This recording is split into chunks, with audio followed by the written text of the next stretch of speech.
Good evening, ladies and gentlemen. We're glad you are watching. Thank you so much for making time to join us on Tembe TV. It is that time again for your favorite open forum political discussion show where we look at the latest development on our political front and seek your opinion, your thoughts about what is happening. Well, the DP and his team have issued an official apology to what befell the former Prime Minister Raila Odinga in the attack on his vehicle and chopper in the Rift Valley yesterday.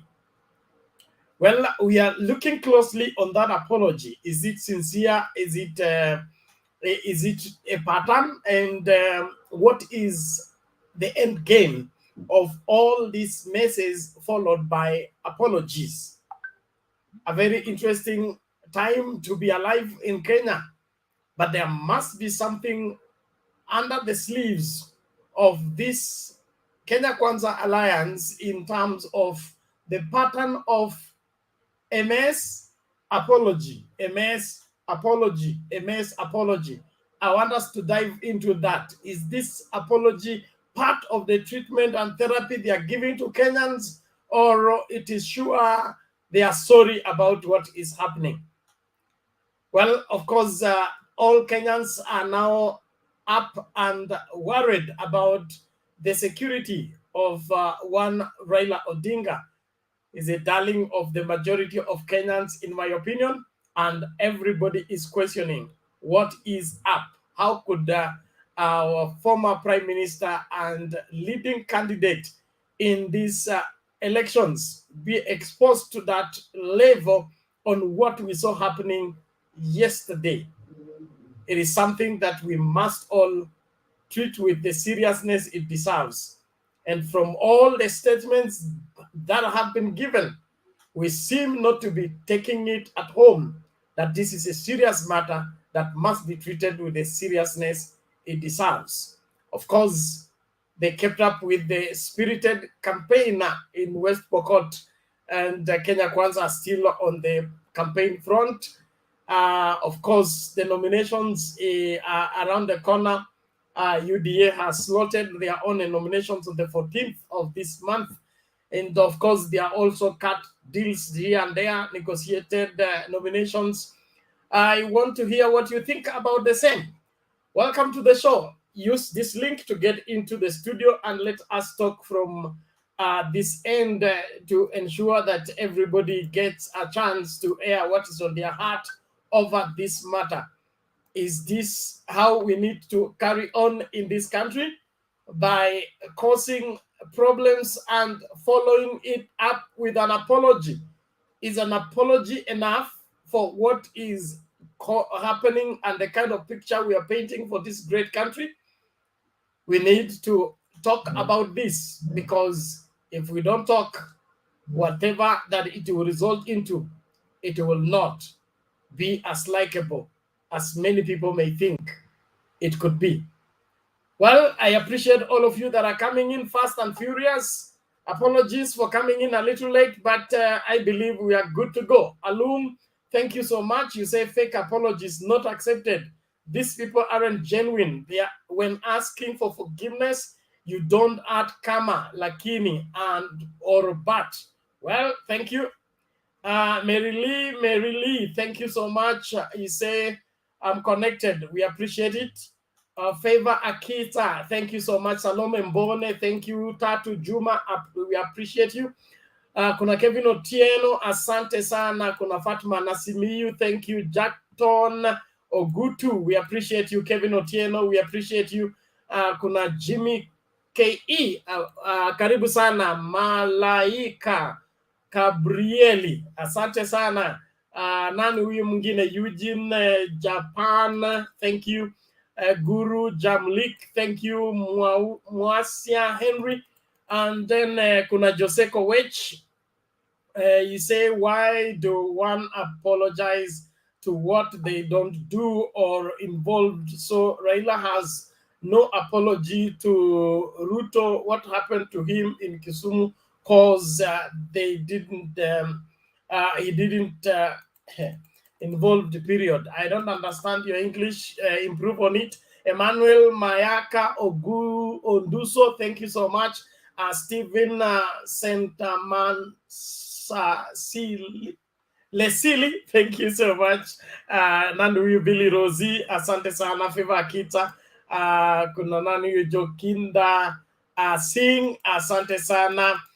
Nicholas Otinda, Kevin Otieno, David, asante sana. Nancy Nor, Ibrahim Mukala, Bashir Muhusin, alafu Eso Bulu, alafu Daniel Ongware, Richard Okemwa, Owino Joshua. Thank you, Victor Victorious. I appreciate all of you. Thank you for making time to join us. I believe we have a great show tonight where we are looking at the apologies being offered for the mess up of the rowdy young people on the vehicle and on the chopper and the vehicle of the Right Honorable Raila Odinga in the Rift Valley. What is this developing into? It's something that we can't take sitting down anymore. We must dive ourselves into the same and see to it that we bring this to rest conclusively and rightly for that matter. So every Kenyan is concerned about the security of our leading candidate. And so it is that turn where you are free to air what you think about the same. I believe it is about Kenya, and Kenya is our business. And so everybody, thank you, all of you that are coming in fast and furious. We seem to be full house already. I believe we will be able to manage this and be able to do what is required to be done. Thank you, all of you around the world, for making it at Mtembei TV. We really continue to appreciate you for your continued support. We look forward to enjoying every bit of this show together as we start out the discussion. I want us to start a little bit different by playing the video first, then we can now dive into the discussion.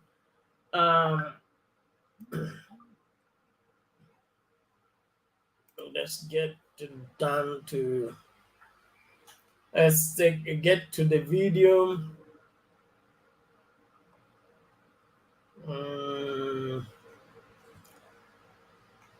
Just a moment, finding the video.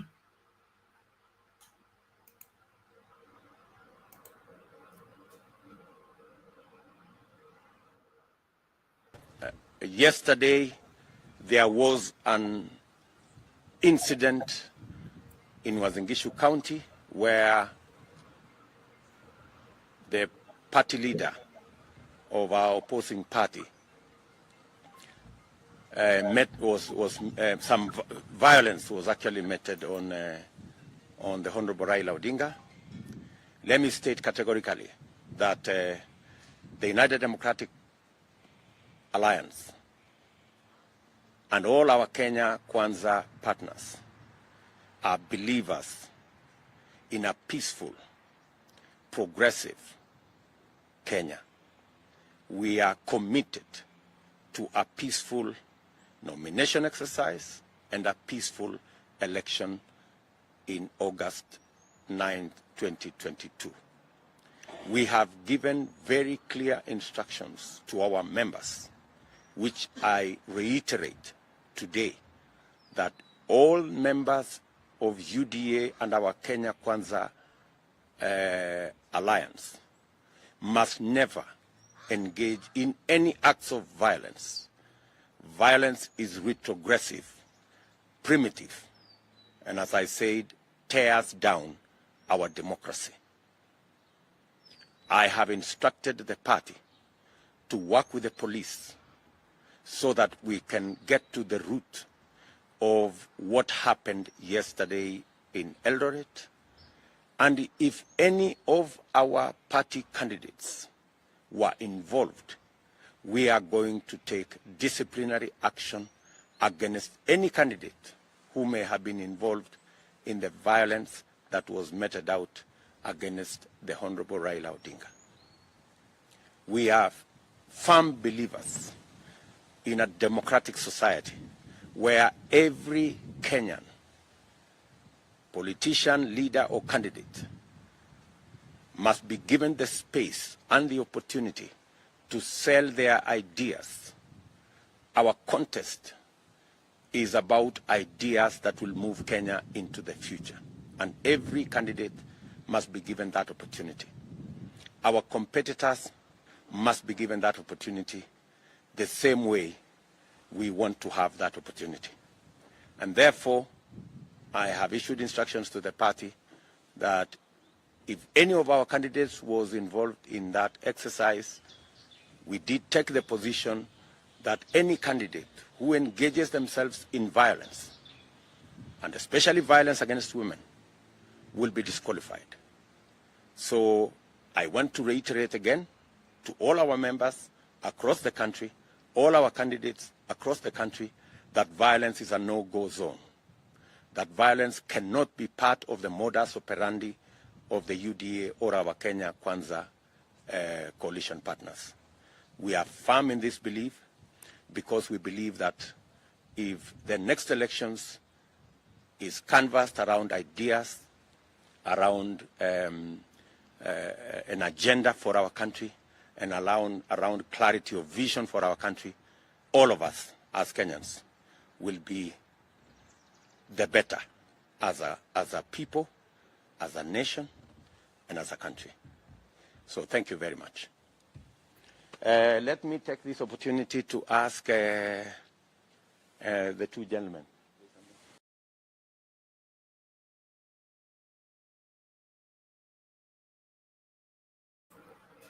Well, ladies and gentlemen, that is the apology given by the DP over what happened to Right Honorable Raila Odinga in the Rift Valley yesterday. We want to dissect into the same and see where this is taking us. Mama Selina, habari ya leo? Bernard. Yes. Tuliongea jana wakati tulipoona hiyo mambo imetokea.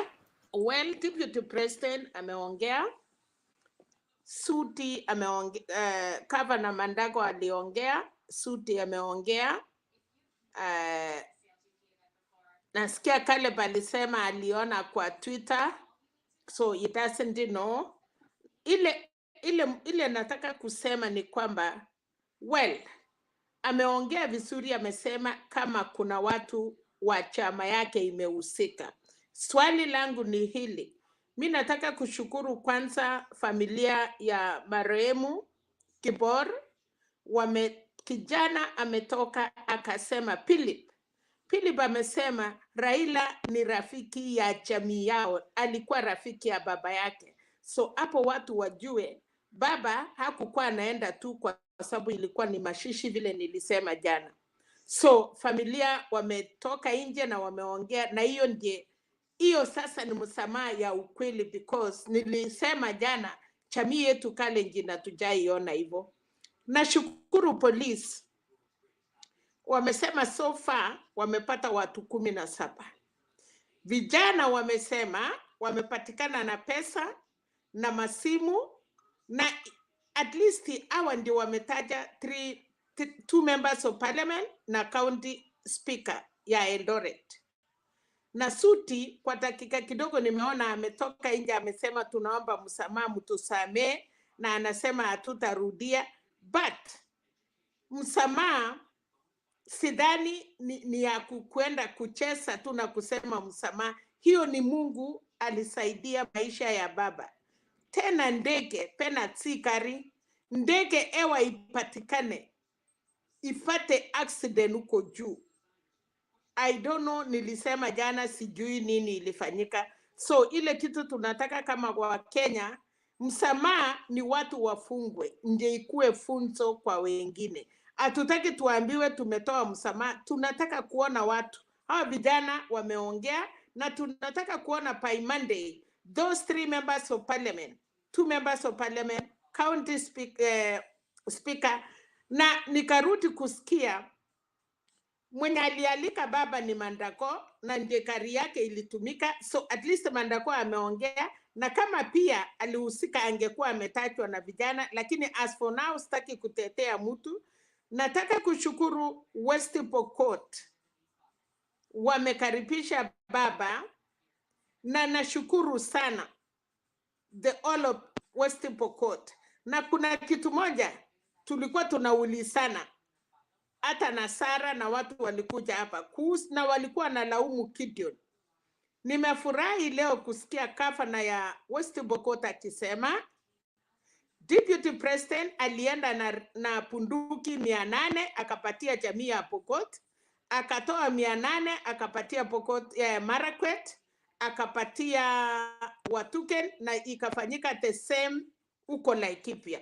Na nikasikia wakiuliza, baba, ukichukua serikali ukipatia mwananchi punduki, wako na ruhusa kununua ingine, na anasema wamelia ile insecurity iko kwa Pokot na Marakwet ni kwa sababu serikali iliwapatia punduki, wakiuliza ile mambo ya reservist. So tumejua mahali shida iko. Watu wamekuwa wakilalamika kila siku na kusema hiyo ni moja nilisikia hiyo ilinikusa, kwa sababu kila siku tunauliza hii shida ya Pokot, na mimi nimekuwa nikisema gavana ya Pokot, gavana ya Marakwet, gavana ya Baringo, those are relatives, those are jamii moja, hawa ni manduku moja, lakini tumejua hiyo mambo imetoka wapi. Nasikia kesho baba ataenda Turkana, na ndiye najua vile atakaribishwa. Kalonzo amejoin trail ya papa, wamefanya campaign, watu wamefurahia, lakini ile kitu tunaomba ni kwamba serikali, leo nimeona maaskari batu si ile ya kuritisha, lakini tunataka kuuliza ama pena tutatuambia siku gani, kwa sababu Raila amekubali yeye ni presidential candidate, siku gani atapatiwa askari, kwa sababu ninajua mtu yoyote anasimama kiti ya juu wanakuanga na maaskari, wanakuanga na machesho, na kwa sababu hiyo kitendo imetendeka kwa baba, serikali mpaka lini? Matiang'i atuambie when is the right time ya kupatia baba security. Hayo tu Penat, sitaki kuchukua muda, najua watu wana mengi ya kusema, but it is so painful. Kwa jamii ya Kalenjin wanastahili kutoa hao watoto wapatiwe discipline ya kutosha, na mtu yeyote kama ni member of parliament tunataka kujua ya kwamba wamekuwa disqualified. Heshima ile watafanya ni kukuwa disqualified, wasisimamie kiti yeyote katika nchi ya Kenya, na tusione wakipatiwa certificate, wacha wakae nyumbani ndio wajue ile kitu walifanya jana ilikuwa itamaliza Kenya mzima. Asante Penat. Okay, thank you Mama Selina. We appreciate it. We have every reason to look into this keenly, and everybody's opinion counts. I want us to listen to Alex on a special request. Alex, vipi? Yeah, Bernard, nashukuru kila mtu Mtembei. Asante sana kwa siku ya leo. It's always a blessing and an honor and a privilege to always come to these consecrated spaces of Mtembei. A lot of people have called us and to tell us that we put enough pressure, and on a singular way, I want to congratulate our deputy president, not Ruto. There is a difference between Ruto and the deputy president. I want to congratulate our deputy president for the first time that he has come into reality, into consciousness, to understand that we cannot play politics of violence. I thank him because yesterday I heard he made some efforts. He tried to call Baba, he tried to call everybody that was in that entourage personally. He even wanted to go to their homes because he understood this was do or die for him. And I think he summoned his troops, and actually is very serious because he knows that this was going to destroy him, because there were other videos that are helping us to get those boys. And in fact, What we are asking is sio kushika vijana. Vijana walipewa pesa, Bernard. Vijana waliitwa, watu ambayo walihusika kuleta hao vijana, the prime minister named them openly. I want to be categorical because when Raila names people their name, Raila is not somebody who just has verbal diarrhea, Bernard, who just comes and says, okay, Bernard did this. When he singularly says your name, it means that you are involved. So by now, I think I'm still disappointed that Kostani is not being questioned, Mandago is not being questioned, Sudi is not being questioned, and the speaker is not being questioned. Why is it so? Because if you listen carefully, and I think you need to put that before we go to debate into deep, the statement of Mandago. Mandago is seriously guilty, because he knows that even he himself has received the clips that shows what he did. But wacha tutulie, let us remember we have one country. You know, Bernard, the problem is this, and I hope we learn from both sides. If we want to get the ultimate point whereby we get this solution, we can't be having Babu Owino on the podium with Baba. That is the truth, whether we like it or not, because he took a gun and whatever he did, even if he went to court and he was exonerated, that was violence too.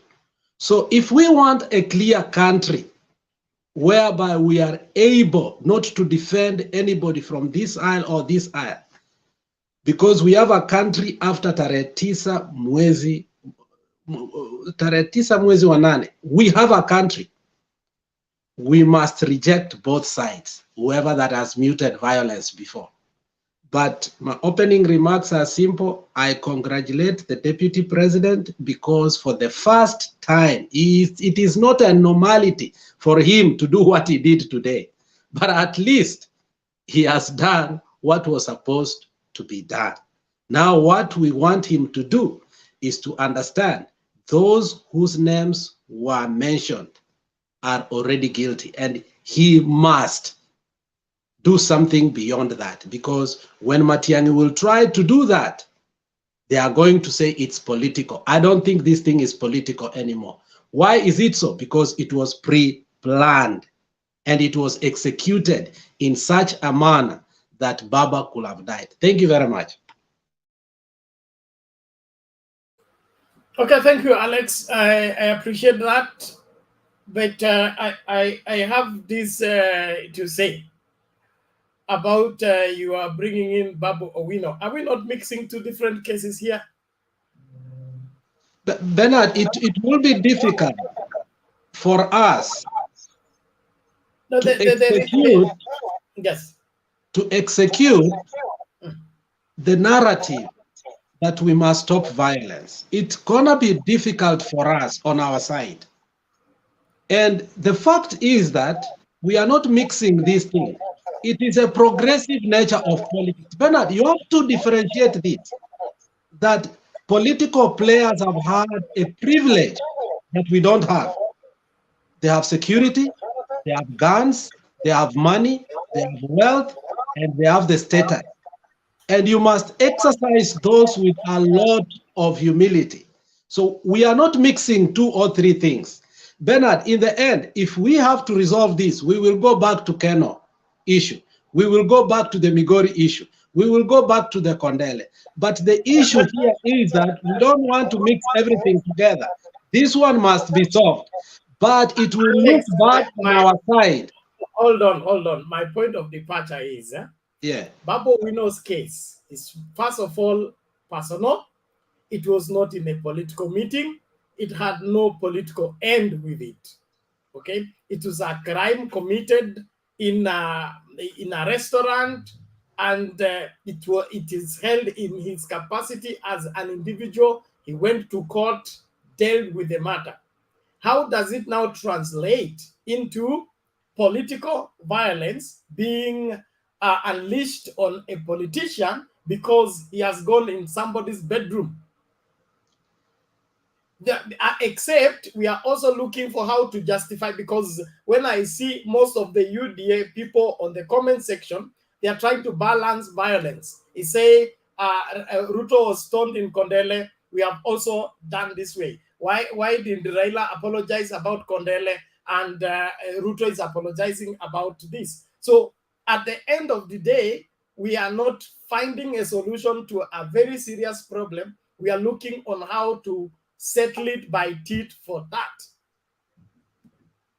I don't think so, Bernard. You know, Bernard, violence, and like I said yesterday in another media, I don't even fear for Raila, because Matiang'i has come out and told us that the three most protected people in this country is Raila, the three people anyway.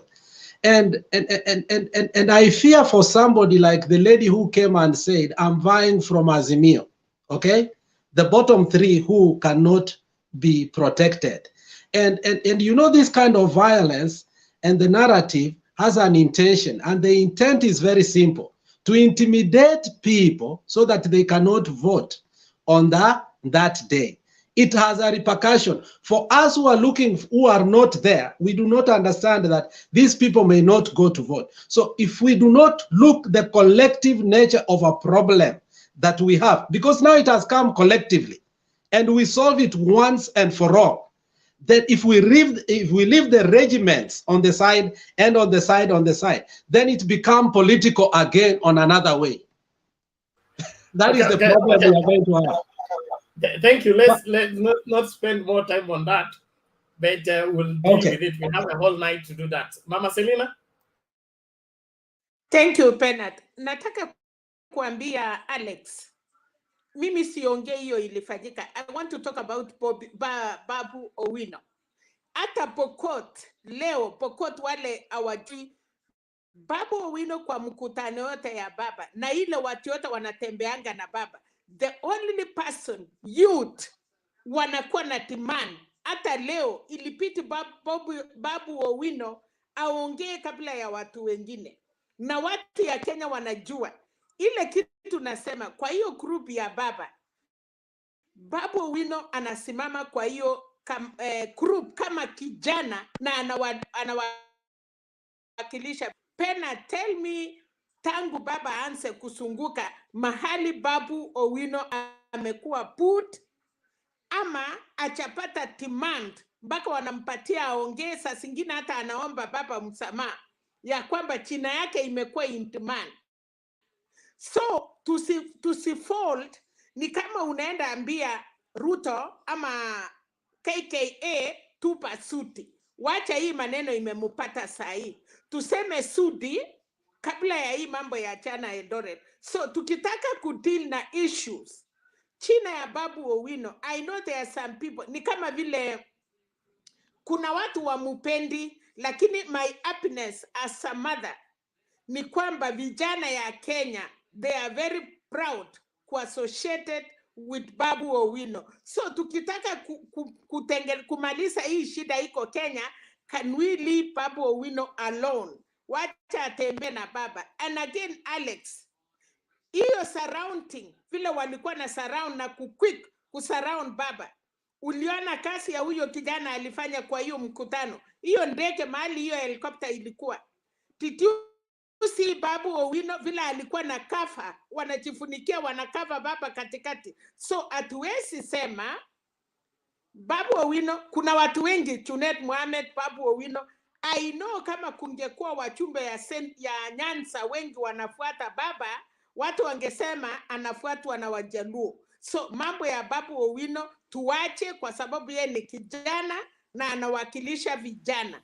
Hata wa chama singine wakitaka kulalamika, siku yenye nitasikia Babu Owino amekuwa port, amekuwa shouted kwa mkutano, hapo ndio tutakuja na tuongee mambo ya Babu Owino, Hassan Joho, sijui na nani mwingine ndio wanakuanga na timana. Asante. Sawa Mama Selina, thank you. Bernard, There is a reason why Yes, Babu Wekesa. Owino is trending. I want to make one statement. There's a reason why Babu Owino is trending. There is a tweet that he talked about when the incident happened. Was it in Condell or where? Then there's a tweet that shows that Baba Defense Forces were working. But if you check that tweet right Karanda, now, Jacaranda. it is shown that with the fact checking gadget, it has even closed it. You can't even see it right now. Why? Because it was a fake tweet. But they released it yesterday to checkmate what had happened to Baba. So we cannot just always pick, and it becomes political, Alex, if we can say that if we deal with this, we have also to deal with the past. When a case of BBI is brought before the court, the judges deal with that case as an individual case first. You don't say that the last case you never dealt with it, so you have to isolate issues. The Babu Owino case was not true. It was a fake tweet and it trended yesterday up to today, but today it has been removed.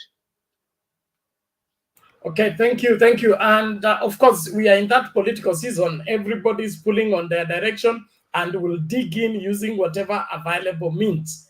There is a claim of many accounts bearing Luo names and Luya names, but the holders of those accounts are none of those communities. And all of that is to implicate a particular community or implicate a particular people for particular violent statements. So there is a lot that is at play right now, but what I want us to zero in is look at what's happening. If you looked at the latest pattern of DP Ruto's campaign, is that there is a mess followed by an apology. Okay, the man in the US comes up, insults Mamangina. The following day is followed by what? An apology. Okay. It started where? In Eldoret, where the senator goes and calls Madoadoa. What followed? An apology. Then this Joey man does something nasty, is followed by what? An apology. There is a pattern that is forming with this particular campaign whereby Kenyans are being served on a painkiller. There is something cooking. We have to get to the bottom of this. Is this all about violence and whatever unfortunate situation? Because even Baba is not known for going to funeral late. Okay, just look at what happened. Baba is never known for going to funeral late. There is a reason why Baba arrived in that funeral late, and it was determined to go because the violence did not start at funeral. It started at the meeting. Okay, then the reason he delayed to go probably had information that there are these people waiting and you can't go. So probably the security people will not allow him to go, but he insisted to go.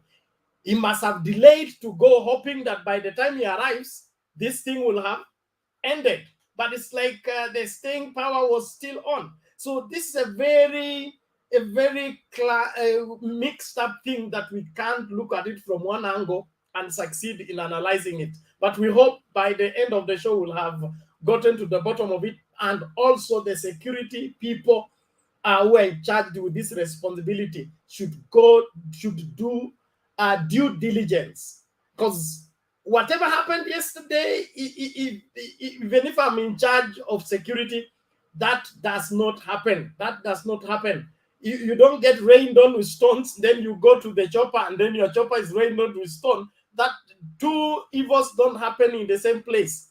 Affliction does not rise twice. So there is something messed up that needs to be straightened out. Please, let's redeem timer. Naomba tusikilize romance and just give Bernard, usuri moja. Bernard, usuri moja. Vijana yetu ya wakale nchini watasema kila kitu vile wamefinywa kwa polisi. Usuri watu yetu wajui, sahi wasasi yao wanajua ni dhambi, So they will say everything. Ile mtu aliwalipa, wala walipangiwa, they cannot, usuri hiyo ndiye, nashukuru hiyo kwa Wakalenjin. Ni waoga, they cannot, watasema the truth. Na wanakubali hiyo ni dhambi walifanya kwa masishi. So tutapata ukweli. Okay, thank you very much to Mama Selina. Naomba Romance, 2 minutes introduction only, then we come in. Hey Bernard, the 2 minutes is not enough. Okay, wacha nikuwa habari zenu. Just give your opening statement. You make your submission later, please. If you can't, then utangoja kwanza time ya submission ndio ukuje. Okay, sawa. Bernard, mimi acha niseme just like Alex, for the first time nimekubaliana na Deputy President. Ameongea vizuri, lakini we are yet to see the action, especially wale ambao wametajwa kwa hayo mambo. Nataka nione kama hawapewi ticket. Hilo ni jambo la kuudhi sana na alifai kukubalika.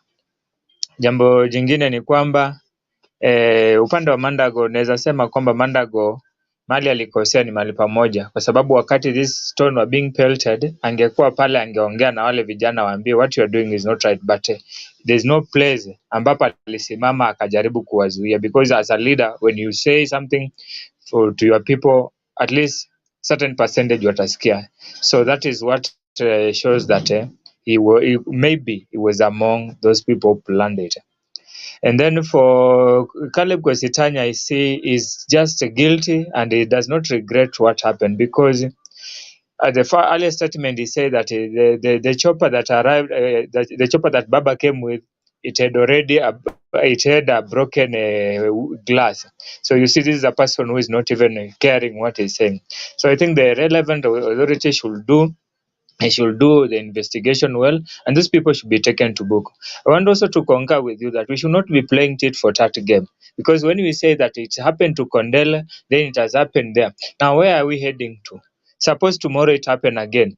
It is not going to be easy for us to control this thing. So as Kenyans, we need to live in a peaceful nation.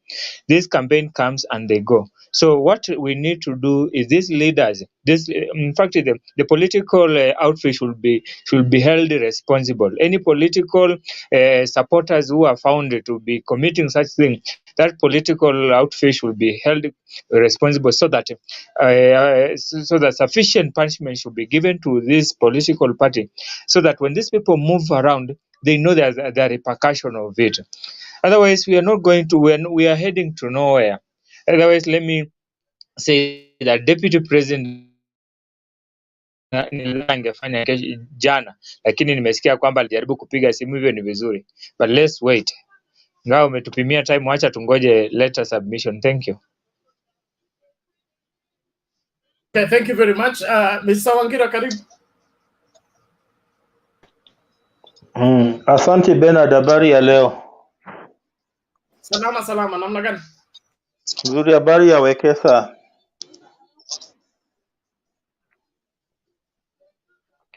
Okay, let me start from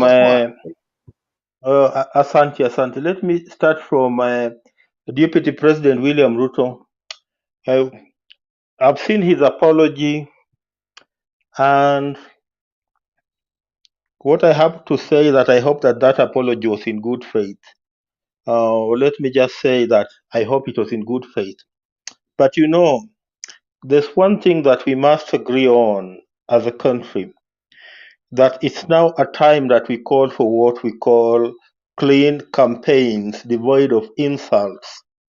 I remember Dr. Ezekiel Mutua has been campaigning for what he calls clean content in the music industry, and I think in the political arena, it's now time that we call for clean campaign. PLO Lumumba sometimes back wrote a book called Call for Political Hygiene in Kenya. So what we are suffering as a nation in this country is purely political hygiene, and we must now come firmly and call for that political hygiene, because we have seen leaders call each other muganga in political rallies. call each other, call like the way they call Raila mtu wa kitandawili. We have had leaders in political rallies mentioning that hao ni watu wa kutupa mawe, hao ni watu wa kung'oa reli. You know, that's not political hygiene. So we must think of recreating political hygiene in the campaigns as we go towards the August 2022 general election, because what we have had is dirty campaigning. This is not good campaign, and you know, if you campaign dirty, then the dirtiness goes to the common mwananchi, you know. But if you campaign clean, then the common mwananchi will also absorb the cleanness. I'm very sure that if Raila Odinga dwells on his 10 points of campaign, and William Ruto also dwells on his bottoms-up campaign as the major areas of their campaign in 2022, we'll see less of violence in 2022. We'll see less of these problems that we are seeing. So we need just to embark on clean campaign, and if we embark on clean campaign, these problems will be minimized.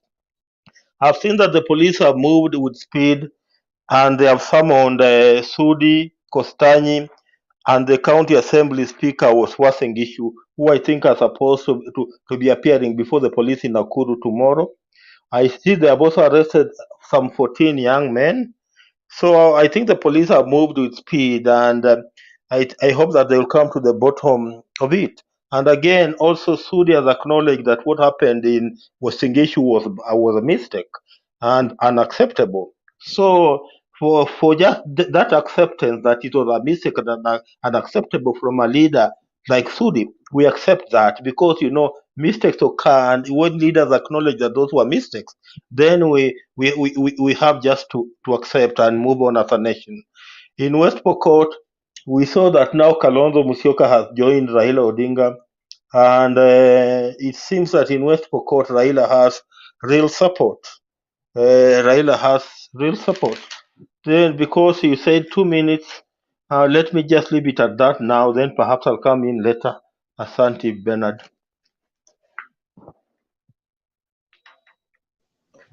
Wangira, congratulations. Today you have had 3 minutes on thought.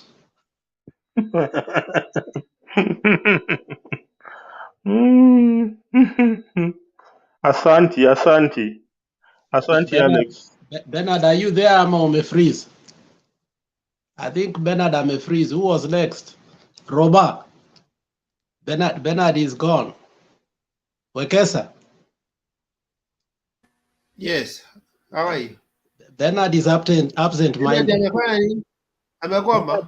Bernard is absent-minded. Go on. Please, Alex, that is a bad remark, and you must withdraw it. There are many things that we do. It's not just moderating. Those videos we play are arranged. So, acha hiyo story yako tafadhali. I withdraw. Thank you very much. Let's go. The next person is Governor.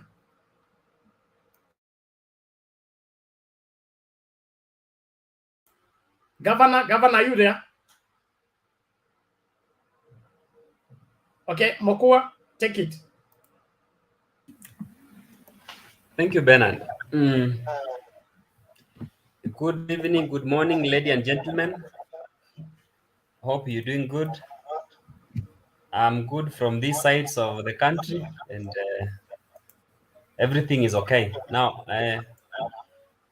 today I want to play the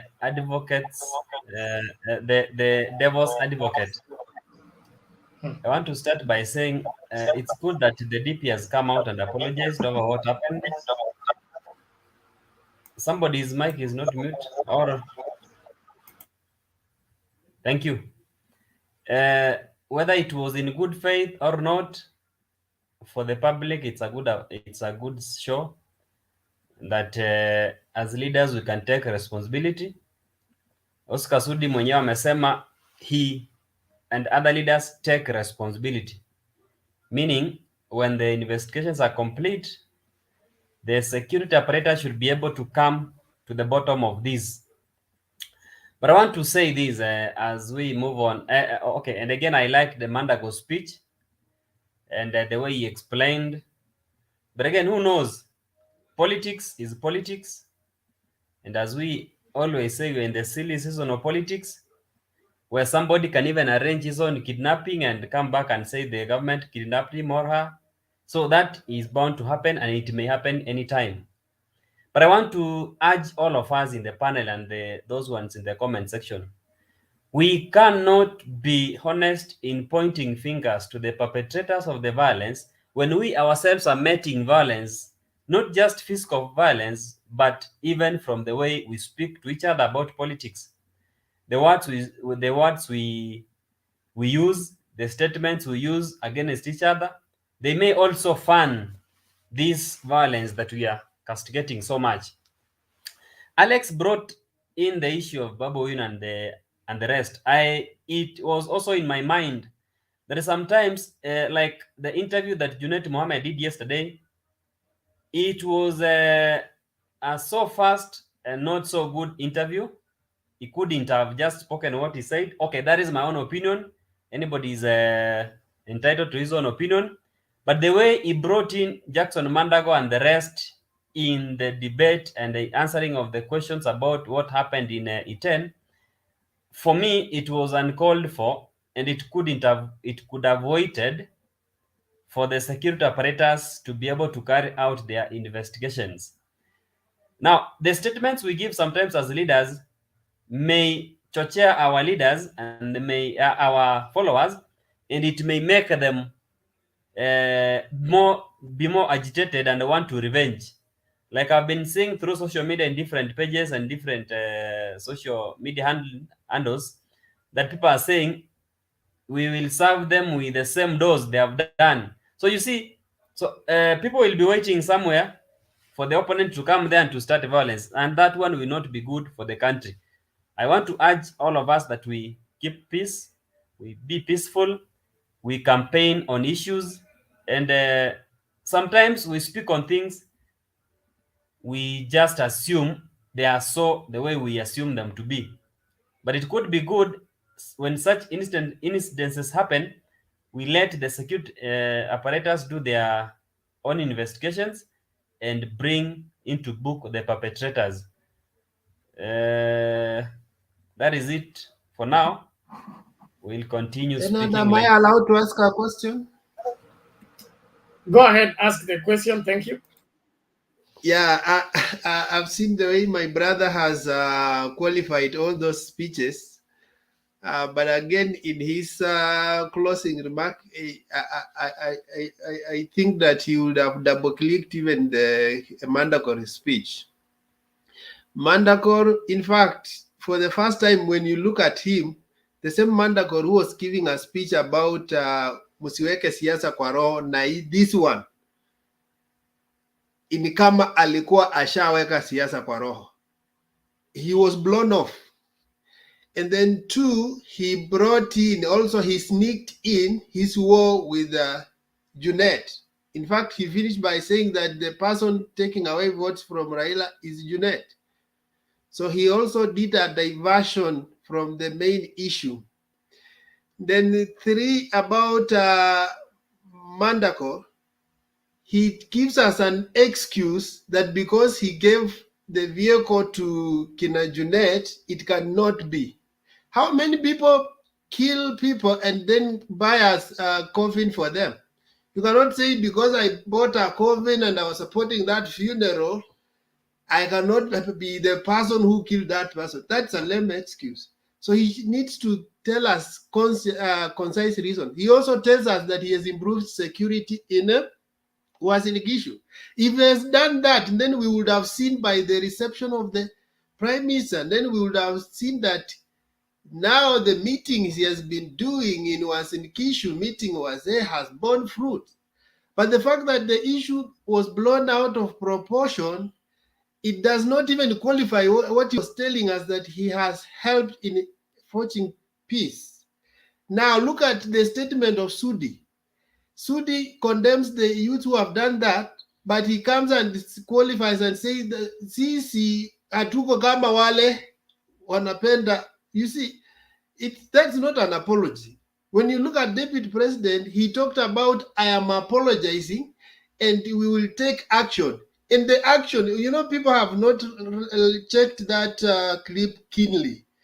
The action, he said he cleverly pushed it to the women, and he said that we will take action, especially for those who are violent against women. So Raila is not a woman. So in other words, you are saying that I am putting these two issues together to look like I'm apologizing, but actually I'm not apologizing.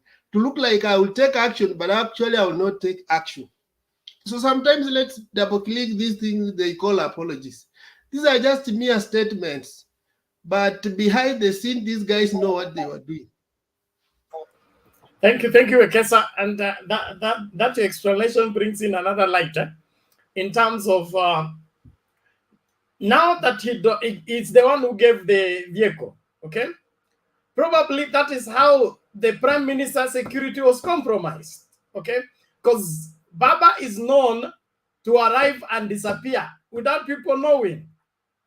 How come these young people never missed the road, okay, in the compound and where the chopper is? So this transportation issue that is confessing to is what needs to be investigated. So Mokua, you can respond. Pewa gari iko na alamu inasema wako hapo. Yes. Okay, Ben and Wekesa, I do not want to necessarily respond to what Wekesa said, but what I want to say, Bernard, you could be right, because I was also asking myself, Raila Odinga has many vehicles and he has his security protocol. Why did it happen that his vehicle was not used? Did it have a mechanical problem? And if it had a mechanical problem, there are a lot of vehicles that can ferry the Prime Minister. Why is it that Mandago's vehicle was used? And was it a prearranged thing? So you see, that's why in my opening statements I said I may be wrong and somebody is right to bring in a different opinion so that I can also understand it better for us to be able to move to the same direction. Thank you. Okay, thank you. Mama Selina.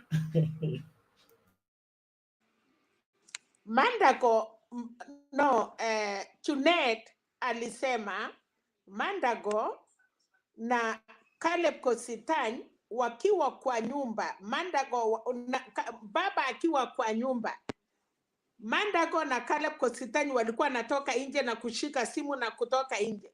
Baadaye Mandago amesema ndiyo, nilikuwa natoka nje kwa sababu kuna gari ilikuwa imeipiwa na mimi nilikuwa napiga simu kuongea na security. You have to understand kama ni simu gani hiyo alikuwa naenda kupiga, ati kuna gari iliipiwa kwa Mashishi, ati sasa angekuwa comfortable kukaa na baba ndani ya nyumba, yeye na Kositany ndio waende washike simu kwa sababu kuna gari imefanya nini, imeipiwa, anajaribu kupigiana simu kusema ebu shikeni hiyo gari kabla ijatoroka. What are you guys telling us? Nyinyi kwanza ni vijana, mnastahili kushika hiyo mambo haraka. Kama umeshikwa nini, unalete mgeni, unakaa na yeye chini aseme pole, amalize, atoke. Lakini mnamuacha kwa sababu Penat Mashishi ilikuwa imeisha, ikasemekana vijana walisaraundiwa kuitwa wakae mahali kungojea. So hii mambo kama Junet ama Babu Owino walisema uongo, yeye Mandago amesema ndio alikuwa natoka, lakini ile sikuwa nashika ni kuorganize kwa sababu kuna gari iliipiwa. Hiyo ni kumaanisha nini, Penat? Okay, labda wacha tusikilize hii kwanza alafu tusonge mbele.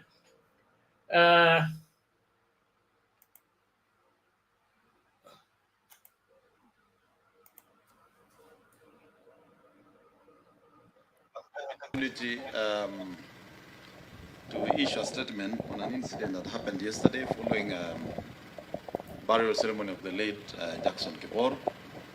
First and foremost, let me say that we condemn with the strongest terms possible the act of political violence that was caused by a few individuals in Soy against a team of AZIMIO led by Right Honorable Prime Minister Raila Odinga. As the governor of this county, I have said time and again that as a county, we are not going to tolerate political violence. We've said time and again, everybody has a right to campaign in every part of this county. Not just AZIMIO, but even political candidates within even UDA as a political party. I want to address one Junaid Mohammed and Babu Owino, that probably, because they have been in a league of politics of violence, they think everybody else in this, every politician in this country subscribe to that kind of politics. They should realize that personally I'm above that. I cannot, as a governor and as a leader of this county and this country, be among those who think retrogressively. Junaid Mohammed and Babu Owino should be grateful to Mandago. If I was a politician who just thinks about political divides and does politics of hatred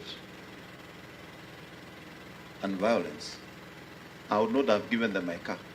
I don't know how Junaid forgets so fast that when they were alighting from the helicopter, it's actually my car that brought them to the venue. And it is my same car that took them to the helicopter. And my own car was towed. So how can I be organizing violence against my car and my security? This thing Junaid is saying, I was walking out and coming out. We were seated inside the house, and I was called to go and lay the wreath in the grave of Mzee.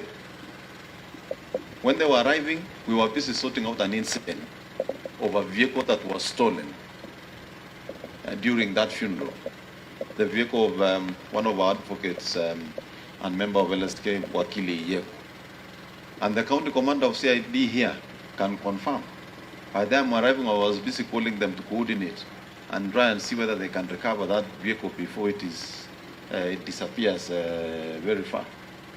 So for Junaid and Babu to insinuate that Mandago, simply because I was there, I'm involved, I want to tell them to stop that kind of nonsense. Mimi siko kwa hiyo league. Mimi siko kwa hiyo league ya siasa ya duni hiyo. Nyinyi mnajua msimamo yangu kwa siasa. And me, I can interact with anybody. Uwe wa AZIMIO, uwe wa UDA, uwe wa chama gani, chama ya kazi, chama wherever. We can differ in political ideology, but that does not make us necessarily enemies. So I want to ask the Inspector General of Police, na pia nataka kumwambia IG, you know your team are very good at issuing threats and statements, but with very little action. I have personally told the County Commander of Police here, Kwanayu. I have told the OCS for Soy, Kwana Kachero. He was at the scene. He must deal with those few criminals who did that kind of act. Na sio maneno tu ya kusema firm instructions and then we don't see any action. And not just for this incident, for all political incidents in this country. Because unless the institutions charged with the responsibility take stern action, we shall be issuing statements versus statements and we are not seeing action. We want to see action that will deter anybody else imagining or thinking of causing any political violence in this country. This is the last county that we would expect any violence. We've spent a lot of time, resources investing on peace-building initiative and cohesion programs. I doubt if there is any other county that has working peace committees that are engaged almost all the time like this county. And all of you, the residents of this county, know we have spent a lot of time engaging communities, engaging elders, engaging leaders. We have had meetings including IBC and all the institutions involved just to make sure that we hold peaceful elections in this county. I want to say everybody must take responsibility of their actions. And I welcome the instructions from the Inspector General of Police, but I don't just want to hear statements because we are also almost getting used to statements from IG. We have had serious problems of security in Baringo and Kerio Valley, a lot of killings, and we are stern warnings, we are strong statements, but we don't see any serious action being taken in the ground. So we want to also ask IG that when you issue firm instructions, you also follow up and see whether your officers on the ground are actually executing those instructions. But I can tell you from my stand and the politicians in this county, we have said everybody is free to campaign in this area. Mheshimiwa Raila Odinga was in Eldoret some time back, and they had a very big rally, and there was no chaos. Those isolated issues should be dealt with, those individuals should be picked. I don't think this country is deficient of how to get information and how to deal with the people who are perpetrating such kind of activities.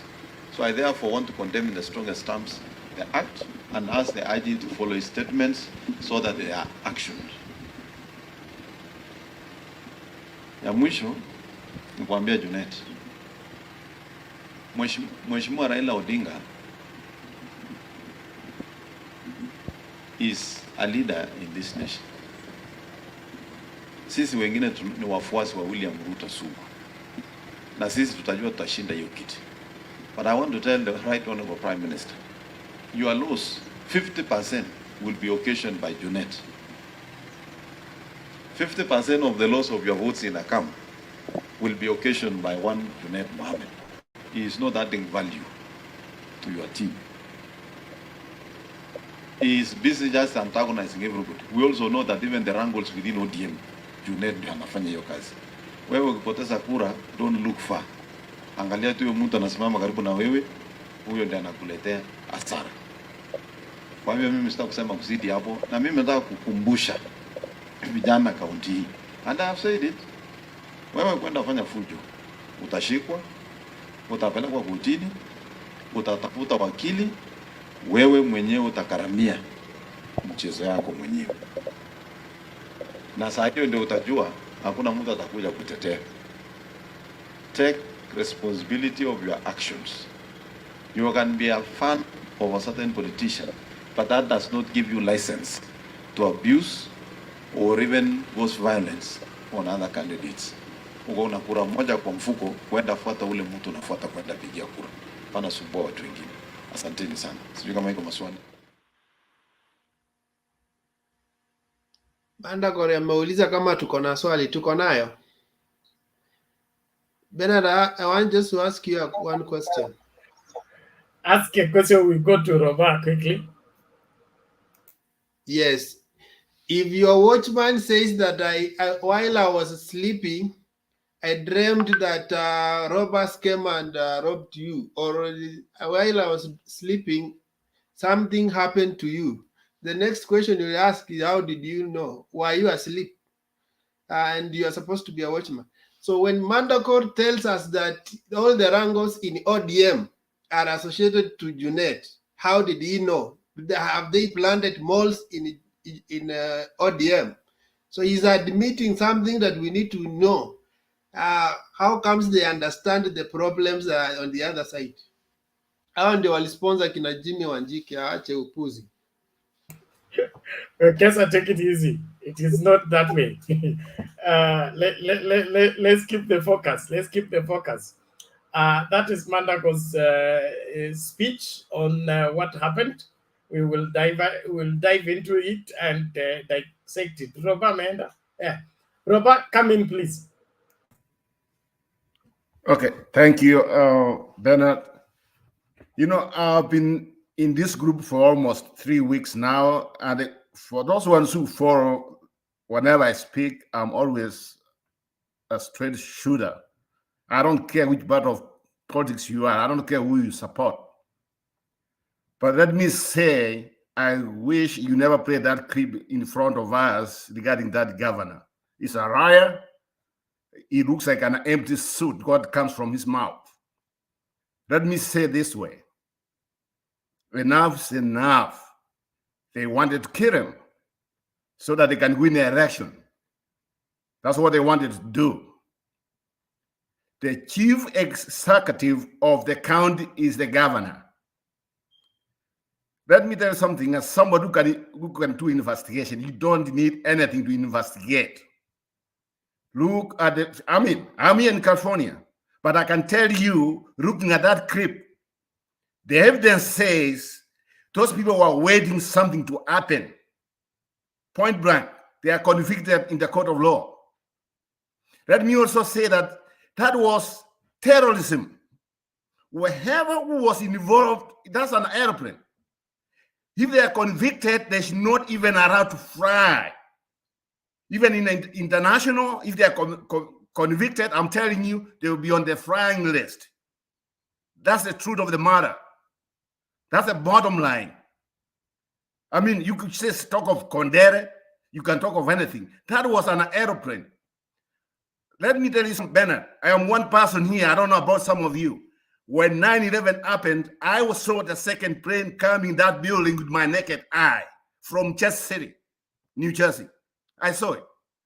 And some of us were scared of using planes maybe to fly back home. But what happened there, I'm telling you guys, Raila could have died yesterday. I want to tell the truth. Do you know why?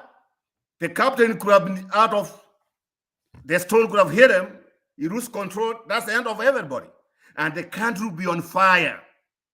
The country will be on fire.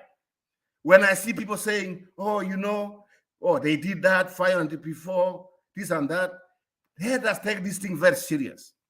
This is very, very serious.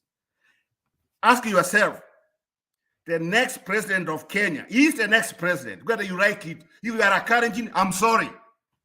More rude. If you are a Kikuyu, you have been having this presidency. And now you want to kill somebody just because you know he's going to be the next president. He's going to be the next president. And this guy was telling us, oh, ODM, but you know, I'm not a ODM. You know, I'm not a fan of anybody. But when the governor says, we know what he's going to lose, how does he know? Ruto is going to lose. But that's why they wanted to kill him. And this idea, the only thing I can agree with him, what he said, something I can agree with him. I'm also tired of people coming to do investigation, then from there they give us nothing. This one here, they have to go to the bottom of it and find out what happened. What about the government? I mean, I thought Mr. Raila is supposed to be protected. So Chunet, Mr. Wino, or I don't know his last name, and the other people, that are the people protecting him, where were the cops? Where the security? Where's the county government? And that's why we just say, you know, you in. Remember, 2 weeks ago, I said here, I came here, and I told somebody there, I said, you know what, let's look this thing, what's going to happen. Even something might happen even before election. The truth of the matter is, something's wrong with our security, something is wrong with the way we do things, and something's wrong. I mean, Kesho, 2 weeks from now, you hear these people, nobody has been charged anything. They have been set free. And the people forget and go on. Already people have started forgetting. I'm telling you, this is very serious. From the international part of it, some of us are watching here from the social media and other people, that's very serious. Raila could have died yesterday. Those people, they knew what's going to happen. Just look, even the people who are surrounding around that area, they knew when those aircraft came in. Why couldn't they, if they knew they are these young people, then they give some security, they protect those helicopters, they protect their vehicles if they really care. Mr. Governor, let me tell you something. You are not a leader, you are the empty suit. You are the people who don't even serve. I don't want to hear you. I don't want to hear you. I don't want to hear you tell me exactly count in charge of security. You don't have no security. You could have put the country on fire yesterday. Some of you, I mean, some of us think it's not easy. What about that thing could have gone down? Roba, your audio is failing. Roba, your audio is failing. Okay, that's it's fine. Breaking. That way Fix it. Okay, thank you guys. Thank you. Okay, thank you. Let's listen to Governor. We're getting another video to play. Governor, how are you? Good, Bernard. Thank you very much. Okay, I think just raise your voice a bit or get closer to the mic. Thank you very much. Thank you very much. I hope that's better. Yeah, hapo sawa. One thing ni ya kwamba we want to condemn chenye kilifanyika kule Uasin Gishu County, and nobody is supposed to undergo whatever the right honorable Prime Minister underwent. We have the liberty, despite you are in AZIMIO, despite you are a leader in Kenya Kwanza, we all have the liberty to crisscross to all parts of this country soliciting for votes. So whatever happened, na hii ni kitu inaonekana it was stage managed. Hii ni kitu inaonekana ilikuwa imepangwa vizuri. How to venye watu walikuwa wanapanga venye wanaweza ua the right honorable Prime Minister Raila Odinga assassination. Whoever was behind all this kind of thing, tunataka kuona hawa watu wakishikwa na polisi, na si tu kushikwa, ni washikwe, wapelekwe mahakamani, na wakipelekwa tusisikia kwamba after 2 weeks hii maneno imepotelea. They are supposed to serve as example to others so that we cannot witness such kind of an act again in this country.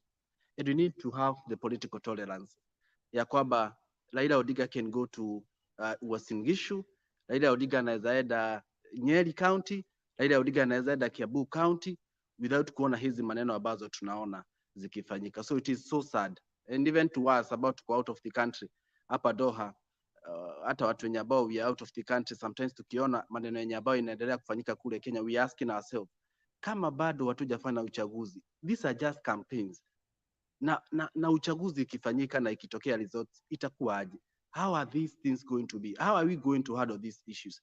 Kama tu hii ni campaign, tunaona hizi vituko zote, for if Raila is going to lose, for if Ruto is going to lose, are we going to have this political tolerance ya kwamba hatutaona hizi vitu zote zikifanyika into our country back in Kenya? So I want to condemn it, na mimi nataka kuuliza the Deputy President William Ruto, kama kwa uhakika chenye anasema anaamini chenye anasema, tunataka kuona hawa watu wote politicians, either iwe ni Caleb Kositani, either iwe ni Oscar Sudi, ama ni the Speaker of the County Assembly ya Uasin Gishu, kama watapatikana wakiwa guilty na watapatikana wakiwa wako na makosa, wasipewe tiketi ya UDA. Kama akitafanya hiyo disciplinary action amesema kwamba ataifanya, ile wakati atakosa kuwapea hiyo nomination paper, kama watapatikana wako na hatia Bernard, by that time tutajua kwamba whatever he is saying he mean it. Otherwise sina maneno nyingi sana. I'm so much disappointed by these politicians, and we ask and we pray that we are going to have political tolerance despite which side that you are supporting. Thank you very much and have a blessed night. God bless you. Okay, thank you, Governor. Let's listen now to this before Julia comes in.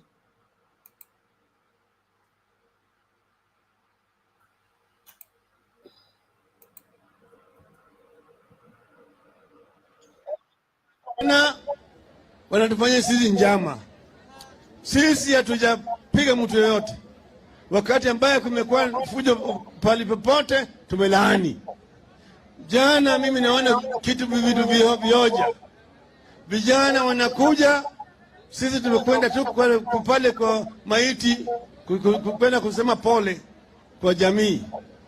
Alafu vijana wanaanza kupiga magari yetu na mawe. Mawe inanyesha kama mvua kwa gari yangu. Inanyesha kama mvua. Sasa nakuja na hii, nasema kitu gani? Jonathan ananiambia mimi hii ni mawe yote nakuja. Kutoka pale mimi naingia ndani ya ndege. Ndani ya ndege naona mtu pale anarusha mwamba kubwa. Amebeba jiwe kubwa anarusha hapo. Kwa ndege mimi naangalia kitu nakuja. Jiwe inakuja na kuna mahali ya kwenda. Inakuja pa. Na mimi nashangaa. Kitu gani? Jamaa walikuwa wanataka kuua sisi. Lakini Mwenyezi Mungu iko. Shetani niambia bwana wewe, mbona wewe unataka kuua baba ya nini? Wewe mtoto unataka kuua baba yako ya nini? Kitu gani hii? Si ni shetani? Sisi tumesema tunataka Wakenya ndio wawe waamuzi. Ikiwa kama Wakenya utakataa, tunasema sawa sawa. Tukishindwa sawa. Kama wewe umeshinda sawa. Lakini wewe vile vile kubali ya kwamba tukikushinda vile tutakushinda, wewe chukua virago vyako enda nyumbani. Si sawa sawa? Si sawa sawa? Mnaunga mkono? Kwa mimi nasema nataka sisi zote tuungane pamoja kama Wakenya. Nyinyi nyote tukae pamoja kama watu moja, sio? Nataka nyinyi muwe kama wanajeshi wa baba. Nataka mkubali kuwa wanajeshi wa baba. Mkubali kuwa wanajeshi wa baba. Mtakuwa wanajeshi wa baba mpaka uwe na bunduki na risasi. Sawa? Bunduki ni kitambulisho, risasi ni kura. Mnazo, ndipo mnayo kwa mkono. Basi siku hiyo tarehe 9 mwezi wa 8 alfajiri, baba kama mjeshi mkuu atapiga parapanda kwamba kwamba kumepambauka na jeshi tokeni kwenda kazi.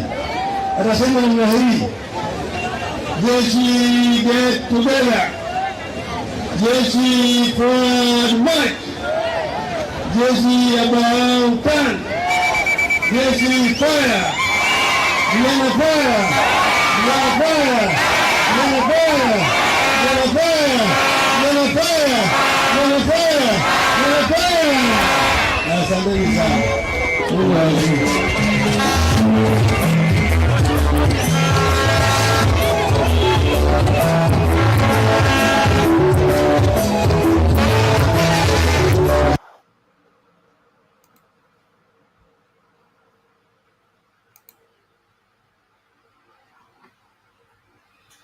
Okay, thank you, everyone. Julia, how are you? I'm good, Bernard. How are you? Well. Karibu. Asante, Bernard. Santi, the members of the panel. I think we are going to discuss this. Bernard, please mute your mic. Thank you. This thing for some time now, it's a worrying trend for the whole Kenya, and I think even in the international arena. Even those who are in the diaspora, I think we are really worried about what happened yesterday and what has happened before. Now, I want to agree with a number of us who have condemned previous occurrences, like the one that occurred in Kondele, in Jacaranda. I think that too is wrong and should not have happened.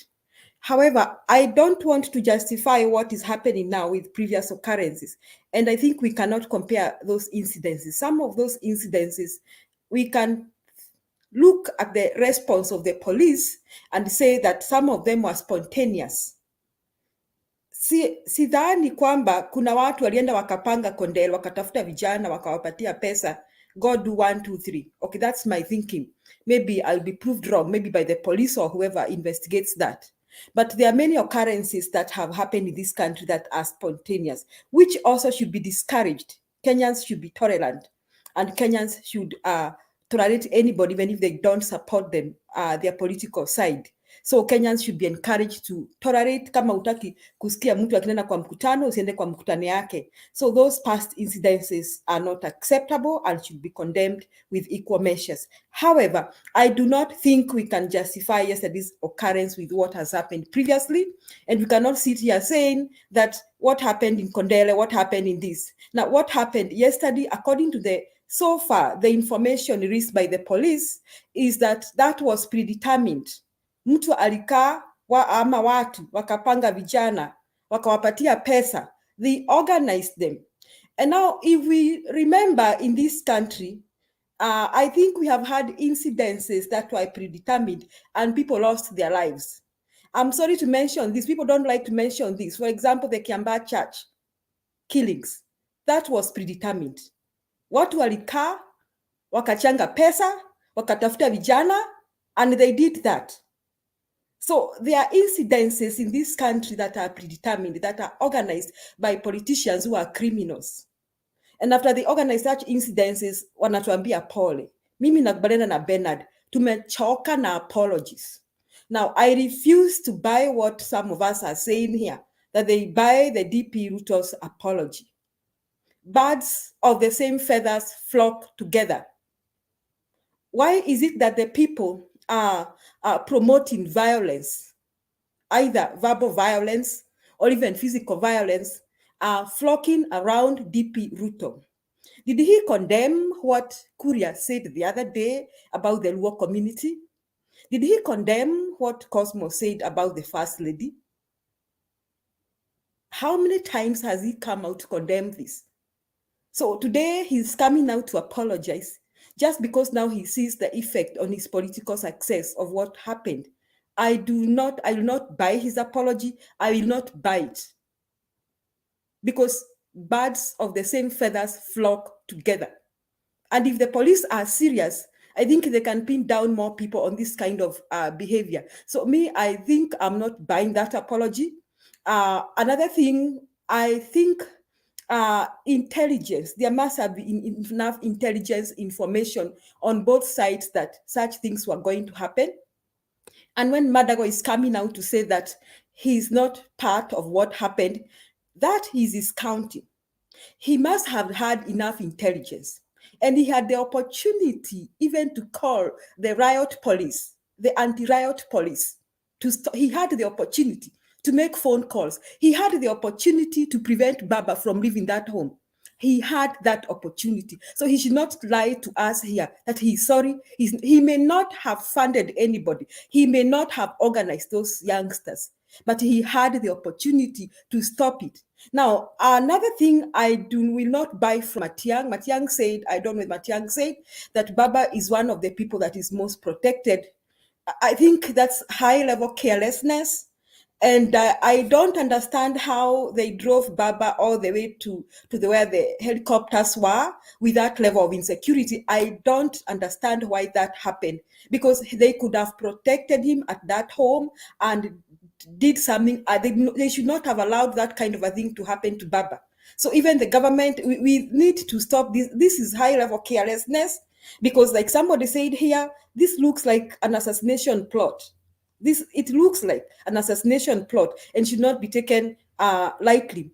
Now, the Baba handlers, I see high level of carelessness in their side. What were they thinking when they were driving Baba in the midst of those stones and all that? What were they thinking when they let him get into a helicopter whose windshield had been destroyed? What were they thinking? What were they thinking? That is also care. These are presidential candidates. This is somebody who is affecting the future of this nation. This is somebody whose life affects our peace here in this country. What were they thinking when they were doing that? What were they thinking? This is also carelessness. So I see a lot of carelessness on Baba's handlers, because there should be intelligence. You cannot. These are presidential candidates. You cannot just drive carelessly in the bush. You leave your helicopter somewhere. And how the hell did they use, I'm sorry to use the word the hell, because in America, hell is a curse word, but in Kenya, I don't think it's a curse word. How did they use Madago's car? What about if there was a bomb inside that car? What happened? Where were Baba's cars? Where were they? This is somebody who is supposed to be traveling in bulletproofs, in cars that have bulletproofs. This is a big joke for Kenya. This is the biggest joke I have seen, and this one should not be allowed. So my conclusion on this incident is that, first and foremost, we should not compare previous incidences with what happened, because it is clear some, I'm not saying all, some of the previous incidences of violence were spontaneous and were not predetermined. However, they should not be tolerated. And next time, going forward, our presidential candidate should be given enough security. And we look forward to see the people involved brought to book. And DP Ruto said that if some of his contestants were involved, he's going to block them from vying for any seat. I want to see that happen. If he stops Sudi and the others from vying, I will believe his apology. If he doesn't, let him stop his nonsense of this apology. I'm sorry I have to use that word, because I will not buy that apology from DP Ruto. Thank you, Bernard. Thank you, Julia. Being stopped from vying, to me, is not punishment. People who vent out violence on senior citizens should be held to account. Let them serve their jail term. Being stopped from vying, that's an option. Nobody dies for failing to vie. you can vie and lose an election. So we want to see serious measures taken against the people behind all this. Secondly, the security issue. I share your sentiments. I find that wanting, because when you are driving a VIP, or a VIP gets into a compromising scenario, you don't drive him to his house. You don't drive him where he has parked. You drive him to safety.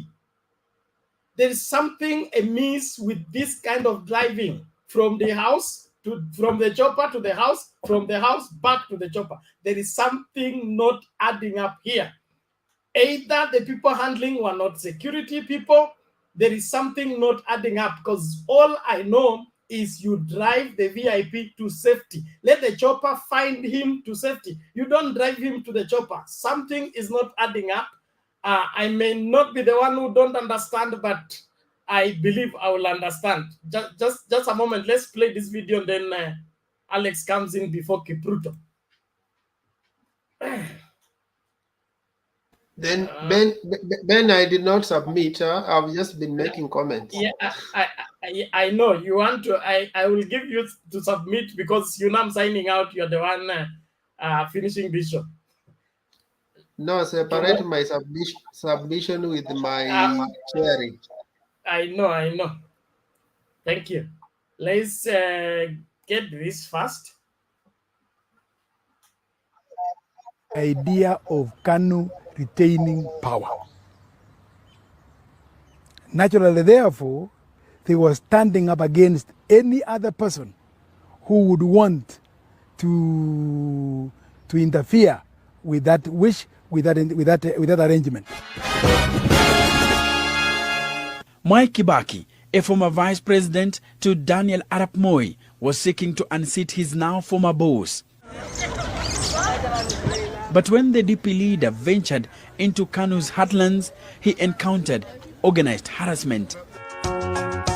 An important rally in Kapsabet, scheduled for September 3rd, was cancelled at short notice by the district commissioner.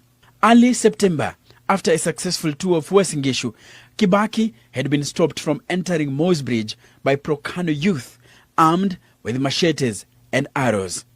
But the most serious incident occurred on Sunday, 13th September. The DP leader was ambushed at Sotik in Kericho district, where he had stopped to greet local residents.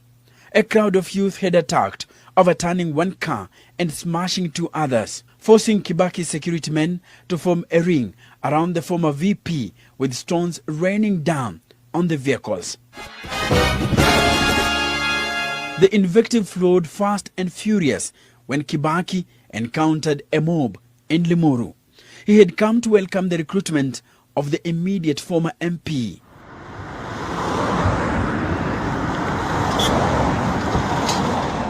Kibaki charged that this was an orchestration of the YK92, which was instilling a culture of violence.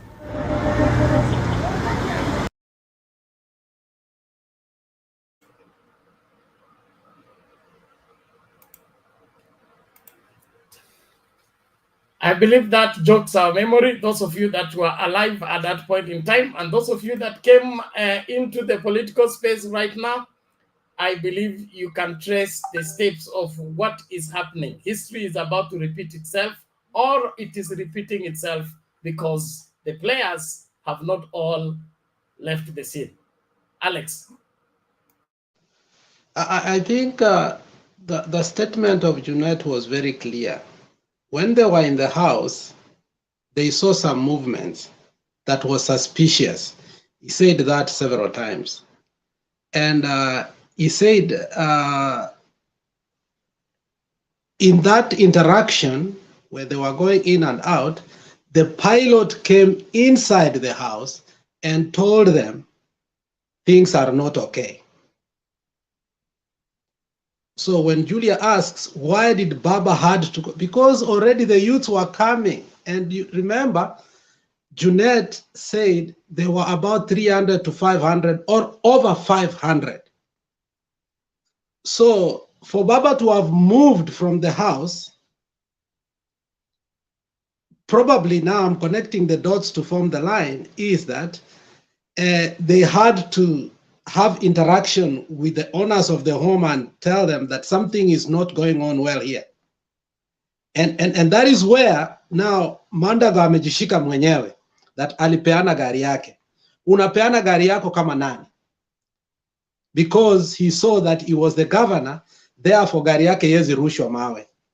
But the question still remains, because one of the panelists asked here, why did he not tell the boys not to do that?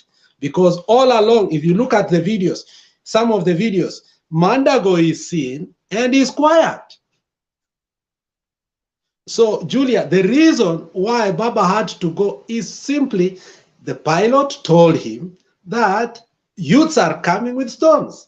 So what did you want him to do? And then what I don't understand, Bernard, still, because this thing is too difficult for us. Junet is saying that walipofika kwa ndege, there were only 3 police officers. Only 3. So Junet hana, Baba hakuwa nayo, Mandago hana police. So all the VIPs who were there, they did not have policemen or security. So still, that's still something we will have to ask. But 3, with all that entourage here, Baba, I think it's suspicious. So Baba got from the house because the youths were mobbing with stones, and they said there were over 500. That is why Baba got out, and he was ushered, thinking he can trust Mandago. Kumbe Mandago might be the perpetrator.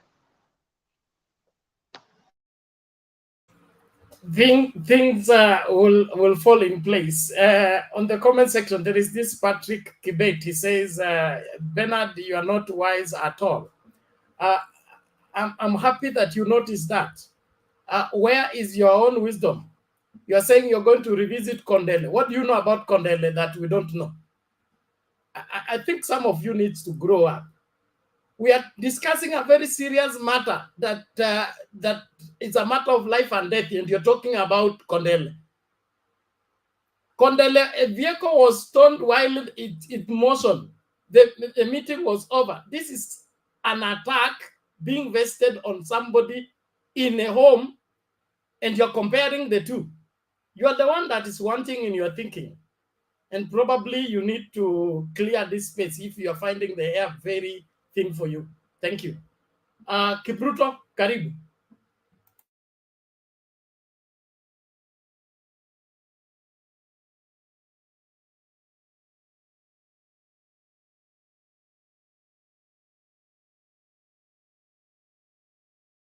Kuomba msamaha kwa yale ambayo yalitokea huko Eldoret.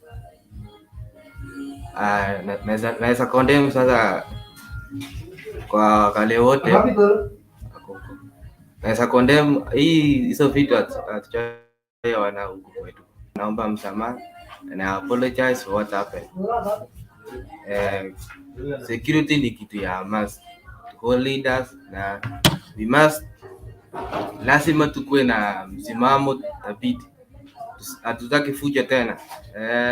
Bela nimesikia umesema the YK92 is just about taking place again. No, I don't think so. The DP has apologized na apology ni apology. So tunaomba msamaha na to the security organs. I hope hiyo maneno wanasema kila siku, they need to take place. Watu washikwe, washtakiwe. If they are guilty, let them be sentenced. Lakini kitu nawaambia, be fair. Tusikie mtu mwenye anasema even if you are not supporting him, kuwe na amani. Asante sana pena. Thank you, Kipruto. Yes, Mama Selina.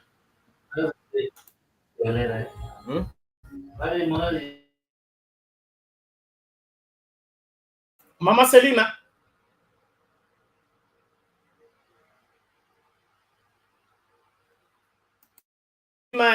Your audio is not working. I think you fix it fast. Naomba kabla WG aje tumsikilize Wekesa, alafu ndio niwaache mkiendelea. Mama Selina, you will fix that. Wekesa? Okay, thank you, Bernard, for that. I just want to mention a few things briefly. I will begin by, I see many people, on one hand, they condemn the police for not moving in swift action to contain the situation. On the other hand, they don't cooperate with police because I see we are tying so many things. If we look at the issue of Kondele, it's one of the place where police isolated what happened and they gave even the reason why the incidents happened. The issue was to do with sharing of money. Now, when the police give us the information, we don't like it. We don't agree with them. So why do we want even information from police and we don't cooperate with the information they give us? Or we want them also to play politics and tell us what we want to hear? Because most of those guys who have said, including the statement from Mandakor, I'm sure if the police said what had happened at that place, they would have said that the police are playing politics. If the police would have cited the issues.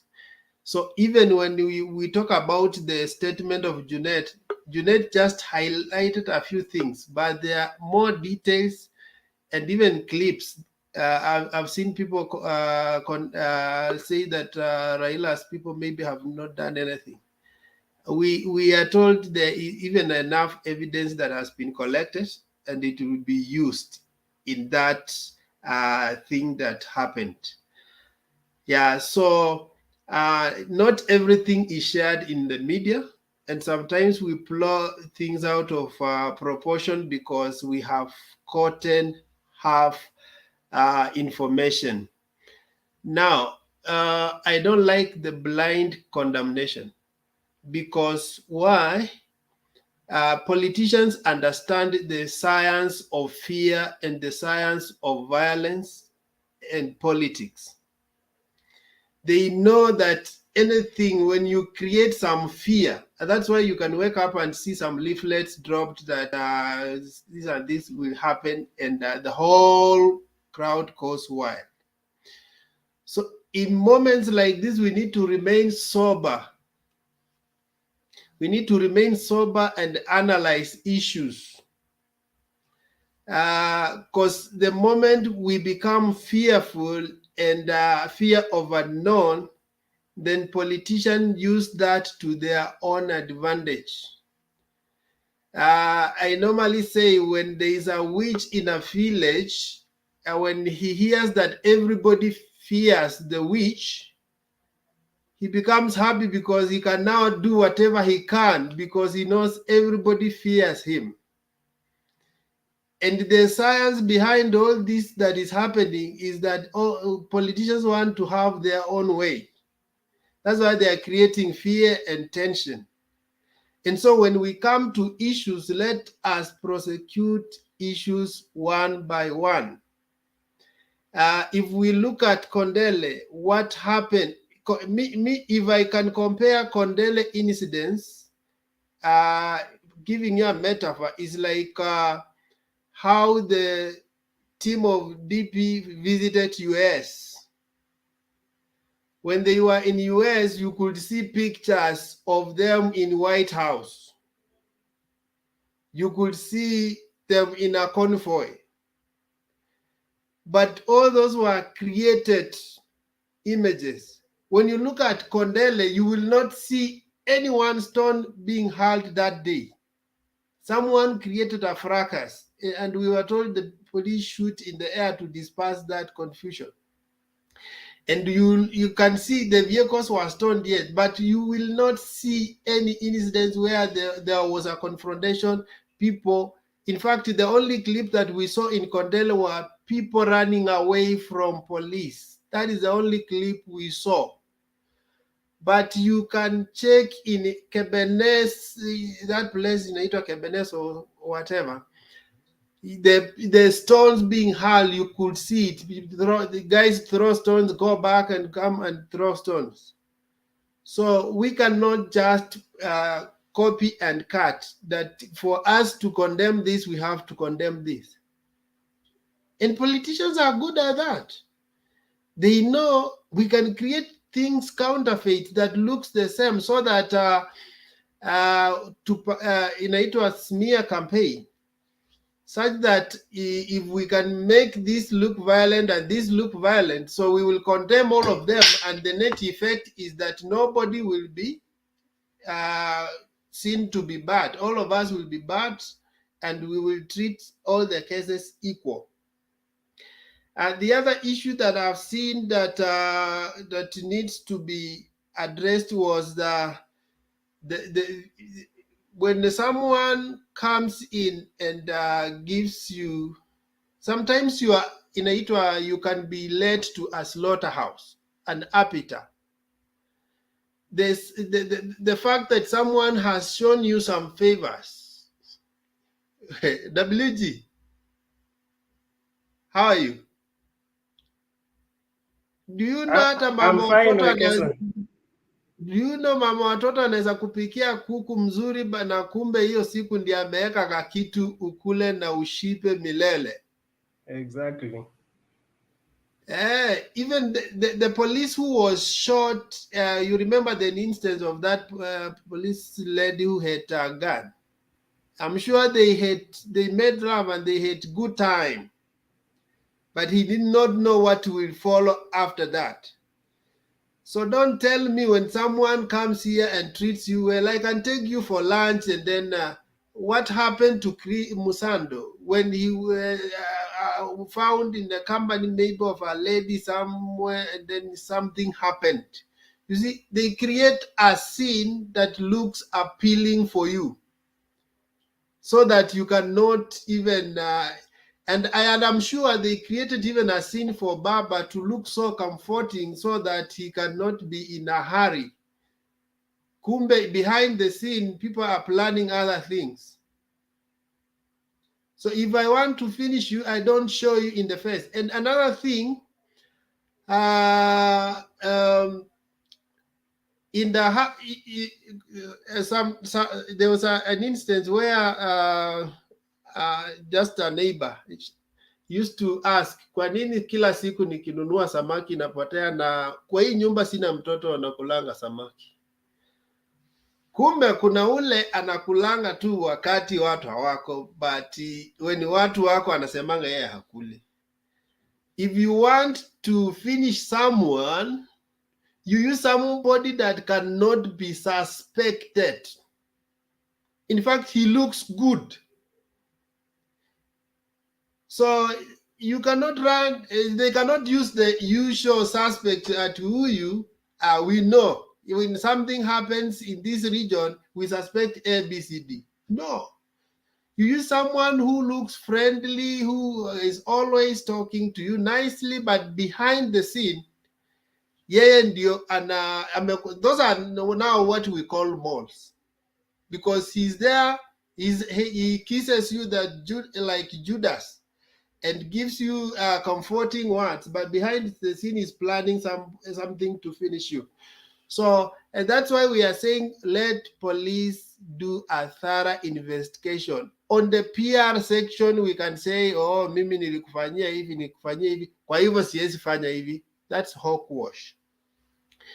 I cannot believe that on the service. Another thing that came out at Kebenes, someone said that place doesn't have stones, only mchanga.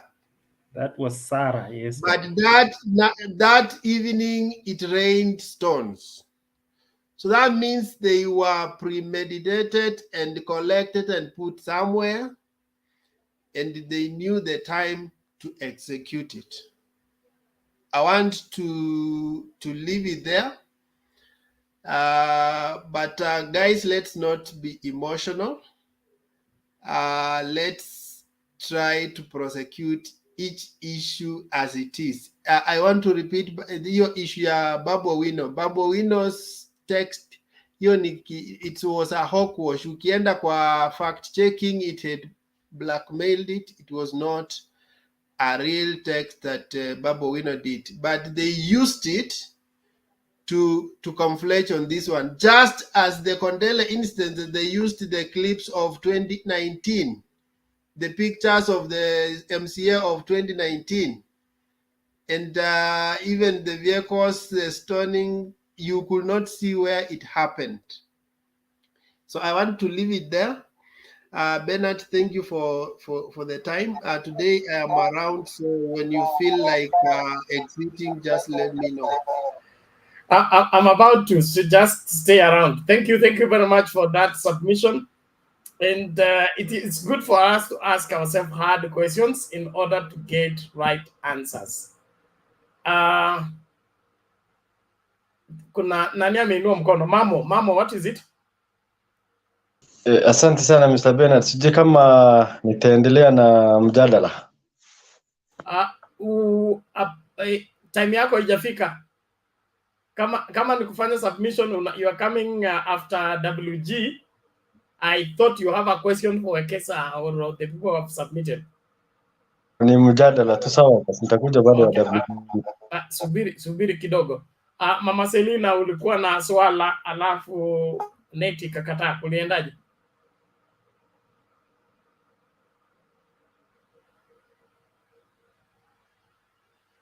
Mama Selina, it looks like you are... Yes, Bernard. Ulikuwa unataka kusema kitu alafu audio yako haikutoka. What happened? Hata ametoka Kiprotich. Nilikuwa nataka kuuliza jambo moja lakini sawa tu. Ametoka, wacha niwache hivyo. Okay, sawa. Thank you very much. I concur with Wekesa. The people who want to eat you may end up entertaining you and make you feel at home so that you get your guard down. If you are alert and suspicious, you will be able to add up things. So you are made comfortable so that your guard is down, you are at home, away from home, and then suddenly there is the striking. But I think we need to grow up as Kenyans. This is the wrong time for such things to be happening. In my opinion, politically speaking, this is a coded message that Kenyans need to dig deep. We can't take this on the surface. This is a coded message that needs to be looked in keenly, and the security apparatus should not play with this. This is a pointer to some things more serious. So Matiang'i and team, no sleeping until after the swearing in of the new president. Mambo ifanyike vizuri, thorough work. Story, this security lapses. We have lost more than enough lives in this country in this kind of carelessness. Mara road accident. Mara, we were just going out and then he was shot. We don't know who shot him and all that. We can't have another life added to this kind of carelessness. Not a serious life like that of one Raila Odinga. We can't play with that. So all the people concerned, this is a wake-up call. The campaigns are on, the stakes are high, there are people who are desperate, they're willing to do anything. Don't let them play around with the life of this great nation. WG, karibu. Asante sana Bernard, and thank you Wekesa for the insight, the good analysis. I want to say that I think today the event of yesterday has sunk deeper into people's minds, so that the analysis here is quite in order, is quite meaningful. Yesterday, people were still emotional, and there were a lot of blame games. Today, we are seeing analysis yenye are making sense. I want to also weigh in those analyses if we want to analyze the event and the situation. And even though Wekesa was a little bit, soft on the security side, I tend to take a a different direction in that. First of all, I want to delve in the AZIMIO team as a group, as a team, as an outfit that is propelling the election of Raila Odinga. You see, I think what's happening today is that there are a lot of confusion at this stage. We have many people that have joined the bandwagon, and the many people that joined the bandwagon expanded the circle. But again, the circle was expanded, but again, people retreated. All these people have retreated, each and everyone to their territories to conduct this nomination exercise. So we are living in a situation whereby, yes, people are there, people are expected to play their roles, but they are absent. Take, for example, the head of is it Raila election team, campaign team, the governor of Laikipia. He's not been so eminent in Raila's campaigns, and it is understandably so, because he must also take care of his constituency or his county for the purpose of re-election. And therefore, his attention has been divided. That is just one individual with one portfolio. We have so many of those ones, of such kind of people. And therefore, in their absence, where is Raila Odinga and his campaign team? Where are those? Who is playing roles as far as security is concerned, as far as organizing where Raila will be, at what time, and with who? Who is overseeing all this? Because people's attention are directed elsewhere in the nomination. So I think in such a manner, the guy is exposed. And this was eminent yesterday.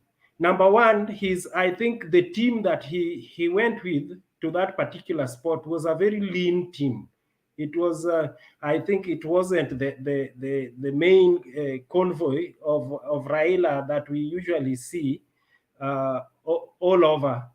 The team was lean. And therefore, I think something should be done in terms of AZIMIO. Nowadays, we are talking of AZIMIO. But I think Raila should have remained. The other thing is that when the AZIMIO team came, I think the space that was formerly occupied with ODM strategists and organizers were left so that can be covered to accommodate those others who would enter and now show that it was a national thing or a multi-party issue. So the ODM security team left or simply gave way so that other people could come. And therefore, in the process, we are still seeking to know who is in charge of Raila's campaign security. These are the people so far. If we knew them, we would be asking what was wrong with them at that particular time. Did they know that that area where they were going was a volatile area? Because you can't tell me that they didn't know that. Everyone knows that that is Rift Valley, a very, very, hot background of William Ruto. You see, so therefore, I think people slept on the job, and people should be asked. In fact, the Raila team, campaign team, should be asking who was responsible for his security then, and what preparations did he make for the security in that area? Because if you could work with a lean security team like that in such a place, I think that was an oversight. Number two, the police. When I come to the police, you can't tell me that these politicians would be, planning these things, discussing about it, making phone calls, yet there's no intelligence, both prior to that and after, because it is already taking so long for them to tell us what transpired. This thing already is being overtaken by events. By the end of today, we should have seen people spending nights in the cell. And that one, the objective, we know very clearly that they are seeking to sweep this thing under the carpet, which we are not going to allow easily.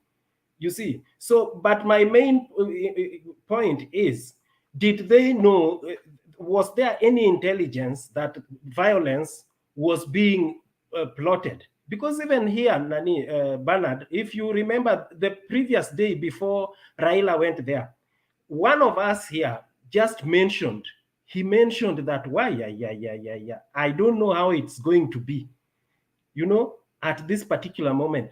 I don't know what had happened also the same day. And it was coinciding, the BBI issue.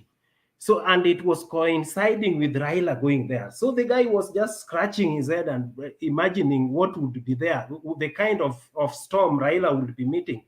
Could it have, slight the security's eyes or intelligence that those kind of volatility would occur in such a spot?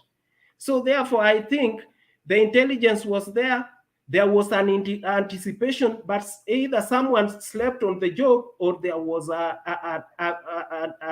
elaborate and it is something that was pre-planned and ignored so that it can happen like that, even within the security circle.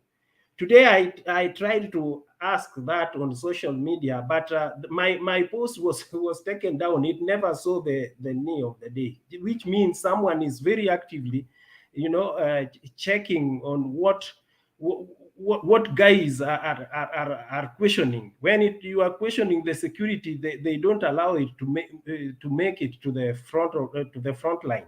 So people, we should ask, because this laziness for government workers has brought a lot of problems and losses to this country, just like Bernard mentioned.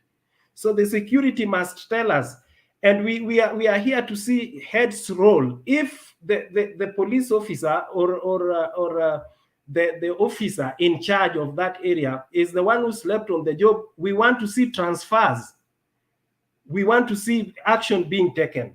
The other thing that I want to remind you people, Bernard, is that long time ago, was it last year or early this year, there was a big meeting between the security teams then, and it was held, I think, in Eldoret or where. Matiang'i called that security meeting where they zoned the country. And one of the areas that was zoned as a volatile area was the Rift Valley. You see, so if that was a volatile area, and this is a leader, a contestant who is going there, what did the security do to foresee that this incident did not take an ugly course the way it took? So we are still blaming these people, Wekesa, and we should see people, the government taking action on this, both on those people who are supposed to take action, but they are sleeping on the job or they are ignoring. The heads should roll over that. Finally, I want to talk about the apologies, but me, I would call them chest thumping apologies. You see, because there's a clique of people who think that I don't know how they take themselves. They've put themselves at some level, a higher standard in terms of intelligence, so that they are able to play with the Kenyan psychology, twisting words, playing around with words, playing around with events that takes place, you know, both in social media and in the arenas, and using the photoshops and what, just like Wekesa you were mentioning. And you see, they don't know that in this country there are also people who are more intelligent. Again, there is this issue whereby some people also think that they are so powerful that the rest can be beaten up like children if they become angry, and if they want to do something, they can do it very badly, you know. And that's the reason why people come out chest thumping. Take, for example, Sudi. If you see how he was apologizing, he was just adding, you know, salt into the wound. So, and even Mandago, like Sudi would just say that he's taking the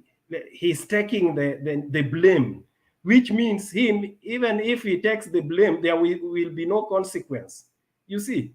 So when we analyze that, Mandago also says that the likes of Akina Junet, they love, you know, throwing stones, they love violence. So they want to think that everyone else also loves violence. Wekesa, in this country, where is violence? Surely, if you want to ask yourself, where we are experiencing violence today is in the Rift Valley, where people don't sleep in their houses even as we speak, where every other day guys are getting shot. Isn't that worse sort of violence than throwing stones? So where is it taking place? Is it taking place in the coast? So why should they blanket other people that they are the masters of violence? So they should not play around with our psychology. It is only that Kenya, there are those people who want Kenya to be a better place. But others, as long as they want to, as long as they've gained what they want, it's to hell with the rest of the country. So even William Ruto also, his way of apology was just wanting. So I would want to request the people in the Rift Valley that they should consolidate that energy which they are using to pelt Raila Odinga with stones. They have security challenges in terms of cattle rustling, in terms of killing of innocent women and children. Even some of the schools have been closed as we speak. People are struggling in that area, including William Ruto. He should take all his intelligence. Yes, we agree, they are intelligent, they are very powerful, they are tough. Why can't they convert that to bring peace among the Pokots, among the where does Murkomen come from? That people of that area. How do we call them? Marquette. The Marakwet. They are suffering. You see. So why can't, instead of rushing to pelt Raila Odinga with stones, let them go to those areas where there are security challenges. Let them deal with those rustlers au wauni wenye wanawasumbua. They are men enough. Let them go to those areas, territories, so that we can see how you know, energetic they are, how wise they are. Thank you.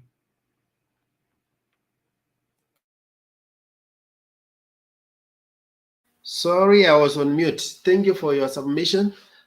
Mokua, I have shared my number there. You wanted the number in the inbox. Let me see. I think Bernard has not given me a lineup. Ni nani hajaongea? Next Kuna ni mimi bwana. next Yeah, ni I think it's Mamu. Mamo. Yeah, I think nimeona ina flow. From Mamo, the rest have not talked. Mamo, David, Murunga, and David Olo. So Mamo, how are you? Fine, thank you. How are you, sir? We are good. Aisa, David, ni swali? nilikuwa Olo, ni nimepotea swali? kidogo. Sio swali, ni mambo tu ya mjadala. Nataka kuongea mambo ya Ngoja mjadala. kwanza, nimeona kuna mtu ameinua mkono. Olo, ni swali? Yes, Wekesa, can you hear me? Yes. Yeah, I just want to request you if you can give me time because I'm at work and I'm supposed to rush on some duties here. I don't know whether the others can just excuse me. I just speak. I never use too much time, then I will finish if it is possible. Panelists, do you allow him? I end the job. Yeah, Olo can speak. Olo ongea bwana. Urudi comment section. Alex, I'm not talking to you. Why are you breaking the protocol, my friend? Oh, ameuliza panelists. You know, now you are wasting my time. He asked if the panelists can allow. So you think I'm not a panelist? Okay. Olo, 3 minutes, kindly, and then we go to Mamo. Okay, thank you so much. Okay, Alex, it's okay, thank you. David Arika, how are you? Okay, I just want to say something about this thing. I just want to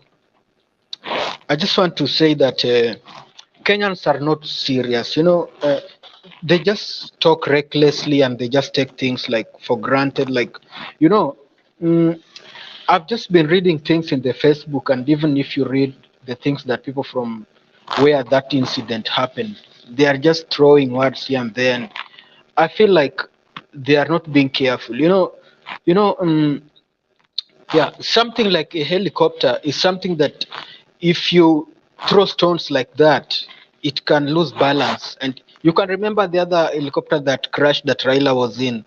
It just crashed when it was about to land. So I just feel like, you can do something like that and then something big happens. Let's say, God forbid, let me use that word for the sake of those who are theists in the panel. Let me just say that if they do that, then by some wrong reason, the helicopter crashes, then Baba dies. What do you think can happen? And then people have this kind of feeling like, these people from Rift Valley, they are warriors. No one can face them, that they will only fight Luos.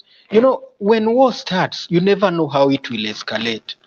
You see, you can find people coming from all walks coming to join it.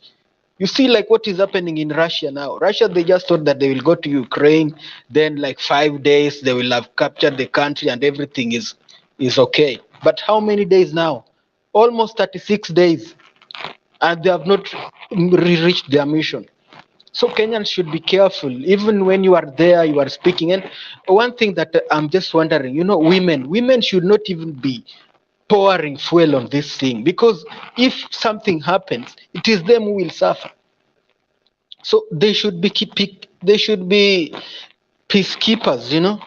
So I'm just wondering why people don't understand. So I just want to urge my fellow Kenyans, Kalenjins, all the tribes, na hata watu wana support Ruto maze, let us just think before we say something, because war is not good.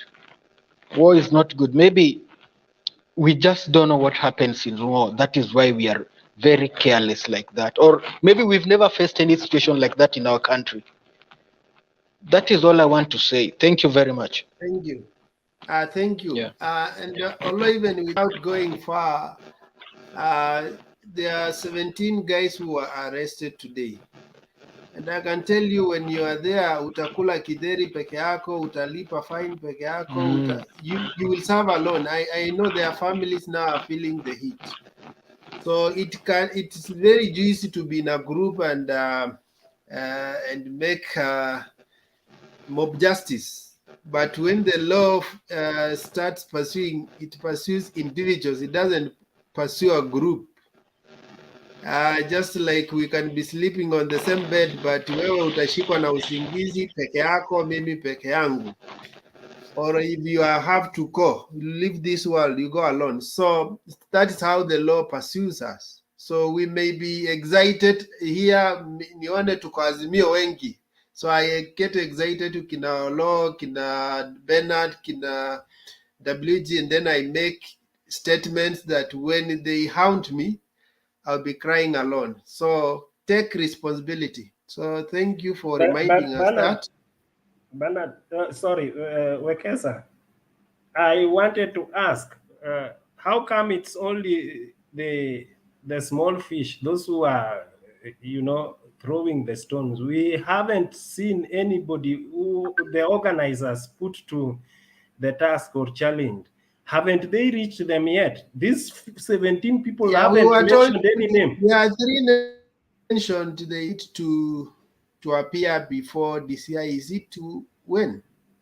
Is it Monday or when? I don't know. But there are 3 names that were asked to appear before the DCI. Now let's have Mamo make his contribution. Asante sana Mr. Wekesa na Mr. Bennett. Nilikuwa nimepotea kidogo kwa mtandao lakini nimerudi. So juu ya mjadala, nashukuru sana the panelists, nimesikia chenye wamesema watu wote. So kila mtu unajua ni kutoa tu maoni yao. So sasa kuhusu mjadala hii, okay, kitu ya kwanza unajua everybody, kila mtu anasema okay, we condemn. But hii condemnation inategemea, because kuna wengine wana condemn tu kwa ulimi hapa, kwa mdomo inaonekana tu yani, lakini nyuma ya curtain unajua sasa condemnation haiko kwao kabisa. So tunaona wenye wanasema pole, sorry. So hawa ndio wanajua, because unajua sorry za zingine inafaa itoke kwa roho, lakini sorry tu pengine ya mdomo unajua kuna kitu inasaidia. Because hakuna haja labda useme yani upange vitu vibaya ifanyike, alafu kikifanyika unaanza kusema sorry. So kwa maoni yangu hakuna haja ya kusema unapanga vitu na unasema sorry. So ile ingine, the best thing I think, kuliko kutupia helicopter mawe ama labda unataka kuchukua yani life ya mtu umharibie ama uwe mtu, I think the best thing wenye hiyo area wenye wanafaa kufanya ni ya kwamba, because hata ukiangalia kwa hiyo result ya KCPE hiyo area ukichunguza unasikia the first candidate alikuwa na 226. Sijui kama mlijua hiyo. So wange concentrate sana na mambo ya msomo kuliko kutupia helicopter nini mawe. So ukiona watu wanafanya vitu kama hizo background, nafikiri lazima kukuwe na shida. So yangu ni hayo tu, sina mengi. Bena dile ngine ni ya kwamba okay, nilikuja kujua Mr. Mtembei kumbe anasimama ward yangu. Hebu fanya utafiti alafu umwambie nitafute, because mimi ni mzee wa hiyo area moja wao. Thank you. Sawa, thank you for your contribution. Amanda, you are to respond. Mamo bado yuko. Washa moto ikatoroka. Mamo yuko. Niko area. Oh, Mamo, I just wanted to make a joke. Sisi watu wa Bungoma, if someone comes with a chopper, the only thing we can do on it is to hang on it. We can hang on it. And sometimes when we hang on choppers, we are arrested, but just on hanging. Niko area mwenye anaweza uliza swali aulize. Haya. Okay. Naomba Alex nikukatie, asante. Nikukate kwa sababu naondoka. There is a clip I'm supposed to play, and then I go. Secondly, I want to talk about this warrior thing. Okay, this warrior thing must be arrested now. Take it to the bank. We are in a civilized society where the rule of law carries the day. Whether you are from the royal lineage, warrior lineage, cowards lineage, it makes no difference. Don't let anybody deceive you that you are from the warrior community, so you go and endanger people's lives and you think you can hold this country hostage because you are from a warrior community. Just stop it before it stops you. That nonsense cannot be resurfacing at this point in time. And any politician who is thinking that, they should just pack and go wherever they can practice that, where there is lawlessness. We have a country to take care of. We have children and our children's children to secure. We don't have time for people who are senseless, who want to cause havoc in this country in the name that they want to become leaders. You don't become a leader by fighting everybody. You become a leader by being the best among the rest. We'll first of all be the best before we are first. Not first, then the best, then first. So if you're not the best among us, you have no capacity to lead us. Sit back, learn the ways first, learn the trade first, and then you will be able to do that. So I will speak specifically for those people who are perpetuating this ideology of we are the warrior family, we can do this and that. All those people thinking that they are past with time and they are only setting themselves up for trouble. ICC has not left. That's a statement that Mzee Moi said, okay? He said, mnafikiri Okambo ako ng'ambo, Okambo ako humuhumu, okay? So you just keep doing what you are trying to do and see what will become of you. If you want to be part of this country, you must carry the rest of Kenyans with you. If you are not comfortable sitting around other Kenyans, you are the misfit we have in this country, and we need you fixed before time runs out. Let me play this video, and then I think I will be late to go. Nitakuwa nimemaliza ya kwangu ya leo.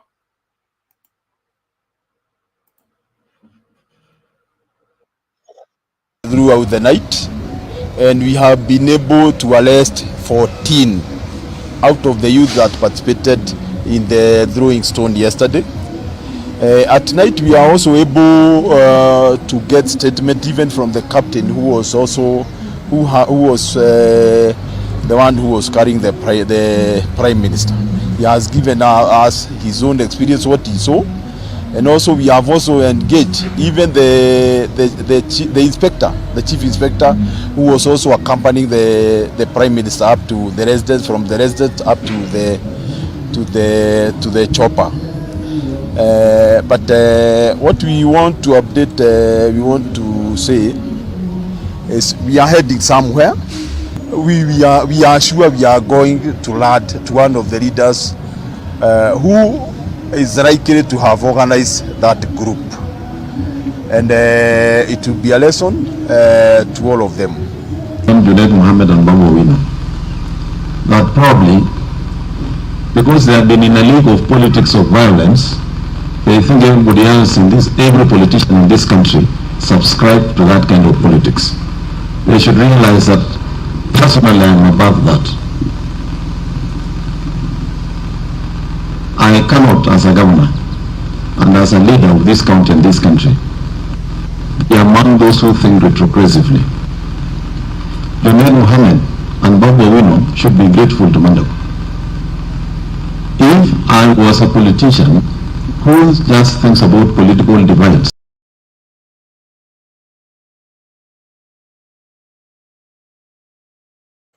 Okay, I think that is it.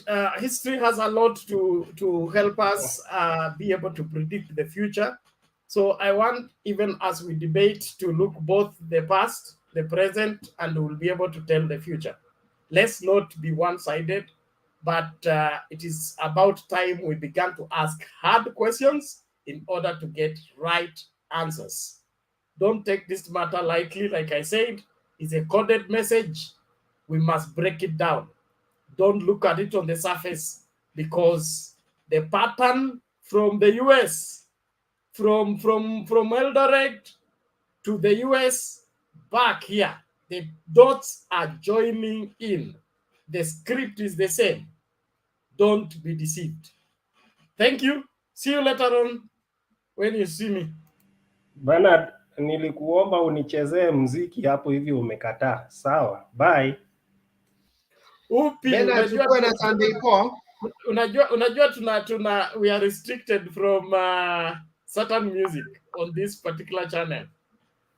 That's number one. Number two, Yeah, we don't have rights. Kama request umetuma na hujatuma na sadaka ya kusukuma, basi ndio hivyo, yezi hata cheza kabisa, kwa sababu lazima uweke ndani coin ndio jukebox icheze. Sasa otherwise, thank you. I think I'll catch up with you later on in the day. Bernard, umetoroka tena. Mimi naomba nijiandae kwa ibada kesho asubuhi. Kesho ni Sunday bwana. Lazima niende kuweka mahesabu pamoja. Bishop atanifukuza nikienda kujiumauma kwa madhabahu kama sisemi chochote. Umetoroka tena, nitakupata tu. Bernard. Mimi sikutoroki, wewe ndio unaingianga masambaya. Bernard. Lakini leo nimetoka mapema kwa because it is I need to go and prepare for Sunday service and other things. Iko nini? Bernard everywhere. Niwekesa anasema as you prepare. Yes. Uone kuna kitu nilikuwa nimekuonyesha hapo. Coming up tomorrow, sawa? Yes. What time is it? 8 o'clock? Yeah, 8. Okay. I'm the one to host it, ama we will co-host? Tutaongea hiyo, but prepare for that. Yeah, inanga preparation. Any person want to deny my existence, you should want to prove my failure not being there. So here is simple. I'm ready. Okay, maybe the guys are not aware. Tomorrow we are having the president of AZIMIO on the platform. He'll be sharing his maybe faith or lack of faith, and we want to hear, and we can also participate with your comments. What is your view on faith? So those are faith matters. We will have it at 8 to 9. So you can tune in. Mutaweka link. AZIMIO. Kutakuwa na link. We'll share the link. We'll share the link. Wewe kuwa tayari. Kuna mtu anasema hakuna Mungu. Tunataka akuja atufikishe. Waacha tutakuwa hapo. Naona mapasta kama Fred wanaanza kutesa. Kasuti should be here so that amlaani baada ibada kama unfortunately I'll be working, but I don't know, but I don't know. God give me grace. So you can leave your comments in the comment section if you are working. So thank you. So let's proceed. We were on David. How are you, David?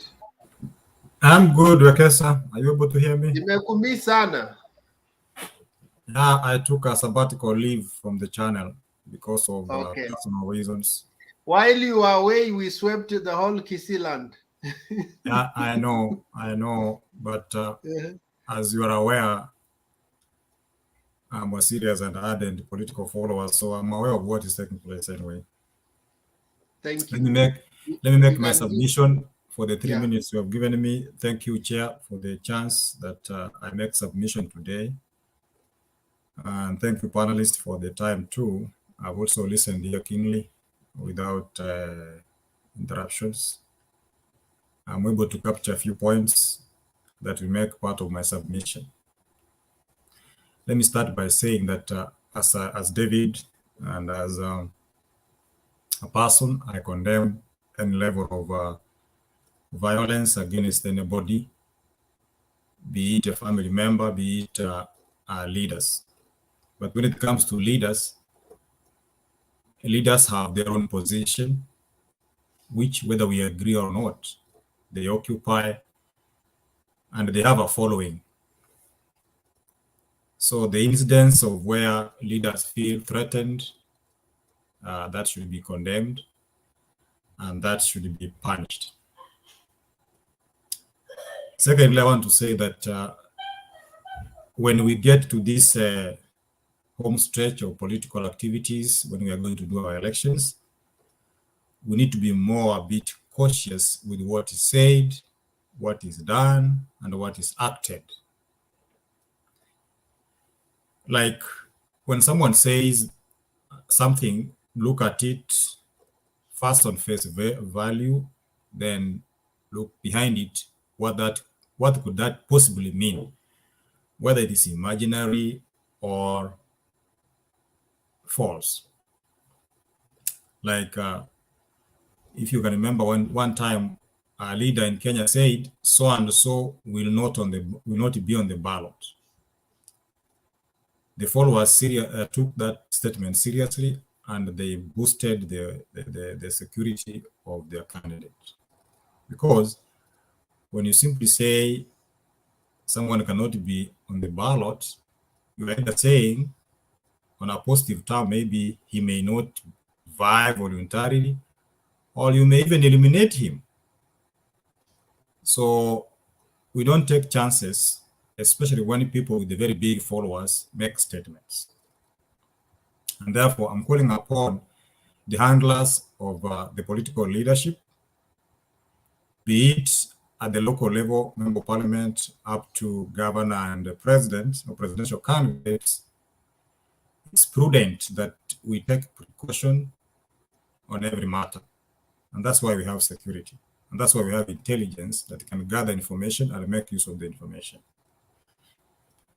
Thirdly, I want also to say that even those of us who are supporters of our candidates, let us be mindful of our language. Let us weigh what we speak and its implications on other people. Sometimes we are very easy to abuse, maim. Saa zingine matamshi yetu ni ya kejeli.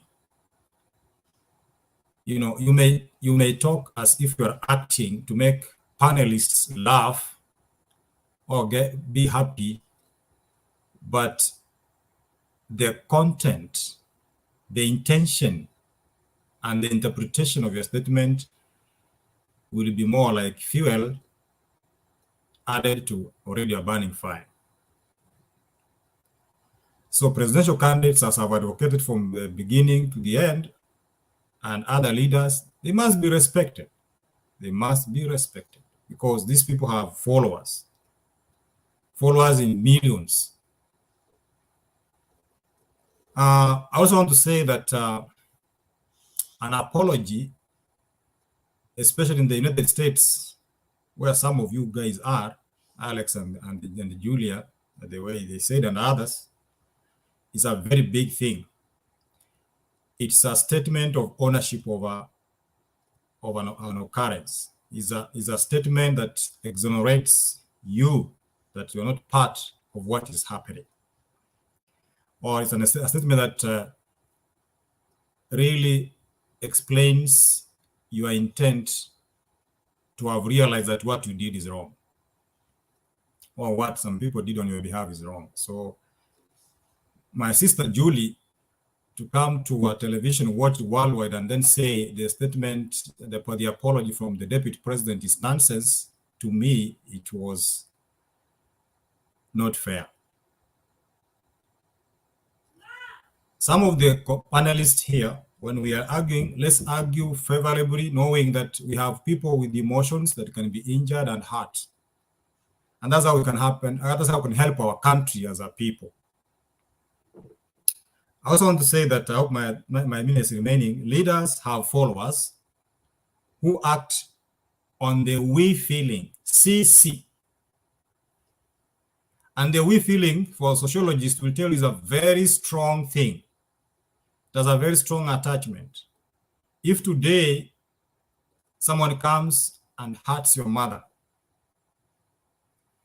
trust me being one of them, I will act. And I'll act ruthlessly. Not because my mother has given me instructions to act, if today the men are affected, or somebody affects a man, hurts a man, men will say no. The we feeling comes in. It moves to a tribe, and it moves to a party. It moves to a club.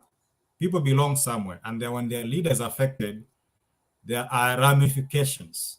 There are actions which may not be planned or may be planned. What do I mean? When you attack a leader, his followers will respond, either by instruction or by their own volition. I want to remind you, one time when William Ruto went to Kisiland, because that's where I come from, and a few guys hurt him in a rally which was attended by our leader, Simeon Yachai. That leader was hurt on the knee and he lost a shoe.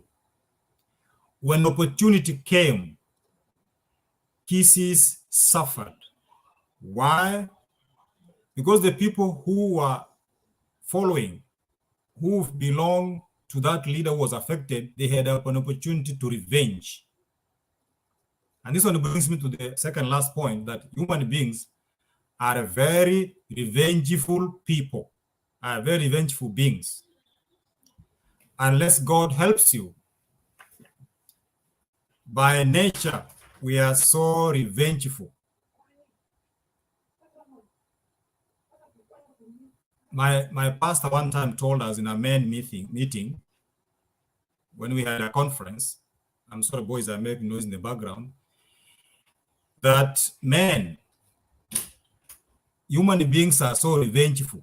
Stop cheating on your wives, because if that wife decides to revenge, you will regret your actions. So what am I saying? When we affect other leaders in our area, trust me, their followers will have an opportunity to revenge, whether they organize on their own or on organization by the leaders themselves. This one brings us to what we just discussed here about the Kondera issue and how leaders responded to that. I want to believe the Rift Valley people were looking for an opportunity to revenge that action. I'm still convinced. And therefore, when Kasuti, I'm finishing. Stop raising your hands before I finish. I have 2 more points to put. I want to say that the handlers of the Kondera incident and other incidents, however isolated they were or spontaneous, there were followers of the deputy president who felt wamefanya mtu wetu hivi na sisi tutatafuta wakati wa kufanya hivyo, either small person or big people. And that one reinforced my statement by saying human beings are very, very revengeful. Even as we cut out our politics, let's not be abusive, let's not push people to the corner, and let's not cajole them, because they will have an opportunity to revenge. Whether they are revenging while dead or alive, it is their relief. Lastly, before I hand it out to the chairs for the questions, WG mentioned something I also wanted to mention, that there was a security lapse and intelligence lapse. A person of the caliber of a presidential candidate, that is not Raila anymore, it's a presidential candidate. When you become a presidential candidate, the state, according to my simple knowledge, has to protect you, because your death may mean a lot of loss. If today presidential candidate, one of them dies, we have to postpone elections, whether you like it or not. There's no another candidate, so we declare unless the rules have changed. So the intelligence, in my own wisdom, failed to bring that information out, that there's an organized attack, which could either be by instruction or by the we people, the we feeling or revenge. And therefore, they need to own up. What we are seeing, like recently, you saw what happened to the United States Parliament, what we call the Capitol. As we speak, people are bearing their own burdens, even the security people, because they failed their part until people stormed such a building. So the intelligence also need to tell us where were they and why could matters reach the level they have reached, who organized that, who executed that, and even cancel meetings. If you realize that this place is so volatile, you can cancel that. Otherwise, were it to know that it didn't escalate, by now we could be talking about several people dying, because the moment you kill a leader, trust me, people will act on their own and cause mayhem. They will not be instructed to do that because there is a following. That's how human beings or nature is. Even animals behave like that. So intelligence, to some extent, was lacking. And I want to challenge them that they should rise to the occasion. Now we are going home stretch. Let each leader be protected. And let each of us, even those of us who are speaking here, be careful with our terminologies and the choice of words. Our careless use of statements can fuel anger than solving the problem we have at hand. Thank you, Mr. Bernard. Yeah, thank you for your submission. Sorry, David. it was Professor. Sorry, Professor. Yeah, we share names. Hizo ni majina za Mtembei TV, we can share. Maybe before I open question 1, 2, I have seen 1, 2 hands, 3 hands. I wanted, are you there, Momenda David? I'm there. I'm trying to answer a question for my son. Just 1 minute. I'm listening to you. Okay. So I wanted to ask you this incidents of Kondele and this one of so what is your view on intelligence part of it?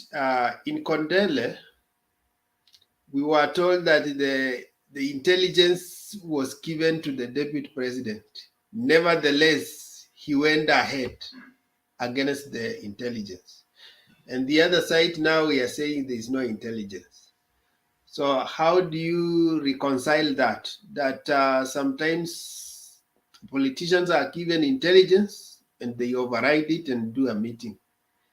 And when they are not given intelligence, we also have an issue. Then the second question I wanted to ask you on that, and then I allow other guys to ask questions. Is it, are we justified to revenge? Or we are still responsible for our actions, whether we feel like someone did this and we have to, or whether it's a spontaneous. Let me put it this way. There are many emotions that are spontaneous in our life. However, we take responsibility and we suffer the consequences. For example, it's natural for me maybe to, if I see a beautiful lady, to be aroused. Should I take action because it's a natural response? Or I should invoke my common sense and know that if I go without the consent of that lady, or if I have not done it the proper way, I will be even sued.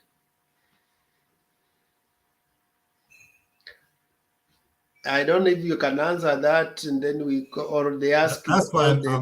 I'm under your instructions. If you feel I should answer that immediately, I can. If you're okay, you can. If you're okay, I can add one person. Then the two also can. Let me add Kasudi. Then the two will ask later. Actually, mine, it was not it's not a pure question, but now I just want to, just want to ask, no, it's not pure question, yes, which means, but I just want to comment on something that David has said here. If such kind of a thing happens in a place where Alex is right now, and Julia, you mentioned her, that was not an apology, by the way. That was a mockery. According to me, according where I see it, that was a mockery, because there is no way you come in the front of national TV, do your own things, and you print it as a by the way lesson, as a by the way subject, and then you demand that that one is apology. David, that one, it was purely mockery, not apology. It cannot be done that way. You can come out by saying, God bless and say, that was not an apology. I can say.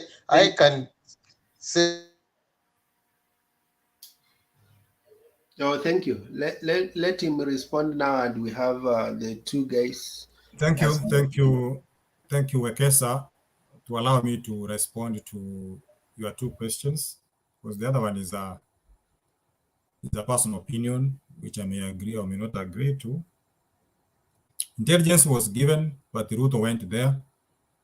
Intelligence was not given, now we are blaming. How do we reconcile the two?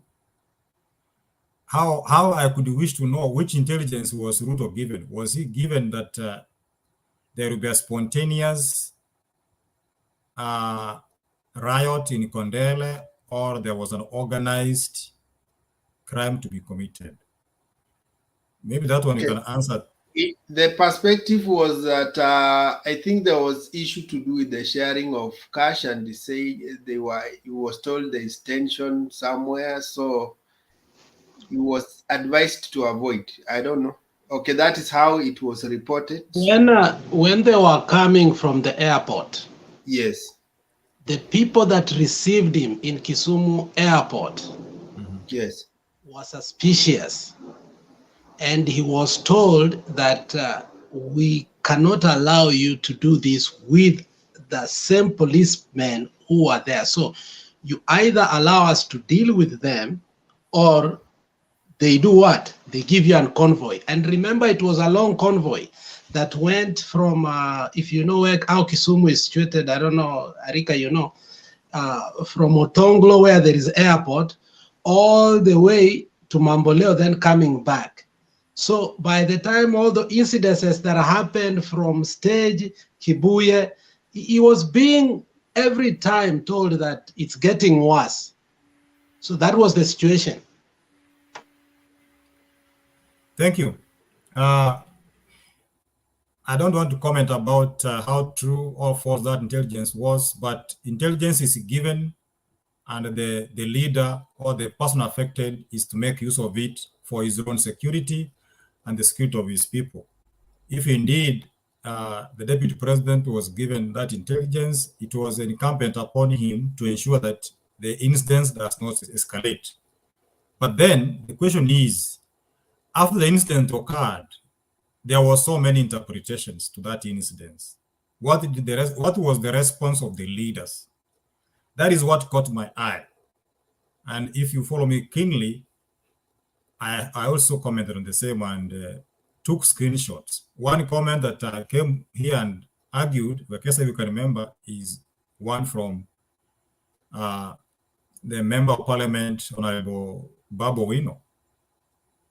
He called it our boys. You remember what he said, but which later they disputed and said it was hacked, that was a wrong, a fake account. Me and you believe it's a fake account, but the masses who received that, their interpretation and how they went, they were waiting for revenge. Because to them, not me or you, our leader was attacked in Kondele by a given tribe. I don't want to mention because that is now going against the rules of the media. Their person, when he comes, we will revenge. And that, to some extent, has a bearing of what happened in that place where the former prime minister was attacked. You can do something today, but reversing it, hey boys, hold on a little bit. You can do something today. The people you met, the people you talked to, you may not get them next time and they do the action or the statement. To some extent, I want to believe Wekesa, that incident has a bearing. The same way I said, we suffered in Rift Valley in 2007 because an incident that happened in South Mogrango has a bearing to what happened to that leader. Are we allowed to revenge? No. But even the Bible says, if you ever go to church, woe unto those whose prophecy will be fulfilled. The killing of Jesus was bad, but some people killed Jesus. The followers of Trump felt the elections were stolen and they stormed the Capitol. But Alex will tell you today they are bearing their own crosses.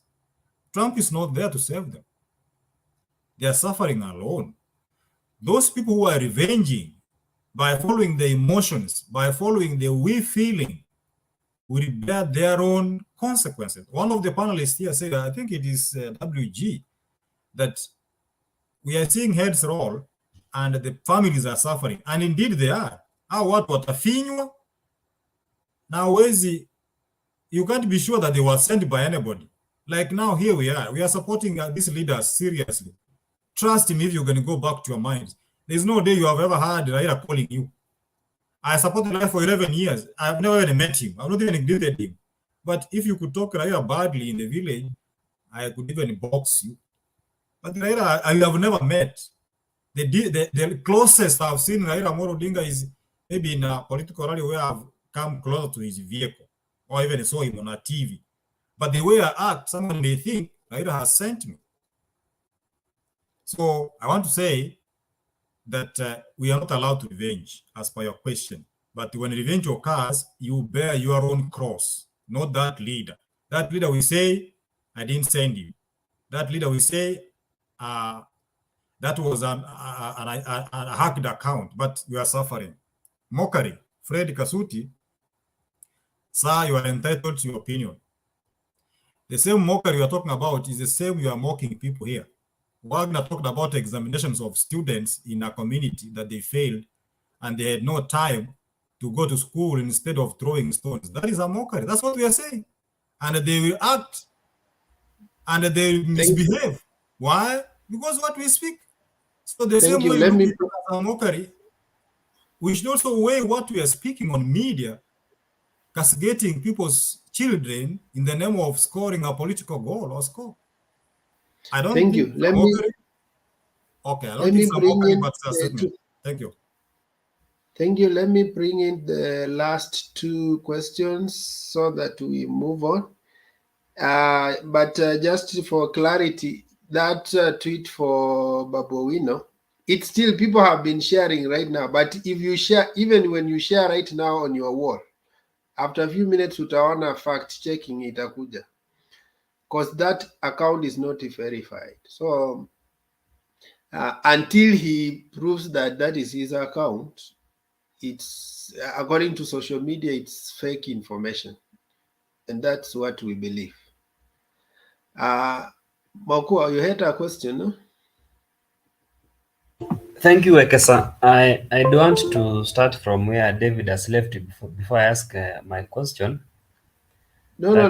We call out. No. Let me then ask you. Let me ask you the question. So we want to move away from him so that others can now make the comment. Okay, so let me ask your the question. He answers. WG asks his question, then so that we are done with David. Okay, the question may touch on David and WG and the rest of us who have. I've heard you people saying that the intelligence failed. How sure are you that the intelligence was not shared?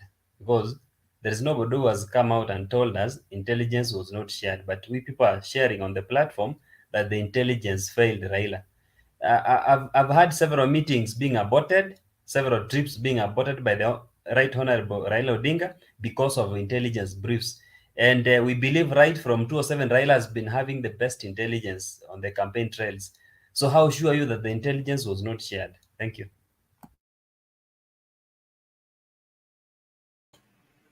Can I say something? Okay, WG, ask your question so that he can answer the two. Well, I think Mokua's question is also kind of directed to me, if I'm not wrong. But let me ask mine. Then I say something a little to Mokua. David, don't you think being let's do this. Ask your question to David. Yeah. David will answer your question and Mokua's. Then you will also comment because it has touched you. In that order. I just wanted to finish up on my part. I just tell Mokua something once I've asked David the question. Before David reacts. Okay, and then David will pick it from there. Yes, yes. No problem, okay, sir. So, David, have you been following the clips of Kondele closely? I believe you heard what the police said. They had the intelligence. You saw what William Ruto said regarding the incidents. And you also heard what Sudi said. Sudi was almost, calling his boss out of order. That the Kondele people were so good. And because Sudi was here before and after William Ruto arrived. So don't you think there are other situations whereby politicians write their own scripts, then they follow it up with their actions? Because according to what the police said, and that is on my side, according to what the police said, and what Sudi said, and what William Ruto claimed, then I think William Ruto, being the the politician he is, there's a script he wanted to write, and that script is what he is following up with action even to date. And I really don't think the Eldoret or the Uasin Gishu thing is the last. So don't you think if you followed the Kondele issue, because you are the one who came up with that example, I believe before you call it, then you must have also checked. But all that depends with your inclination. Mokua, so I would want you to. I hope you've understood. Umechukua 3 minutes ya comment, utachukua ngapi? Hata hii ya comment ya nani nimemaliza ya Mokua. Ya Mokua, we stated that the intelligence, yes, the intelligence, that is what I was asking. If you had my contribution, it was in terms of, was there intelligence? And was the intelligence used? There is intelligence being there, and the intelligence put to use so that the situation can be, dealt with. So was there anything like that? That is what I meant. If maybe you can get that.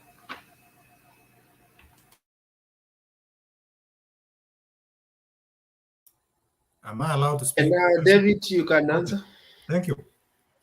I think Mokua Douglas asked a very important question. And that is where I will base my simple submission, my simple answer. Because to WG is more like an opinion. How sure am I? I'm not sure. But actions reinforce my uncertainty. What happened can be misinterpreted to mean, indeed, there was no intelligence or the intelligence was ignored. Because to a level where you see the Prime Minister's chopper stoned is not something you take literally and lightly. You have had panelists here mention that that place has no stones. I've never been there, but if I can pick because I've been listening to, that according to the analysis, that place has no stones. So if those stones were brought, they might have been seen being brought. The information would have been shared, but it was not used. Therefore, that's what we are saying. If you remember what I said, intelligence to some extent was lacking or never used. So, by the way, the Prime Minister and any other leaders is subject to assassination or harm. It's all over in the world. And that's why leaders are given protection and security. Why? There are people who hate him naturally. There are people who feel if he becomes a leader, he will lose something. He will wish that even God can come down and kill him. There are people who hate Ruto, who feel that Ruto taking it over, he won't feel okay. Yani anaomba hata Mungu angependa angemumaliza. And that's how serious it is when it comes to leaders. They need protection. In fact, Douglas, we are saying even when you become a leader, your own mother will be given security. Why? If I can't reach you, I want to harm you and have you. And that's why security is deployed in homes of the leaders. Because in the process of executing your duty, there are people you step on.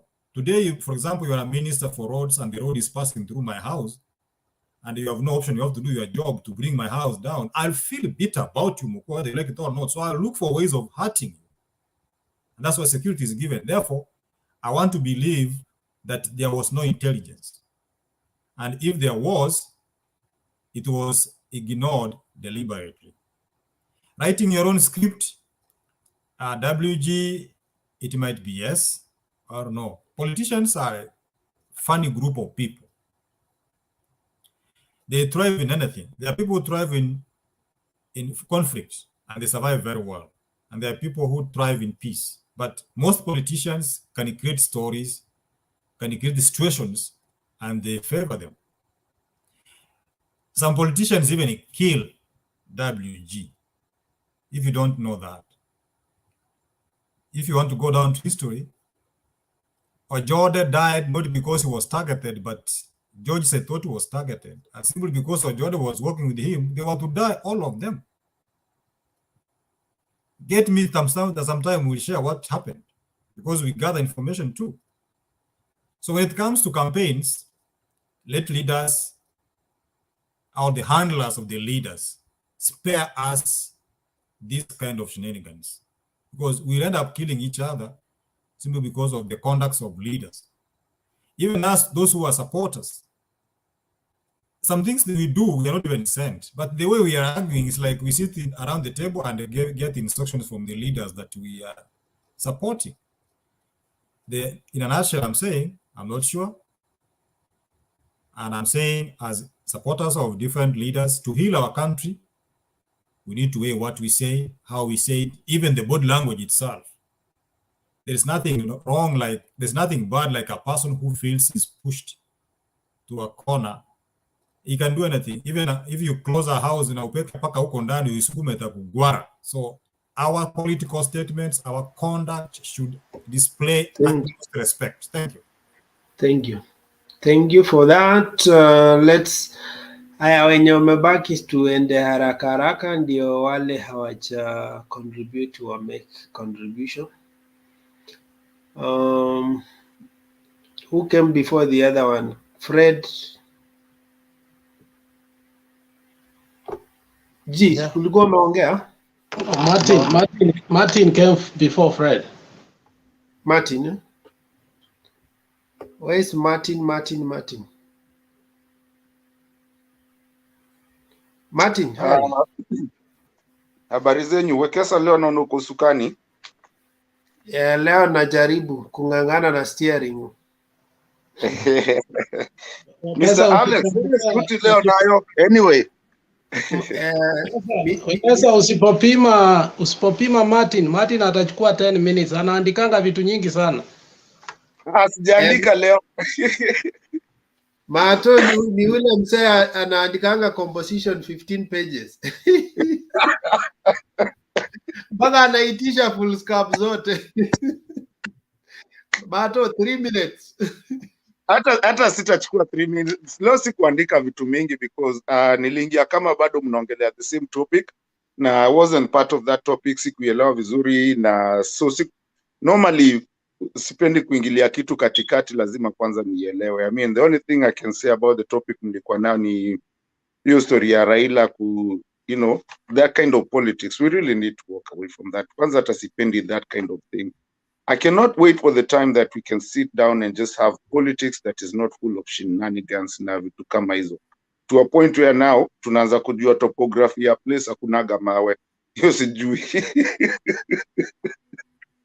But me want today saizi for now niko na just one topic na nataka cause tumefight hiki kitu sana Alex, ukisikiza tukisema story ya Kalonzo. Yes, alipata kitu yake na mnasemaga namuonea, but I want as panelist, because I think in Azimio we are making a little bit of a mistake. Nani anaweza niambia kina nani? You remember before Kalonzo came in, Mutua, Ngilu, and Kivutha were almost in every campaign trail of Azimio. Kuna mtu ameona as different squeezy, ni kama watokei, ni kama tu wako mahali, they are not as vigilant as they were. And I always say, watch out with Kalonzo. Kakona kiburi fulani na kataribu vitu Azimio, because most of the populace of Ukambani really follow the other three leaders, not Kalonzo.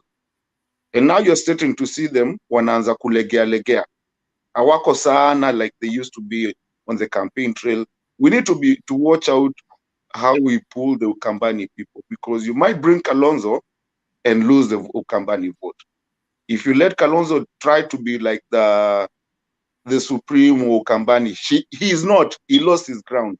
Me as a Kamba, I keep on saying, be careful. I don't know, me, I'm not happy about that, because I think and of course I speak to people too. People are not very happy.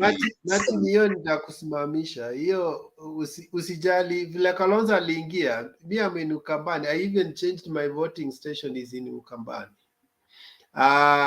Those guys, uliona hata UDA wakienda Masi, what were they being told? Wakisema UDA wanasema Wiper. Majority of the candidates are already on Wiper. And that's how you determine the ground. These guys, you are saying Muungano, ask how many candidates. We have already closed the list of candidates. How many candidates are on the Muungano? How many candidates are on NAC? How many candidates are on Chap? That is when you understand how the party is positioned.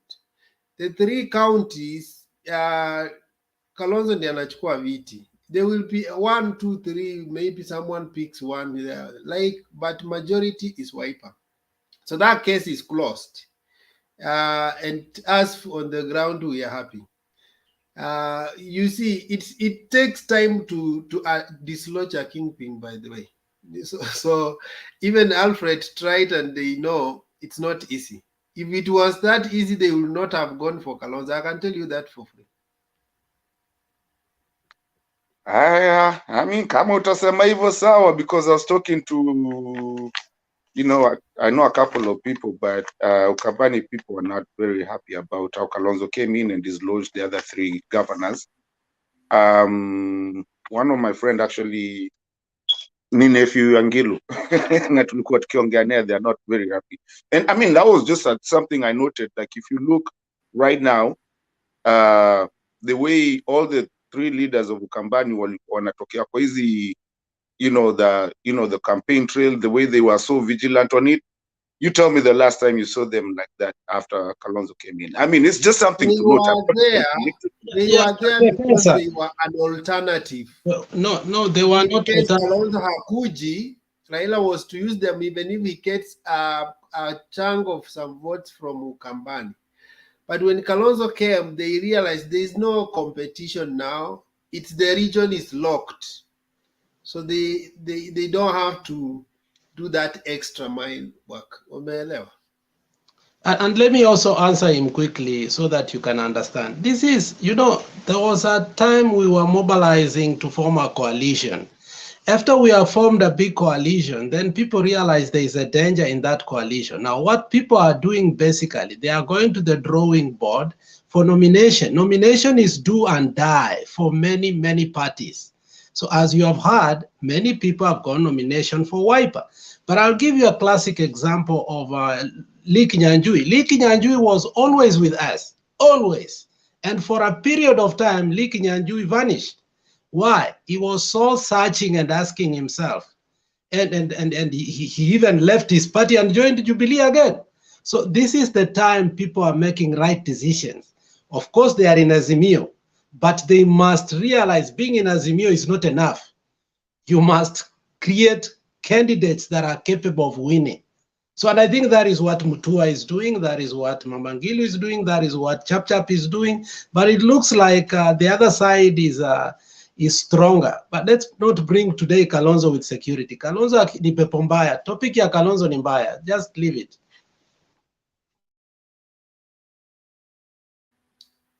Yeah, I hope that was a by the way, Martin. That was not your main submission. No, that was a by the way. That was actually a by the way. It was just an observation that I saw, and I wanted people to, I mean, to hear what you guys, now, what your you 1 minute. No, me I'll sit and wait for the next topic. Bado sijaandika, like Alex said. Hiyo ni kitu nilikuwa nataka tu watu wa nini tuongelee. So endelea kwa the next person. Okay, Kasuti, how are you? Temba, welcome.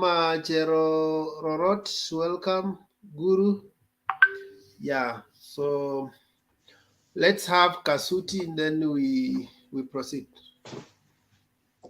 Temba, hujambo? Karibu nyumbani.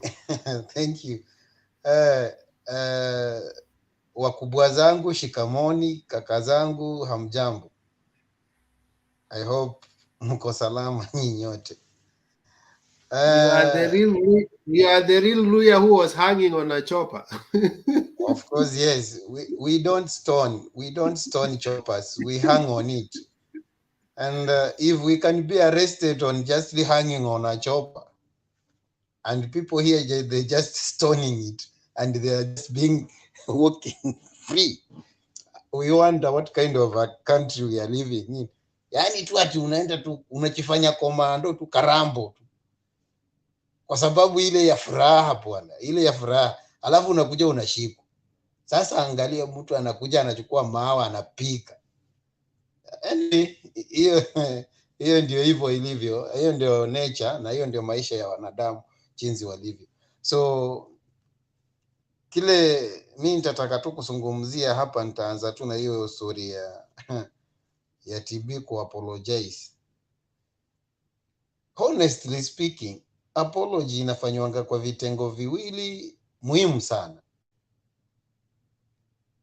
Unapanga, unatoka kule unatoka, unakuja mbele ya kamera, unasema, now either I take responsibility as now the real apology has made by Sudi, not Deputy President. That whatever Sudi has said, it makes more sense than kuliko ile ya Deputy President amefanya. Sababu Sudi ametoka kimaso, yani amekuja kimaso na akaongea na akasema ya kwamba we take responsibility on what happened or what transpired, and I as kama mmoja wale ambao tuko hapa kwa ground, we condemn such kind of an act, and we are sorry about it and we apologize. You take it as a subject. Si ati unakuja unafanya mambo zako hata umesahau, unakumbushwa. Ukishakumbushwa sasa ndio unasema okay nilikuwa nimesahau, sasa I'm very sorry. That one is not apology. That one is a mockery. Because you are happy, you are celebrating what happened. Na wacha niseme hivi. Mswahili alisema kupanda mchongoma si ngoma, lakini kuushuka ndio ngoma. Tuupande tu, lakini wakati itakapofika ya kuushuka, hapo ndipo maswali yatakapoulizwa. So may I see that apology haina uzito wowote. Haina uzito wowote na haiwezi ika make any impact, kwa sababu angelikuwa kweli amemaanisha kumake hiyo apology ingelikuwa ni vizuri. Lakini wewe huwezi ukakuja kufanya mambo zako alafu unakuja kusema mwisho ati na apologize. Hapana, haiendangi hivyo. Hiyo imeflop. Na kulingana na ile rally tumekuwa nayo kule West Pokot, basi wewe unatuambia tunakuja kwenu, mnatufukuza, mnatupiga, alafu tunakuambia ya kwamba hatutaenda mbali, hapa kwako tunataka kukuprovia point. Tunaenda even now, watu hawaongelei kile kilifanyika jana. Kile kilifanyika jana kwa mazishi, watu hawaongelei. Watu wanaongelea the reception that AZIMIO had in West Pokot County. And West Pokot, Elgeyo Marakwet is neighbors. Even although I don't come from that side, is neighbors. Na ukisikia vile Dolcos alikuwa anaongea na ukasikia vile Lonyangapo alikuwa anaongea, kwa sababu before baba aende kwa mazishi walikuwa huko Elgeyo Marakwet, if I'm not wrong, na huko ndiko walidelay in fact walikuja kama if the service was already done, walikuwa kwa process ya kulay the body on the ground, so waliingilia hapo na wakaparticipate kwa hiyo ibada. So sembuse wangekuja asubuhi vile walikuwa wanatarajia, do you think that place ingekalika? Haingekalika. And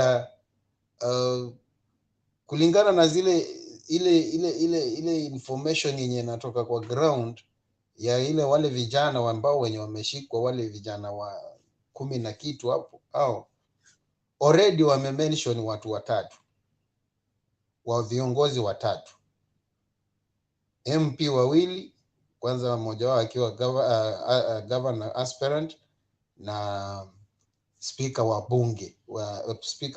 bunge la county.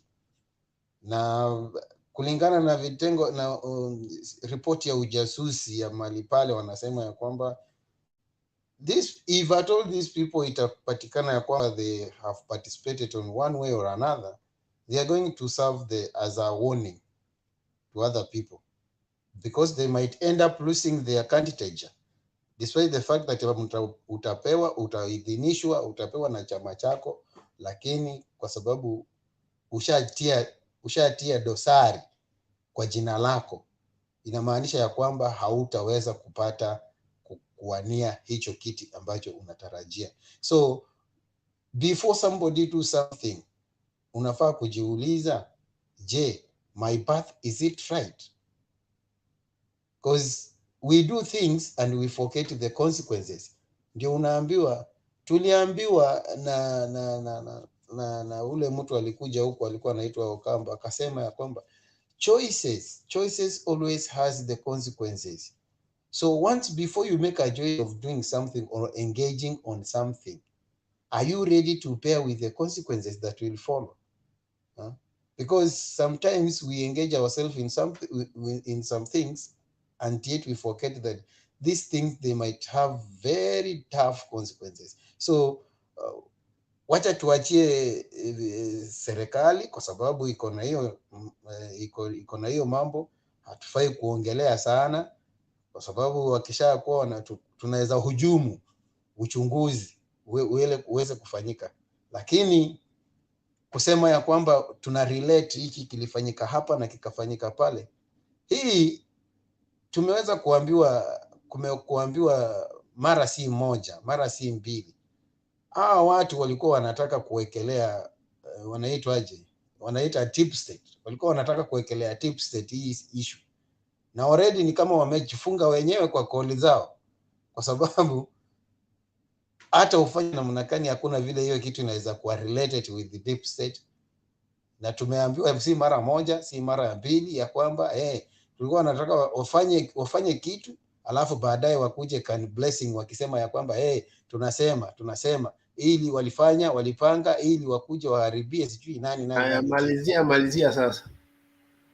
Hiyo ni ukweli, walipanga na walikuwa wanataka kuwekelea watu fulani. Sasa wamejifunga wenyewe, basi hata kama mwarobaini ni chungu sana, hiyo dawa watakunywa, na kikombe ya kwanza inachemshwa, iko jikoni.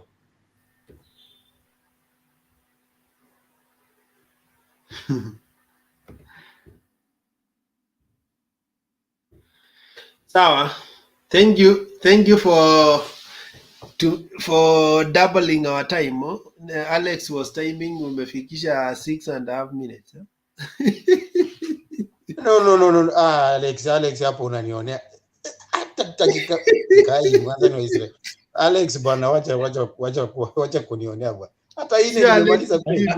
Lakini niko na swali kwako. Unajua sijui kwa nini unapenda Sudi sana. Ikifika Sudi ni kwa sababu yeye ni Sudi na wewe ni Kasudi. Sudi mimi nampenda kwa sababu with his loose mouth sometimes anakujanga anatoboa vitu zenye hatukuwa tunajua. Unaona? Mimi nampenda kwa hiyo. Yaani na ujue kinachofanyika kwa kiza wakati Mungu anataka kukiweka wazi. Exactly.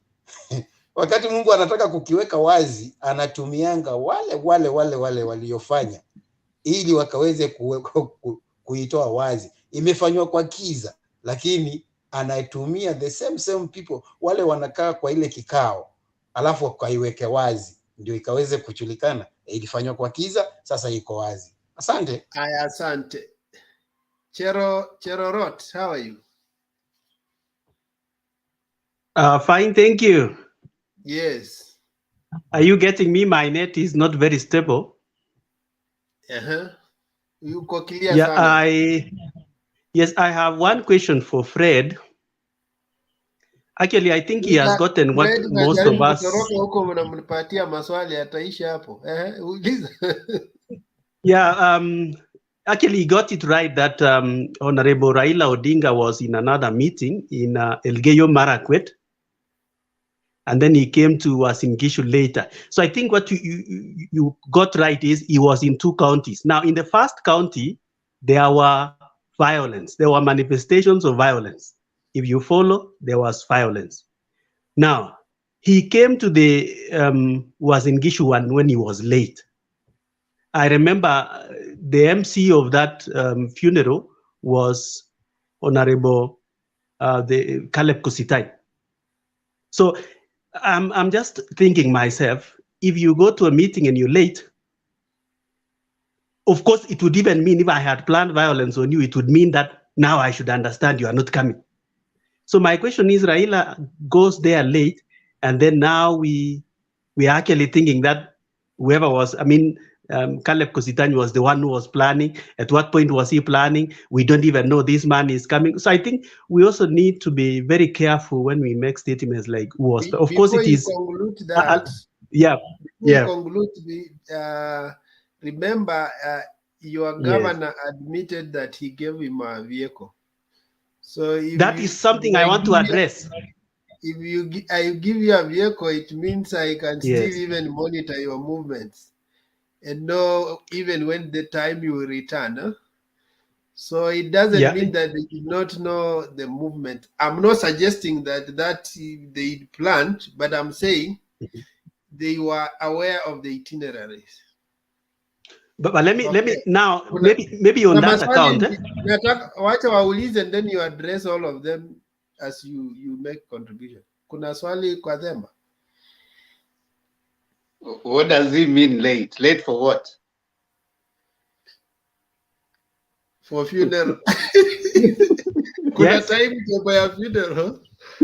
Arrival. No, the question was, the question is, he did not even manage to attend the main function, and that is why I think later I'll make my observations later. Cherorot, But we want did you know? Yeah. Did you know his itinerary? Yeah, of course. After this itinerary can only be established now based No, on where wait, he attended it's a the yes two or no. functions. Did you know his itinerary? You and I did not, but after he attended, we can Exactly. tell. So what I'm trying to Yes. tell you, when you say late, do you know whether he told them that I'll not make it for the service, but I'll make it later? Of course, you also don't know the same thing.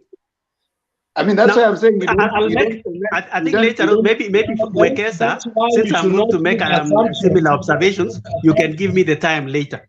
No, Cherorot, Okay, what I'm saying. What I'm Gerono, saying in other is- words, Gerono, before you answer, so that you don't answer wrong questions, they're asking you, Yeah. and it's good to Yeah. listen. When someone is attending an evening class, do we say that is late, or it's planned to be evening?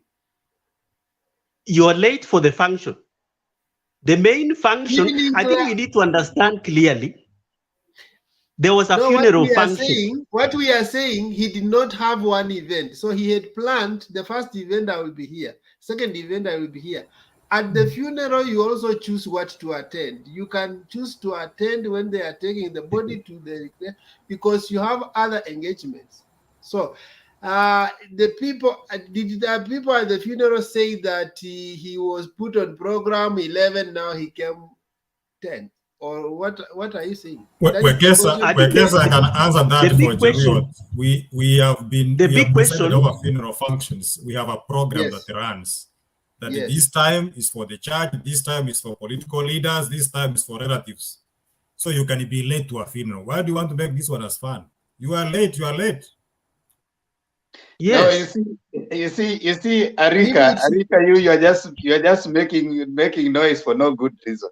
The question we are asking. I know when you come here, you will dominate all this conversation. That's okay. Go ahead. Now look at you. Let me be very clear here, Themba. Let me tell Themba something. Don't mind. What? Now listen. What I have actually told Themba here, it has very serious implications. The question of attendance has very serious implications on security. We are talking of a live event where there are so many dignitaries, and now you attend at the very final moment when people are moving everywhere. There is no coordination. Remember, if there were police officers, we would assume these police officers were already manning the actual funeral. Now, someone is attending at the time when security is unleashed, and I think we need to address why. What question are you responding to? I'm saying to what? And they are saying getting late program with to a function. Yes. So when you get late, it will have implications on security. Remember, we are discussing issue security here. Cherorot, it's okay to listen. You could be right. You could be wrong. So what I'm taking you back. When you are saying he was late, did you have his itinerary? Did you know if he was actually late? Did you know if he told them that I'll be there at this time? Now you are asking a question that is irrelevant. You and I cannot be in access of anybody's itinerary. I mean, that question is neither here nor there. Also remind him, lateness as per the funeral program, but not his program. His program could be running as he plans it, but to the funeral, he was late. Why don't you understand those simple terms, Mr.? Yes, very simple. Wekesa have an issue here. Is trying to suggest that there is security for the funeral, so that when the PM was late, so he could not be. There's no way they could take care of him. Let me ask you. your presidential candidate does rallies up to 6-7 usiku. Yes. And we have never had issues of insecurity. Actually, 9 p.m. Yes, we have never had issues of insecurity. So why should we Can have I an answer you? insecurity at the funeral somewhere? Was it ilikuwa 5 ama what? 4 or 5? Haikuwa hata usiku. It was almost 5. It was according 5. to that. It was 5. So how late Wekesa have is this. 5? Yeah, we'll ask Wekesa have your this. question. I have this issue when Cherot is saying that he was late for the events and David supporting. Did you have the funeral program? Because I followed that funeral and I followed it from the start to the end. I was in the office following, and the way the speeches were, they read the guests who are going to speak. It was in order. There is nowhere the right honorable's name was mentioned that he was going to speak until the last moment when Mandago read the deputy president's speech. The family requested to have a private ceremony at the graveyard. Mourners left. The time Right Honorable Raila Odinga was coming to the compound, mourners had left. Who told the youths that now he has come, continue gathering?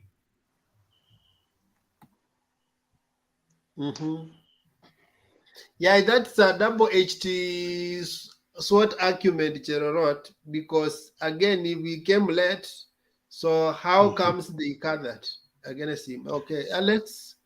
You know, Cheriot is playing a very bad politics here that we will not allow him, especially me, Alex, I will not allow him. You want to tie the coming of Raila late so that you can say, because he came late, therefore, when you are late in anything, your security is in danger. You are raising a very myopic point here. My friend, according to the statement issued by the family is a friend to Raila. And when you heard the statement by Junet, they went there when the burial was taking place, because that is when they wanted to be there. They opted because they understood there could be sideshow there because that was their friend. And therefore they came for a private ceremony. So how do you tie a private ceremony with security? Yeah, and he left them to have their field day, the whole day making political speeches. And if you heard what he said again is, we sat in the house, the whole family. Kostan is there. Mandago is there. Your leaders are there. Probably spiritually, Ruto is there too, because he was going out, coming in. So spiritually, Ruto was there.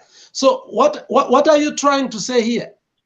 And Mandago tells us that he even offered his car to pick the prime minister from where his chopper was. So you cannot tie coming late with saying that because he came late, that's why the security was bungled. That's a dangerous, myopic narrative that we will not allow. Sorry. Let me say two things. Wekesa, since you are going to give me time to make my observation, can I perhaps, when you give me time, I should address that? Maybe I was misunderstood. I should be able to put into context once you give me the chance. So maybe I can pen those questions so that we don't waste a lot of time. Remember, I was actually asking a question, and now I see all the questions coming my way. Traveling people, now everybody's asking questions. I don't. No, I've not made any submission. I was asking a question to Fred, remember, and now everything is coming back to me. So maybe you can give me my 3 minutes. I can make the submission, and then I put myself clear. I think I'm getting misunderstood. Now the rest of the hands, what do you want?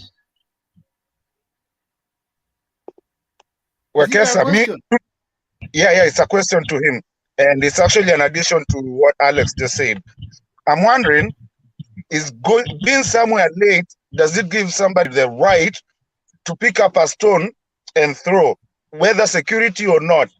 Is the bad behavior, it doesn't matter whether security or not, is somebody took stones and threw. Now, is that because he was late, or is it just our social fabric that is broken? Yeah, Guru, the last question, then you answer all of them now.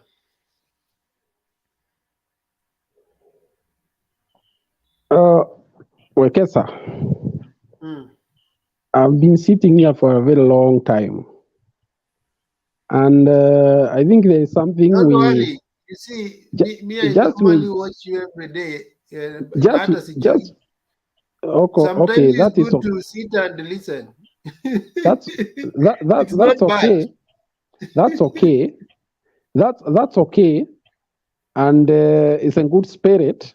But I also wanted to make you aware of observations that we made some time back. Yes. There are people who come to this forum to specifically pull the debate on their side, and then they become the main focus. They lose space for others because of the questions that they keep asking, and then direct everything. And then at the end of the day, some even fall out without giving their submissions. That hijacking of Let me ask you. I'm aware of that, Kuru. But we know them. The once in a while, you can have a different menu of debates. Do you want always to have a debate of, and you guys are here every day, 3 minutes, 3 minutes, 3 minutes, normalize every day you go. It becomes more, sometimes have things flow in a different direction. As long as everybody will have a chance to make contribution, it's okay. Once in a while, it should not always be the normal menu. After all, I'm a different moderator.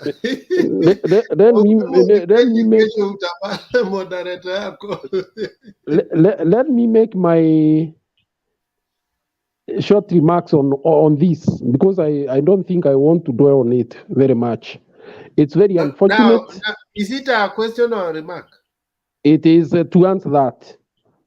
It is unfortunate, and I would want those who are kind of talking like they are justifying what happened here.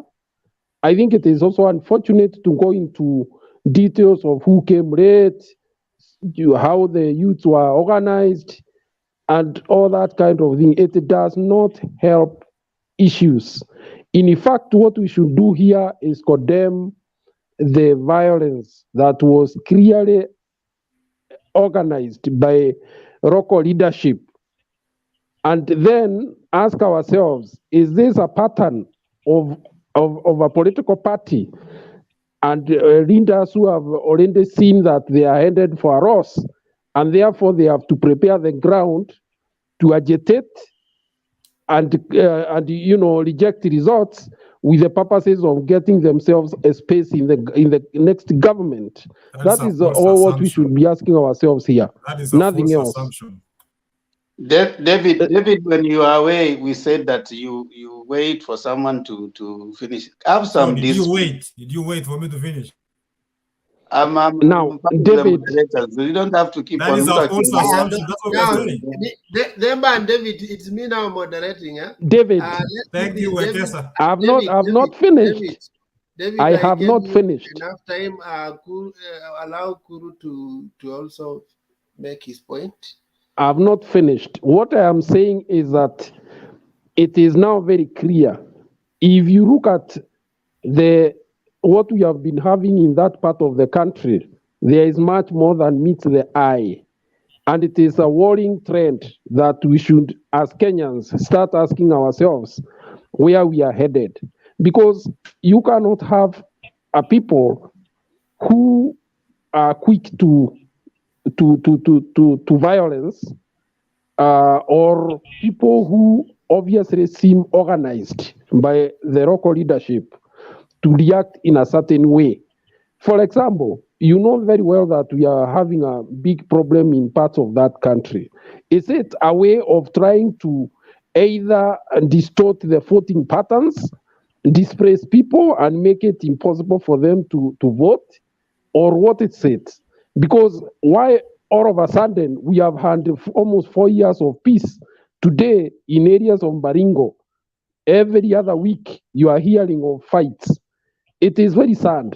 Then when you look at the local leadership, like yesterday, You see people who are obviously, moving towards setting up something we cannot understand. Then when you come to the arguments, even in the forums that we have, you hear people saying, "Oh, this is why are you not following what we agreed in 2013 and 2017? Why didn't you talk these things?" So you can see people already psyched that maybe they feel that maybe there's some agreements that were made must be honored or else. And it is a very sad thing because it only ends up with us not having free and fair elections. Because now you can imagine those people who have been displaced in those areas, who will wait to vote in a volatile area.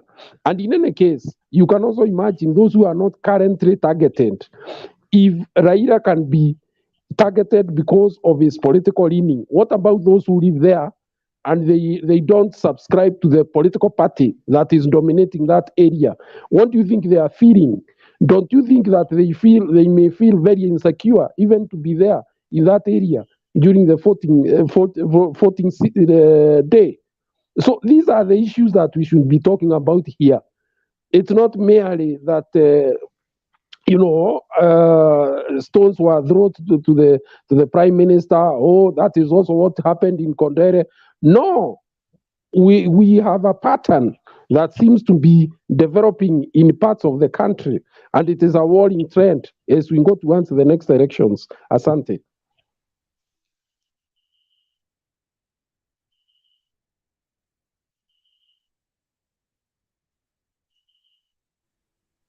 Wekesa, can I say something to Guru?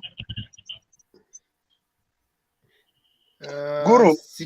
Situaje tu nani amalize nini? Yeah, Raka, Jerome, it's just a so that one other people statement. now can contribute because we are going back and forth. Just one statement. Hata siongei sana, please. Are you done Guru, now? Guru, I listened to the Mount Kenya thing yesterday, mulikuwa huko, and I know what you guys talked. So I understand where you're coming from and what you're saying.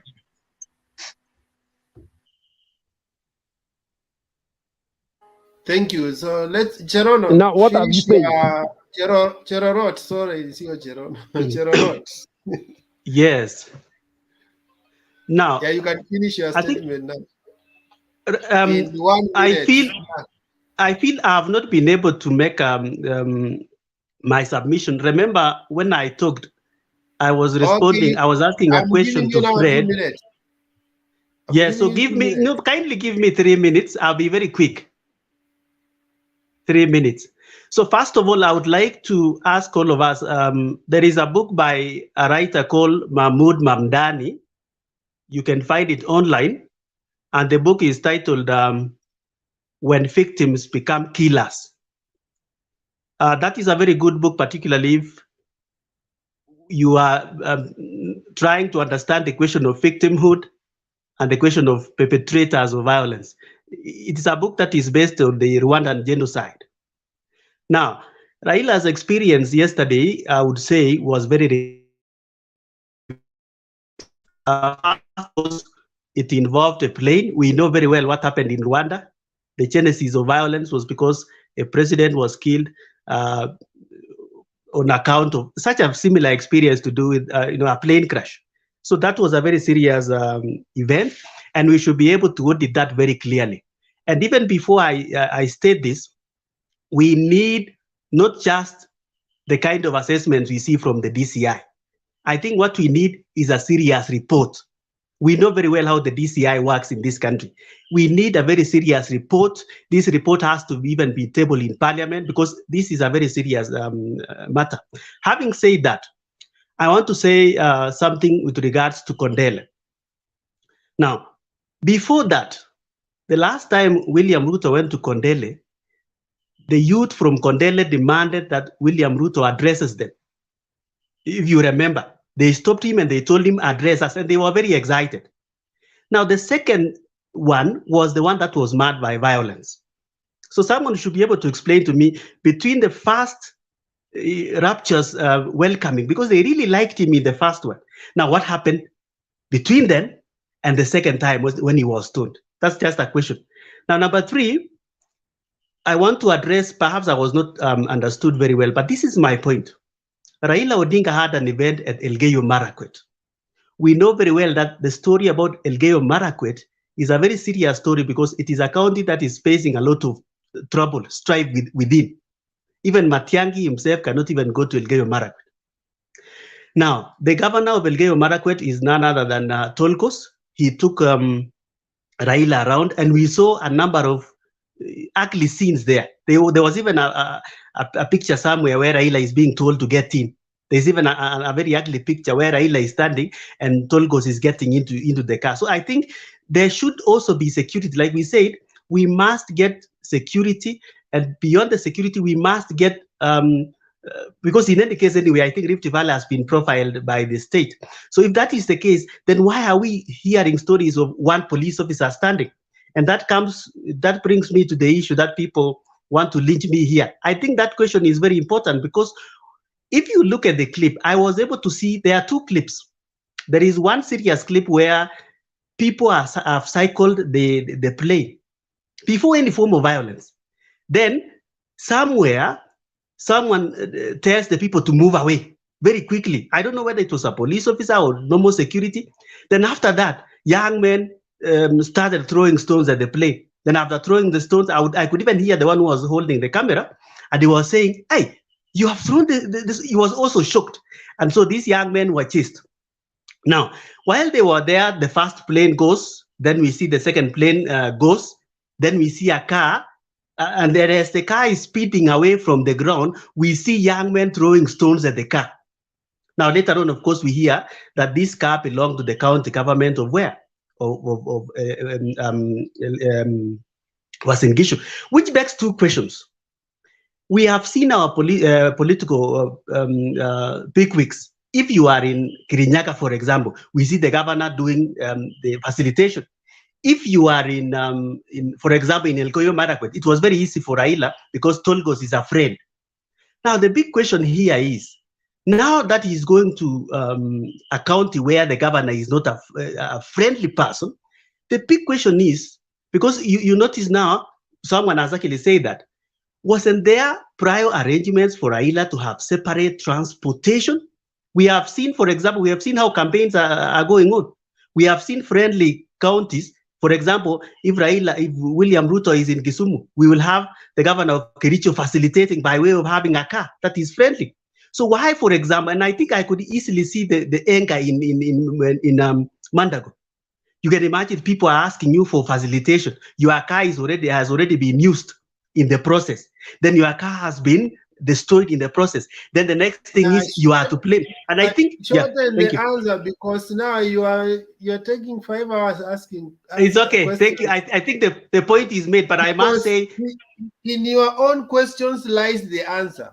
When when Raila tries to take a car for Mandakor and not Tolkos, for me it's still part of security intelligence. Maybe Tolkos could be stoned, and maybe Mandakor could not be stoned. They could confuse and think that this is a local vehicle for the government. So there are many things that goes into that in terms of security.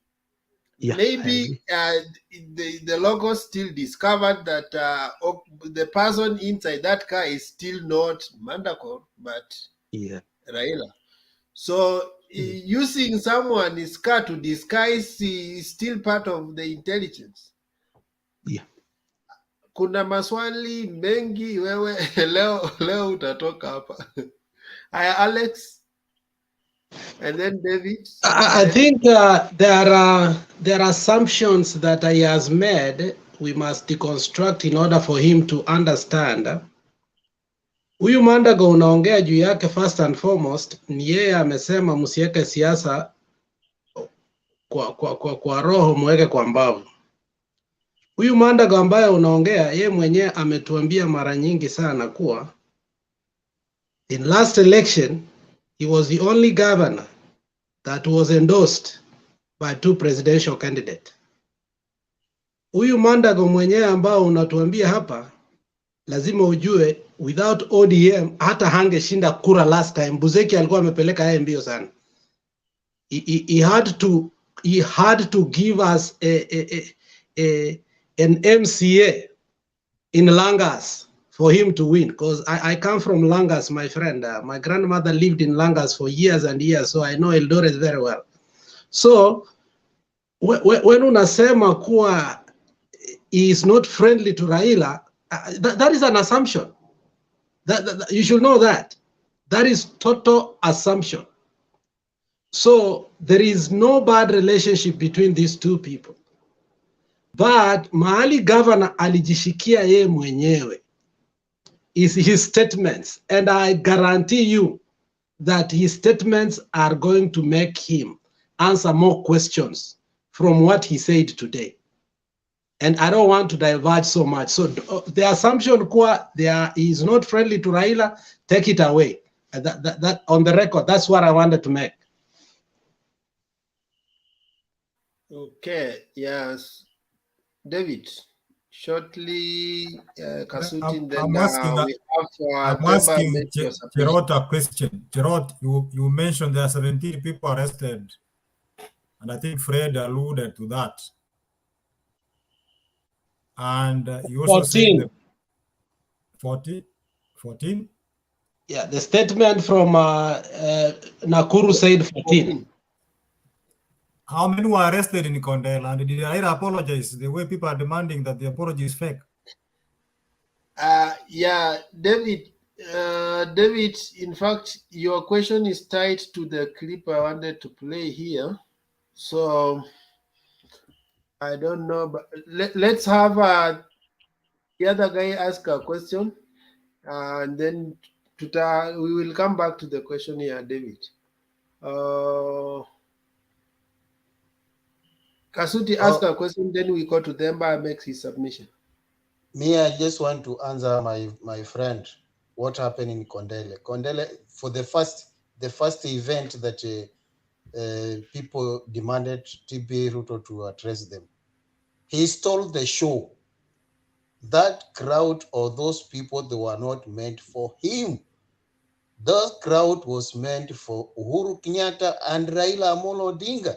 Remember, it was a Madaraka Day, which was happened in Kisumu. So that equation that he stole the show. In fact, it's viral, it's in the media.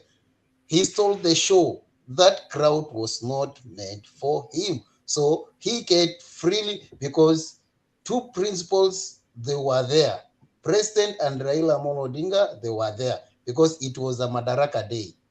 But this one for stoning ya kupikwa mawe hii, yeye mwenyewe aliambiwa hii pesa yako imeleta shida huku chini, so usiende huko, imekuwa kidogo.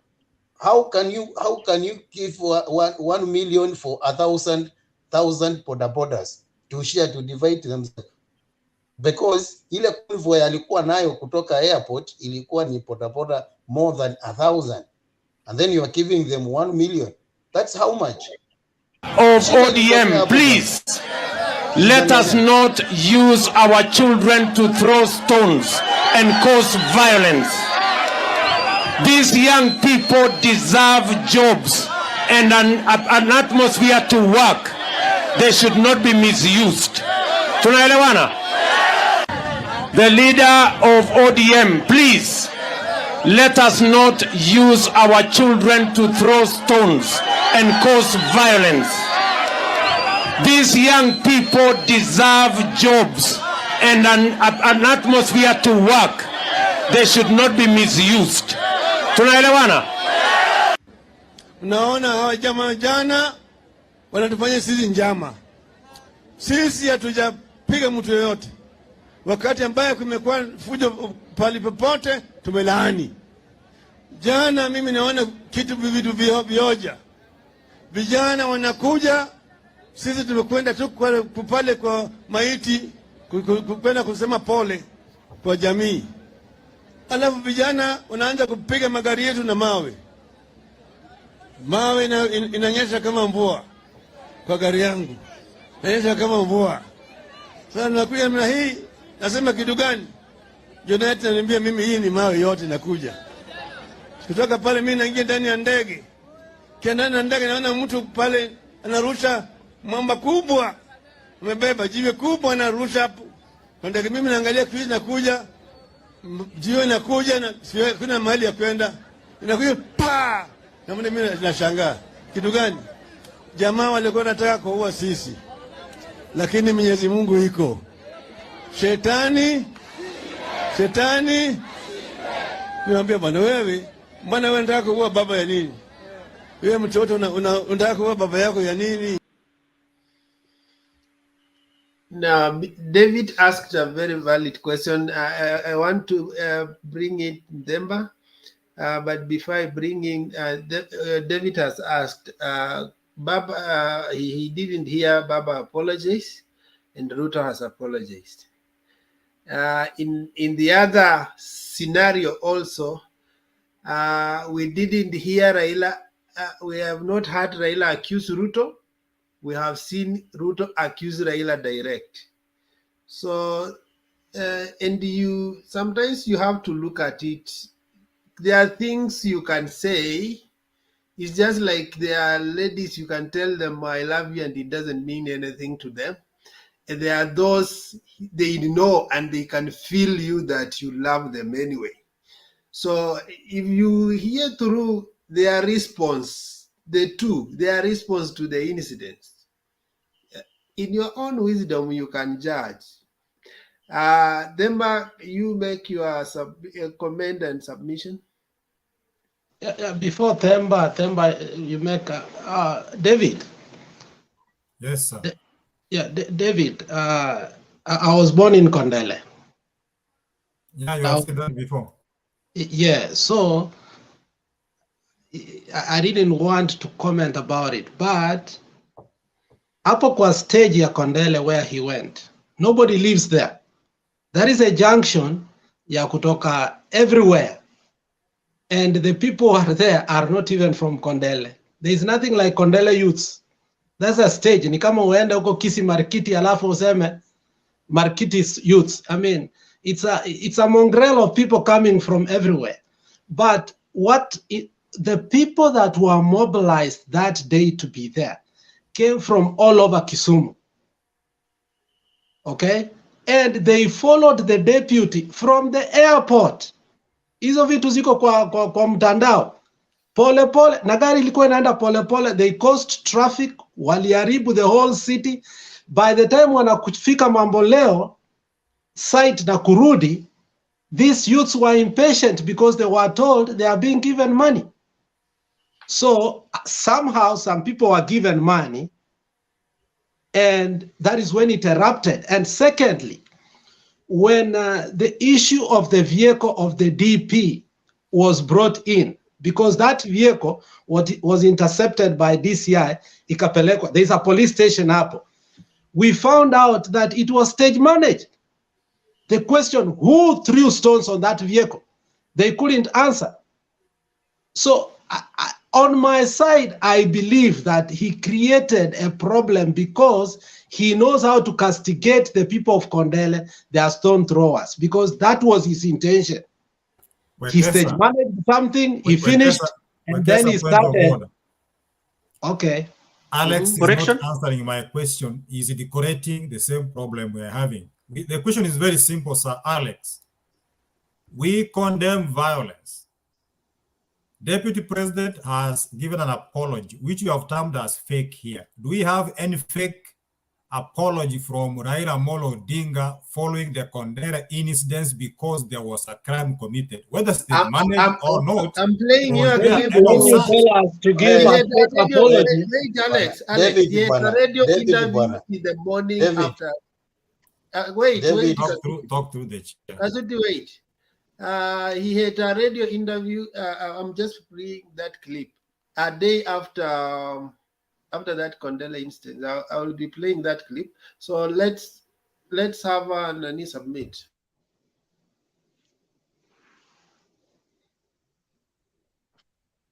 Thank you, Wekesa, for that time. I choose not to respond to David. I choose to respond to Cherorot, especially on the part of when he said about lateness, and I think it's probably, unless his intention is just to progress the debate, it doesn't matter what time you arrive at a function. It shouldn't matter. It shouldn't be a case of argument that you arrived when people had gone. That's why you are beaten. You know, we've had such kind of arguments in matters that are very serious. A case, just a similar case, is a lady is walking in town, and then you start saying she was dressed in a brief skirt. That's why the man, or she, what was she doing in a man's house? You know, you cannot excuse violence. You cannot excuse you know, I choose not to say it's Kalenjins. There are elements. Those are elements, goons, who need to be picked out and isolated. We, up to right now, the only thing that is within the Kalenjin region is the region, but we don't know the individuals. So those individuals should be isolated by themselves. It's wrong to attribute. Cherorot, if you walk in town and you're coming from work and it is 10 at night, then robbers come and you know, they attack you. Should we ask you why you are walking at night? Sometimes we cheapen the debate and we cheapen our argument to a sense of we are not seeing the element of what is happening. It shouldn't be whether you are coming in. Someone should be free to come. Even if Raila had decided, I'm only going to say hi to the family, then I go back home. Whatever arrangement he had with the family, that shouldn't be something to be looked at in terms of, oh, he came late. He should only have come when people are seated in the tents. He should only have come when people are taking breakfast. That is, in my view, a little myopic, should I say, and not elevated at all. We need to separate the two. Nobody should have an excuse to commit a crime. Nobody should be allowed to have an excuse to commit a crime. And I don't say it's Kalenjins. I'm saying they are individuals who committed that thing. Now, those individuals need to be flushed out as individuals. As individuals. When a crime has been committed, we need to cease from this concept of lumping a community. When you see from this video, what the deputy president is saying, that ni watu wa kurusha mawe. If the individuals who are engaged in that, it is up to the system to look at who is it. We have the security system, we have the police, we have those people who are charged with, they are paid. It is up to them to see what is happening, who is doing what. So I really find it a little disturbing when someone can actually, you know, progress a debate that we should blame you for things that are happening to you. So we should excuse, as long as there's something has happened, we should always, you know, victimize the person who is suffering, and you know, tell the person that what were you going to do there? These are the kind of people. If a lady comes and then says that she was raped at a certain person's house, and what were you going to do in that house? My coming to your house should not mean that you raped me. We should have an argument beyond just a certain kind of thinking, which is what is hurting the body politic of our country.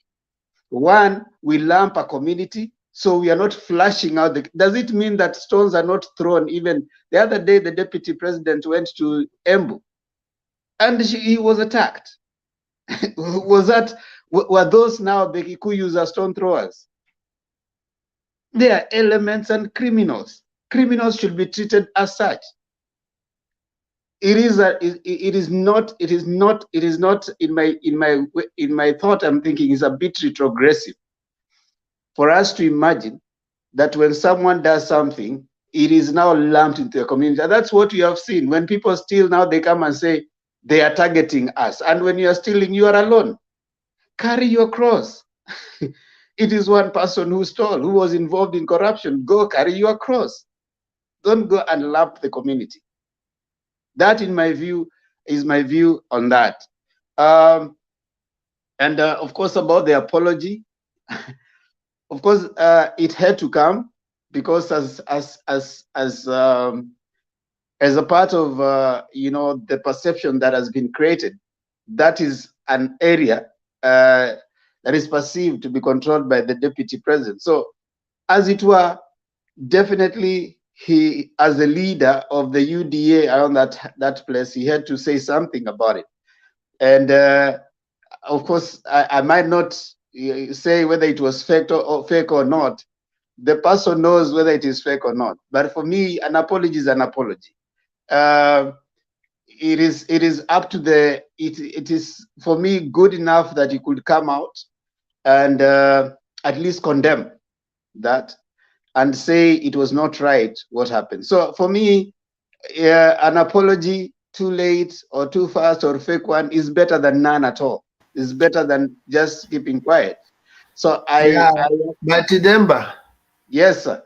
I think where the challenge David is having is he needs to put it in the context. Here, Raila did not point out and say, Ruto, you send, if Raila said, Ruto, you have sent boys to Nini, Raila cannot apologize. Because if he apologizes, then it means he actually sent. Ruto cannot apologize. If Ruto apologizes, then he sent. If somebody accuses you direct, how do you apologize? So if in this case, Raila only pointed out the incident that happened. Na akauliza vijana wadogo kwa nini mnataka kumwalisha baba?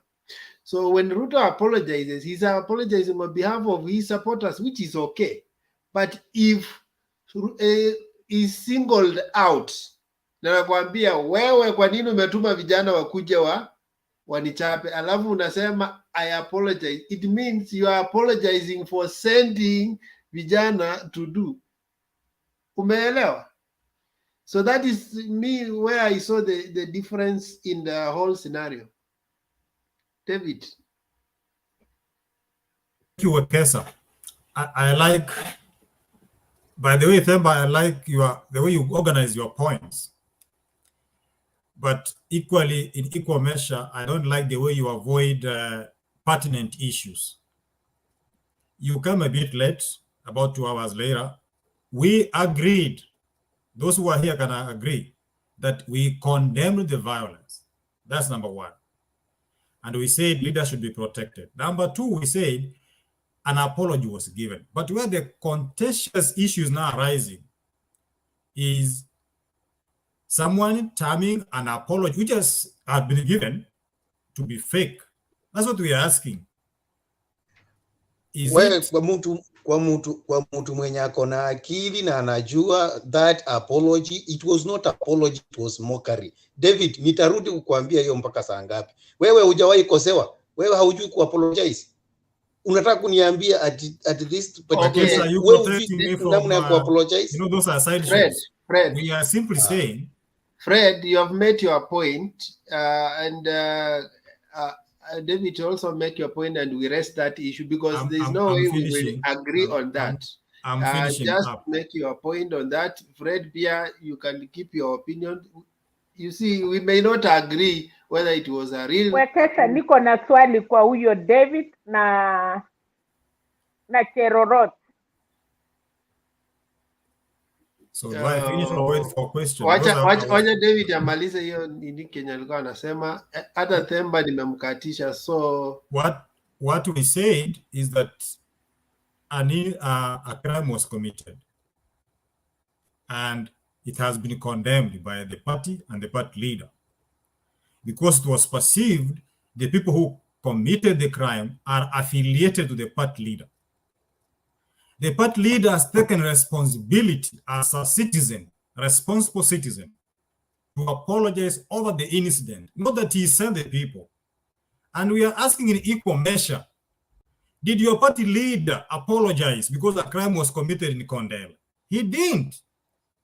So before you term this a fake apology, give us your real apology, then we can compare, because the two are not comparable. Wekesa, can I say something? Yeah. Wekesa. Yes. Okay, thank you. Keses, member of parliament ya Keses. Mimi natoka Nandi. Natoka hiyo, niko between Eldoret and Nandi. Wache sasa munaruka hapa. Member of parliament ya Keses, huyo muindi alipikwa na alikuwa anaenda kupeana chakula kwa sababu alisema ana support nani? Ana support Uhuru. Puseki kwa funeral alichapwa. Keter alifukuzwa. Hawa ni Kalenjin. Wacheni kupembeleza vitu hapa. Na huyo David anaongea hiyo maisha jana vile ingefanyika. Watoto yetu wametumiwa sudi kwa hiyo incident sote.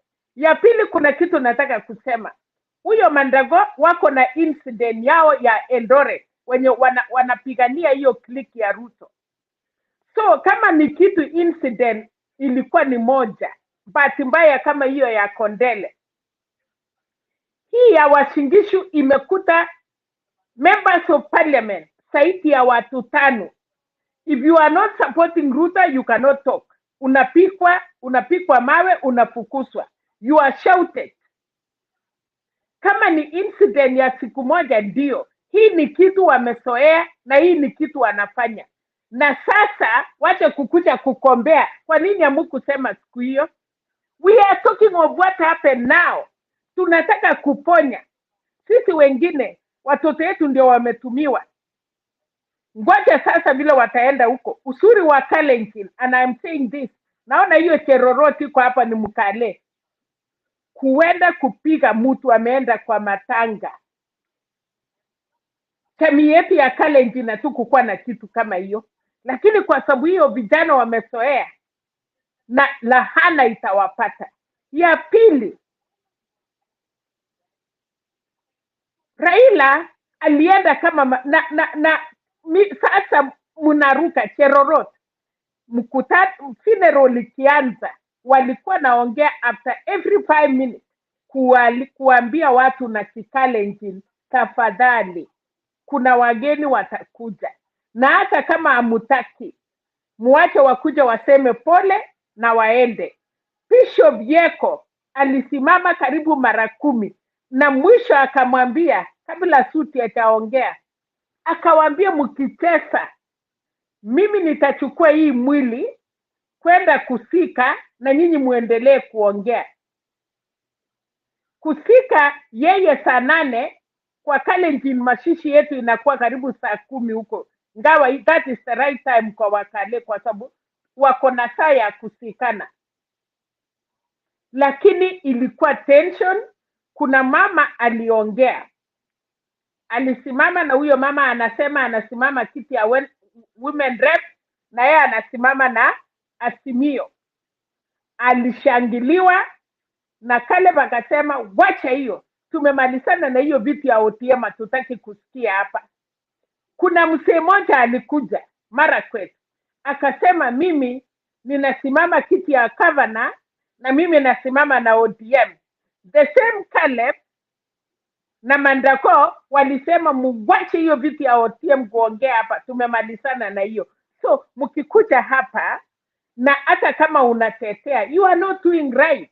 Ya mwisho, kama unaenda kuomba msamaha, kama deputy president angekuja ya kwanza ameita watu yake wamesimama, aanze kutangulia kusema kuna kitu imefanyika Eldoret, nataka kutoa apology kwa sababu ya hii na hii na hii imefanyika, na aendelee na kasi yake.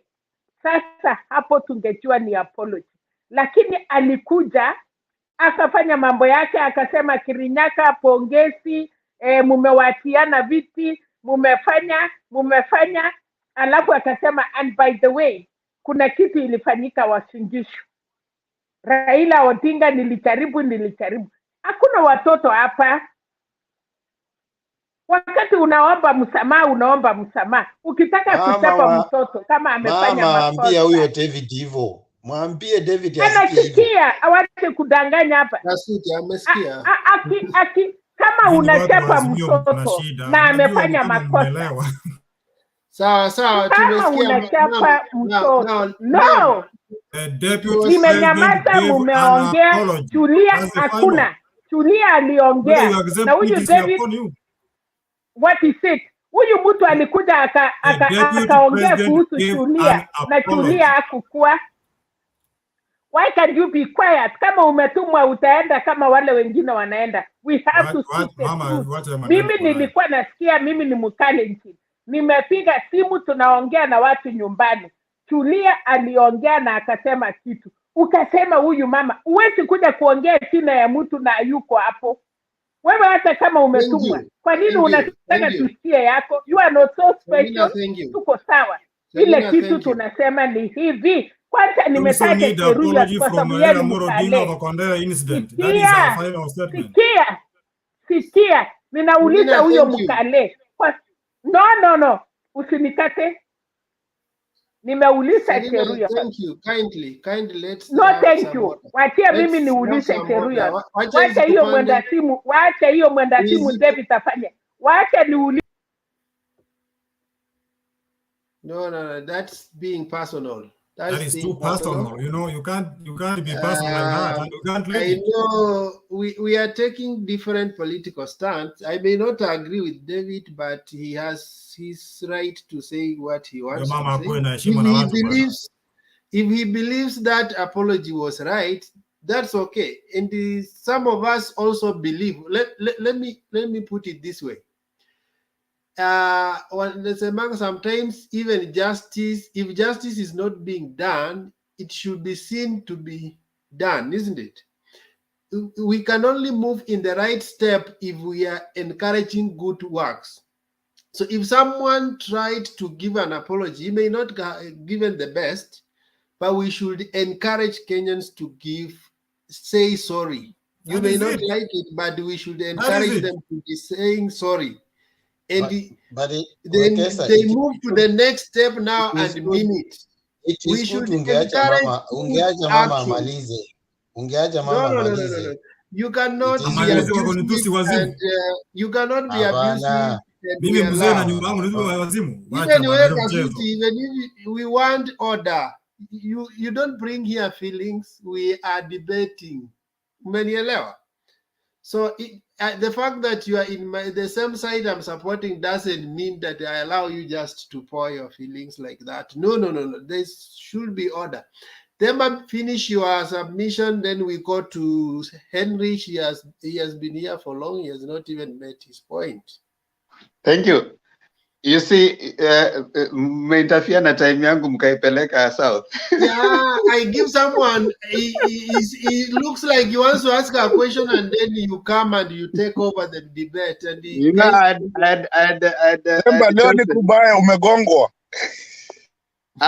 Mr. Gongwa, niko sawa. I had chosen, the good thing about debating here, I don't have to respond to everything. Hata David akiuliza, and I choose not to respond. I just say, I choose not to respond. I mean, mtu mwingine akitaka kurespond, atarespond kwa swali ya David. David anajua me, I used to be fiery, squeezing the relax. Hii politics usiweke kwa roho sana.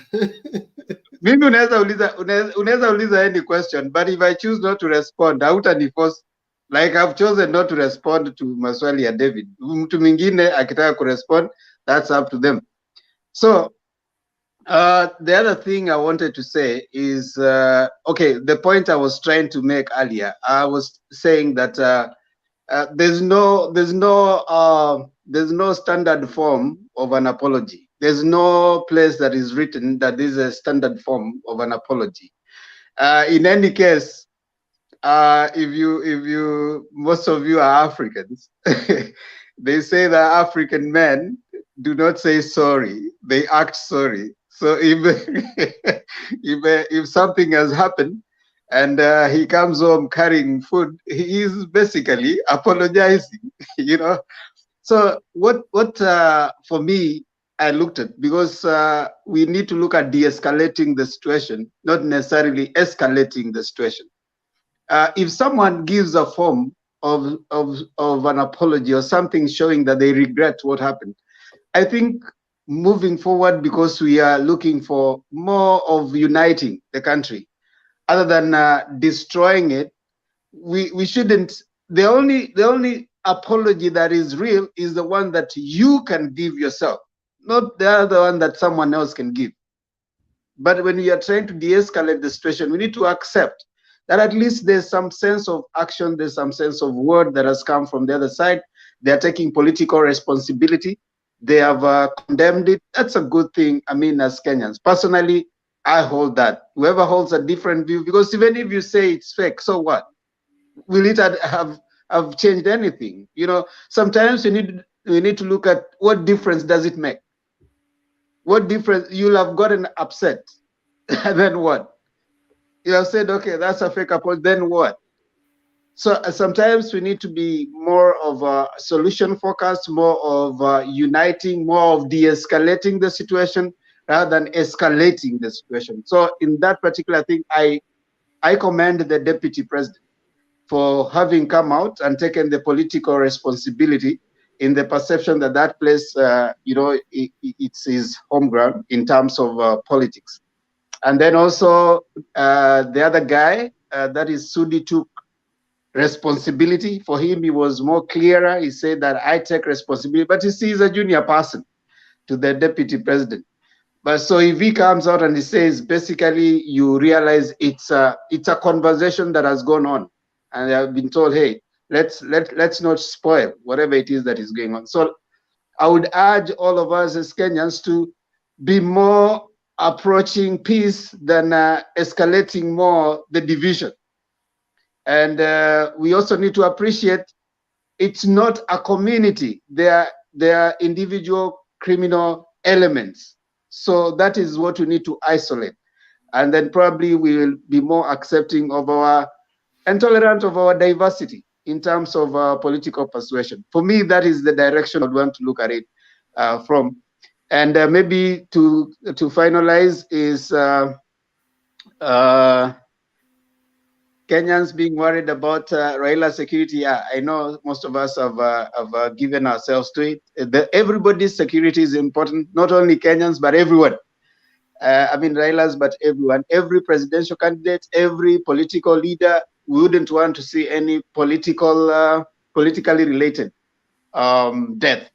So if we can approach that, the concerned arms of government need to act proactively. We don't want issues of we are acting, we are doing. They need to be more proactive at this time, more than they've ever been before. Finally, there's a disquiet. Of course, even the UDA today, I mean, yesterday, we already passed the hour. We are still on Saturday, right? I also saw the UDA having their consensus building. They did a consensus in Kirinyaga, and they were able to arrive at Waiguru, and they told one of the senators to step down. So they're also having consensus as part of their in their manifesto. And I think that is going to cut across many political parties. As much as they were blaming others, I think it's something that is going to work out. But politicians are politicians. So like Homa Bay, of course, Kidero has said that he was not consulted, but it is politics. Politicians can think that when consensus is built, they're the ones, everybody hopes that they're the ones who are going to be chosen. So when he wasn't chosen, of course, he thinks that he has an alternative. So it's warming up. I'm seeing quite a number of interesting developments out there. So there are some careers, political careers, that are going to die between now and the end of April. I think that is what I need to say Themba, let me ask you a question. Yes, sir. If you come on this panel and you find all panelists are from AZIMIO, how do you feel? I don't mind it because you see, Wekesa, we don't pull people here. So whoever wants to come on can come on.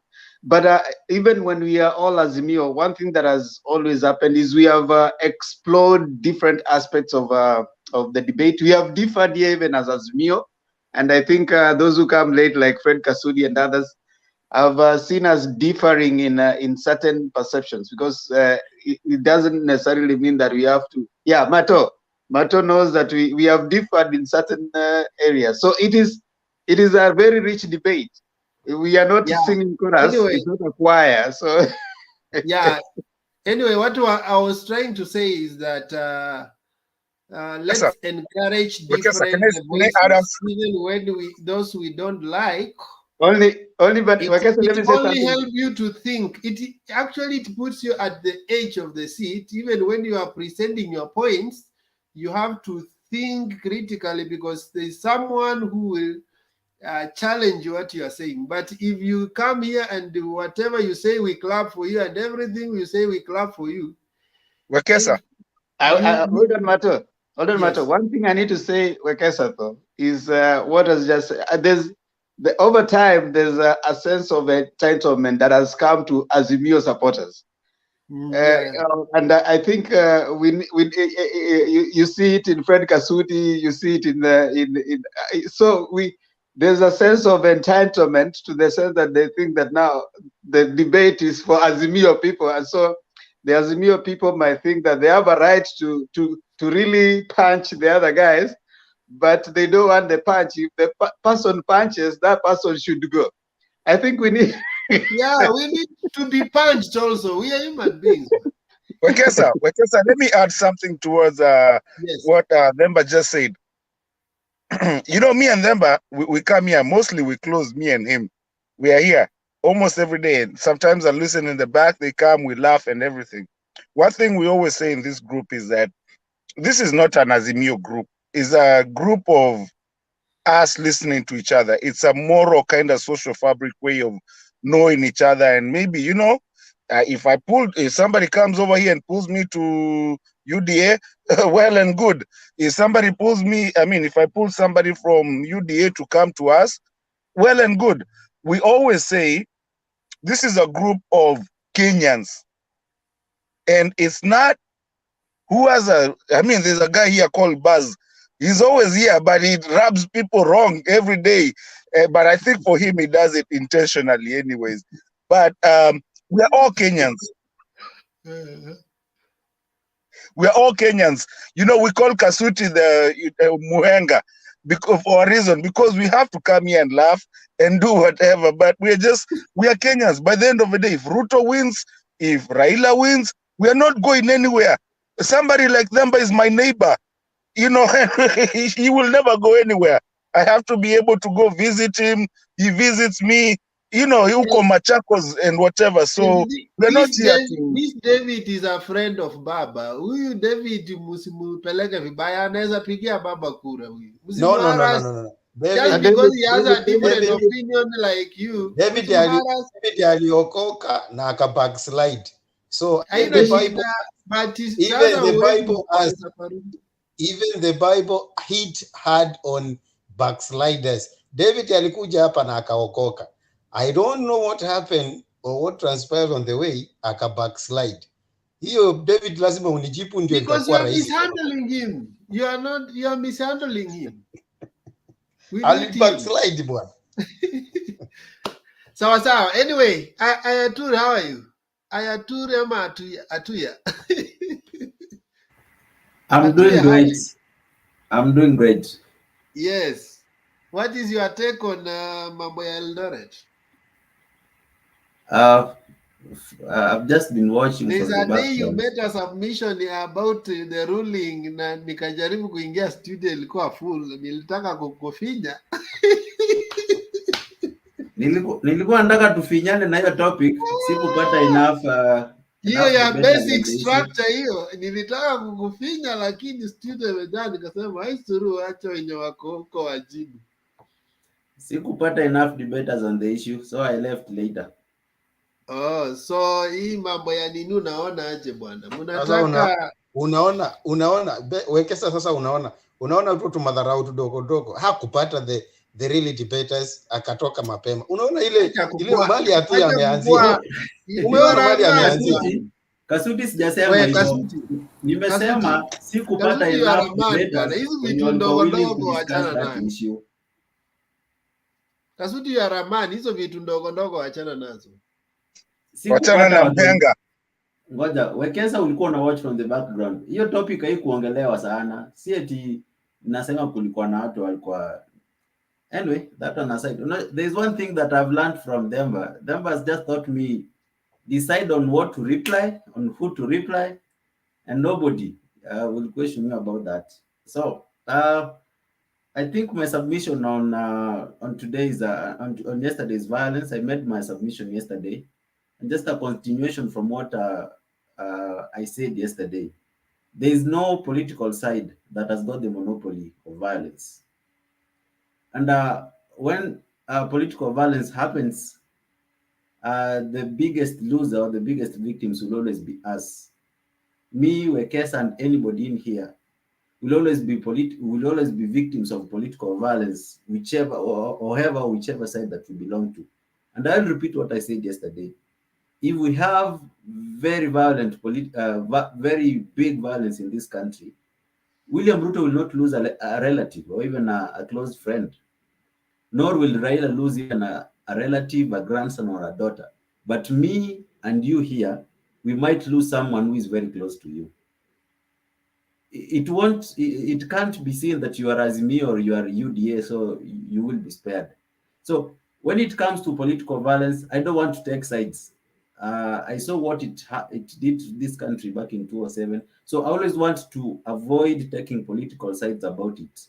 I've seen people say William Ruto's apology was not sincere. I've seen people also questioning what happened in Kondele. I also even saw Alex trying to justify that it was stage managed and whatever.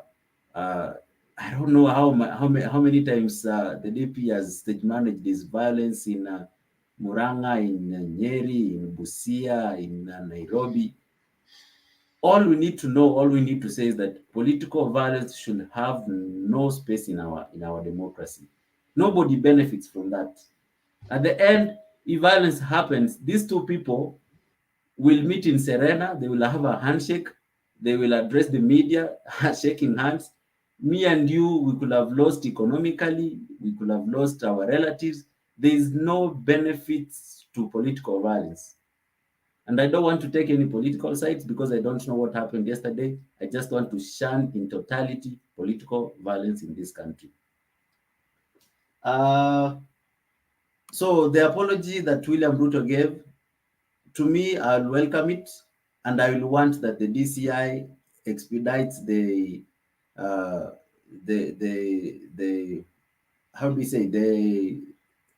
follow-up on what happened yesterday. And we want all political violences that have happened in this country preceding the 2022 elections to be prosecuted with the same vigor. You cannot say that a certain section should be prosecuted more than the other ones.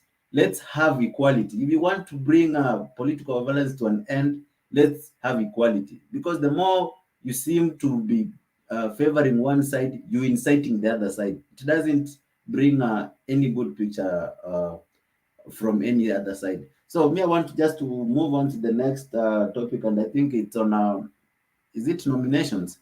And I've seen ODM have again postponed their nominations from yesterday. The other one was to happen this week. I think nominations they're becoming tense, and I think they're trying to build the consensus. They're trying to wait on the other side to make moves.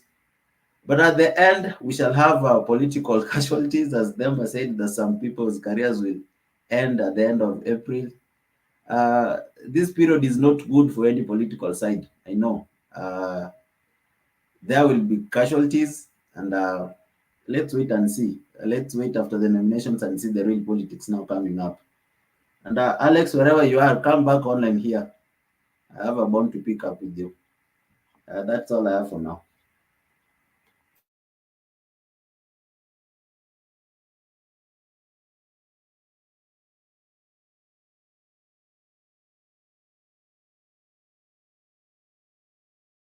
I'm talking to myself. I'm on mute. Thank you for that. Let's have Henry Mekasana on the waiting list. Henry, how are you?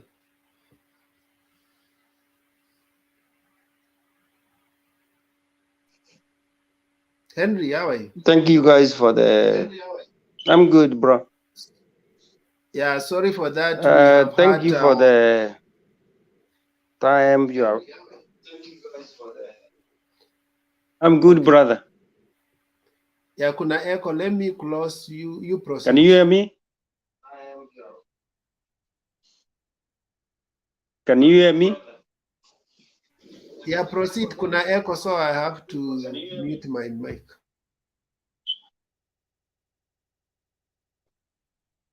Can you hear me? Yes. Hello? Yes, we can.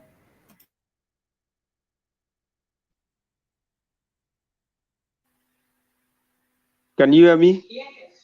Nakusikia, maybe you are. Okay. Karibia, My you are contribution is when we look at what we're discussing, it's like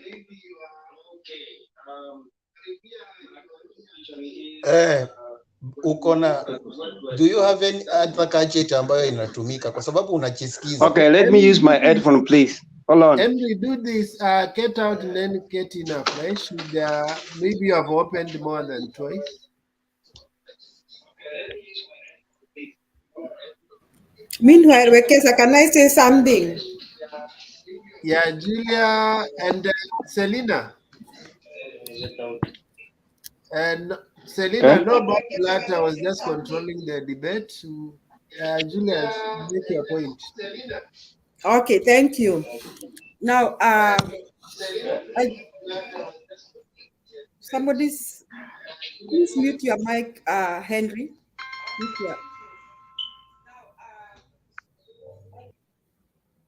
Okay, I wanted to say this about David kept asking why Baba did not apologize.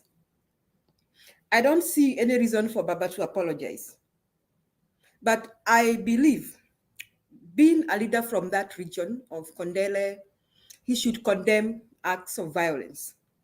And he should make it clear to his followers that he does not tolerate that for whatever reasons. And he should, on the front line, inform his followers that whoever goes to Kondele or to Kisumu or wherever should be allowed to campaign with freedom without violence.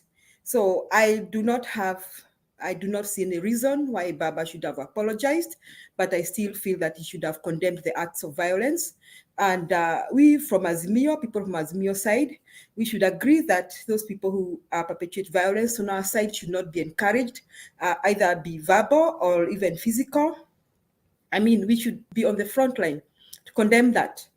Now, why we are not, David, I'm not still buying the DP's apology for one reason, because of the people around him. I have heard what Kuria has said many times. I mean, Kuria was very fast to say very nasty things about one community in this country. Somebody by the name Cosmos said something very nasty against the first lady of this country. DP did not say anything.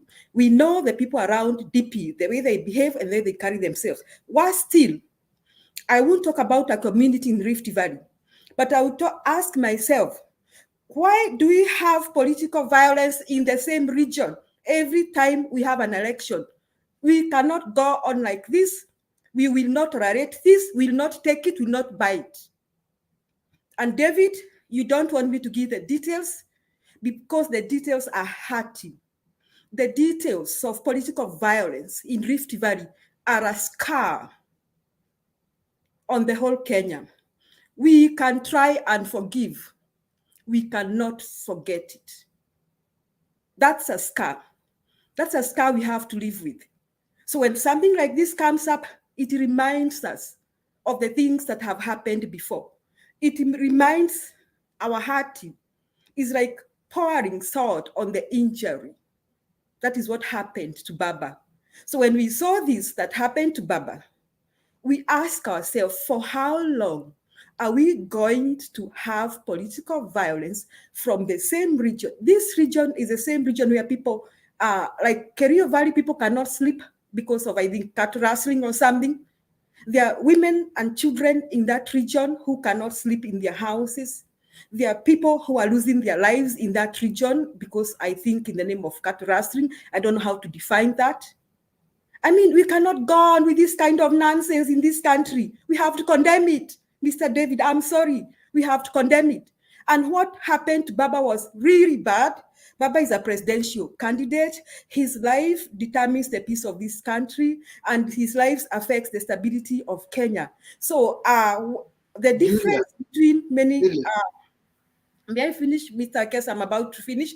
The difference, I was trying to answer David. The difference between the acts of violence, according to me, Mr. David, that have happened in Kondele and other places, okay, some of them, I don't want to say all of them, some of them I think were spontaneous. But when we see the police summoning three politicians from Rift Valley because of what happened to Baba, and when the DP came out and said that if there are politicians from his side that were involved, he's going to prevent them from the nomination, it tells that this act of violence against Raila was premeditated. That hurts the country very much. Thank you. Thank you. I think, as we respond and then as we go to the next round, I think we need now to take the discussion higher. Because we can dwell on who apologized, who did not apologize, who apologized the right way, and who said the wrong. But we have been talking about the peace building in this country. Because even when Raila was met at stones after he had gone to Kerio Valley, the place which is torn with war and the conflict between the pastoralists. And we have not even got that solution, and we get another drama there. So, but here we are busy, happy with those who say sorry and those who are. The river and the source. Can we get down to the root cause of our challenges in this country and address them? Part of the things we were raised when they said, let's have a handshake, let's come together, let's have unity, let us break these things. You guys said that the simplest solution is just Baba to accept results. Kitu shida ya hii nchi ni Baba kuaccept results. Sasa hii venye wakati alikuwa anaenda huku kwa burial, were there any election issues that Baba was supposed to accept to kukuwe na peace? You see, sometimes we give very cosmetic solutions to deep-seated challenges in this country. And my take is we need to take this conversation deeper. To attend na who the basics, like saying sorry, they are small words, they mean a lot. But let's not be stuck there. These are things we need to mention and move. And there are people watching. We need to give the nation a solution. We need to start thinking critically. How do we embed our nation in values that we, after this election, we would have said we have moved one step from 2007, 2013 to 2017. We are moving steps ahead. But you see, we are divided on basic. It's like we are at the starting point. But that's been mentioned. Could you give me a minute? Yes, I'm giving you. I respect. I'm just moving a motion so that when we go next round, I need to hear something different. But we cannot go back and forth about who apologized, who did not apologize. We need to move the debate to a higher scale. So you can make your submission. Wekesa, I wish Julia could be here so that she can get my answer, because even the first time she submitted and ran away. So I can't hold my, I'm here, David. If she had my submission, lucky enough, I wrote my submission down. I can send her a copy if she wants. I'm a very fast typer. No, just do a summary. We condemn the actions of violence that was meted against the retired Prime Minister Raila Odinga. That's a point that should sink into Julia's mind. Number two, for political reasons, because there are people who may act on their own evolution and they were not sent. The DP took the responsibility to apologize. Where we are not able to agree with Julia and some AZIMIO members is non-acceptance of the apology, which brought the question that has now heated the debate. If you are terming this one as a non-sincere apology, do we have anything to compare? And I think Themba came in handy and said, we encourage our leaders, the way they conduct themselves, the way they talk, and the way they address others, it may have ramifications. But you see, some people are assuming that we condone violence. Violence is violence. Secondly and lastly, the security agencies have taken action. And we are saying whoever who acted, either by being sent, but he actuated or administered the action, will bear responsibility. I don't know why people should just fume here, call people names. We are saying as Kenyans, violence is violence. No justification whatsoever. And that is how we can move forward. So, and when someone does not support you, he does not become stupid. He does not become mad. We are simply saying, let's encourage leaders to be responsible and say, enyewe watu wangu wamekosea. Because they are fighting for me, I have a political responsibility to apologize and bear the consequences. That's what he has done, and we encourage more to do that. Then why are you again saying, David, no, that one is what you should be. It's not ungelisema hiyo kitambo hatungekuwa na shida. Hiyo ndio ungelisema kitambo. Now I have talked. Tuliza Kasuti. Yes, ungesema hivyo kitambo. So we are saying, my submission is right here. You know, some of you come late after someone has submitted, you may think we hold a contrary view. To harm a political, a presidential candidate will affect even your economy, because you must postpone even elections. Those people must be protected, must be given intelligence. If it appears to be harmful, they can even postpone meetings. That's what they are saying. So why are you saying, oh, we move to Gini? Anyway, I've made my point. The DP borne responsibility, he has apologized, and we expect the security agencies to disseminate their duties of those who did those violences and bring it to control. And we expect in future people to carry themselves responsibly, either by evolution or by being sent. Whatever you do, it will boil down to you. Ukishikwa, mama yako ndiye atalia, atafute pesa kutoa ndani, sio DP. Na watu wasiweke DP everything amefanya. You know, that's what they say.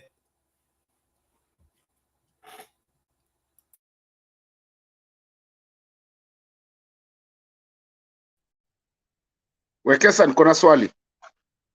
Martin, what is it? Niko na swali kwa David. I think hii kitu yote mimi na Themba hapa tumesema it's okay to apologize, but also we have to be real in what we're doing.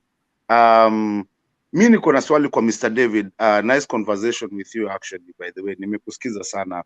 I mean, my question to you, Mr. David, really, in your whole heart, do you think watu walifanya vitu bila kulipwa? And that's the problem. That's where it lies. Because I don't believe I can go, or Raila can go to Kalenjin land, or Ruto can go to Kisumu na kitu ifanyike bila kulipwa. Do you believe ilifanyika ilifanyika tu like ilikuwa like just people walifanya tu, atupendi mtu. Kasi pendi mtu sitaenda kumuona. I just want to hear from you as we move on from to a different discussion now, because I think we've been on this discussion for a long time. But I want to hear from you if you believe that was just a spontaneous thing that just happened, or do you believe there was a mastermind behind it?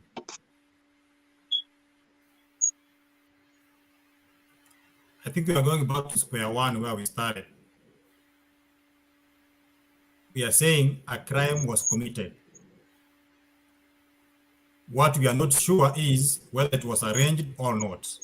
And that's the duty of the security agencies. But because of political reasons, it is perceived by the people of Kenya that it was pro-DP. He has come out to say that is wrong. Number one, condemning it. Number two, saying sorry, because this is political competition. And this is where DP is stealing the show from the Raila, because the handlers of Raila are telling him, don't say even sorry. That thing, we have not even had that leader saying sorry, even a smaller instance. Look here. Dude, you didn't answer my question. Listen, I finished up. You are too fast to talk. If they were paid, the security agencies will determine that, because watashikwa, watapeana ujumbe, and they will bear the consequences. And they will say who. But at this level, ours is to condemn and apologize. And that's what we have done. What else do you want? We have already said sorry for that. You didn't answer my question. I asked you a very simple question. Do you think Martin,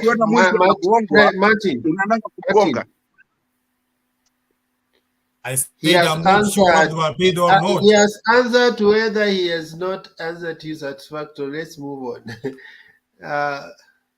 Sometimes you may not get the answer you want. Alex, Atuya, I was waiting for you. What does Atuya want? Let's do debate. Wachana maneno ya Atuya. Atuya wants to capitalize issues here. Atuya, wacha hiyo tutaongea baadaye. Kuna mtu jina yake Fred. Let's have Fred Mumanyi kwanza. You will sort out that kitambo. I was just reminding you Atuya is here. Fred, okay. Can you repeat? Yes. Okay, so Ria na wasi. Semanyi leta. Okay, sir. Alex, nimekuona hapo Ndeto. David Kasuti. Yeah, Atuya, I'm really happy. I've been following you for the last 4 hours. But it's like David, you're bullying us. I'm following the show. Unatukalia mkali sana. So it's a bit of you. Oh yeah, thank you for that. I must be now wazimu. If someone calls you mad, you must act. Oh yeah, I understand. But I have 2 issues. All right, I have 2 issues. I think I want to be so brief when it comes to Mambona Raila Chopper being stoned wherever, because yesterday when your ceremony at Kibori started, I had to take my time to follow the whole thing, because I knew there were some guys there who were really waiting for Raila to come so that they're gonna boo him the way they booed Mama Ido Odinga at Meru. So it's like Raila in the so-called intelligence was really sensitive, and Raila knew what's going to happen. So that's why you see Raila took time at 10, wherever, all those rallies, wherever. Then he came kind of late, you see, to avoid such scenario, rather movie, you know. Then when he came in, whatever happened on my side, the way I've gone through the whole script, it's like that thing was really, it was arranged, and it didn't went to the perfection the way they wanted. So it was like the issue of stoning Raila, whatever. It was kind of like the tail end of the whole thing, you see. So one thing, the apology, which I feel like really touched me is the Mandago one. With Mandago one, I can say that that one was kind of like a genuine one.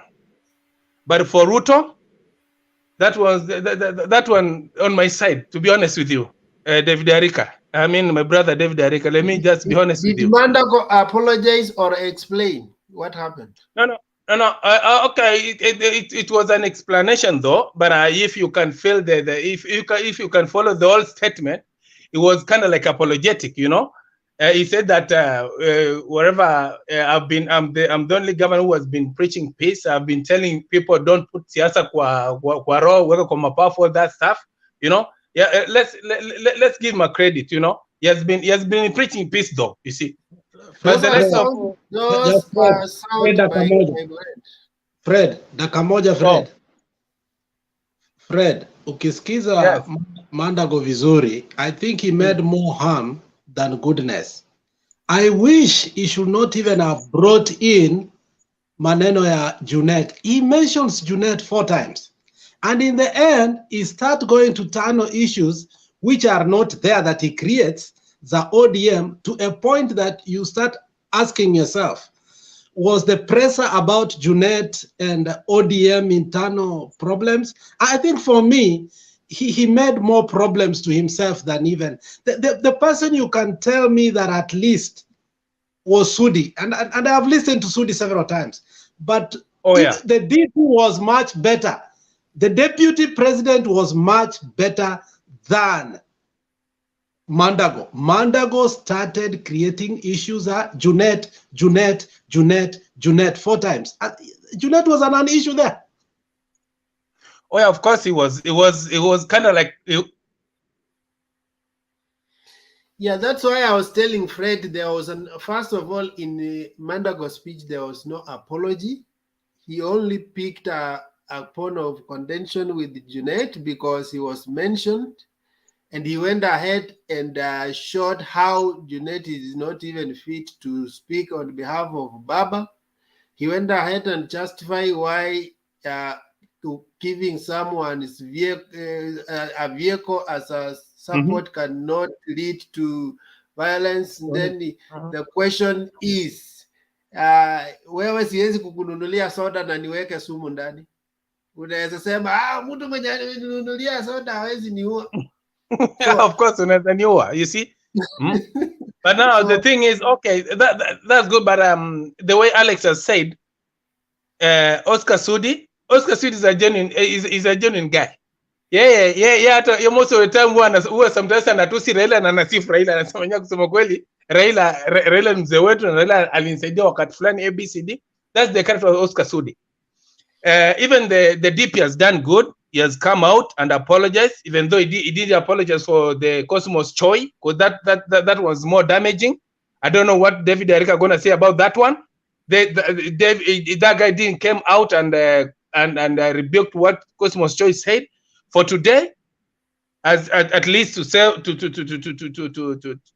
cool down the temperatures and everything, he came out and apologized. Whether it's real or it's kind of like, you know, playing politics on it, the fact is he has really apologized. You see, and now the thing is, I'm praying let him not organize a rally in at Kisumu so soon, because I know Ruto. Ruto is very cheeky. He is going to organize the rally to Kisumu so that to cause more problems. You see, there's a guy who said that maybe by next week you'll hear that UDA or Kenya Kwanza, they are either in Migori, Kisumu, or Siaya. You see, to provoke guys from Nyanza region. So the best thing is the fact being that he has apologized.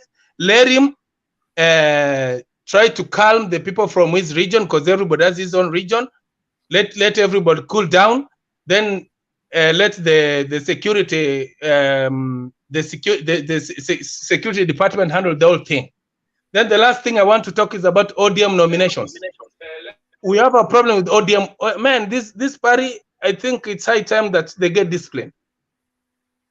The problem we have with ODM, this issue of giving out direct tickets is really costing us, and it has really costed us a lot of votes in previous elections. You see, like now, if you go to Kisii today, if you saw what some guys were saying that they're going to Chungwa House on Monday to turn the resignation because this lady, how do you call it? This woman representative, Janet Ongera.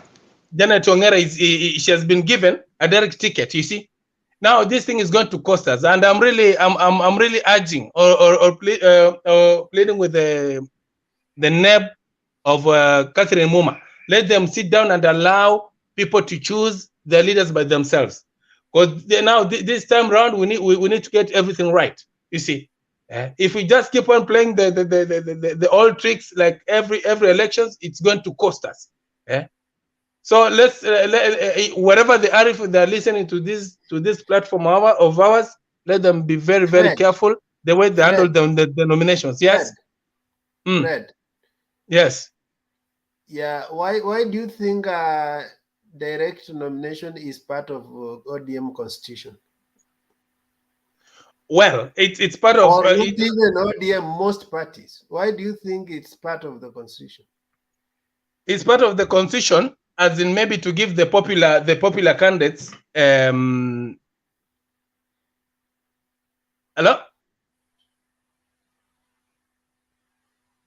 Nakupata. Oh yeah, I know the reason why they give out how do you call it? They give out direct nominations because of popular candidates. You see, so that when the candidate goes against the other competitor, we can't lose. But the fact is, there are many issues they balance. There are many. But the fact is, before they give out any direct nomination, they need to do maximum consultation with the members. You see, this thing is costing us. We need to agree on that. You see, like now, Janet Ongera thing is bringing big cracks right now in Kisii. You see, that's why Ongeri left for DAPK, because I think it was being told that. Fred, let's face it.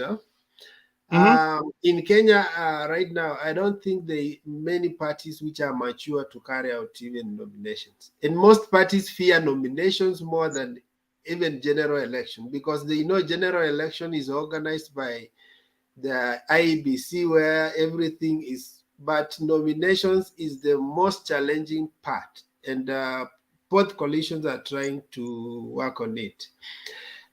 Remember, Jubilee did nominations last year, 2017. It didn't even strengthen the party, it weakened it. Because even with the elections, they bungled the whole of it. They had to repeat it and nobody was satisfied. So for me, if the party can devise a method of trying to balance all those things, by the way, don't think that the elections is always financial. They can go to election and it's bungled because most parties don't have the capacity to carry out the election. I can tell you that for free. I see hands up. Alex, Demba, you want to comment on the party nominations? Yeah, go ahead. It is sad that again, the election of 2022, ODM is not going to win any parliamentary seat and even any seat in Kisii. It is sad. I swear to God. And I said here from the beginning, and I said, the nomination are going to be the tester. Personally, I texted Sifuna and I told him, one mistake, we are done. Oh yeah. And this is what Sifuna asked me. Mimi ni nani atanitetea kwa sababu hata pia me I'm going to nomination. I told him bullshit. We care. Those who are in ODM in Kisii, we care. We had an opportunity to win and sweep everything. We even we took everybody from UDA. Even those they thought that were their big win. We took everybody from UDA. Now, here we are. one person being given a ticket and causing a whole commotion, and then somebody wants to stick his feet on the cement and let it dry because of Janet Ongera. Who is Janet Ongera? They rather listen. If they don't listen, we will vote UDA. Trust me. But Baba tutampa kura. Oh yeah, one time, because now that.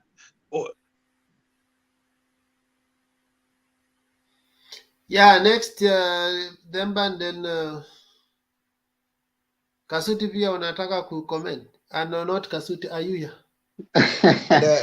Mimi nasema hivi. Ngoja niongee hivi. Mimi ndio nimekuwa nafasi.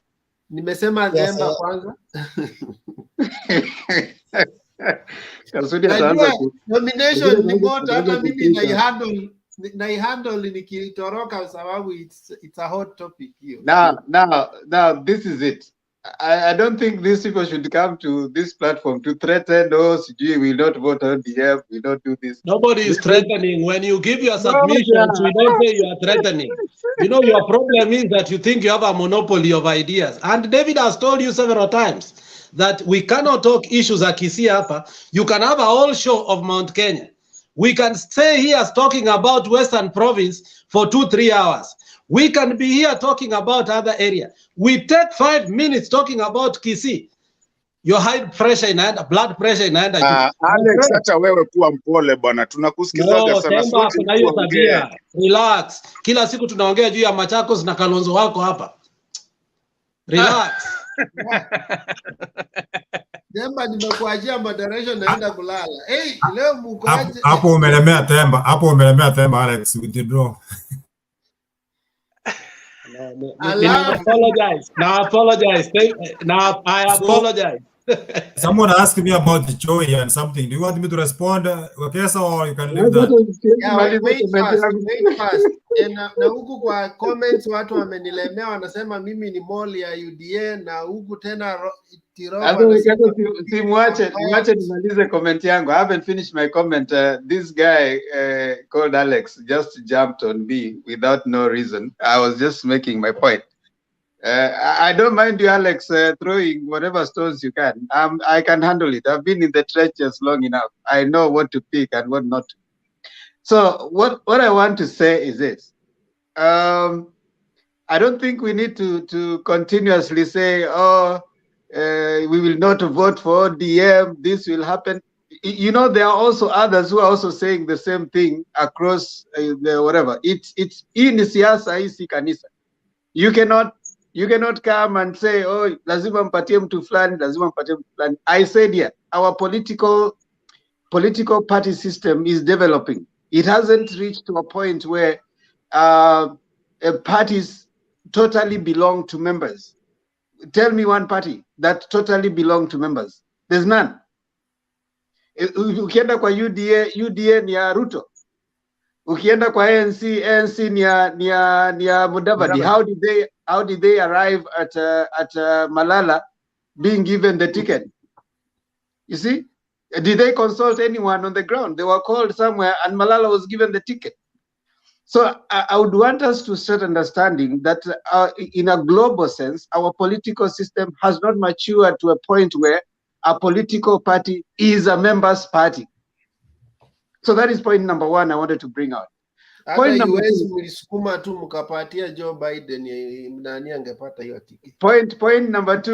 Wekesa, I want to bring out is this. I had said here, the only way you can be assured that you'll go to the ballot without going through this drama of political party is being an independent candidate. And I said here, if you don't want to face, because party has its constitution, consensus, it has all those things. Now, if you don't want all those, what's his name? Ongeri went to DAP. Okay. What nomination process did he go through? He was handed the certificate. It was way, don't talk, Alex. You are comparing mbuzi na ng'ombe bwana. I mean, look at Ongeri. Temba bwana, stop these lies. You know, Temba, your political science sometimes you want to expedite and lie things. You cannot compare that. ODM is a competitive party. We agreed through Matiang'i that that's our party this time. And we agreed that we are going to stay with you agreed? You and who? as a community. Where? When? I mean, if you don't know that, that's your problem. As a community, my point. we did. You and who? Where? Where we did it. You don't need to know. Calm down, I make my point. No, you calm down. Stop lying to us. Atupangwingwi. Hiyo nayo nitakwambia. It's beyond your pay grade. Kisi politics is not. Kisi politics atupangwi. It's beyond your pay grade. We don't get forced on somebody. You need to know that. It's not like from a day where we are told you have to vote for Kajua. We don't. Hold on. The difference between you and I is you are thinking Kisi. Me, I'm thinking global. I'm thinking politics in Kenya. So we were talking. He brought an issue of Kisi nomination. Continue. We were talking of Kisi nomination, not global nomination. Stop lying here. Continue the Kisi politics. I'm talking about politics and political party development in Kenya. If you don't understand that, it's okay. We'll continue with where you met. It is Kisi politics we were talking.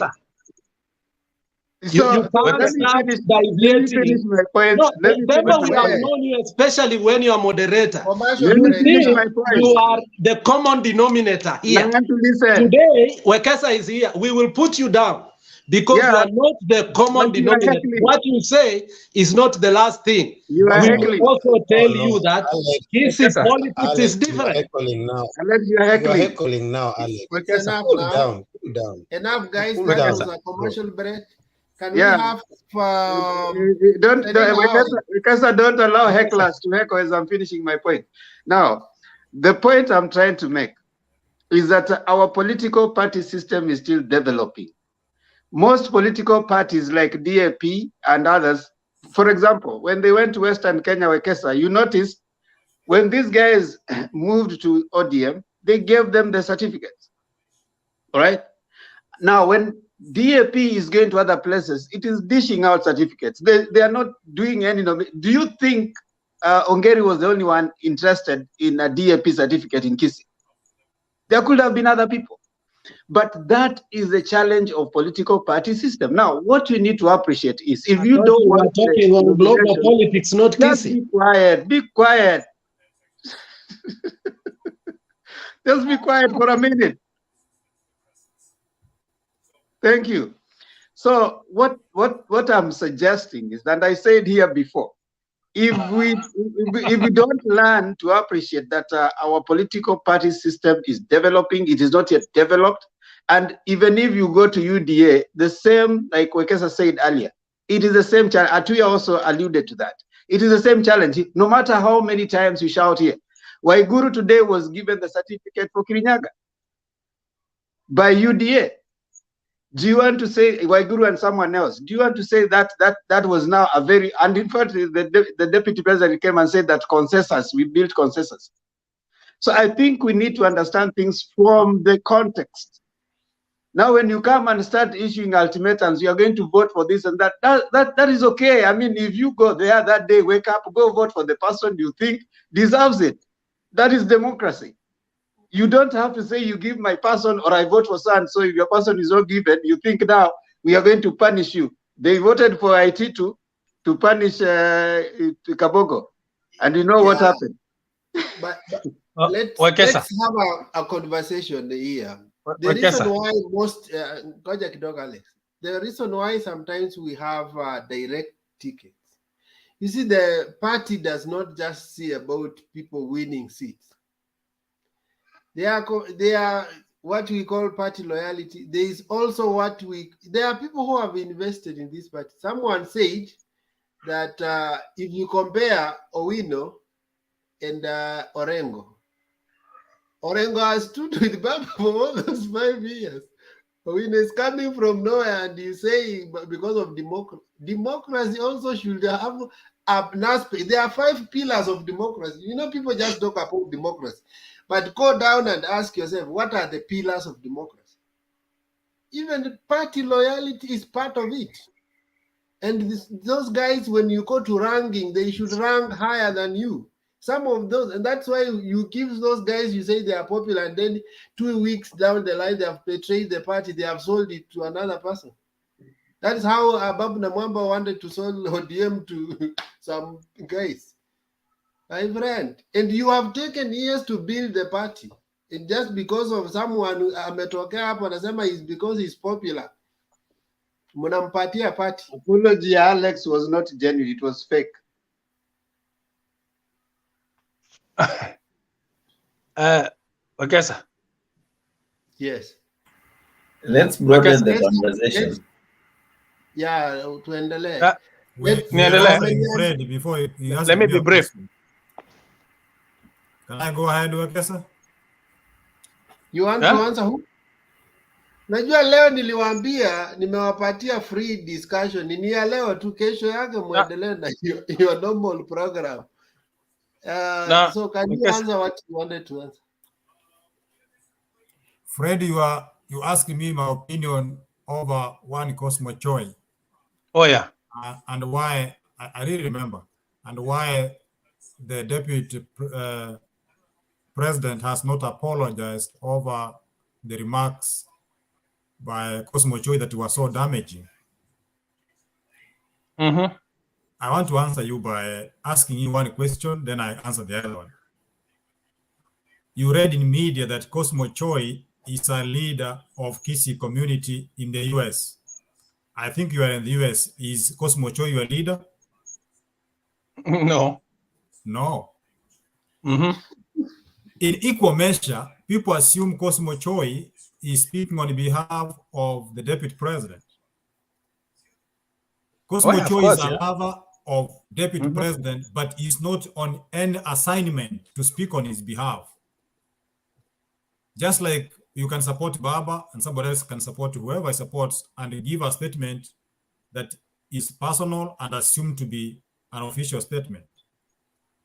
So in that case, the deputy president cannot apologize on Cosmo remarks, because Cosmo himself came out and said, mimi ni mwanaume, sijatumwa na yeyote. Nimeongea kwa niaba yangu. So why do you again drag the deputy president into a personal issues which someone has come out disgracefully and dissociated himself from those remarks? Maybe he was drunk and we don't know, but he himself said he's a grown-up, he was not sent, and therefore that one, according to us, we rest the case there. Because even so, you agree, he's not our leader. I'm one man who commented on Facebook and said, stop associating Cosmo Choi to be a leader of Kisii in the US, because I live in the US and I don't remember voting anyone called Cosmo Choi, but I voted that lady who is the president of Manyagetinge.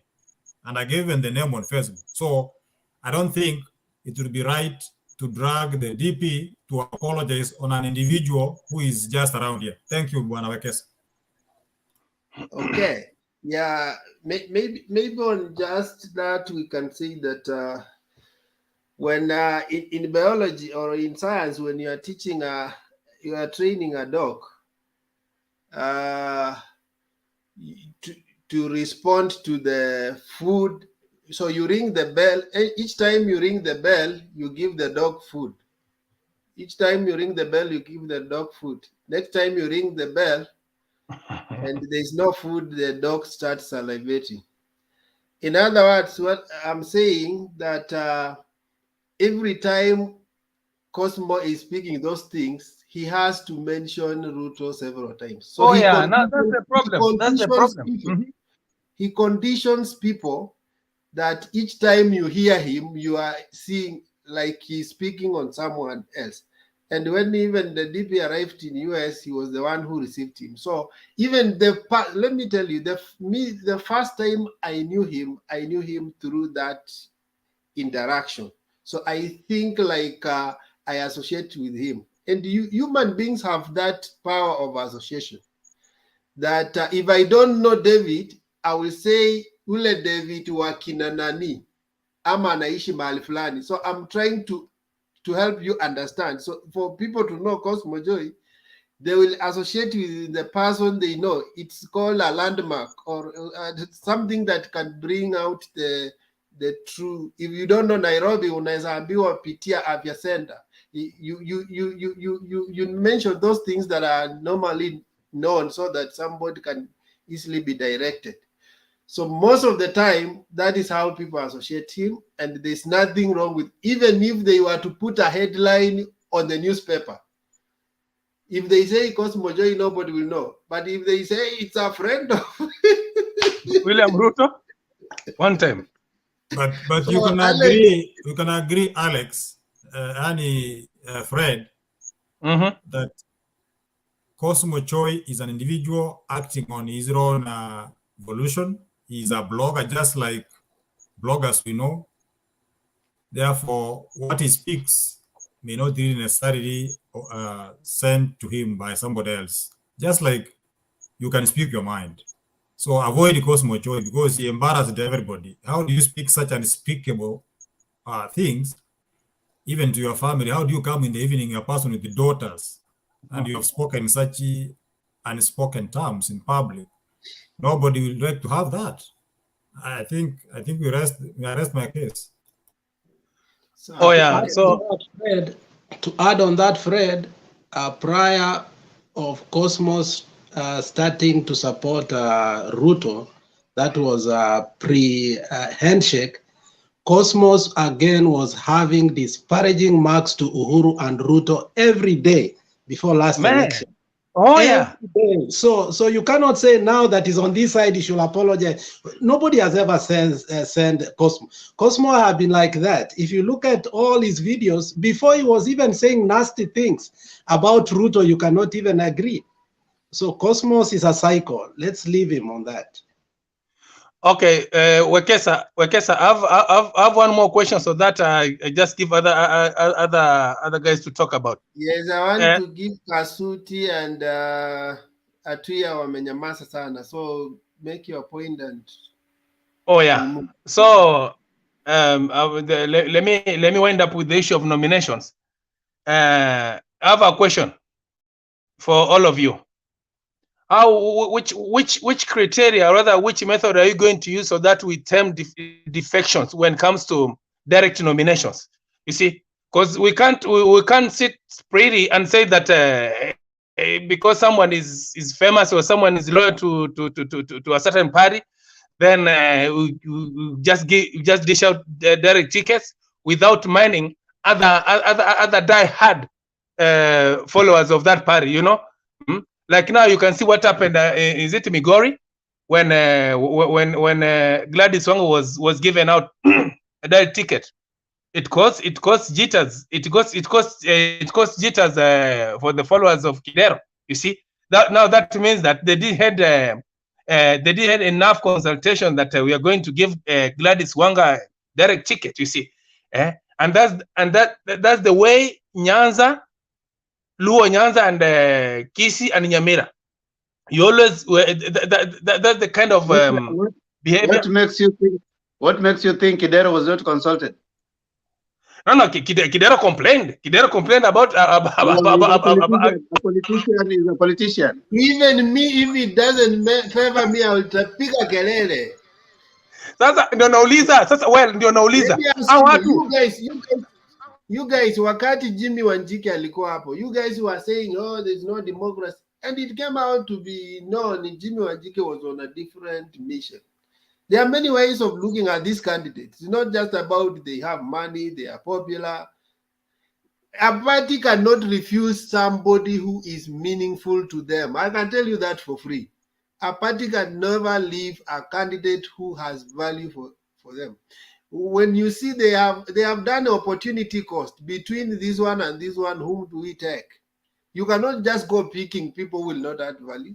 But Bernard, you know the assumption that Fred is making is that because Kidero is complaining that he was not it's true he was not consulted. He is a politician, and a politician.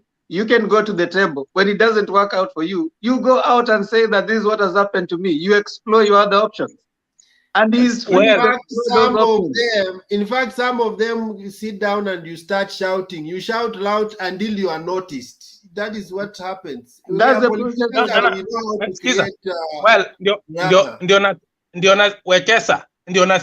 Wekesa. Ndio nasema ni aje, we need to have Wekesa. We need to have. You are here. Let me ask you, Fred. You are here when we were having a by-election ya Kipra. So even everybody thought that party will split. Kuna Imran, kulikuwa nani. There were so many. But at the end of the day, they came and harmonized the whole thing because the party had looked at different ways of getting a candidate. But those who, as long as I am not chosen, because I've invested in the process, lazima nitapiga kelele bwana. Some of us, this money, we don't get it for free. If you have invested in campaign. Wekesa, kuna swali moja nataka nikuulize Wekesa. Sikiza Fred, siasa si kanisa. Siasa si ati tukae hivi wegawa hii. Make the loudest noise so that you can be seen. If you that's it. That one I agree with you, Themba. Skiza, ndio nasema skiza. Kalonzo amesotiwa aje. He made a well, sijakataa. We are making noise here. Somebody feels bad. Alex, nataka Alex yaingililie kwa hii. Najua Alex gonna give me a nice backup. Wekesa, kwanza mfano mzuri ni Kisii County. I want you guys to be very careful. Mfano mzuri ni Kisii County. We have Simbarati saa hizi vile tunaongea Simbarati ako top. Umesikia? Tuko na watu kwa ground wanatuambia Simbarati is really kwanza, in fact is the favorite right now. Then it happens that the so-called ODM wamesema ya kwamba wanataka kupatia somebody like Chris Obure. Umesikia? Ama wapatie mtu mwingine tofauti. How do you think the guys who are following Simbarati watafanya hata kama ni siasa? We are going to lose those people, man. Niko na swali. Wekesa tunangoja kuongea. Niko na swali. It seems being disciplined is not it cannot pay. Let's have I had said let's have speak louder and Fred. Wacha to hold maswali alafu tutaendelea. Najua maswali ingine yatatokea kwa hiyo ya make presentation. Siwache tu nimuulize swali moja waki please. Unauliza nani? Fred? Mumanyi. Mumanyi, you're a very smart person. Wacha nikuulize saizi ungekuwa na if you were the party leader of I don't know Mumanyi party or whatever. Na uko na so many competitors, how would you handle your nominations and how would you do your thing? All right. As a party leader, now I have to go. I'm going to handle this issue like this. If we have some aspirants ambao in a certain constituency or rather in a certain county who are really popular, and we know that they're an asset to the party, we're gonna negotiate on that, and then we come up with the criteria or rather with a system whereby we're gonna convince all other aspirants. We tell them, you know what, because of A, B, C, D, we're going to go for this one, because this one, akona hii na hii na hii, you see? Then, in order to cap those other people so that we avoid the independent thing, you see? That's the kind of answer I'm going to give. Okay, as a party leader, Momanyi party, whatever. That's the way I'm going to handle that issue. And if someone has come up and is popular, then the one at the party we thought maybe is popular, we're gonna handle that case different. You see, we're gonna make sure that the guy who is popular, because your popularity is a vote. That's one thing you should know. We need to agree. We need to agree on that. You see, and the example I'm giving you is the Kisii County. Simbarati right now as we're talking, Simbarati is hot. That's one thing we should agree. Simbarati is causing sleeplessness to other aspirants. So if it happens that the so-called ODM, they say that now let's give maybe somebody whatever. An example of what is happening. Simbarati hakuna mtu amemnyang'anya ticket. No, ndio nasema ni aje kuna fununu ya kwamba is like it's the so-called ODM members kwa party, they are not comfortable with Simbarati. You see? Now it's like they're trying to look. Yeah, ODM, Alex can tell you the truth. ODM cannot be.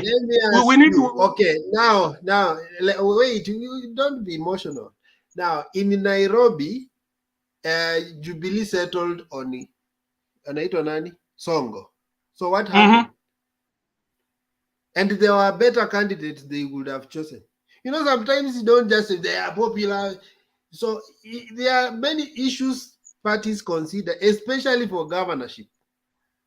Because some of these guys, they can create population, they can create some on the ground. But when it comes to real issues of governance, it's a problem. Oh yeah, and that one I agree with you. That one I agree with you. So, that's right. Nairobi Jubilee left it to Songo, and now they lost it. Kiambu, they had better choices. They left it for popular. But again, Waititu, yeah. Yeah, I'm just giving an suggestion, but you can also. So what is the consideration? Githeri man akiwa kwa pati ya Momanyi, utapatia Githeri man nini kwa sababu ako popular? No. I'm not saying that. I'm not saying that. Wekesa's put Ndeto. Wekesa's put it right. Hold, Fred. Hold. Wacha you pia make his contribution kidogo. All right. Go ahead. Otherwise tutakuwa tumelemea side moja. Oh yeah, you good. Fred, do you have to make noise while speaking? Okay, I think I even wanted to respond to Fred. No, Fred made some allegations which can't go unchallenged. He even said that he's warning the deputy president from organizing any meeting in Luo Nyanza as from tomorrow or anytime soon. I think, Fred, when you speak that you're not solving the issue of political violence in this country, you're actually fueling political violence in this country. We are not here to cheer sides fight. We are not here to see which side can throw stones, which side can throw more stones and cause more harm to the other side. I think as Democrats, we are supposed to be here to enrich democracy and to shun what we call political violence as a whole. And I've avoided deeply to take sides on this issue of political violence because we belong to political sides. We feel aggravated when our people get stoned, but we want to approach this issue from a one angle side, from a one prism view that political violence is not tolerated. We don't want to take sides that when it happened that side, this happened. So let's approach it from one view that let's shun political violence. If William Ruto wants to hold a political rally tomorrow in Kondele, I encourage him and let him go. Let it be very peaceful. If Raila Odinga wants to go to Uasin Gishu tomorrow, let him go to Eldoret and have a mammoth crowd there. So we cannot try to speak in the language that you are trying to speak. Now, the second thing I wanted to address, I think David already addressed it, the issue of dragging a whole deputy president to the level of Cosmas Choi. There's a very popular video going on circles on Twitter where there's some very bitter guy speaking nasty language about the Kalenjin people. I think you've seen that. Yeah, I saw it. It's really bad. Can we tell Raila Odinga to apologize on behalf of that person? Does even Raila Odinga know that person? We cannot drag Raila Odinga and William Ruto. If today I make some very, very funny comments on this channel, we cannot tell that William Ruto should apologize on behalf of what Atuya Jr. said. Now, coming to the nomination issue in Kisii, whatever is happening in ODM, as an outsider, I think I love it. I hope it goes on until the window is closed and we have lots and lots of confusion in there so that we can take advantage of that. But on the issue of Kisii governor position, they as a political party, we have consensus as one of the nomination routes. We have primaries, we have one-on-one interviews. And as a party, ODM, I think they should choose, any political party in that case should choose which method to apply, where and how. For instance, in Luo Nyanza, I don't find it fit that ODM chooses to hand direct nominations to some individuals. In a place like Migori, Liwe Liwalo, the governor will be ODM. So let the people decide who they want. At the end of the day, he must be an ODM. Let me finish. That I'm just giving my mind. I think in a stronghold like Luo Nyanza, where ODM is popular, or in places like Rift Valley, where UDA is popular, or in Central, let the people decide. But we have places like Nairobi, where you have to take into consideration, if we let people decide, they might make a decision that might affect the party. And again, I want to address one thing. I think I will always agree with Alex. Kisii County cannot be left to Asonko. It cannot be left to Asimba Arati. If ODM has to do the Gusii people justice, if they have to do interviews, they must find a good candidate for Kisii County. That's my submission. Thank you, Fred. Okay, Atuya, I wanna. Which Fred? Alex, I'm finishing. I'm finishing. I'm finishing up. Fred, namesake. That means when we come to Kisii politics, you guys are agreeing, huh? Namesake, political divide. Fred Kasuti, I'm finishing. Just 1 minute. I want to tell Atuya Junior, my brother, that okay, I'm sorry for maybe the statement I made. I meant, okay, let me try to put it kind of like let me correct it. I didn't mean that the DP doesn't have a right to go to Luo Nyanza or whatever, because I know I've studied in Kisumu for a very long time, and we know the way the guys in Kisumu behave. You see, like yesterday, they felt like if someone comes there, they will just react immediately. So that's why I was advising him not to attend. You are right. We had you advising. Oh yeah, I was exactly. I was saying that if right now, because I know that those guys, there's some. We have some strong supporters who doesn't think twice. You see, so that's why I was like, I had a suggestion or a view that if David President wants the whole thing to cool down maturely, let him maybe campaign on the other sides. Maybe gonna go later to those sides of Luo Nyanza in order to not maybe to make the whole thing look like it's kind of like a revenge or whatever, something like that. But I'm sorry, bro. Nimerudisha mkono nyuma. That statement, it wasn't that I wanted to hurt anybody. It was kind of like maybe kugunganisha watu. I'm sorry for that.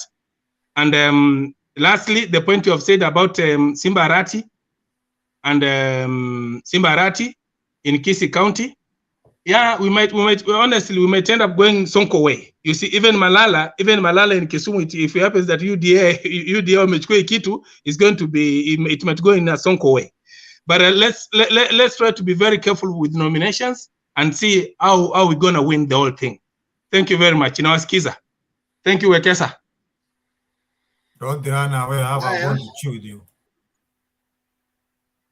Wekesa. Fred. I think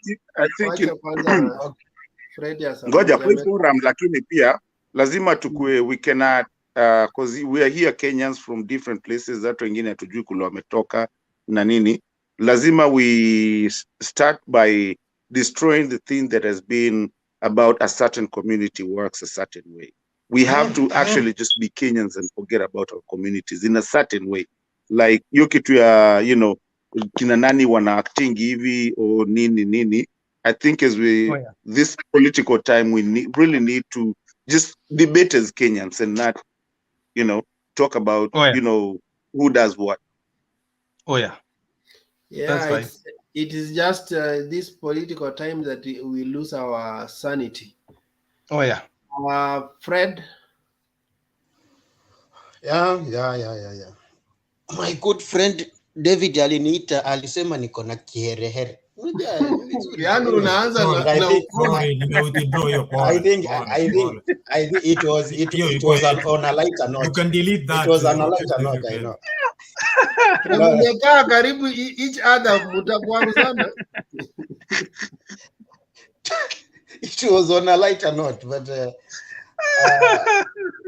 what I sasa angetuambia kitu ambayo sio light ingekuwa ni nini? Ni mangumi. Ningo mangumi. So I want to begin by saying that let me borrow some words from the late Otieno Kajwang', where he said that fidelity, faithfulness, loyalty, those are the criticals, or those are the things that the party always look at. And na vile Alex, acha pia niipe maneno ya Alex kidogo. Kuna wakati mnaweza fika kiwango mtumie the popularity of somebody or kwa sababu ya mtu amekuja na waves fulani, alafu mfanye nini? Muangukie, mpatie kitu. Alafu at the end of the day aruke upande ule mwingine. So I think ODM has learned something from Aisha Jumwa, Mohamed Jichopefu, and who else? And there are some few characters ambazo zenye ziko kwa ODM, and that's why unaona Baba is very keen.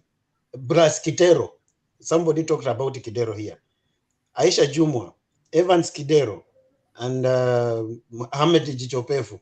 Those characters are not the characteristics that you have to entertain in a party. Because if those characters is in the party is walking on a very slippery road. It can go haywire anytime. Because what if you have 20 of those characters in the party, and it happens now you give them? What will happen with the party? I like what Kizza has decided, the route the Kizza has decided to go, because they sat down and they saw this coming, and they say that we don't want this seat to go outside AZIMIO. So now the one you are saying is popular, you are saying Arati, but I dispute that one. And then Mzee Ongeri decided to go to DAB, which is also affiliated to AZIMIO. Mm-hmm. Now, let those two individuals come to the people and let the best take the day. That is the only best way we can do it, because no matter what, those two individuals, there is no way somebody can pass in between them and take the day. I can tell you that for free, because when you compare for them, most of the pia yapo inaenda na ages, inaenda na age na miaka. Wale watu unaona wako so excited na Simba Arati ni vijana, ni wale vijana. Na hapa tumesema kwa muda, vijana wengi hawana kura. Take it to the bank. When you bank your politics on vijana, my friend, umeangukia mahali patupu. So na mzee amekuja na wale watu wenye wako machua, wale watu wenye wanaelewa siasa, wenyeji, na wale wanajua ni nini wanataka kufanyiwa.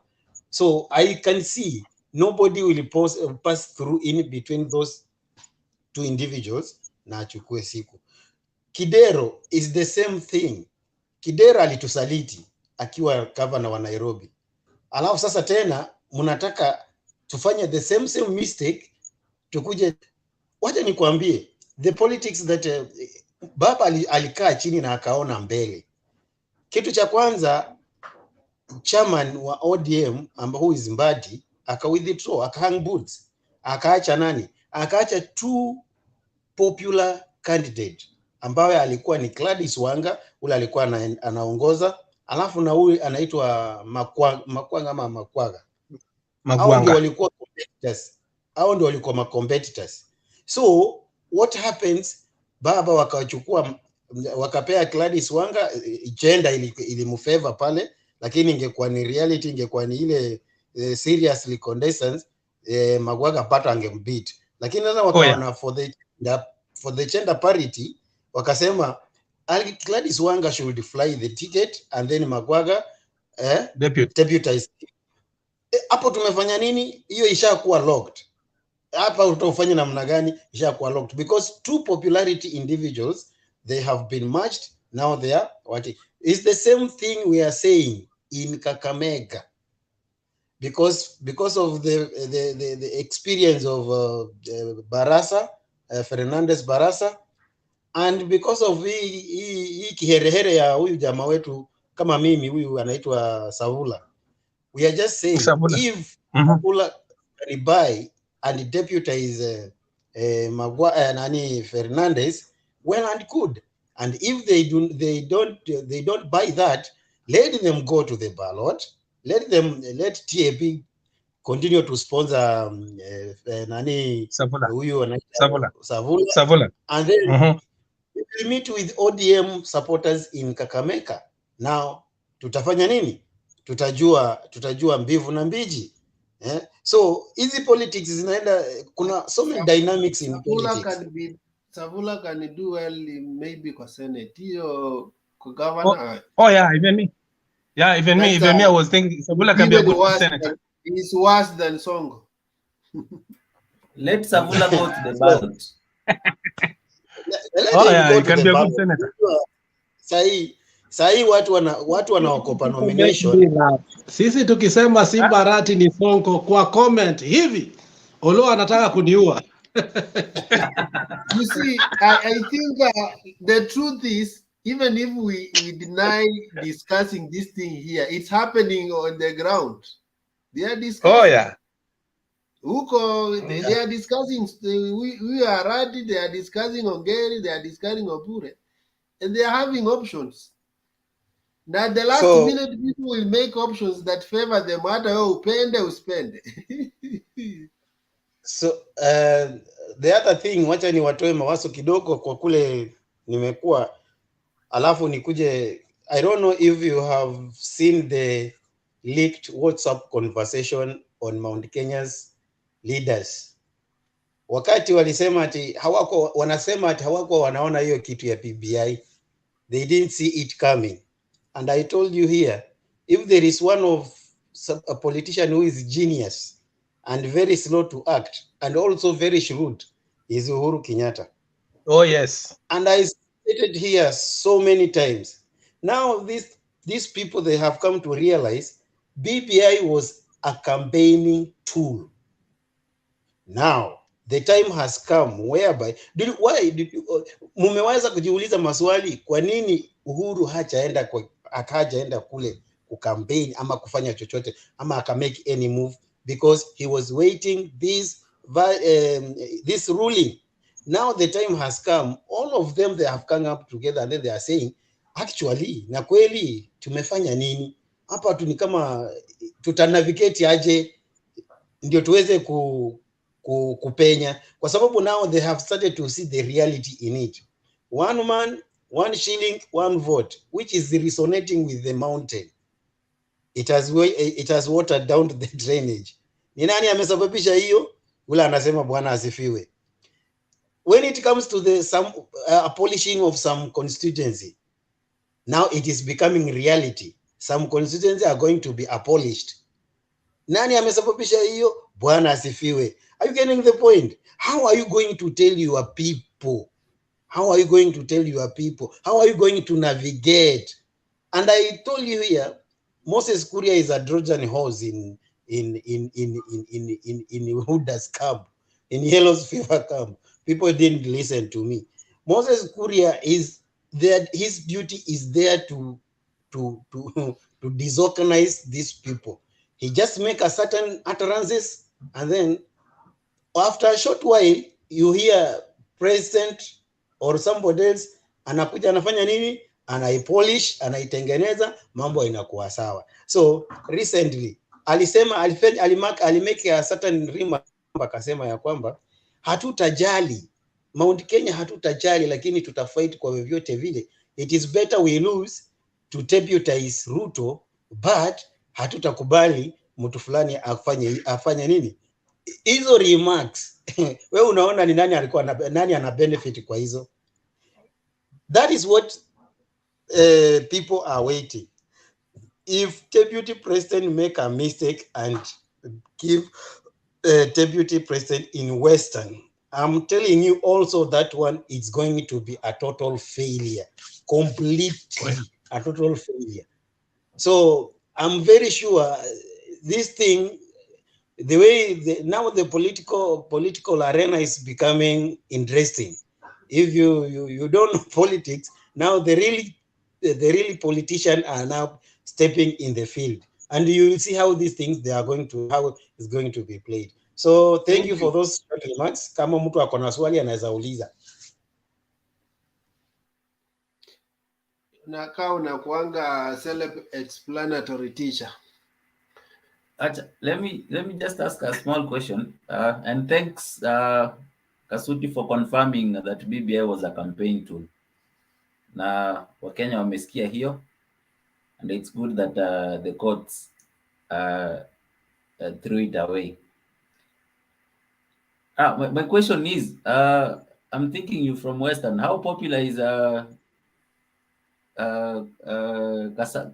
Kasavuli, the name? Fred and the Senator Malala. Savula. Oh, Savula. Yeah, Savula. No, the main candidate is not even Savula. The main candidate. Let me tell you something. Let me tell you something. The duty of Malala was his assignment to deputy president. The duty of Malala was to deliver Mudavadi to UDA. Oh, yes. Which his role has played very well.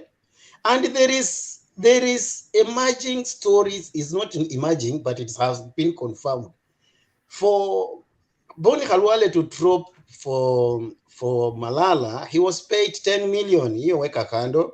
For Malala to drop out ile msukumo ya kusukuma Mudavadi kuwa kudeputize Ruto, ame drop kwa kufanya nini? To exchange yeye Khalwale amfanye nini? But when you go to popularity, Khalwale alikuwa juu. Oh yes. Na kile kitu kimefanyika pale is a political Savula na Malala. Savula Malala. Hiyo ndio huyu anataka kujua. Plus Ferdinand. Savula Malala.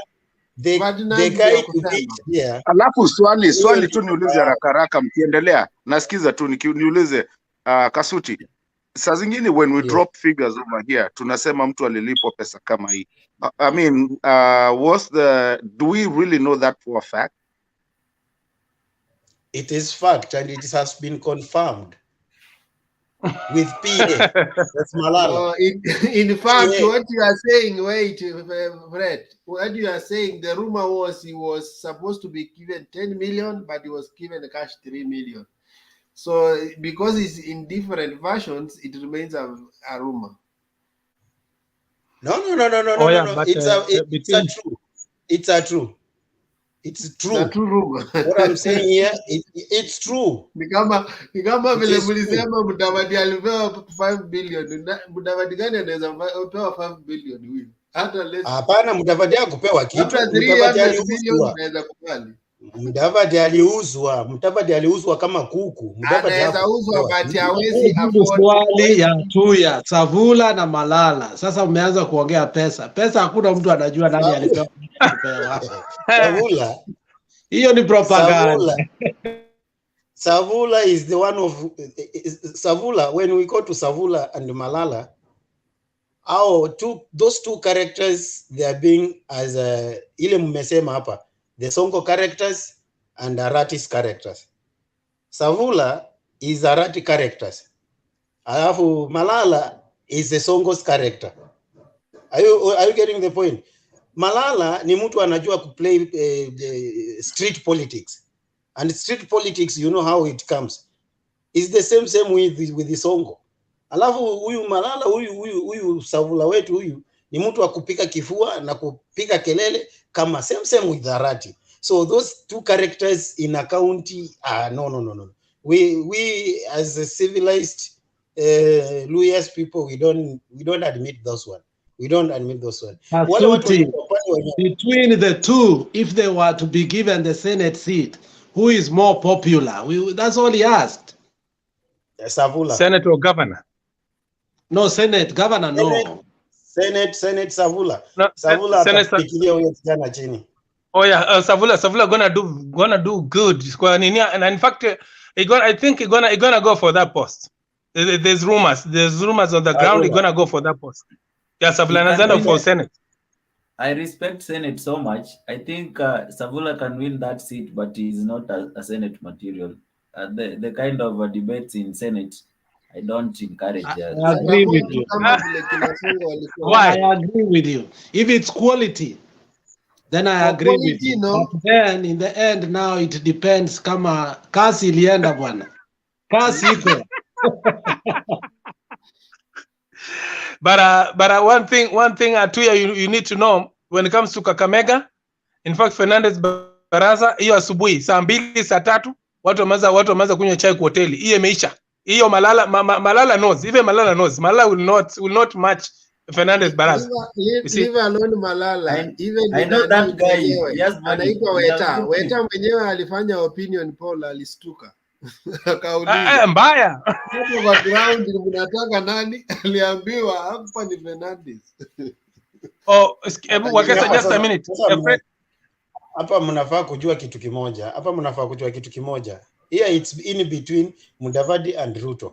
Why Ruto aliambia Malala nani Halwala ako for the Senate? Alikuwa anajua Halwala can retain the Senate. Na akamwachia Malala to go for the governor. Inamaanisha by any chance but him to win.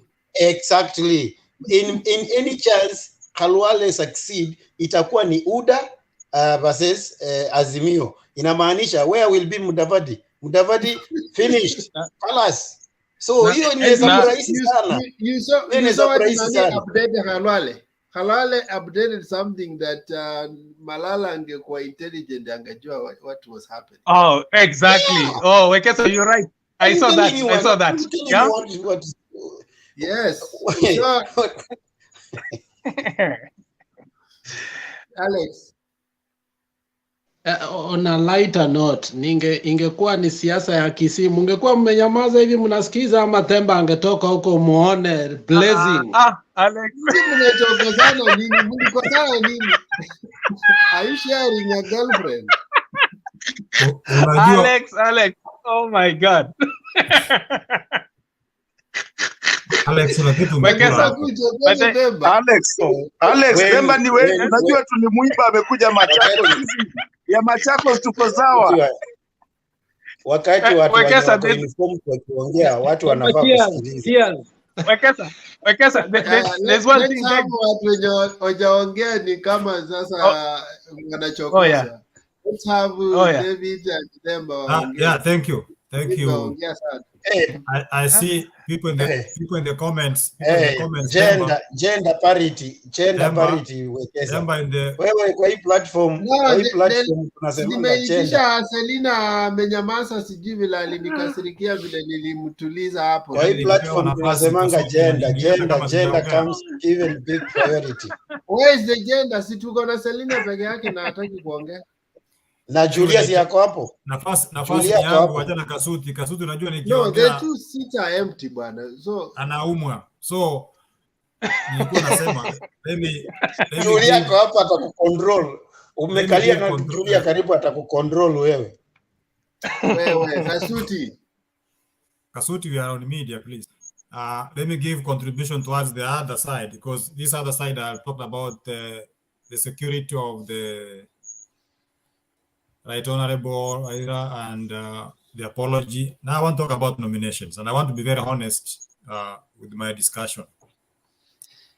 If it were me, and if I was the only one to vote, I could have voted for a younger generation in Kisii land, both in Nyamira and Kisii. One, Professor Ongeri has done a lot of good work. And sometimes when you have done your work, it's good to rest. It's good to retire. This mentality that you are mature and experienced will not give room to any other different perception and how things are done. This one reminds me of retired President Moi, who said, the late, that mimi nimeangalia hivi sijaona mtu ambaye anaweza ongoza hii nchi.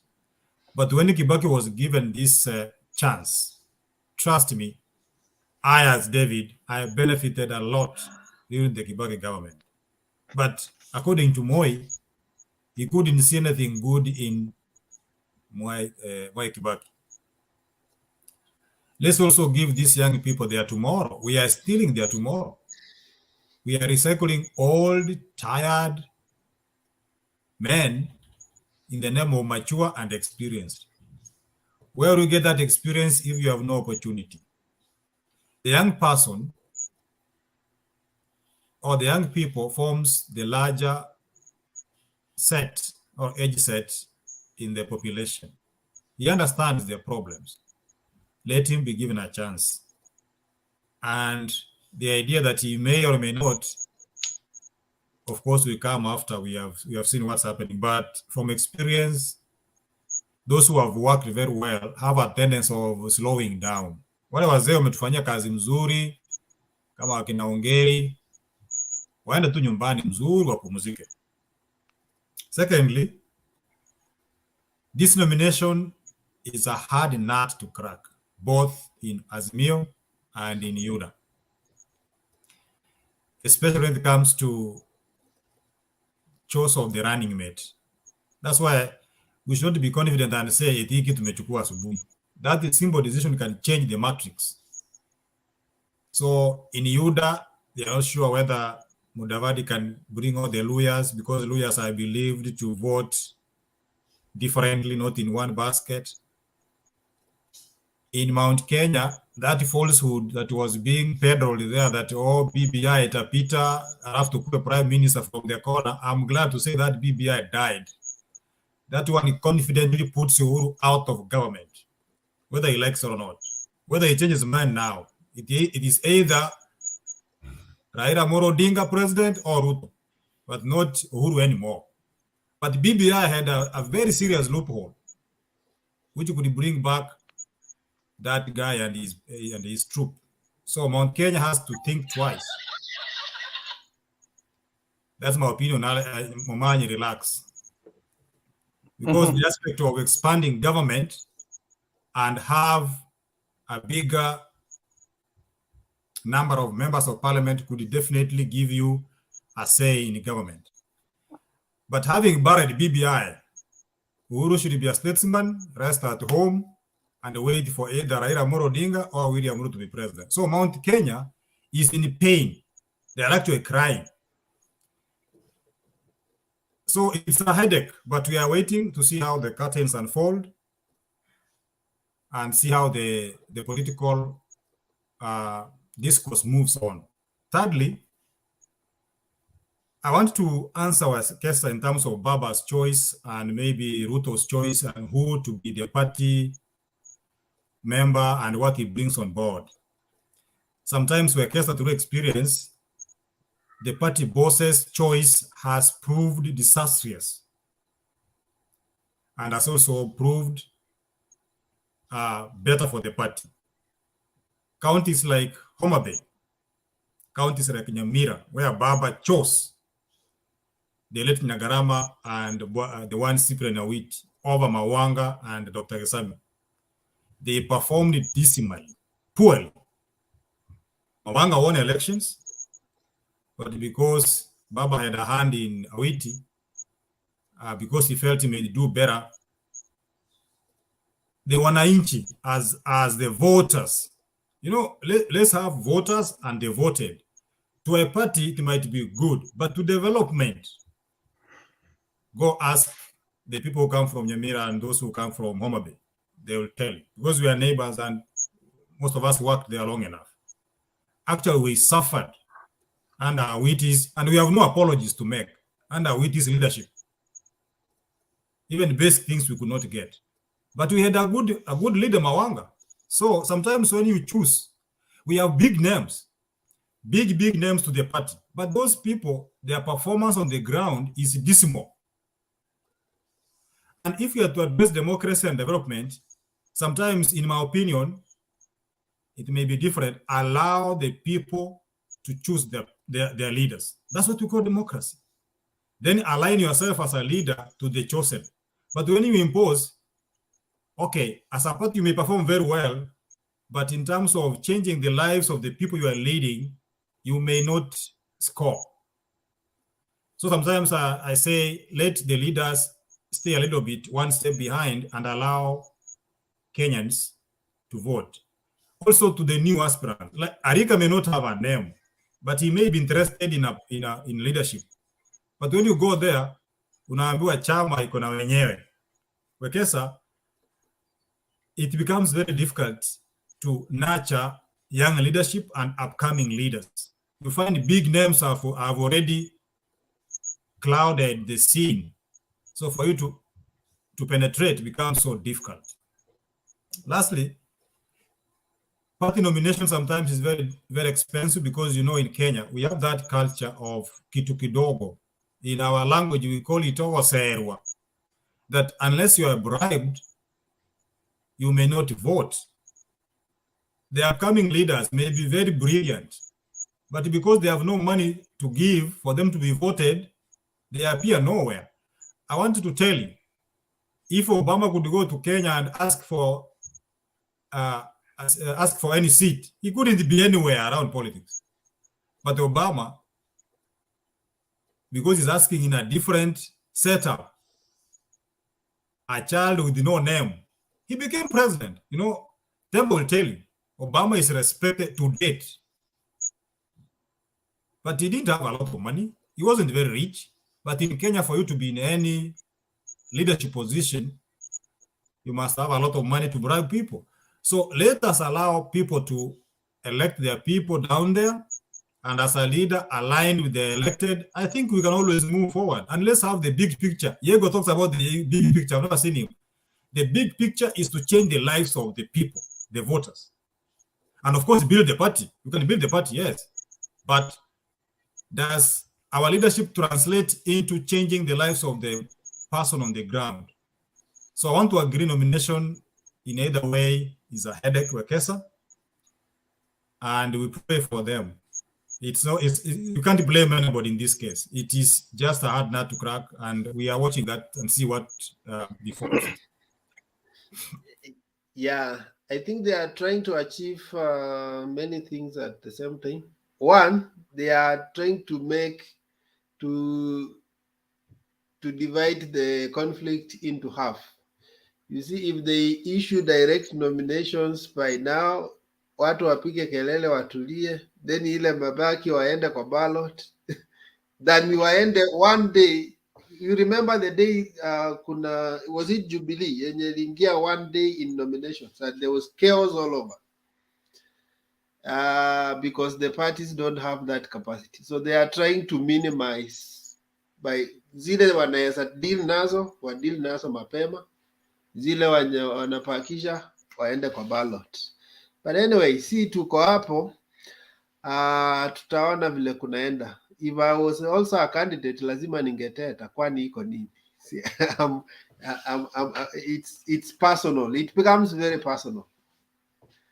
And they have a right to make noise so that they see if they can be accommodated or what. We can now do the parting. Yeah, we have 1 hour, so we can do the parting shots. Demba? Na Alex unyamaze nikiongea. Hii unaongea yote sababu ni ya mwisho. Ongea 5 minutes.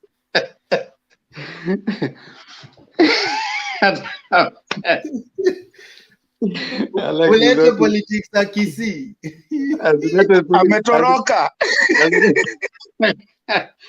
Now, I want first of all to, David, I want to comment Rudi hapa kwa DD on what you have said. Hii kitu ambao tunashinda Nakunywa maji bwana. Yaani nikiingia watu lazima wakunywe maji. Wewe bwana unachokoza. Na nimekaa sana bila kukuja kwa hii debate, kumbe iko na fractures hivi. Mumeanza kutake sides. Now, there's something that David has said that it's not in. I want to disagree with him. The concept or the idea of ati Ongeri aachie watu wale younger generation to pick to waingie kwa nini kwa uongozi. I think the appropriate way for voters in any place to send a message that you do not want anybody is to go to the ballot and vote against that person. You will have sent a very clear, direct message that it is time. In politics, especially in the Kenyan system, people, for some reason, because of the hang-ups of the sweetness of power, they do want to hang on to power. I mean, it might not only be even in Kenya alone, across the globe. I want even David to tell me what is the age of some of the senators in the US. You know, they are pretty old people, you know. So you cannot say that it is a Kenyan problem, right? It is a general problem across the globe in terms of people wanting to keep on hanging on to power. And it's because of the nature of power. Power is generally sweet, right? So the only way that I would not go for the idea of telling someone, you need to go stay at home, live for us. They say in politics and power is not left for anybody. You fight for your position. So by fighting for your position, it means what? If the young generation, they are ready to take the power, they need to fight for that position so that at that particular point in time, when people vote, they vote for young people. Now, at that point, it will be hard for someone to cope. And in some organizations, and even in some systems, you see people coming in, then they cannot cope up with the speed of how maybe work is done, and therefore they have to give way to those people who can do it. When Ruto started early to take the voting mass of the Kalenjin. When Kibaki was, Moi was about to retire, to get off, Ruto started, forcing himself into the system to the extent that up to today, of course, there's that notion that by the time Moi was dying, he didn't like him much because probably, according to Moi, he wanted to pass that kind of following to someone that he thought was of his choice. But Ruto fought his way in the ladder, and he became the kingpin of the Rift Valley, also to say the North Rift. Now, Raila, similarly, when after Ford Kenya and had issues, of course, it was Wamalwa who was left as the head of Ford Kenya. Raila tried to muzzle Ford Kenya from Wamalwa, but of course, you guys know what happened. He had to resign, form NDP, fight his way to be known as the Nyanza, whatever, kingpin. So this politics is not a politics of wazee waachie. No, in politics, you don't waachia. People fight there. In fact, even if it's even earlier, if it was earlier, people would still get out when people have voted for you and you go home, you'll not find a reason to come back again. So I am not for the narrative of wachia watu. Nobody anawachia mwingine politics. In politics, hakuna kuachiwa. Politics is you show how strong you are by fighting for that position. Do I like what I'm seeing happening in Homa Bay? Yes. Let Kidero fight. If he thinks he's a better candidate, let him fight his way. If he still has choices, he can go as an independent candidate. Voters, of course, will have their sentiments. You'll want to think that, okay, fine, even those people who are supporting those particular candidates, they are saying that mtu wetu ndiye anafaa kupewa. And that's the sentiment. This is just a particular, like every politician has his support base. So when they go and they make their support base to shout louder, that support base thinks that ours is the best person. Now, for those of us coming here, saying that as we are for this or for that, it is because that is your chosen person.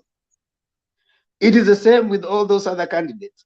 But for me, I'm okay because it's a democratic process. If the person feels that they do not want, the people of that region feel that they were disenfranchised with the process, there is still the election time to come. Don't go to vote to punish someone. Go to vote for someone. Go to the ballot to vote for someone. Because a positive vote is more useful to you as a voter. That is what I usually say.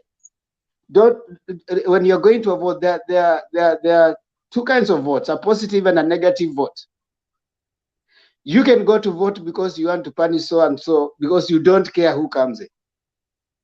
But if you think your candidate of choice, whichever party they go with, they will serve you best, then go and vote for that person. Because at the end of the day, it's not about the party or the party leaders, it's about you. At the end of the day, development that is going to take place is about you. If I vote a bad MP because I want to punish someone else because probably I felt like my MP was not given a fair choice, then you vote a bad person, you are the one who is going to suffer for 5 years. These politicians, after this 9th August, they'll go sit together. And maybe the person you thought you were punishing will be given a chance to run an organization. And they will have gained.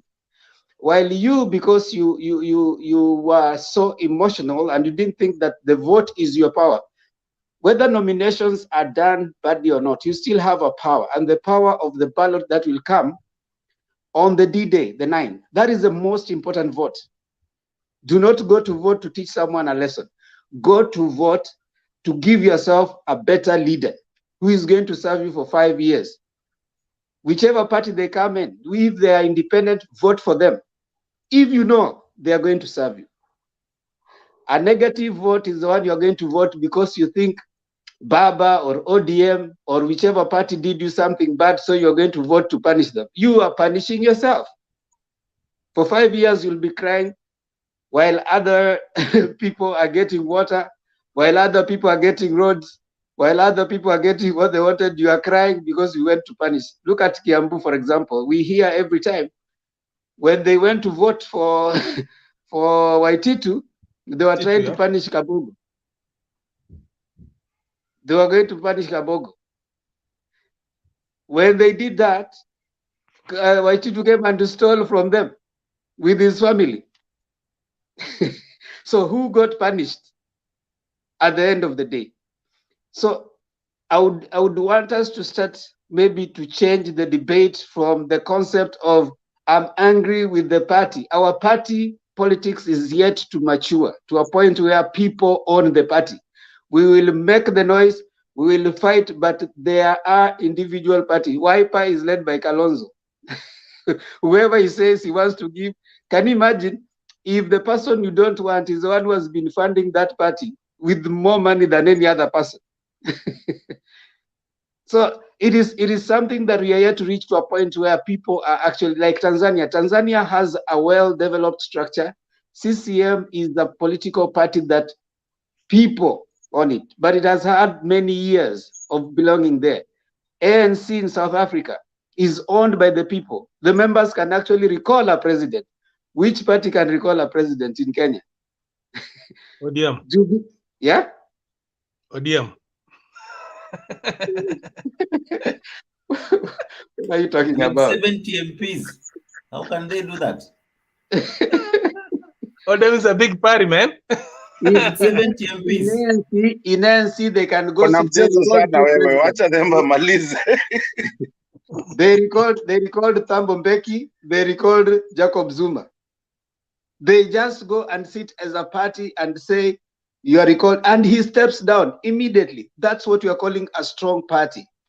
But here, if you see, Uhuru could afford not to call a party meeting for 5 years or 4 years, and there's nobody who said nothing.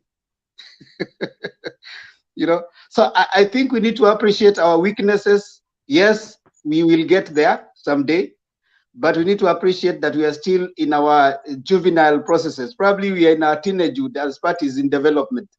A time will come when we'll mature as party and members will own parties. And then probably then members will have a voice. But for now, I think let's allow as it is to happen. Now, finally, because I need to give it to someone else. I want to agree with David. This is the biggest time. Ujue usipochagua governor na MCA ambao wanafaa, utaendelea kuumia rais akiwa Ikulu. Sababu kasi ya rais si kasi ya county. Tumeelewa? Kwa hivyo anza kwa county, usianze juu. Chagua MCA na governor wema, alafu chagua MP mwema, alafu endelea. MP ni kusema women rep, constituency MP na senator, au wote ni parliamentarians. Malizia na rais, sababu tunamhitaji pia. Lakini ukifocus on presidency only, na ndio inafanya tuzozane, ukose kufocus on your county, you will suffer while your favorite president is seated in State House.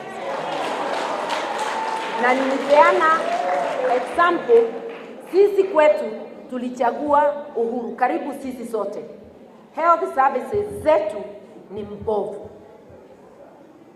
Hawezi kutusaidia sababu hawezi fanya kazi ya county. Kazi yake ni kusaini pesa ikuje. Na yenu ikija yetu huingia. Lakini iko tofauti.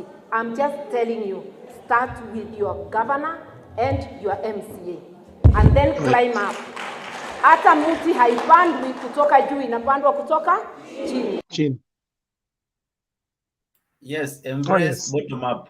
Bottom up. Toka hapo.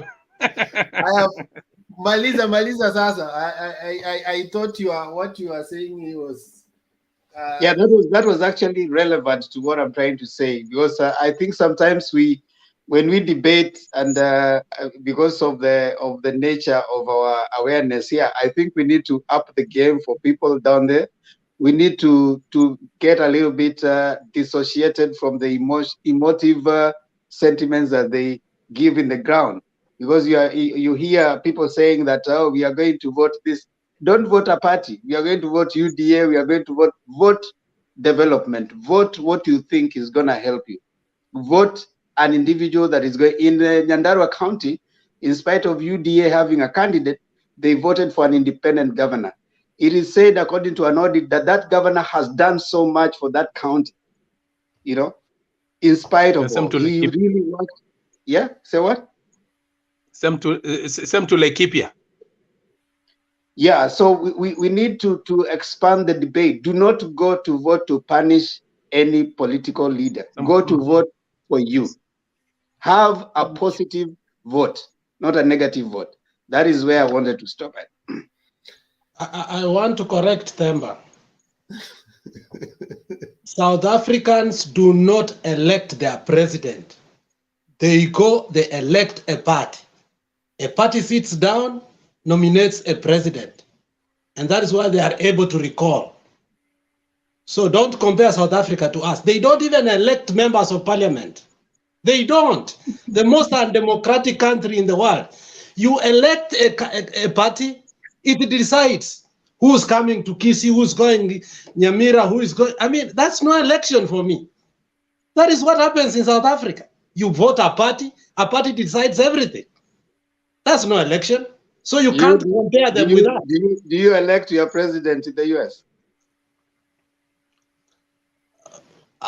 No, you, my friend Themba, Do you you are elect your president in comparing. the US? Themba, stop those sideshows. We know you. No, I mean, You you just said compared the South same thing. Africa to Kenya. You've said the And same that is thing. what I'm going to Do handle you with you. elect your You president ask in the a US? question. Can we recall our president? No, do you elect And your you president in are, the US? when you are wrong, say sorry. Now, You okay. are comparing a Alex country and that does not Do you vote elect Alex your and a president in the president. US? Alex and The most December on democratic. No. South Alex and Africa, December. South The most Africa has never democratic elected state a in the world. Do president. you elect your president? South Okay, Africa relax. has never Alex elected and a December. president.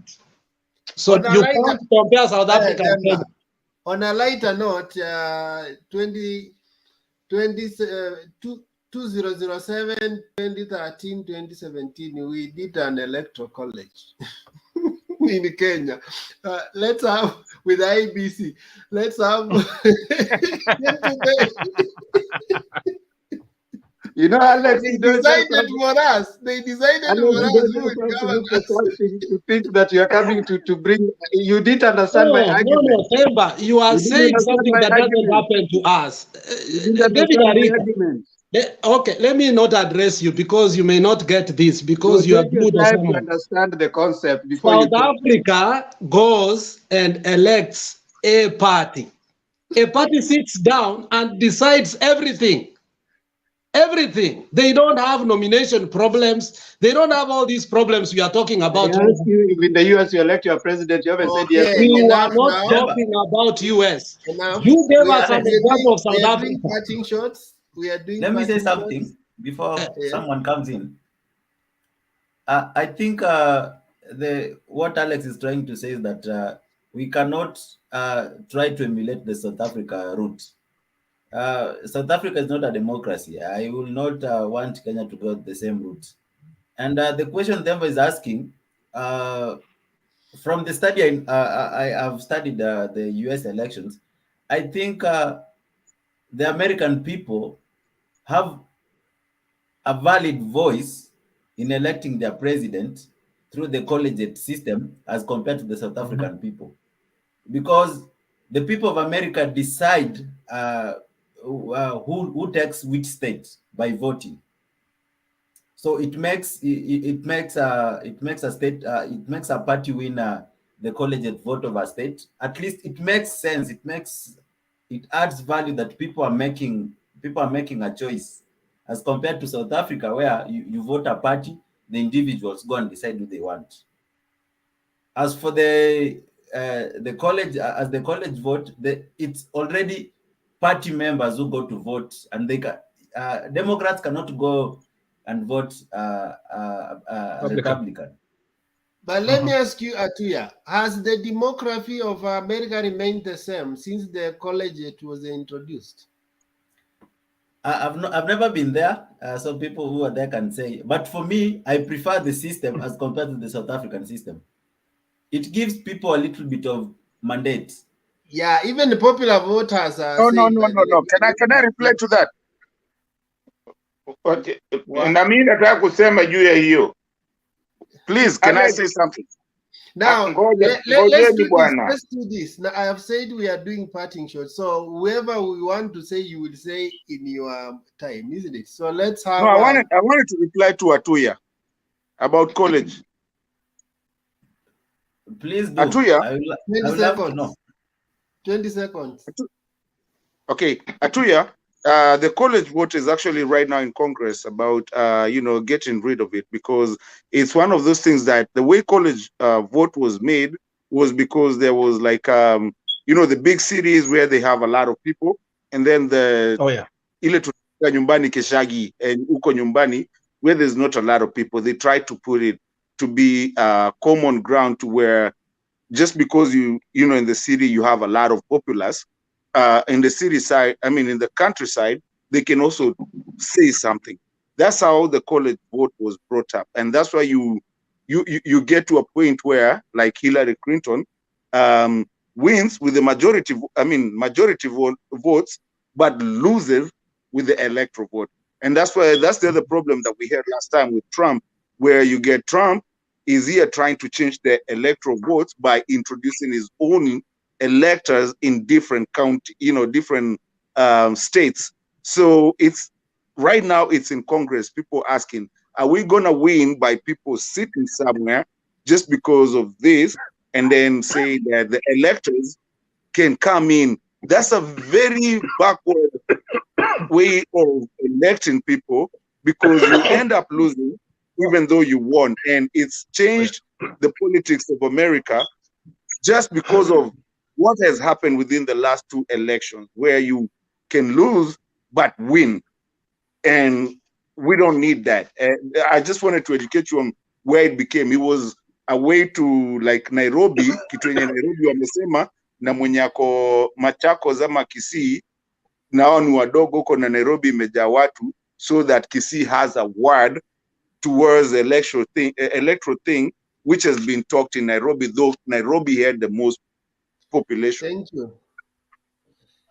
You see, hold on, Wekesa. You see what these people didn't understand? I was talking about political party development. So for the US, it has developed that level. For South Africa, it has developed that level where the parties, as much whether people are voting party or not, the party can speak. It can recall a president. In the US also, that development has happened. In Tanzania, party has a voice. It has developed to the point that the party actually decides, and once the party has decided, that's it. So the president, like Magufuli, may not have as much power if the party has decided. In Kenya, we are yet to find a party that has kind of power. We don't have that yet. We are still having person parties. So the person comes first and then the party. In South Africa, the party and then the person. In the US, the party and then the person. That is what I'm trying to bring across: party, development, not the form and manner and the shape. Kiza, Demba.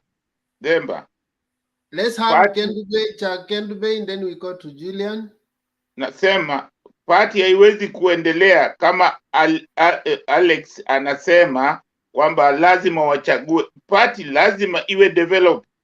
Kama hatuwezi kudevelop party, hizi party haziwezi kudevelop Kenya, kwa sababu hakuna mtu anataka kusikia party inasema nini. Tanzania ukiangalia wanafuata utaratibu wa party kwa sababu wanasikiliza, wani wavumilivu, sio kama sisi. Sisi tunapenda fujo. Fujo ndio tunasema ati ni democracy. Sometimes tukisema hiyo uchaguzi wa South Africa mnasema sio democracy. Hiyo ndio wamechagua demokrasia yao. Hauwezi kusema lazima ilingane na yetu. Hata Uingereza.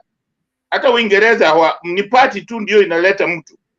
Party, hakuna mtu anaenda kusema eti nichaguliwe. Ni party inaleta mtu. Inatoa mtu popote, inasema enda usimame hapa. Na hiyo ni demokrasia, na tunasema wako na demokrasi. Tuache kujilinganisha na watu. Hiyo ndio maana mimi husema inafaa sisi tukuze demokrasia yetu, ile demokrasia ambayo inatufaa sisi. Kama kwa mfano, kama watu fulani, watu 5 wanataka kugombania kiti, wakikaa chini wazungumze na waseme basi kati yetu sisi 5 tumeona huyu fulani aende ndio atatuwakilisha. Hiyo ni demokrasi. Isiwe tu demokrasi ni fujo. Hiyo lazima mimi nawaambia Kenya, kama watu 5 wenye mnakaa chini mna discuss na ende baadaye mnaanza kuwaita cartels, wana control the government. Hapana. Lakini inafaa kwa mfano huko Homa Bay niliona wale wagombaniaji hiyo kiti walikaa wakasikilizana. Kidero kama hakutaka kukaa na wao, basi anaweza kusimama kama independent, lakini hamwezi kusema. Unaona, wakikaa chini na kitu ambacho huwa inaniudhi, watu hawa wakikaa chini wasikilizane, utakuta jina la Raila bado inavutwa, inaletwa hapo ndani. Ati Raila amemteua sijui mtu fulani. Raila anamteua namna gani? Na wao wamejichagua, wamesema huyu ndio tunamtaka. Waseme wao ndio wamemteua huyu mtu, si Raila. Hiyo ndio maana hatuwezi kukuza pati zetu, kwa sababu chochote kikifanyika, huyu mtu mmoja Raila ndiye anataka achague MCA, ndiye anataka achague MP, ndiye anataka achague governor, ndio na yeye anataka mtu mmoja atawezaje? Sisi watu wengi hawamsaidii, kila mtu anataka tu Raila afanye hii. Raila akisema tufanye hivi, wanasema sio demokrasia, na wao wakiwekwa wafanye, wanapigana. Tuacheni hiyo mambo. Lazima tukitaka kuwa demokrasia ya haki, ni lazima saa zingine tuvumilie. Kama Raila mara ngapi amenyang'anywa uchaguzi, anavumilia. Saa zingine hizi vitu hazifanyiki 100%. Lazima tujue kuna kasoro. Hizo kasoro hata zikifanyika, tusiume meno kwa sababu kasoro imefanyika. Tukiuma meno tutauana. Lazima tujue. Jakendube. In Kenya in Africa tunakuanga na demokrasia kweli? Ama tunapangwanga tu? Hapana. Election watu they take like 6 months wakikaa kwa boardroom and decide, they map the country. After they are done, now they come out. They have already mapped the country. Mbona sasa tunasema party, kama tuseme party ambayo ni CCM na ile ya South Africa. Unasema hizo party hazina demokrasia. Hazina demokrasia kabisa. Hii ya Tanzania. Hiyo ya Tanzania. Ama hizi party za hapa Uingereza, Labour na Conservative. Si hawana demokrasi, kwa sababu wao ndio party ndio inakaa kwa boardroom. Party inakaa kwa boardroom, inateua nani anakwenda kugombania mahali fulani. Unajua Jakindube ya uja understand kitu. And you know, wacha niongezee Jakindube kidogo. Nani anaongea kidogo tu? Jakindube addressed me. Jakindube Alex nawe. Jakindube addressed me. Martin, Jakindube addressed me. Jakindube. Yeah. You can't compare South Africa na Uingereza. South Africa munaweka majina saa hii uchaguzi jaanza. Sisi ODM tunaweka majina 350 kando. Watu tunaenda kwa uchaguzi. Tunachagua party gani imeshinda. ANC Atuya aenda Kilifi, Jakindube aenda huku, huyu aenda huku. Hakuna member of parliament anapigiwa kura. Basi nikueleze, Uingereza wanakaa kwa boardroom. Mimi nilisema juu ya South Africa. Ni mnataka kuingisha zingine juu, mni confuse. I am specific for South Africa. Nikasema let's not compare ourselves with South Africa, because and it was on a singular issue whereby Themba said, which country can recall a president like they have recalled twice?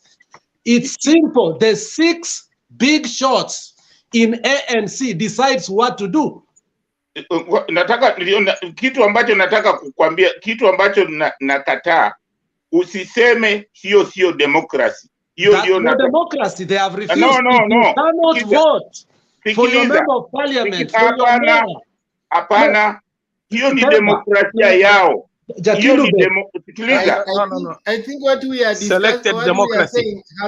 We are saying the same things in different languages. What we say, maybe it's not the best democracy according to us, but yes, selected one. The best. Nasema kitu ambacho mimi nasema ni kwamba tusiseme inchi fulani sio demokrasia, kwa sababu hiyo demokrasia inawafaa wao. Inatakiwa sisi, hata sisi wa Kenya, lazima tujue tutake ile ambayo inatufaa.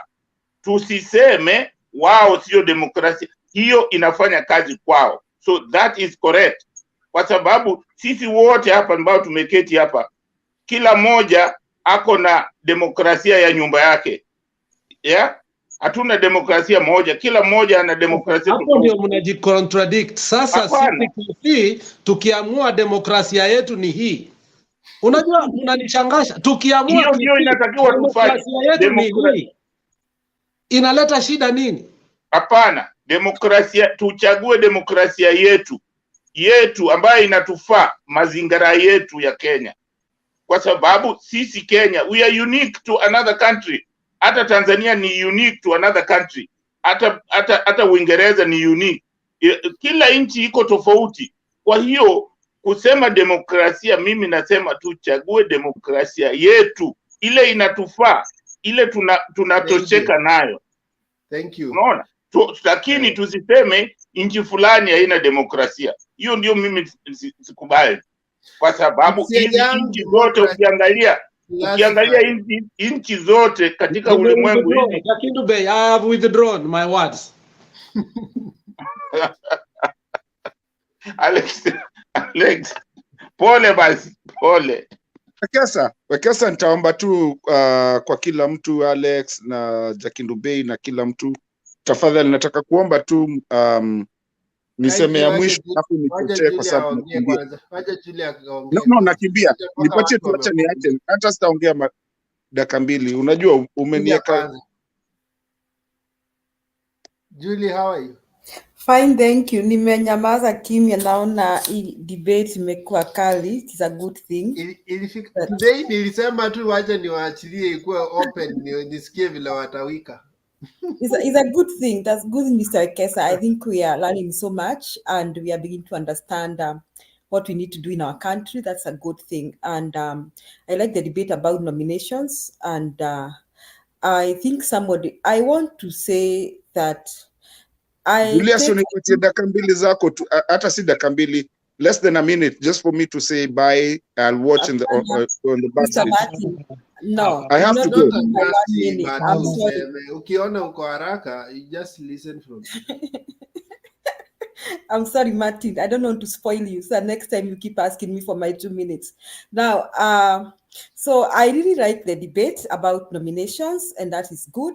That means that now we are looking forward to have the right people in parliament.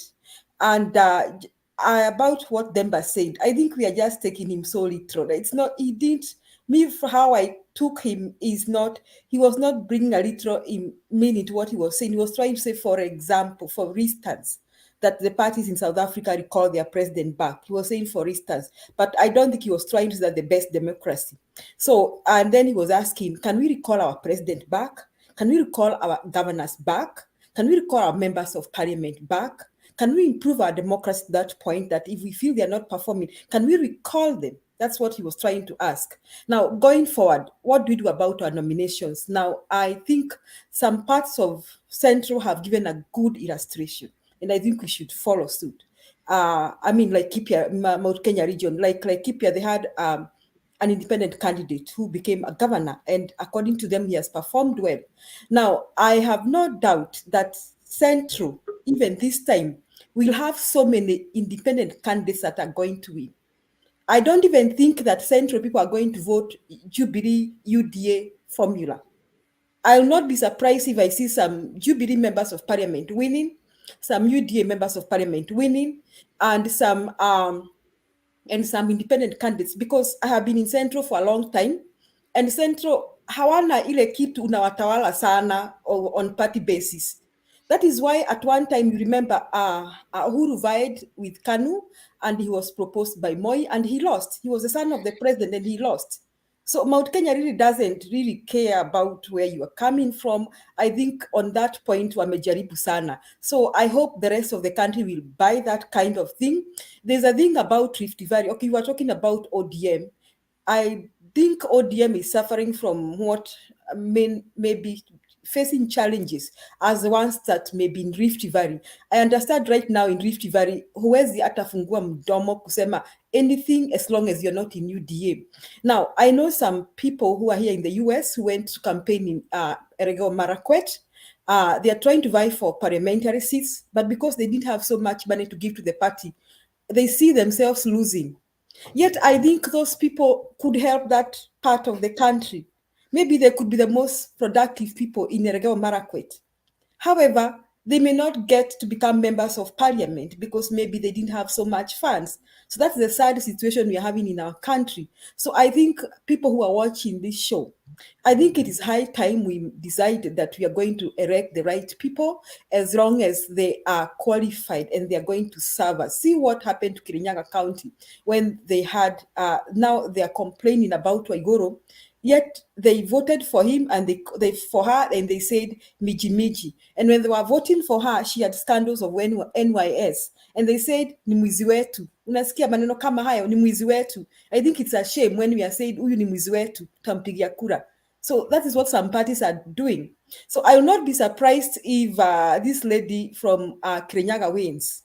Girishi, Wangoi Girishi. I will not be surprised if she wins with an independent candidate. I don't know whether she's in Jubilee or independent, but I will not be surprised if she wins she wins. She's independent in campaign, but on paper she's in Jubilee. Yes, I will not be surprised if she wins that seat. I will not be surprised. Because in Central, they are giving us a good example. You don't bully them around. I'm telling you, you don't bully them around with your party. That's a good example. So the rest of Kenya should borrow that. And that is. I think you guys have a good and bad example. Why do you vote to punish people? Around here, muta punish mutu. Okay, it happens in some place that they vote to punish somebody, but you can appreciate that many times they vote for the person they feel is qualified, because I think it is Mount Kenya where we have the highest number of independent candidates winning, which means the people there were independent minded. They decided that it is not Jubilee, it is not what we want this person. So Kenyans should, I thank God for the Constitution of Kenya that now we have the opportunity for people to vie as independent candidates. That's a good, we have grown in democracy. We should not have these parties that bully people around, that come huko kwa ODM, you are finished in Nyanza. I think Nyanza also has a disease of ODM. That's a disease, it's a virus that needs to be destroyed. It's a disease that kama mtu hayuko kwa ODM anaonekana kama ni shetani. No, that's a disease. It should be discouraged. They should come out of that. They should decide now we want the most qualified people. Why am I saying this? Now, we watched Mother Karua.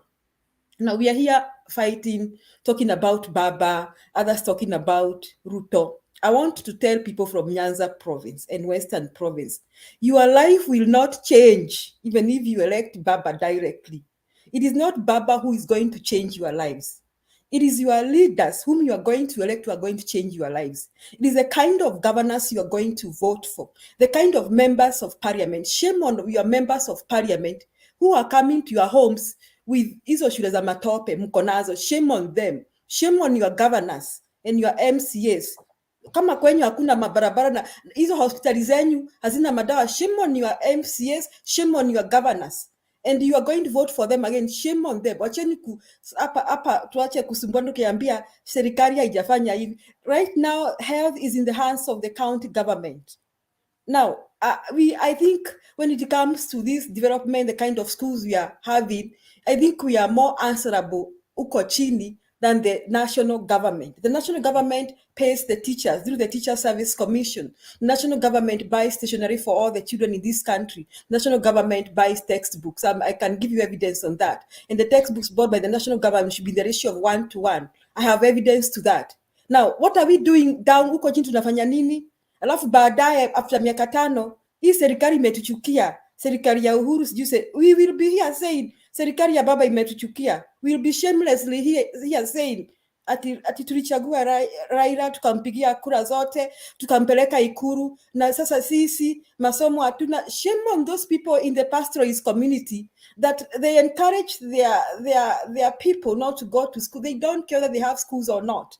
So it is high time now.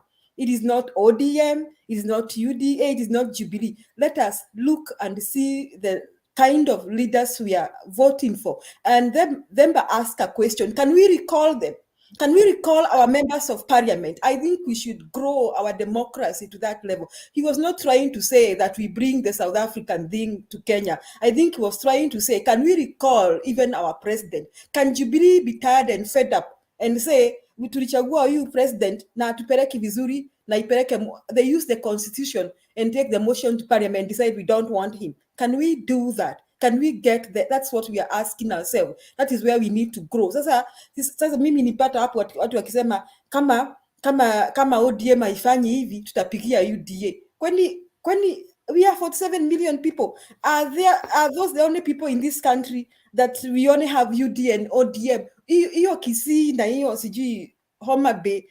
Kwani kuna watu wanaishi huko? What is wrong with you people? We have more people that can represent, qualified people that can represent those people. So I think, let us not show these parties that we are their slaves. Julian, which part of you are in US? Yes, I'm in the US. You are in which state? I'm in South Carolina.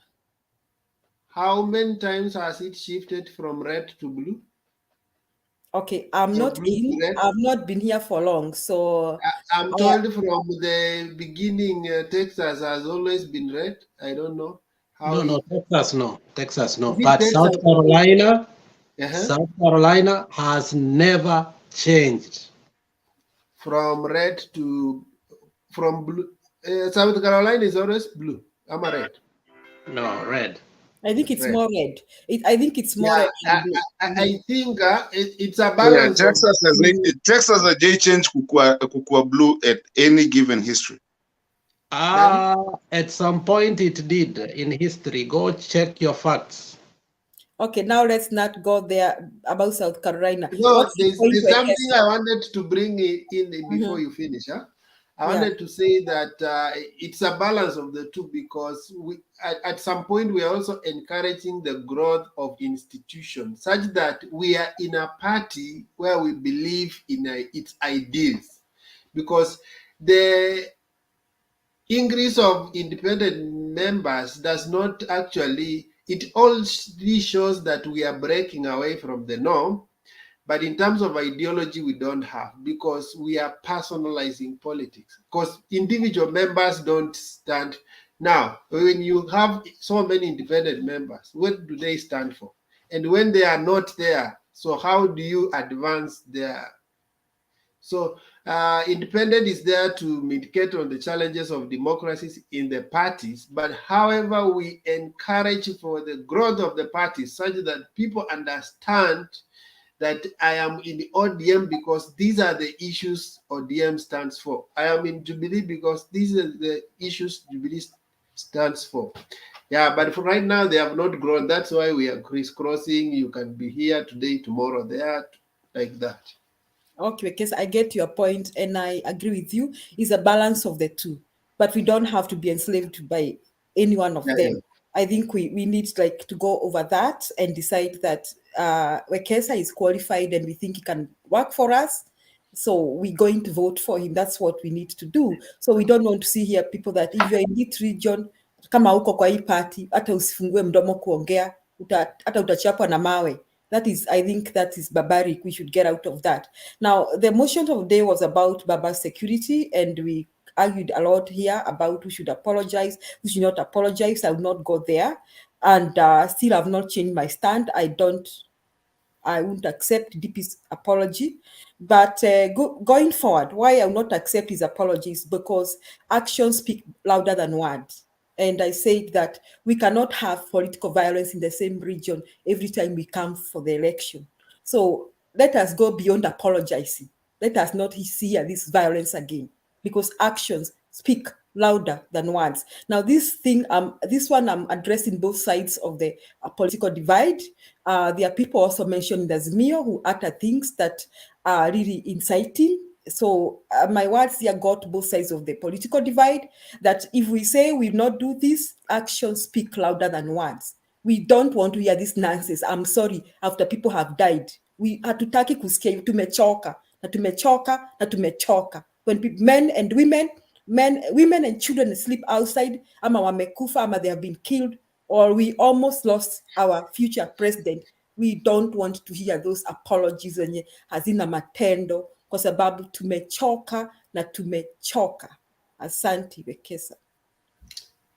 Thank you. Nimebakisha Alex, David na nani? Selina Niko na swali kwa Julia. But there is a guy called Makiadi who has been amekupembeleza sana umweke panel sijui for 1 hour. You haven't put him. I don't know why. Oh, I think let me scroll down. Oh my goodness. And he has just amenicall anasema huyu jamaa ni taki ama ni nini?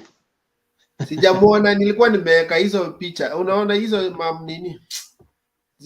Ako huko chini. Oh, sorry for that. From bottom up. Hiyo ndio inaitwa bottom up. I think niliweka hizo nini zikachaza hapo zikamfunika. So Julia had a question for you, a quick question for you. Julia, what's the future of our country? If every governor decides because anaogopa kwenda to nomination, every governor wants to form his party. What is the future of political party strength? If you are saying that tuige kitu ya central, if we decide to go everybody to their party, what is the future of the country? I think Alex, that one will be sorted by the voter, because definitely we may all decide to have parties, but it's not everybody who is going to win to go to parliament. So even as we are talking now, we have so many small parties, and some of them may not even have any person to represent them in parliament, because the voter is going to sort that out. I mean, the voter is going to decide that, okay, hapa tuko na Alex ni independent. Nataka manajifanya ni independent. We don't have a record about what he can do for us. You see, the voter is going to sort that one out about how many parties we have. I'm telling you, Alex, even now we have so many parties that are in Jubilee. Some of them will not even have any representation. That one I can assure you that. So how are we going to decide which one we need? The voter is going to decide that we didn't vote for their nominees, so they didn't have any representation. So I think that's the future of this country. The voter will have the freedom to decide whom they want. So that's the future, and it's a good future. Will not feel enslaved by Jubilee, UDA, ODM, will not be their slaves. Will have the freedom to decide whether to support the Jubilee or not to support them. That's my take. Then we are not going to have the strong parties that we are agitating. I have a question, Temba, too. To recall a president. If we don't have the strength, we have coalitions. We already have the law that was passed, the coalition bills. So it means we shall work as coalitions. And sometimes coalitions emerge and become parties later on. So we have lost nothing. We lose nothing by having more parties, and we lose nothing by having independent candidates. We have only expanded our democracy and allowed the right people to vie for those seats. And we may even, in the future, we may have 2 major coalitions. Our democracy is going, so I don't think we lose anything. Yes, David? Yeah, I think to some extent, Temba, I disagree with Julia that in Central, our tissue in a chama. If my memory serves me best, it's Central that votes in one basket over several elections that I've participated at my age. I remember one Michuki saying, if you want to talk to Kikuyus, you must speak to one Uhuru Muigai Kenyatta. And the people voted in that line. So when she is telling us that Central, they cannot be intimidated by parties, I really don't understand what she means. Because in Kenya, we know voting patterns. The people who are known to vote in so many areas are the lawyers. That guy who was here, he can attest to that. But Central ni watu wa kupangwa, except this year. We don't know this 2022. But if my memory serves me better, mmekuwa watu wa kupangwa for long. Secondly, what is her take, especially when you are in one party? Look like Nyanza. We may see Nyanza as a slave. But what is the reason as to why Uhuru could go for Baba? Because he knows he has a solid support, almost to a man. So in as much as we agree that democracy thrives, party building is also very important in political discourse. Therefore, we need you to clarify, really, are you listening to yourself that you are not Pangwangwa in Central? We need to get that clear before David, you go with it. David, do you want? No, Okay, David, I'm going to respond. May I Julia, respond just to let me him? add something, and you'll answer to that. I think, Yes. David, you need to understand Julia. She's bitter that UDA is taking over the mountain. Okay, please, before Now she's Mr. trying Demba, to don't show her allow Atuya to go frustrations. that direction. Allow me to respond to David first before Atuya takes that direction, because he's interrupting with my thinking. Now, Mr. David, I didn't. Central votes in one direction. It comes to when it comes to presidential candidates. I agree with you. But I gave examples. I even talked about the Laikipia governor. Laikipia is seen as Mount Kenya region. What evidence do you want? Now, I want you to find out the independent candidates. How many independent candidates do we have in Mount Kenya region versus the other regions? I'm talking about members of parliament. I hope I'm clear on that. I'm talking about other seats like MCAs. So there are more independent MCAs and members of parliament in Central, in Mount Kenya region than other regions. That is what I meant. But when it comes to voting as a bloc, I agree with you. Central, Mount Kenya votes as a bloc when it comes to presidential candidates. I agree with you.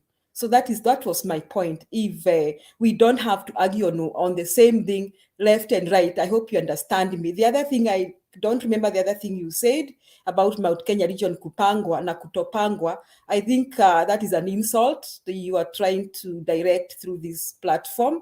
And I beg you don't go that direction, because we were becoming a bit sober in our arguments. I beg that you don't go that direction, because we were becoming a bit sober.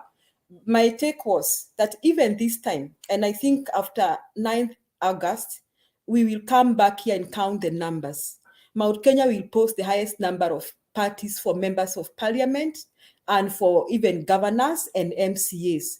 The only thing that Mount Kenya region votes as a bloc is a presidential candidate. That is why somebody, Michuki, said, kama hujaambiwa na Uhuru, hujaambiwa. Because when they decide it is their man, it is their man.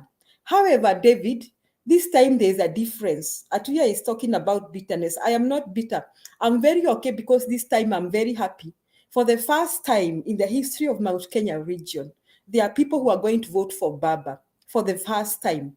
So this time, Mount Kenya region is not speaking as one voice when it comes to presidential candidates. I am sorry to tell you that. And that is why Baba's rating is going up in Mount Kenya region. Because there are people now who don't think they should vote for Ruto. I mean, just like you are saying, people, we know the politics of this country, that is a bit tribal.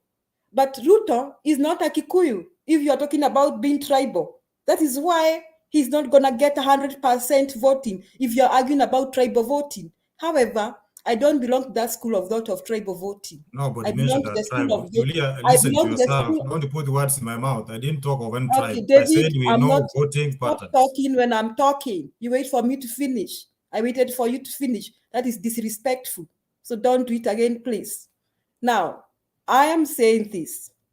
I do not belong to the school of thought of tribal voting. I believe people should use reason and reason. So for the first time in history, Mount Kenya region is going to vote for 2 candidates.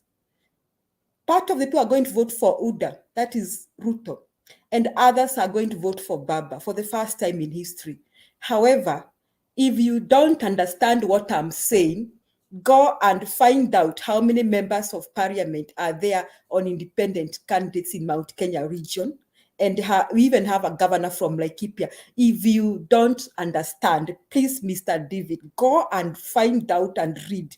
If I don't know how to make you understand, if you don't understand, go and take the statistics and discover that Mount Kenya region can vote for independent, can vote for any party. And even now, after 9th, I'll come back and remind you that they actually did the same.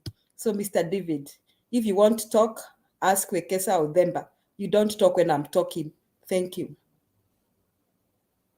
Okay, we can move on now. I want to want to drink what you drank today. Julia, nataka nikunywe yenye umekunywa leo. Ni nini? Hold on. kuna mtu anasema ati Mr. Vemba, just a moment. David, I don't belong in your class. I don't drink. Don't open your mouth to say huyu mama amelewa. Mimi si wa rika yako. No, David, that was wrong. Nakuomba heshima. Nakuomba vile nimekuheshimu, usiseme huyu mama amelewa. Nimekuheshimu, sijasema umelewa. Naomba heshima and decorum from you, Mr. David. Thank you. David, that was unnecessary. Yeah. I withdraw. Thank you. Now, there's someone who's saying in the comment section that ANC South Africa got its independence in the 90s. ANC was started way back in 1912. KANU was started in 1944 or 1952 thereabout. So it was started in 1912. It's only that later it came into power in the 90s. So it has a long history. It has a long history, and it has kept it to date. KANU, which would have had a similar history, is struggling somewhere. We are trying to find it. ODM right now seems to be the party that has participated in many elections successfully and garnered fairly more members. The only place I beg to disagree with Julia is for people to choose to follow a certain persuasion. It's not because they have what do you call it? There's a word you used. They have They are enslaved. They are enslaved. Yes, it's not because they are enslaved. They are independent political choices. Because you find ODM, the last time it had spread across the country, like Mombasa and all those places. It's not necessarily Luos that stay there. So it's not about enslavement. And secondly, there's a guy called David Ochieng. He went to parliament with MDG, Maendeleo Development, whatever party. And he has actually signed to join it with AZIMIO. So it is possible for even, and there are people like Obado went in with PDP. Was it PDP? Yeah, PDP. Yeah. And there are several other people that we can quote who went with other parties, not necessarily ODM. So, but I agree with you. We need to allow political parties, societies are not forced to change as much as they're dynamic. They take a particular process as they change. And one of the socialization process is also political socialization. So hopefully a time will come. Like for me, I think I like what I'm seeing in this particular election, where we are going to have predominantly two formations, two coalitions. Now that is a step to the right direction. That is what they had envisaged when there was Jubilee and CORD. I think Jubilee and NASA. That was what they had envisaged. I'm only hoping that after election, Kenya Kwanza, KKA, and AZIMIO will not suffer the predicament of Jubilee and NASA. Because immediately after election, Jubilee, crumbled, and NASA also crumbled. So I'm hoping they hold so that maybe in future, like 10, 20, 15, 30 years from now, we'll be looking at them the way we are looking at Democrats and Republicans right now. So hoping that time comes. But we allow the democracy to take its course through its own formation. It's like a river. You allow it to, to meander until it gets to the ocean. Now, we need to be taking our closing remarks, but Makiadi has just joined us. So allow me to start from Makiadi. I come like this: Makiadi, Jakindu Bay, Selina, Martin Deto, Alex, tupande hivi juu Atuya, David, Julia, tumalize ndio twende tulale. Thank you, Deva. Utanipatia wakati wa kupeana closing comment ama this is mine. That's it. Well, okay, wacha niongee. I'm even taking my time. So, Zemba nipatie time utakuja. Okay. Umeongea mambo ya crumbling ya coalition ya AZIMIO. I would like to say this. Somebody said you are allowed to walk with the devil in times of danger until you've crossed the bridge. So let us cross the bridge. hiyo ikienda kukrambolia huko mbele, as long as we get what we want, huko kwingine tutaamua. Iko hii kitu ninataka kuongea, and I'm so happy nimepata Atuya hapa, because Atuya ni supporter wa UDA. Iko hii kitu nimeona ati inaitwa apology, yenye imepeana press conference leo, watu wakipiga makofi. Mimi ni mmoja wa wale watu ambao ninasema that apology is not genuine, and I don't believe this guy anaweza peana a genuine apology. Hii kitu yenye ameita press conference hapa, anasema he's, you know, I was thinking about what we were talking yesterday in Denver, and I might give you all the credit na niseme I was sorry. Wakati jana tulikuwa tunaongea ukasema is it by fault or by design Raila alienda kwa hiyo matanga. I want to believe right now it was by design, because right now everybody is talking about, tumetoa ile tag ile tulikuwa tunasikia tag ya watu wa kurusha mawe, watu wa kung'oa reli, and everybody in Rift Valley is scrambling to clear their names. So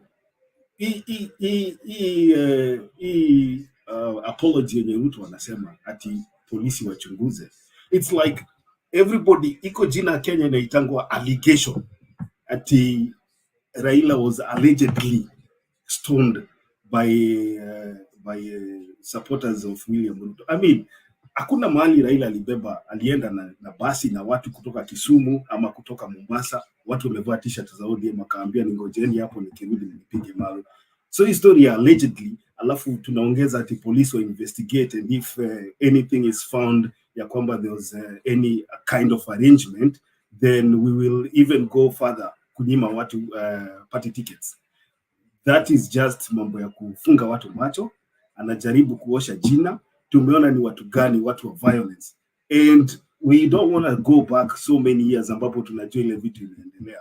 If he's a guy that is genuinely able to apologize mbele ya watu, aende apologize familia ya Muteshi kwa kuwafukuza kwa shamba yao.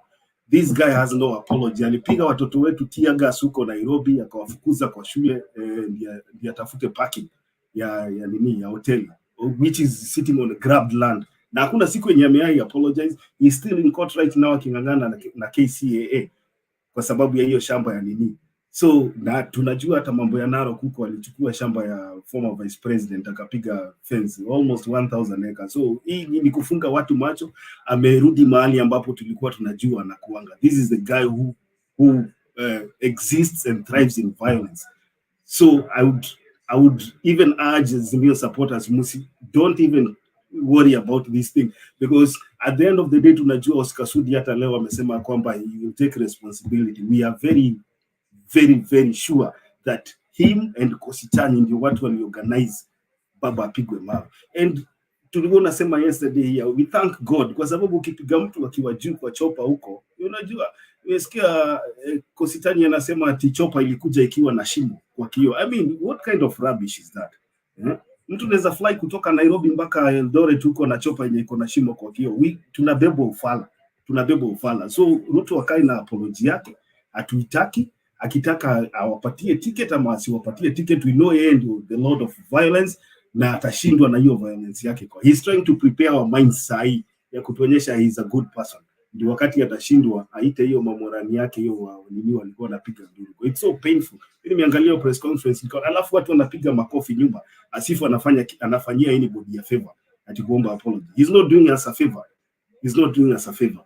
So just to clear this thing out, sort out mess yake, tumejua ndio mtu ya kupiga watu vita, and tutamkaribisha hata akitaka kukuja Kisumu next week asipigwe mawe. We will stay away from his rallies. Aende huko utubie magari na whatever inapita kwa barabara huko, atosheke aende, asipigwe na mtu, ndio ajue ya kwamba watu wanamjua. Mimi nimemalizia hapo. Haya, tutarudi kwako kwa kufunga, so relax hapo. Jakindube, dakika zako 2 za kufunga. Asante sana bwana Themba. Mimi mgawaje ni dakika 2, nimeshukuru kuwasikiliza leo, isipokuwa ninasema kwamba demokrasia ni lazima sisi wenyewe wana Kenya tutungie demokrasia yetu.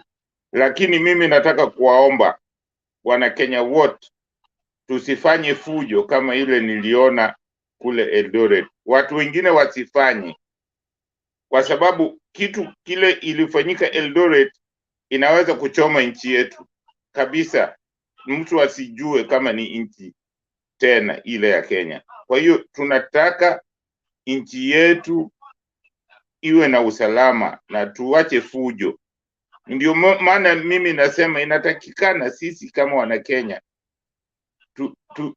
tutafute demokrasia ambayo inatufaa, demokrasia ambayo haina fujo. Ndio maana nikisikia watu saa zingine nikisikia watu wanakashifu BBI, naona ni kama Wakenya ni kama tumesoma, mnasema Wakenya wamesoma, lakini saa zingine sielewi wanasoma namna, tumesoma namna gani? Kwa sababu hata ile BBI ukisikia vile watu wanasema ati BBI sasa imefail, BBI imefutiliwa mbali. Jamani, mimi si lawyer wala mimi sijasomea mambo ya lawyer, lakini kusoma tu ile kitu nilisoma. Mahakama kuu ya upeo, mahakama ya upeo ilipatia BBI lifeline, ni kuambia Wakenya endeni mbadilishe, murekebishe hiyo nani yenu vile mnataka, isipokuwa kuna hizi mambo mbili ndio msifanye. President asiwe na hizi constituency mbili, ndio hizo kwa mambo ya constituency ndio azifai, lakini muende mbadilishe. Hata wakitaka leo tunaweza kurekebisha. Na sioni kwa nini watu ukisikiliza watu wengine wakizungumza unajiuliza kweli hao watu wako wapi, wanasoma nini? Hiyo ni kitu moja ambayo ni jambo ambalo mimi linanisikitisha. Na yeye BBI inataka kurekebisha vurugu ile tunakuwa nayo, irekebishe hiyo vurugu, tuwe na political ile stability. Hizi nchi zote ambazo tunajilinganisha nao, tunasema Uingereza, sijui Amerika, hizi nchi Ujerumani, hizi nchi ziko na political stability. Na hizi nchi tukiziangalia ziko tofauti na Kenya. Ukienda Ujerumani labda ni Wajerumani tu, ukienda Japani ni Wajerumani, Japanese wote tu wanazungumza lugha moja. Sisi hatufanyi namna hiyo, tuko na lugha nyingi na tabia tofauti. Lazima tutafute namna ya kujitawala na hizo tofauti zetu. Lazima tuzirekebishe ndio tuwe na uongozi ambao sisi wote tunaiheshimu na bila kuleta vurugu. Hii ni kitu ambayo Wakenya tunatakiwa tuzingatie, ndio tuwe na hayo, hata yale maendeleo. Hata sahihi watu wanasema sisi tunataka tuwe na uchumi. Uchumi, huwezi kuwa na uchumi bora kama hauna msingi bora ya political stability. Hauwezi. Hiyo haijafanyika popote. Lazima kuwe na utulivu na political stability, ndio tutakuwa na uchumi bora na kila kitu itakuwa bora, kwa sababu tunaweza tukakaa tukazungumza tukatatua matatizo yetu. Jambo lingine ambalo nilikuwa nataka kusema kwamba mimi naomba sana kama wana ODM wanasikia ama wana AZIMIO,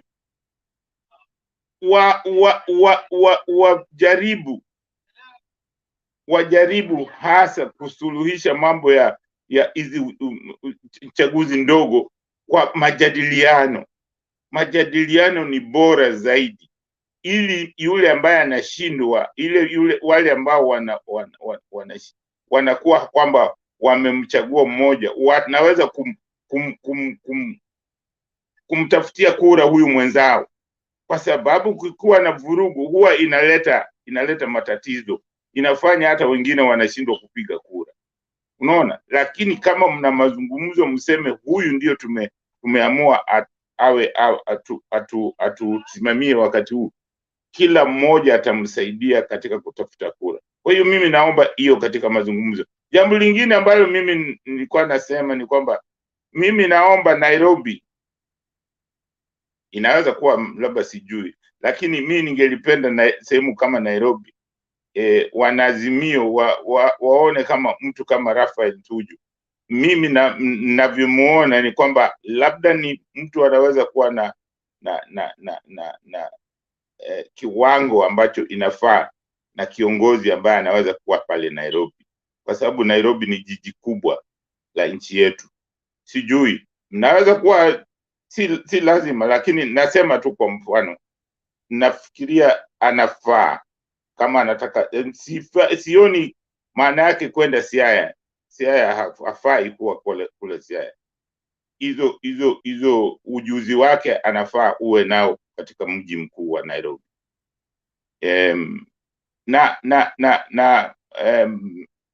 Mambo ya tuseme kule kama Kisii, nilisikia watu wakisema sijui Simba Arati na nani. Mimi ninaomba hata hizo sehemu kama hiyo inatakiwa wakae chini wazungumze, wakubaliane, kwa sababu nilisikia nafikiri Atuya akisema kwamba kuna matatizo, kuna watu fulani pale ni Atuya? No, ni David. Ukitaka mimi nasema hawa wanaotaka kuchaguana ili uchaguzi uwe mzuri, ni lazima wao wote wawe wana demokrasia vile wanavyosema. Ni lazima saa zingine mtu atashinda na mwingine atashindwa. Ni vigumu sana kupata suluhu bila wale ambao wanagombania hizo vitu kukubali suluhu, kukubali kwamba watashirikiana pamoja. Asanteni sana. Asante sana Ndemba. Kama nimepitisha unisamehe. Yaki, was that last statement necessary? Unajua umepitisha alafu unasema kama nimepitisha. You know, that's interesting. Unajua kuna wale ambao anasema ati I'm not trying to tell you that you're not wacha najaribu kutafuta jina ambayo si. I'm not trying to disappoint you, but what I'm trying to say, already unajua mtu anakuprepare for what they're going to say. Selina Sego, are you there? Ukiomba msamaha yani kila kitu ina hivyo. Nimeomba msamaha. Leo tunaambiwa ya kwamba msamaha zote ni fake. Sasa hata hiyo yako ni fake. So Selina Sego Selina Sego hapo. Lakini sawa Jackie Dube. Ni sawa. Asante. Haya. Selina Sego ni kama anasikiza kwa Martin yupo? Haya, Alex. Twende kazi. Niko nipatie tu dakika mbili, wacha watu waendelee kidogo. Something I'm trying to finish up here. Nitakuja. Alex. Najua mimi sipendi kukaa na wewe panel kwa sababu tunapelekana hata sijui ni kwa nini, but David, maneno ya kukuwa an ageist wachana nayo. Don't be an ageist. Wewe ni ndugu yangu mkubwa. Alex, address the chair. You are of age and you are in the US. You are addressing a person directly. Address the chair. It's right there. Because I know you personally, so that's why I'm taking my vent on you. So don't worry. Address the chair. So, David, don't be an ageist. Hata mahali tuko hapa, wazee wanapewa viti. Not because young people don't have their space, because of the magnanimity of the duties of some positions. I'll go to a classical example of Malaysia. Malaysia put a young man in less than 20 years. The former prime minister was recalled from retirement, Mahathir Mohamad, at age 92 to contest. And he left a party that he had formed, went to an opposition party that he thought he will never be, contested, won an election, and set up another precedence on how that country should be run. 2 years later, he resigned. Was it necessary? Yes. corruption, and everything that had superseded that country needed a man that was strong. Not that there were no young people. So the issue of being ageist to Wache, we are facing an existential fall from democracy, if you don't know that. Because on one side, we can't be criticizing Ruto kuwa, or Ruto anafanya hivi, anapeana handouts, anafanya hivi. And then we have a Ruto in Kisii County, and then we ignore that. It has to come across. So we didn't go for the other guy because we wanted to, because he's older. We appreciate his democracy, but the duties of governorship, as we saw how Sonko messed up Nairobi, within 2 years, Nairobi had to be taken over. And you know what?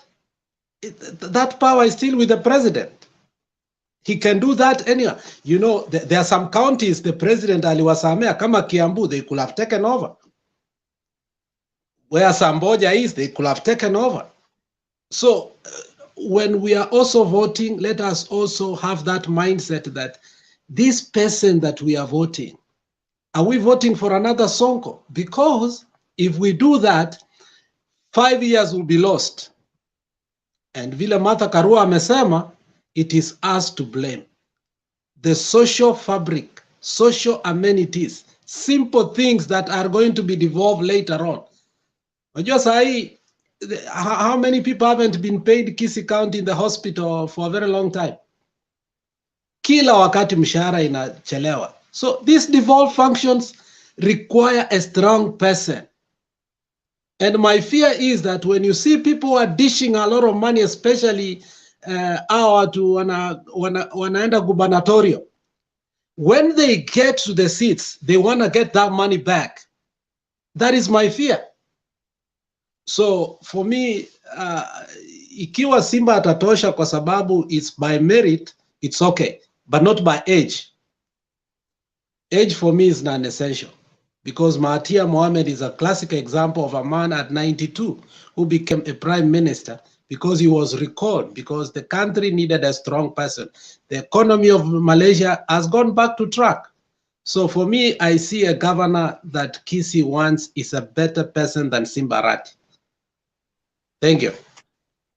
Alex, what's so good about Simba Arati? Wewe Martin, nyamaza. Si umesema unyamaze, unasema Unaomba 2 minutes, bado unarudi, sijui unafanya nini. Now, Alex, do you guys want a Kisii County debate mtengezewe Friday? So zile wanakuwa na ya Kikuyu na nyinyi pia mnakuwa na yenyu ya Kisii hapa. Yeah, Tuya should come there.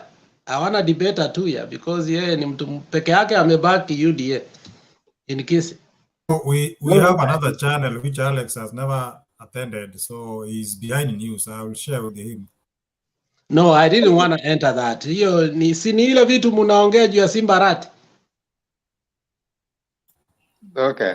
Alex punguza bei, uko juu sana. So you guys will sort yourself out alafu mtuambie. The Kikuyu one, by the way, I'm told went pretty well. And they have actually asked for them to be having every Friday, at least 2 hours. Someone was asking for that report.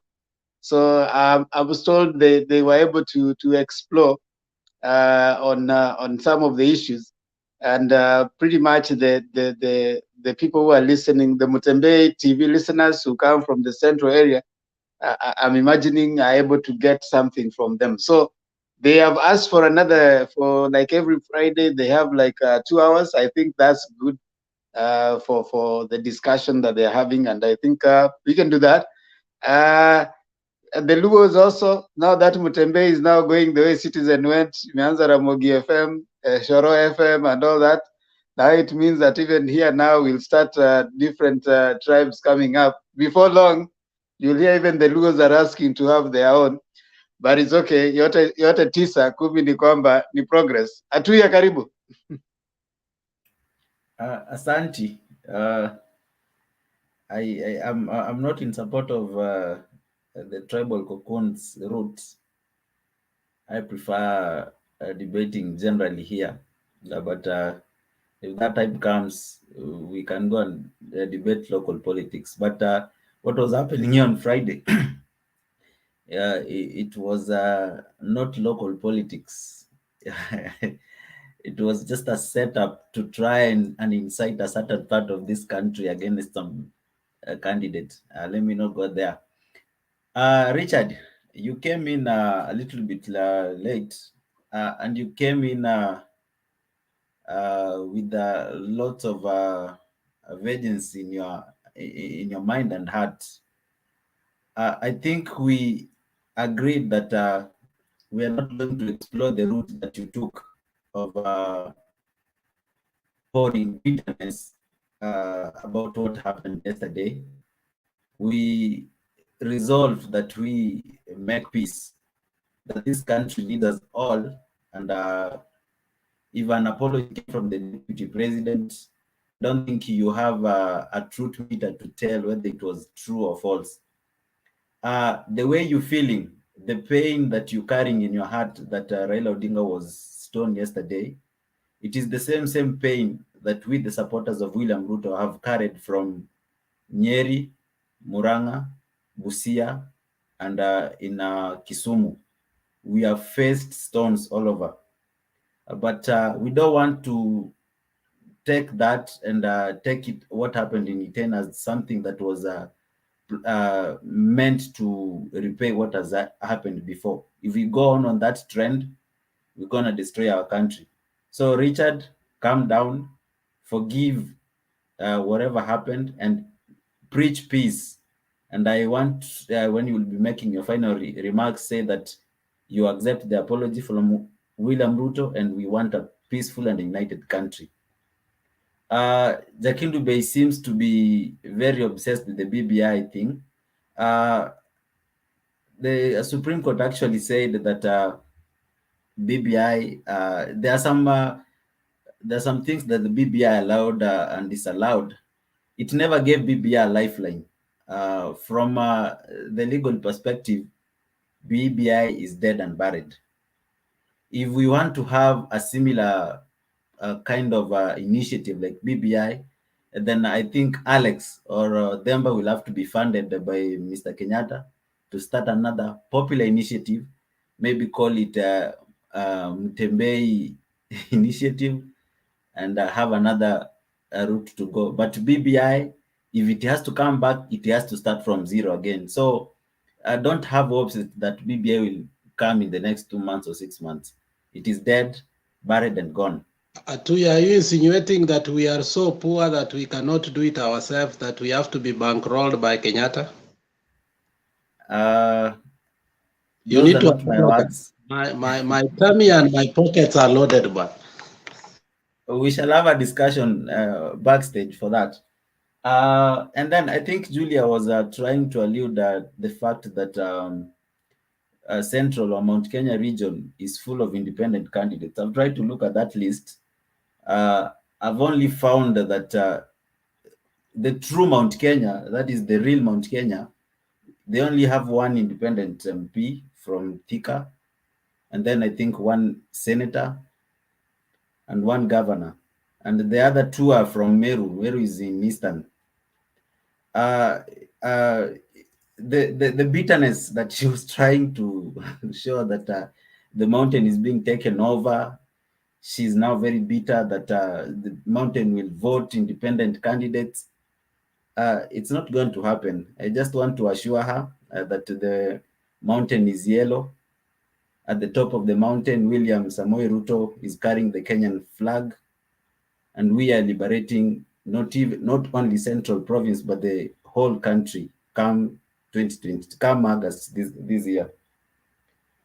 I don't think I will have more to say, but just to finish and to tell Kenyans, I usually come here to debate and remind Kenyans that we need to make the right choices come the August election. Just as like Martha Karua said, lazima tuanze chini tukipanda juu.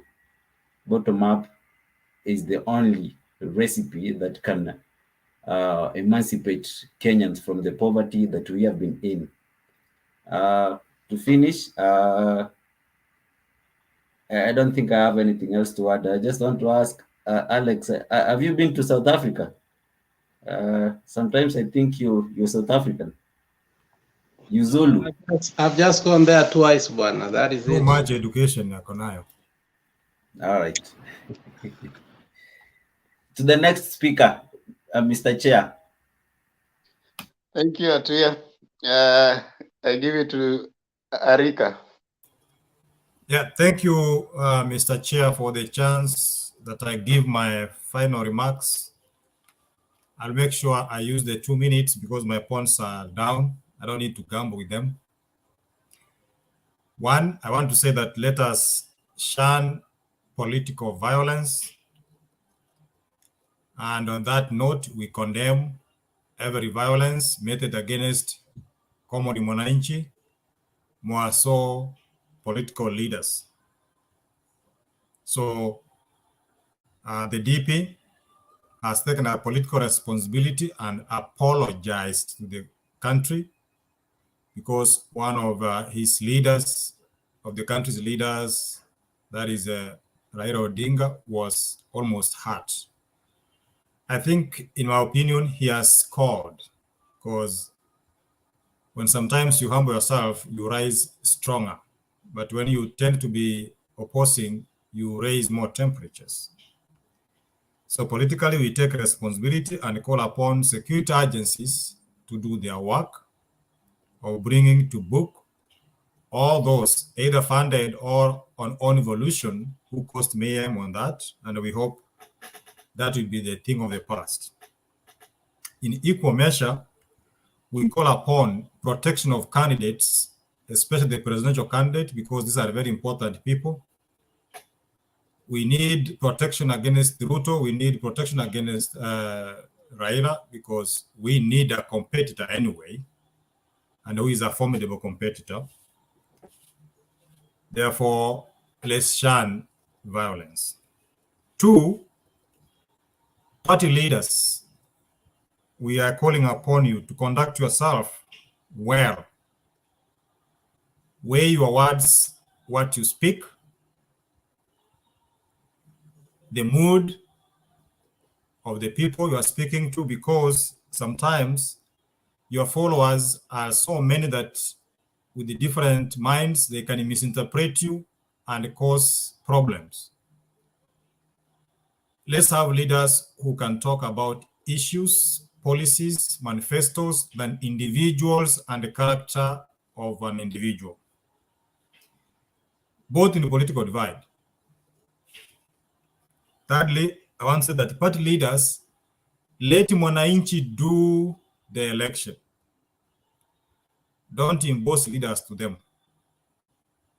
because that one disadvantages those political leaders or new upcoming leaders who could have had a space to offer their contribution to the country, but because they are either far away or new to you, you end up locking doors on them. We know you may have interest, but allow grassroots to decide who to lead because they know those people better.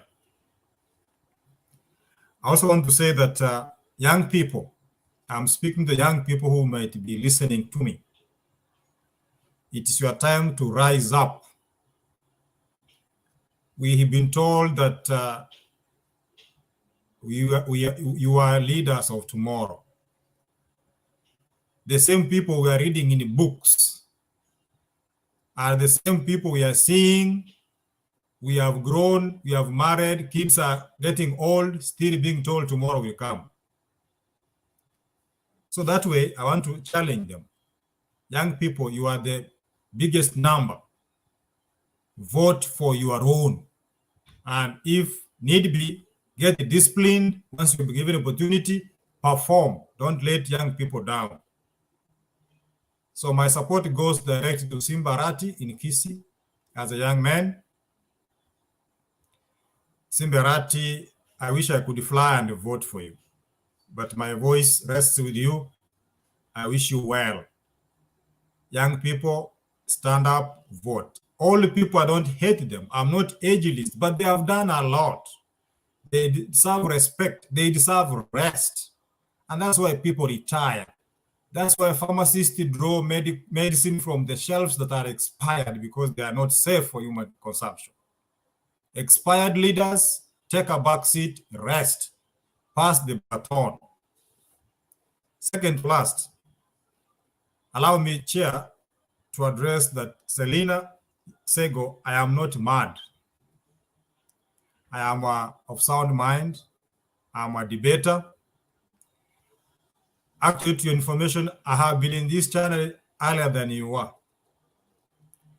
We have political affiliations. That does not make us enemies. We are friends. I didn't expect that from you, a person who might be the age of my mom, if not my elder sister.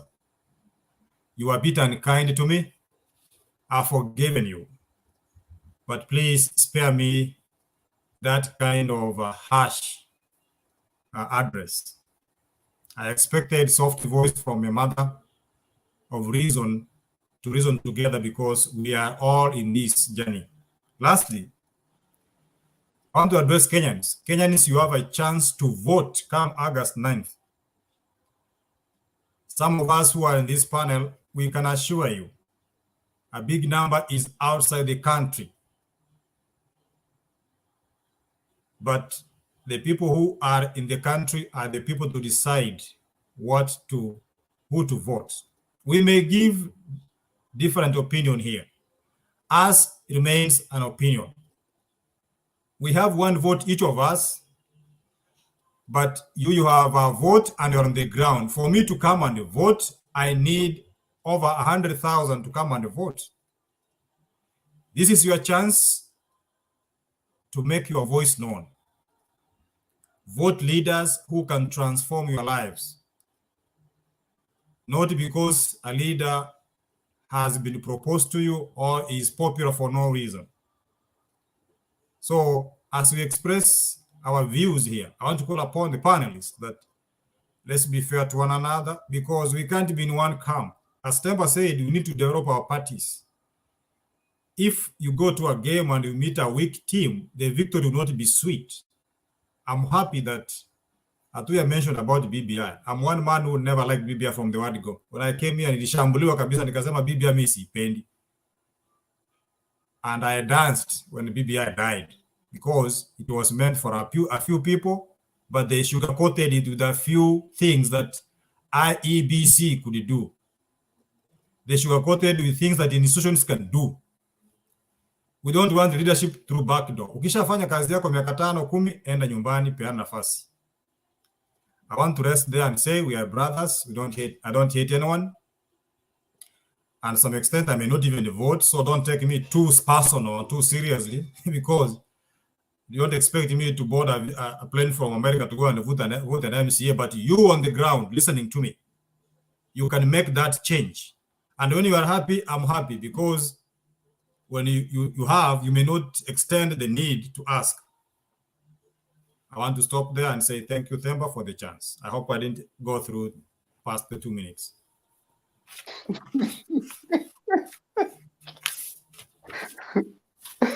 Watu wa diaspora, iko na maneno. Unapitisha time alafu unasema I hope I didn't go too much. You've already gone past it. You just continue. Julia, karibu. Your time. Asante Themba. I don't know whether I'll keep 2 minutes, but I'll try. Now, Mr. Atuya, I'm not bitter. I'm very happy for the first time Central Kenya will vote for more than one presidential candidate. I'm a very pleased person. Secondly, you said that you counted at least 5 people from Mount Kenya. Stop dividing Mount Kenya and saying we have Tharaka Nithi, we have the real Mount Kenya. Mount Kenya is Mount Kenya. At least you listed at least 5 people who are independent candidates. So stop mixing yourself. You said at least there are 5 independent candidates who are elected in Mount Kenya region. So you agree with me, and you also agree with me that this time some people from Mount Kenya will elect Baba, others will elect Ruto. So I think Themba, we shall revisit that, me and Atuya, in the next debate, because I have to deal with that. Mr. David Arika, I'm very surprised you are annoyed by Selina, and you annoyed me so much. We shall revisit that. So, Mr. David, if you do not respect the women in your life, don't bring your male chauvinism in such a channel and say, "Uy, mama, amelewa, I don't drink alcohol. I've never drank alcohol. I'm a conservative African woman." So don't do that. Don't bring your male chauvinism in this kind of a arena. Don't do that. So if Serena annoyed you, you annoyed me more. And you owe me an apology, which I will not buy, just like I'm not buying Mr. Ruto's apology. I'm not buying DP Ruto's apology. I'll not buy it today. I'll not buy it tomorrow. But I will say, fellow Kenyans, hii nchi ni yetu. Either tuko AZIMIO ama tuko kwa UDA, hii nchi ni yetu. Let us not allow politicians to incite us, because we are the people who are going to suffer. So please, Kenyans, let us not go there. And those who are apologizing, remember that our actions speak louder than words. Now, as you go to the nominations, fellow Kenyans, whether you vote for future President Baba, because he's a future president, or whether you don't vote for him, your governors, your MCAs, you depend on them for the development of your county. So please vote for the right people.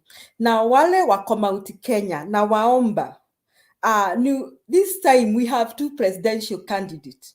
Na hakuna haja ya kupigia kura mtu mwenye anaenda kuanguka. Yani anaenda kupatiwa kichapo cha umbwa. Kwa hivyo nawaomba, mvuke sakafu, mje pande hii ya yenye wameshashinda tayari, tupigie baba kura, kwa maana ushindi ni wetu. Asanti Demba. Leo mmekuwa wakali sana. Kila mtu anataka apology, kila mtu anakataa apology, kila mtu yangu na Jakindube pia karibu nikatae, lakini nilikubali ya Jakindube, nimekubali ya David.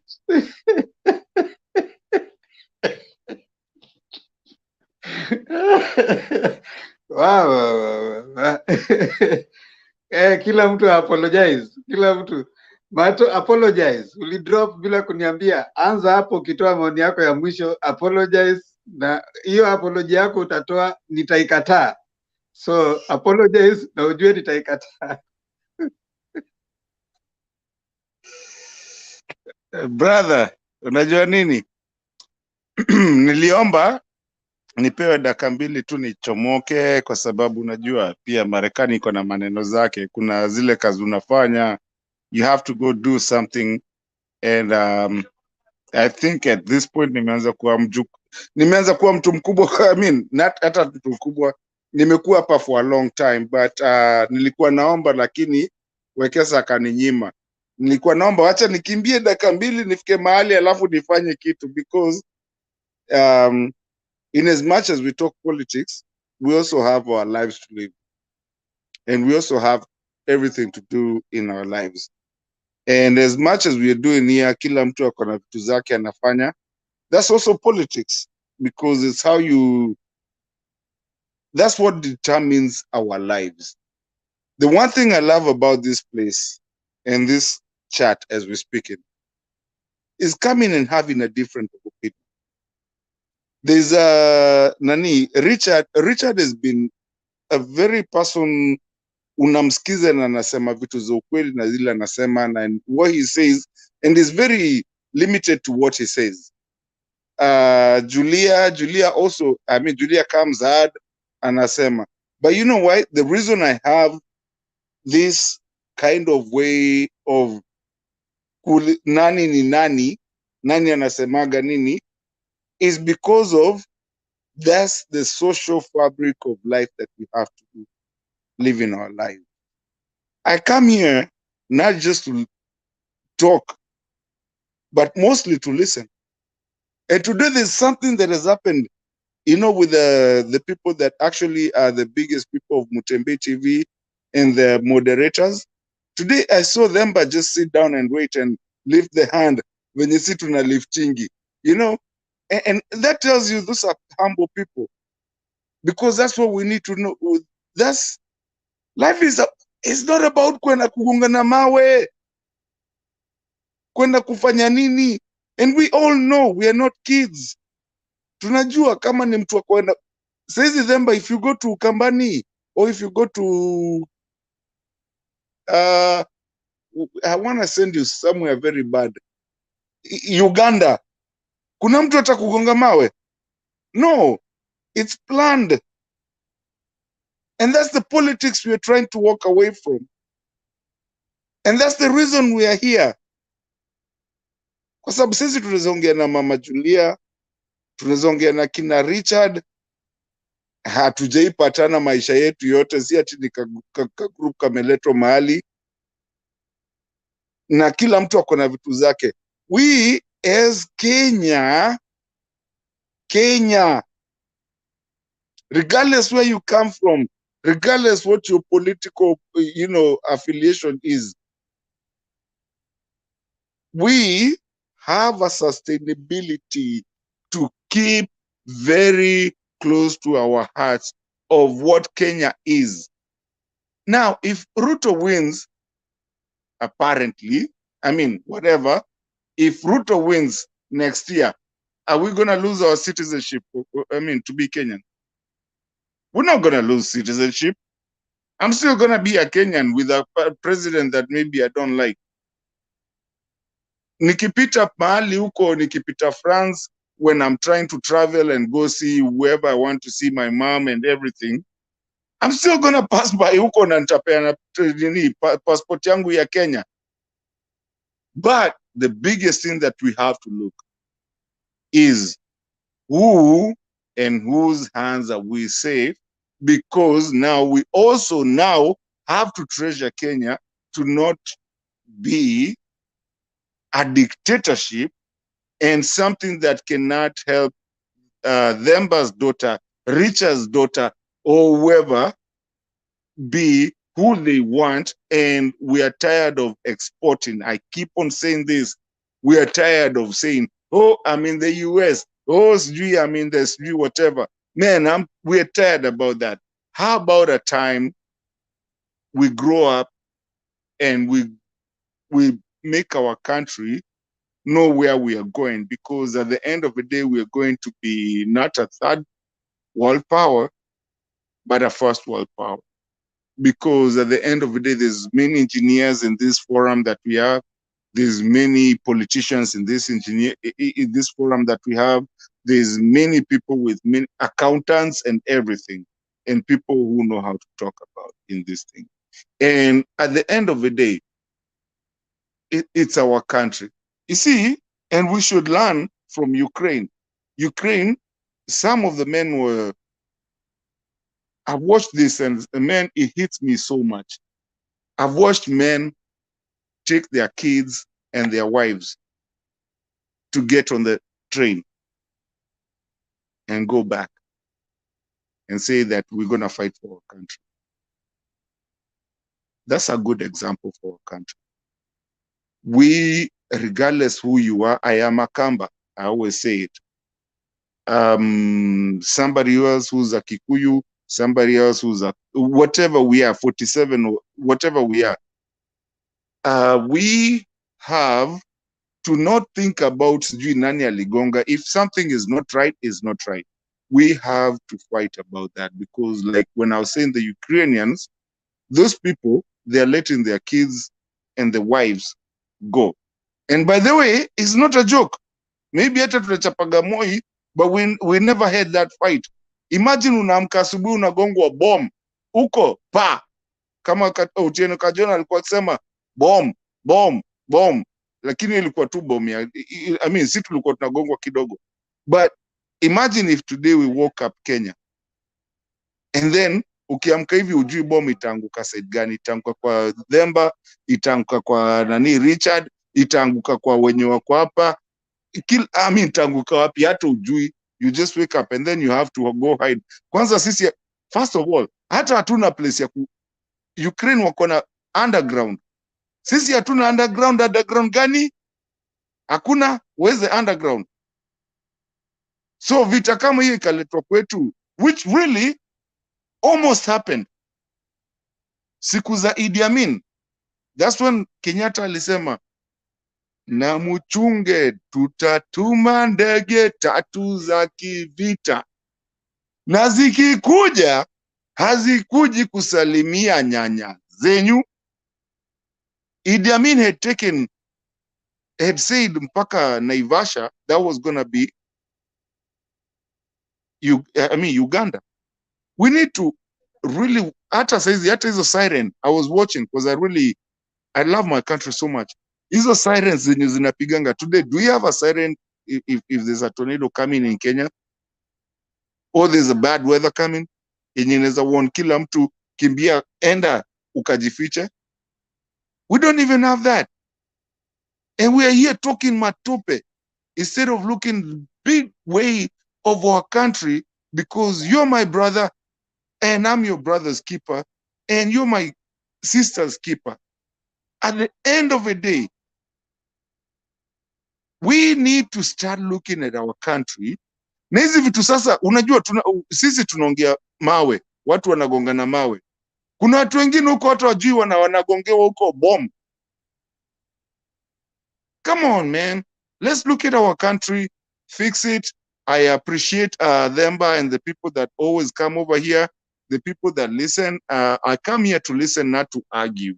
I don't want to argue with anyone. I just want to talk about being realistic with life and being what we do with our country and where our country is going, because our country has a lot of potential, regardless who's going to be president, be it Raila, be it Ruto. I don't know about Ruto, but that's fine. Be it who's going to be.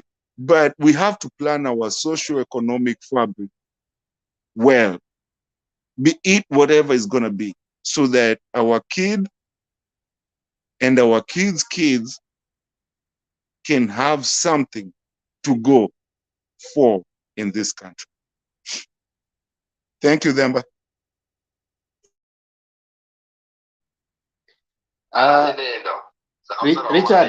Richard kwako. Asante sana Themba. Bastian Ogero from the comment section. I want to tell you that you have no monopoly of thoughts and reasoning. So let me just express what I want. If you have a chance to come on board and express what you want, you'll be allowed. Then I want to come back to what I spoke about earlier. And there's a narrative that has always been going on in Kenya.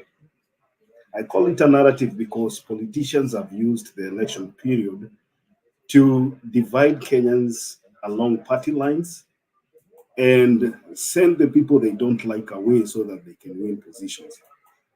And we are looking at a situation whereby the same thing is going to happen this coming election if nothing is done. When you hear politicians talking about we don't want to see people carrying their belongings, moving out of this place to go to their rural homes, escaping what is perceived to be as political violence, anticipated political violence, that tells you that there's something that is cooking and there's something that is being planned.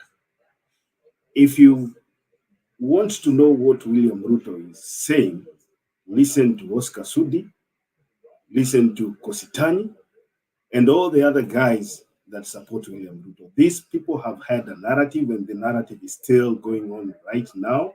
So that's why I'm saying, and I have no apology for that, when William Ruto stands up in front of a camera and says that he is sorry for what happened yesterday, and back in Eldoret, his spanner boy, Oscar Sudi, is saying that they regret very much for what happened, but they do not want to be like the other people who are throwing stones.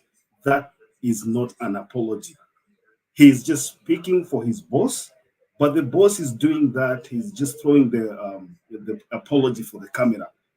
He has branded people as people wa kutupa mawe, watu wa kung'oa reli, watu wenye wanakataa uchaguzi, wanakataa matokeo, but right now he is naked. Na ameonekana. So whatever he says is just for the camera, He's just trying to clean his name and his projections that he has always used to paint other people as violent.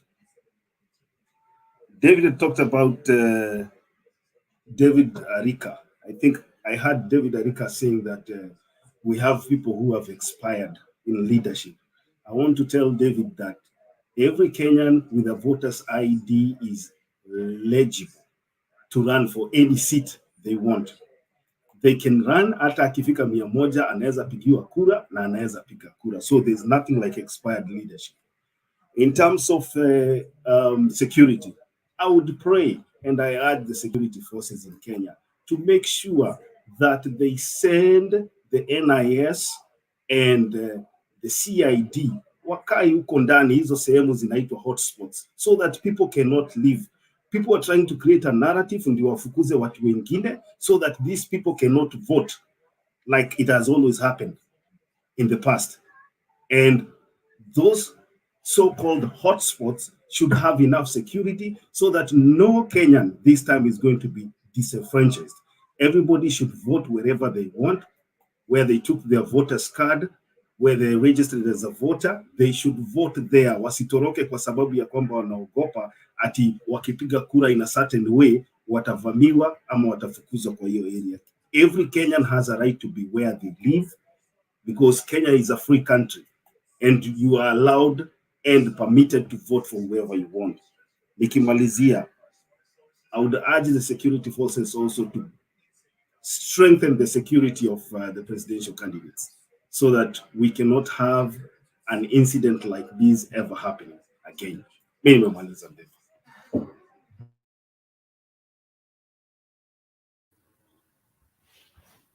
Richard, I have a question for you. You watch my money. I want your comments on what happened in Kenol when we lost 2 lives. I also want your comment on what happened in Kieni when Ruto was stoned. I also want your comments on what happened to William Ruto while he was in Busia. His cars were stoned. I also want your comment on what happened to William Ruto in Kondele when his cars were stoned. I also want your opinion on what happened to Jimmy Wanjigi when he was stoned in Migori. Really? Martin, we just have to. This is political violence. I need to hear his opinion about it.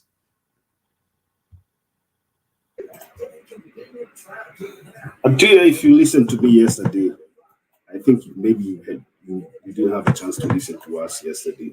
We had a discussion here, and every one of us in this forum condemned political violence. And we said that if it means giving intelligence to the aspirants so that wherever they go, they have prior information of whatever is anticipated to happen, then let it be. And we said that these people should all be treated equally. They should all be protected so that we do not have an incident whereby something might happen and cause havoc or sink our country into political chaos. That is what I said yesterday. My issue is not about violence. I have condemned violence and I will always condemn violence. My issue is with the so-called so-called apology that I saw today. I don't know. I'm looking for a name for that because I don't believe that is a genuine apology. I can tell a genuine apology when I see one. So we will always condemn political violence. I do not support political violence. Whatever happened in Kondele was wrong, and we said it was wrong. Whatever happened in Keno was wrong, we said it was wrong. Whatever happened yesterday was wrong, and I will say we do not condemn political violence. It's good that you've come out correctly. For me, I had decided not to take political sides on political violence. But the moment you guys keep on insisting on one side of the story, that's why I decided to ask you your opinion on the others. But if you conclusively agree that political violence is not supposed to be allowed in our country, then I'm with you. But don't single out leaders from a certain region without mentioning leaders from other regions. You must be very fair when dealing with political violence. Atuya. Hold on, Mato. Let me ask Atuya something. Nani. Just hold on. Ukiambiwa tulia, unatulia. What's wrong? Sawa, brother. Those who are on Facebook, you'll be thrown out in about 2 minutes, and we really appreciate that you joined us all that time for the last 8 hours, and you've been here with this Mutembei family. This is a growing family. We love each other. We appreciate each other. We are like siblings, you know. There are others who are not so good, but they are still family. There are those who are so loud, but they are still family. There are those who don't see each other eye to eye, but they are still family. There are those who call each other once in a while, but they are still family. And there are those who call each other every day, but we are Mutembei family. That's who we are. I mean, it's just a family reenactment. So we really appreciate those who are joining us. And if you haven't joined the Mutembei family, Mutembei TV family, kindly go to subscribe button, hit it, and always share. When you come in, you'll be able to find interesting debates from all of us. Thank you so much, and we appreciate you a lot. Those who are joining us on the comment section from Facebook, thank you also for joining us. You don't have to be like all of us, but at least you need to appreciate and accommodate all of us. That is what we are. Just a family, just a normal. Can you imagine all of you? Do you talk to all your brothers, all your sisters every day? No, you don't. That's how it is. That's what is called family reenactment. So let's try to accommodate each other, and we can accommodate you too. Now, back to you, Mato. What did you want to tell Atuya? Atuya, let me ask you a question. Do you really like ukiangalia hivi, I mean, when you sit down by yourself, without having a political affiliation and being a person that really thinks about a country, and sometimes I feel it's and I'm so sorry, man. I'm trying to formulate my question to you very nicely. Like when my daughter comes to me and tells me, I did this because the other person did that. You know, I go back and tell her, no, just because the other person did that does not make you have to do that. Two wrongs don't make right. You know, there's a time I was telling my daughter, and she's a young one, and she came to me and she's like, no, actually, what happened is the first time I held her and she was crying, and I let her drive, a neighbor's kid drive her car. It's a small car, the electric cars. Drive it. And my daughter was crying, no, daddy, my car, my car, my car. And then I told her, Mama, you gotta know how to share.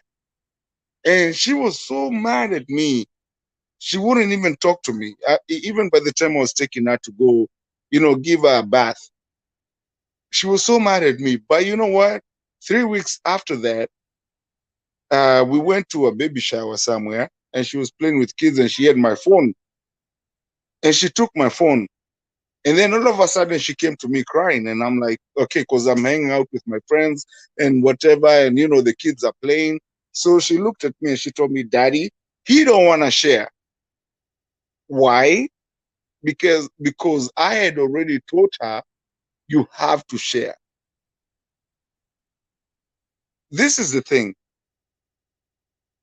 Just when we are talking about Elgeyo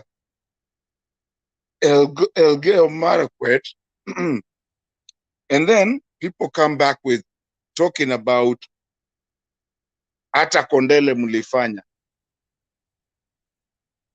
Two wrongs don't make a right. We can't be talking about Kondele because what happened yesterday happened.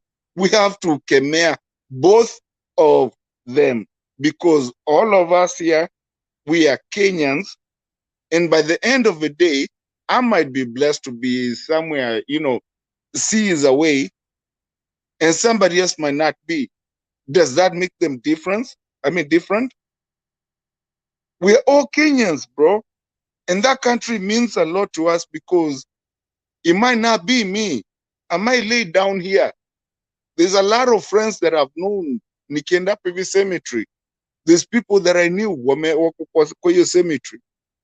But we have to also think about Kenya and be realistic. And even when we're talking about politics cannot be the silly season. We cannot be silly because we are all in our minds grown-ups, and we cannot just lie just because I come and tell you, wait, check it.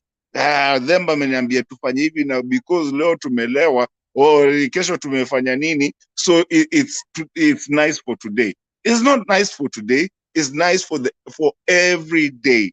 So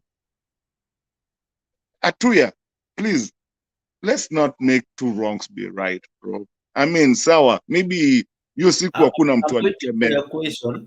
I'm waiting for a question. I wanted to ask you, okay, let me ask you, kama ukupate your question, if you didn't get it, let me ask you, does two wrongs make a right?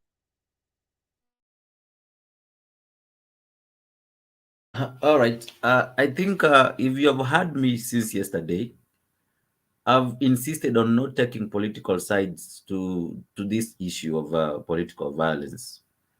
The reason why I asked Makiadi to comment on the prior issues, it is because he was insisting on that one issue of yesterday. So it paints the picture like that is the only incident that has happened in this country.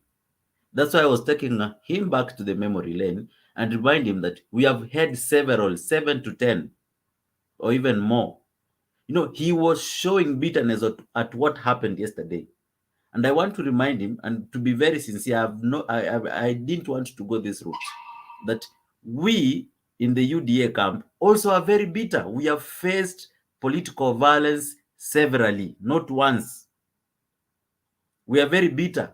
Not that we are not bitter. We are. But I don't want to take that approach of you did, we did. What happened yesterday should not be seen as something that was kulipisha. It should never be that way. So my approach is, let's approach this issue as something that can burn our country. Let's address it as a whole. The moment you start saying that, the moment Sudi speaks, I will tell you the moment Babu tweets.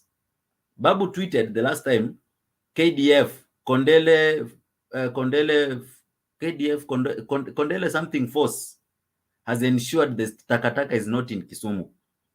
So if you go the route of mentioning people, I will also go that route. But I agitate that let's talk about national peace. Two wrongs don't make a right. Don't address one wrong. Okay, fair enough. Richard, do you want to add? Yes, may I add? Okay, Julia can add, and then Richard pia ako na kitu anataka kuadd. Julia, go ahead. Okay, Atuya, we understand you, and I agree with you personally that the violence is wrong from whichever side, be it AZIMIO, be it UDA.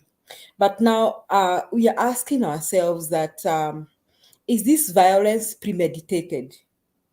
If you listen to if we are to go by the word of the police about Kondele, if we just go by that word, we may want to conclude it's not premeditated. But if we go by Ruto today, yesterday apologizing, it's like Ruto imagines that somebody from his side planned that, because he said this, that I apologize, and if at all there are people from my party that planned this, we are not going to allow them to vie for any seat. So even Ruto himself seems to be of the opinion that this was premeditated. And the report is there were over 300 youths, or maybe 200 to 300. And we are asking ourselves many questions that we are not able to get the answers for. We are asking ourselves, somebody like the governor for that county, he said he gave them a car. He suspected something was going to happen. He knew there was going to be violence, and he knew there were violent youth. But he knew this youth could pay attention to him. Why he didn't go to talk to the youth? Why he didn't take the initiative that I'm gonna stop this from happening? He's telling us what he tried to do, but he didn't stop it. You see what we are saying? That's why, I mean, the other side is really mad. And here we are talking about a presidential candidate whom, if something bad happens, I think we go back so many years because we are going to struggle to have the peace we are having. Now, we have had cases about Ruto's meeting, like the one in Jacaranda. That one is not acceptable and should not happen. And the police should even arrest the people if anybody funded that. But if you look at all these incidences, there are different explanations that are coming about these incidences. But this one incident for yesterday is coming out that even we have 3 people who have been summoned by the DCI. So, which means even now we all want to agree with the police that they suspect this was planned beforehand. That is what is making the other side so mad. Okay? But we are not trying to justify that violence against William Ruto or against anybody is right. It is not right. It is wrong and should be condemned with equal measures. Now, the question me, Atuya, I don't want you to answer this question. We cannot have political violence. I do not want to say from a certain community because that is wrong and that is not fair. But I want to say this. Why we have more violence in a certain region in this country when we have elections? Violence that makes people move from their homes to other homes. Why do we have that? And this region is Rift Valley. This region, come every time we have an election, we have political violence, which causes people to move out of their homes. This violence does not happen in Nyanza. The violence that happens in Kondere does not make people move. The violence that happened in Central, you didn't hear anybody moving to their homes. You didn't hear that. I'm not justifying this violence. It is wrong. Even that violence in Kondere is wrong and should not be is not acceptable. But we cannot have a region that perpetuates violence every time we have elections. And violence, Mr. Akia, this is not a joke. This is a serious thing. It's not even something to argue about here. It's a very serious thing. Violence that leads to death, to loss of human lives, and not one life, many lives. And I think you are a good, if you are not young, if you are very young, you are a good student of history, and you have read the reports, and you've read the reports, the cases we are having even about IACC and all that. And you know that, you and me know that there are people who have been forced out of Rift Valley every time we have an election. Now, yesterday, the fact that Baba went for a funeral, why did somebody organize over 200 youths to attack him? Why did they do that? Why? What were the intentions? Were the intentions to assassinate him? He was going to fly on a helicopter. What could have happened if something went wrong with that helicopter? Can you imagine what could have happened to this country? Mr. Atuya is not as light. Do not compare those 2 cases. Do not compare the Kondere incidents, what happened with that. It is very unfair, it is very unreasonable, and take it from me, Kenyans will not take this again. We will not take this again. We will not take this again because this is not acceptable.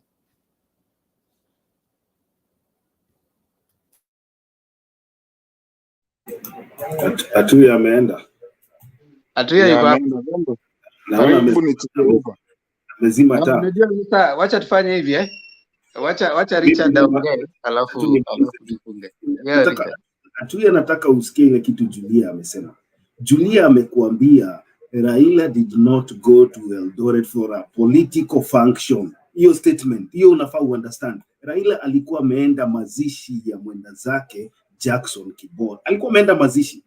So ukijaribu kutuambia we are comparing an apple for an apple, you are wrong. This mzee hakuwa ameenda kufanya political rally in Eldoret. Alikuwa ameenda mazishi.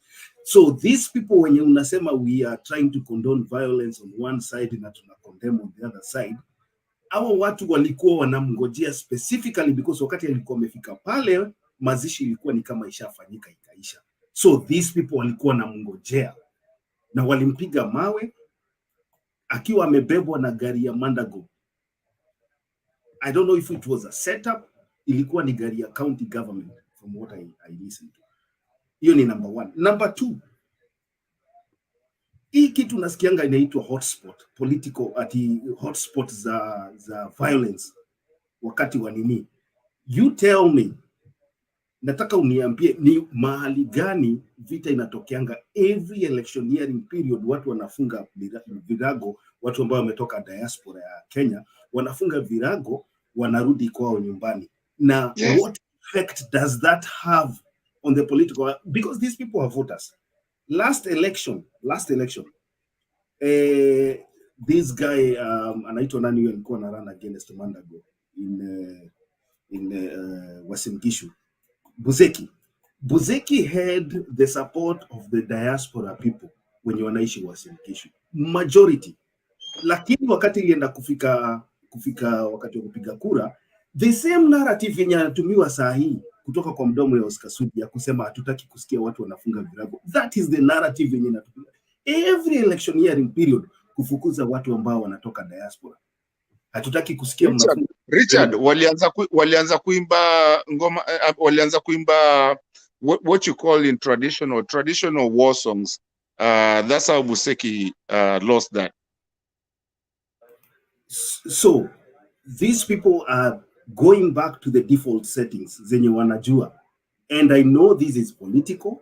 These statements they are making that we will protect you wakati wa election isirudi mahali umetoka is just reverse psychology. We know the outcome and we know what they are planning. And that is why I'm saying the security forces in Kenya should not let that happen this time. Fairly put, but Mr. Chair, I think you've let this forum be misused.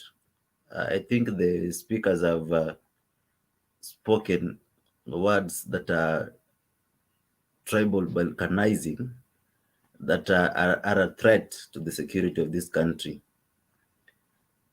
When individuals actually try to purport that a certain people, a certain community are known for war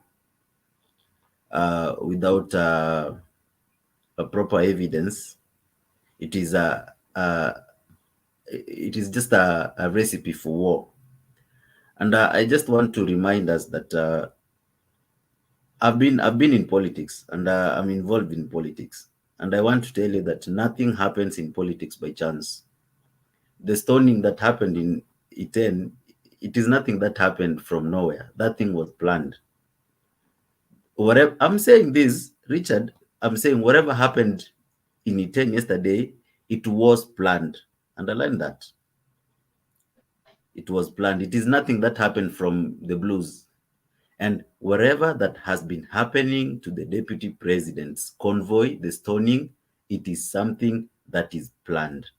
So the moment you just want to excuse, imagine Julia saying that the stoning of the deputy president in Kondele, that one can be excused, but you cannot excuse what happened yesterday. That is where my bitterness comes from.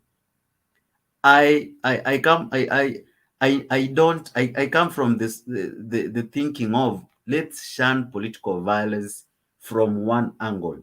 Let's say political violence is not advocated for in this country, but the moment you take a different angle, like this violence can be tolerated vis-a-vis this one cannot be tolerated, then we lose it completely and totally. Okay. I think let me make a final call on that, so that because I see we are not going to end this one right now, and clearly we are holding divergent view on the same, whether planned or unplanned. Please, man. Hold on, Mato. And you've been speaking.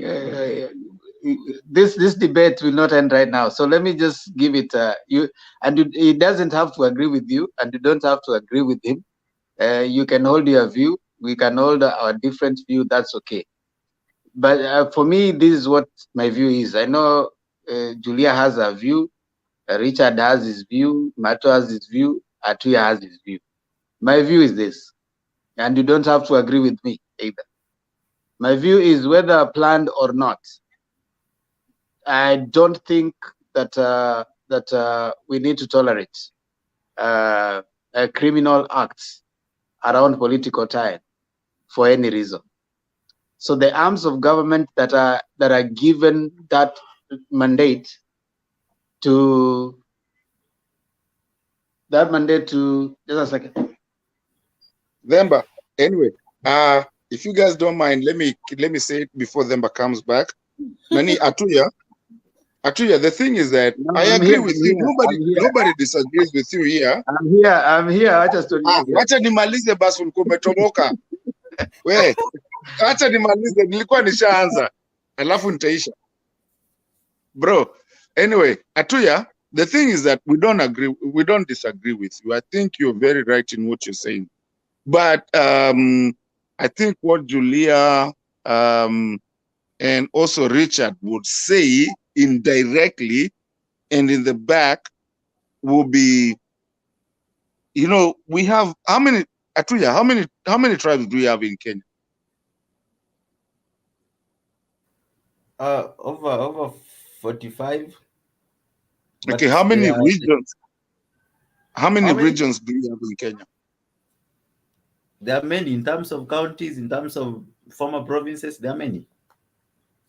Okay, so how many fights have we had in Kenya?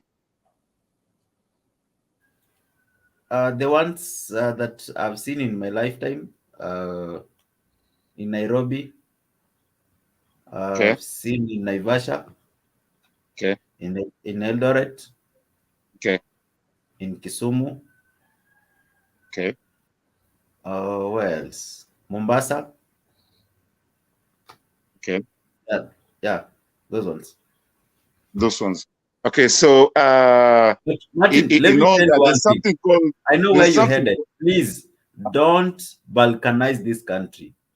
That's where you headed. Don't try to cast aspersions that a certain community. No, come on, man. That's not where I'm going. I'm That's more where you mature. headed. I am more mature than go to balkanize anything. I am way more mature than you think I am. Hold on, guys. I'm trying to close this debate, and you seem to be wanting to extend it. I don't know why, Mato, you're not listening to me. I tend to see the end from the beginning, and I'm not saying I'm a prophet. I haven't been one. Sijaekelewa mikono bado. Mato, you can make your point as I'm picking up a call here. All I am saying, and Themba catches me real quick, because and I think there's a lot of people watching that could actually know where I was going with that. But that's fine. But all I'm saying, Atuya, there comes a time in life, and for the prosperity of a country and for the prosperity of people, to actually just live as brothers and not, live. And even when it comes to politics, it doesn't matter who is black or white. Come on, this is our country. This is our future. We just live like Richard said, and the way Themba always says, today, Themba was here saying, we accept, a lot of people might think Ruto didn't apologize, but at least he tried something. Hata kama watu wengine wadhani ilikuwa right. Atuya, at the end of the day, you know what? If today I come back home tupatane na wewe, guess nani atakunulia chai ka kwanza asubuhi? It will be me, because we know each other. At the end of the day, we are here to stay together, and we are trying to leave the old politics that we used to do of division and divide to conquer.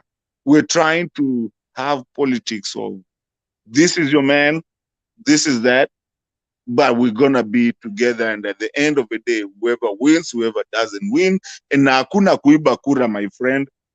We're trying to say, at this point, two wrongs don't make no right, and just be family Kenyans and be proud of being Kenyans, because we're trying to move from a third world country to be a first world country, and we have to do it without acting like a third world people. Aya.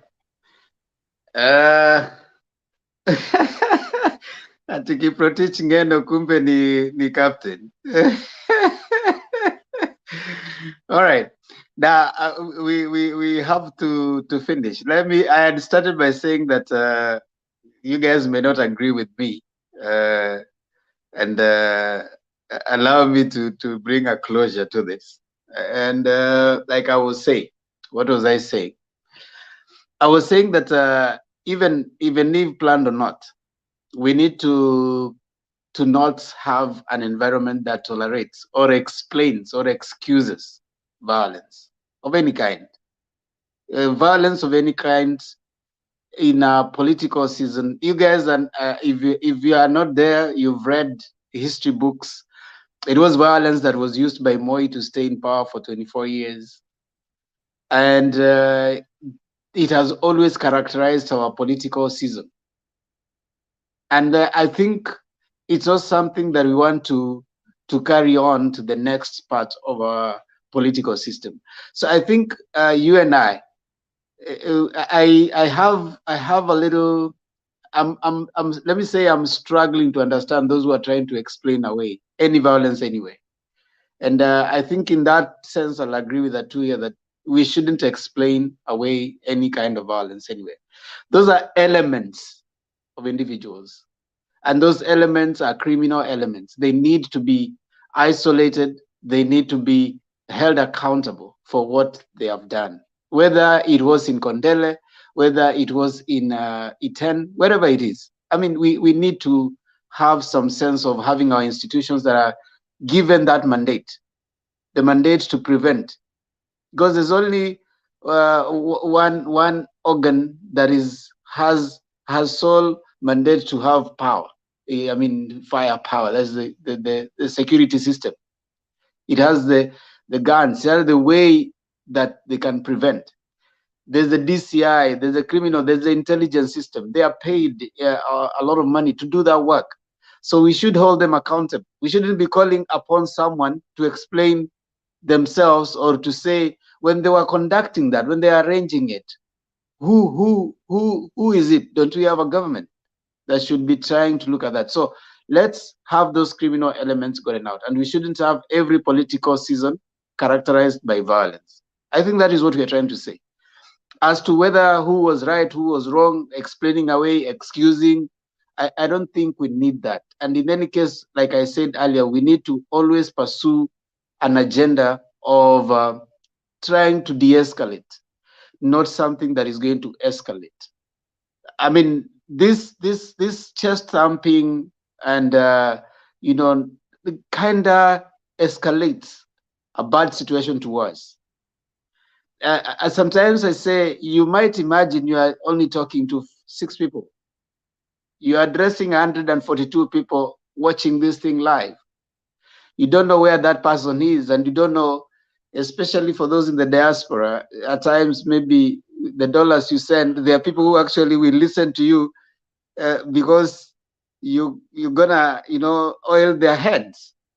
So when you say that people should behave in a certain way, you are likely to have 10 people who will follow what you say.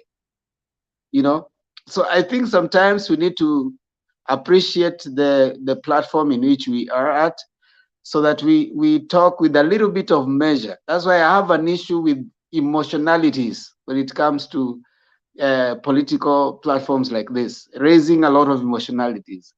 I have an issue with the wordings that you want to express, how you want to call someone. It's that time that we need to start having that kind of measure. They say that it is Desmond Tutu who said, I mean, that's what he said, but I want to paraphrase it, that you need to raise your argument, not your voice, right? And for me, I usually add that you need to raise your argument, not your insults. It doesn't matter the amount of insults you put in your argument. If it is fake, it is fake. It doesn't mean that if you put insults, it will get any better.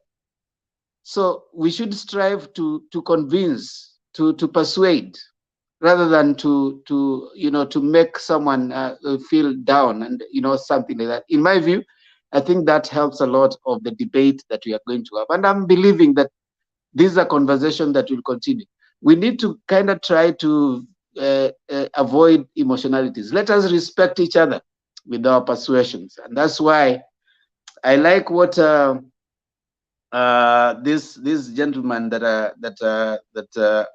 I've read, and I know you like him too. Who is this? Martin, you must be liking this guy. This is what he says. Let me say what he says, and then you will tell me if you know him. If you don't know him, don't worry. I don't like this man. I must get to know him better. I don't like this man. I must get to know him better. That is one great American president called Abraham Lincoln. If you don't like someone, you need to strive to know them better, not to hate them. And I want to leave that with us, at least as we move on to our next debate. And as I said, you don't have to agree with me. You can still hold your view. But again, that is the nature of debate. We are still family. You're still Mutembe TV family. And Gigi man, whether planned or unplanned, it should not happen. Politics is not life and death. Yes, Gigi man is an UDA person. He says that whether planned or not, violence should be condemned. And I am a very optimistic person. There will be no violence in Kenya. There will be no. I'm a very optimistic person. We will go to the ballot box. Kenyans have always risen above this kind of machinations, and I know they can do it this time again. They did that before. They can do it again this time. So I'm very optimistic. I know there will be no violence happening in Kenya. Kenyans will go and vote for the leaders that they want in the political parties that they want. And they will have a new government after 9th. And that one for me is a time I look forward to. And a time I look forward to a Kenya where we'll have two formations, KKA and AZIMIO. And the politics will be easily organized in that way in years to come. I'm very optimistic. So if you support UDA, Kenya Kwanza, kaa kidete. No one should asikutikise, whether you are in Kondele kule ndani or wherever. Let us learn to respect each other. Kiprotich Ngeno, asante. Gitash De, asante sana. David Olo, Calvin Orinda, Justin Osoro, asante sana. Kiprotich Ngeno, naambiwa Kiprotich Ngeno ni captain, so he's the one ambaye amekuwa akisumbua watu huko sana, so leo tumejua. Evans Nyatuka, asante sana. Atuya, after election, kujeni for handshake. No, people here in this platform don't need that handshake. These are brothers and sisters. Kuna wale tu saa zingine wanakuwa very very leo amekuwa fiery. Julia leo ametoa makucha. David Arika, don't talk to me like that.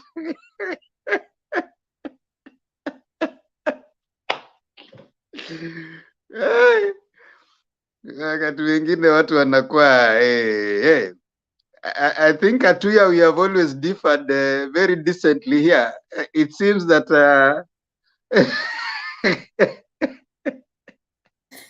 Themba, wewe mtu akikwambia anaona umelewa on national TV, how do you reply?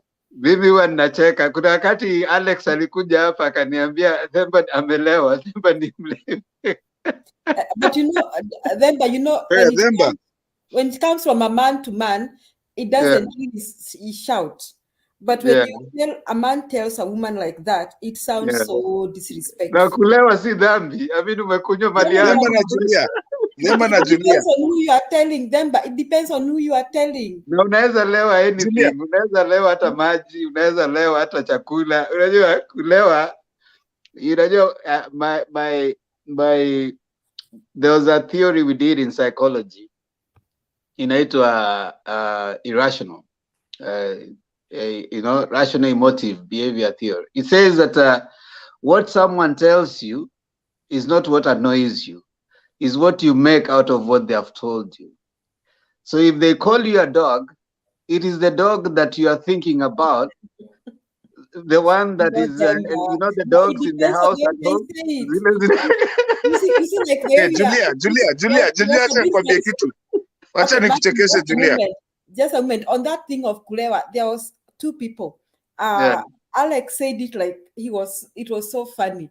At last, Julia amekunywa nini. So it didn't sound like an insult. Then you know what Mr. David said? Uyu mama amelewa. That was really insult.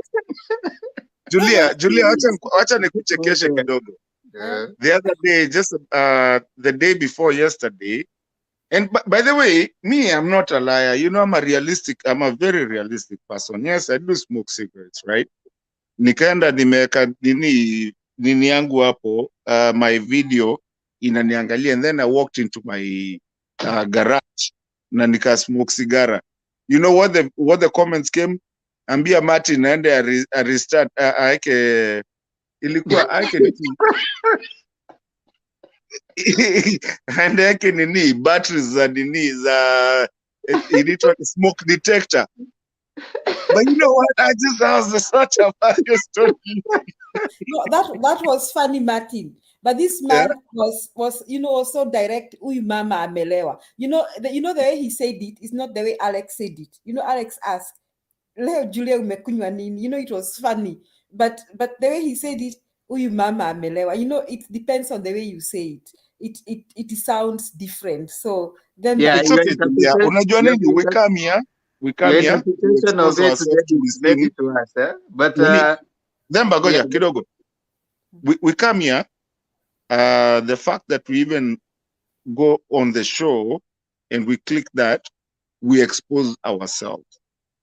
And unless you're willing to expose yourself and be willing to get those bad things, then don't. I mean, si ati nasema kubaya. Ukiingia hapo lazima ukuwe na sense of humor. Watu wakikuingilia unajua hivi ndo iko tu na hivi ndo unaacha. But if ukiingia hapo na ukiingia hapo na wewe ndo mwenyewe uliclick hiyo button ya kuingia, watu watapata tu vitu, watasema Martin alikuwa, unaona Alex unajua anaendeshaga gari 24/7, Martin akikuja sijui naambiwa naandikaga barua ya 10 people.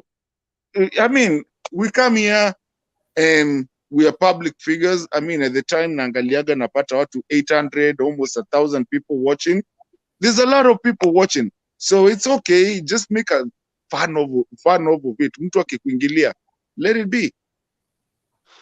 Yeah, don't take it personally. Actually, one thing I've learned, and nilikuwa nasema leo, when I come here, I know sometimes even people here are not necessarily responding to you. Some people here have had their own issues, they're coming out. So hapa ni mahali pa kuleta up. So if you take everything personally, you will sometimes find yourself getting out of this place. Mood yako imeharibika zaidi. So as much as possible, try to not take the things that go on here. Even when someone comes and tells like this man who is saying kwa comment ati wewe Julia unapenda tu David just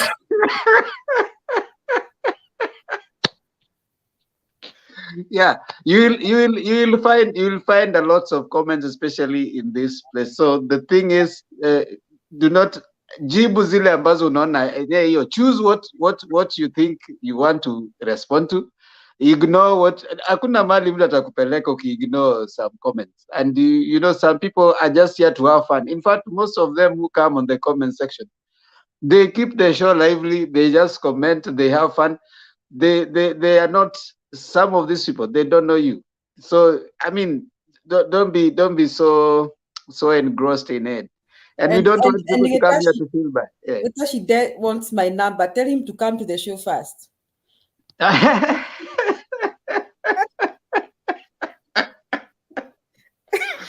Leo umeamua kwa mkali, utaki kuacha history ishe.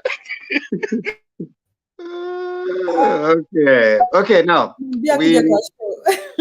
Gitash Day umeambiwa ukuje kwa show kwanza ndio uweze kupewa namba na Madam Julia. And as always, we say that the show starts at exactly 9 p.m., 9:30 Kenyan time. That's East African time. Mato, you can do better, but you have some things to learn from Julia, Thema, and Richie, best listeners without cutting anyone short. But unasikia, I don't take it personally hata wewe. Sasa unajua ukiambiwa vitu hapa mnaanza kuteka. Unajua Mato, mimi wanaweza niambia kila kitu, I have a thick skin, unaweza ongea. Mimi nishagongwa hapa na nishagongwa tu, anajua nishagongwa hapa na Alex sijui mara ngapi, anakuja anasema Themba toka hapo, you are dominating, oh sijui what, oh Themba you are not even making sense, oh hata hiyo nguo umevaa sijui inakaa, yani someone has attacked everything.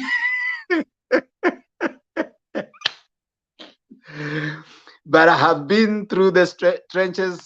I've been in this for a while, and I have a T-shirt written. I was here.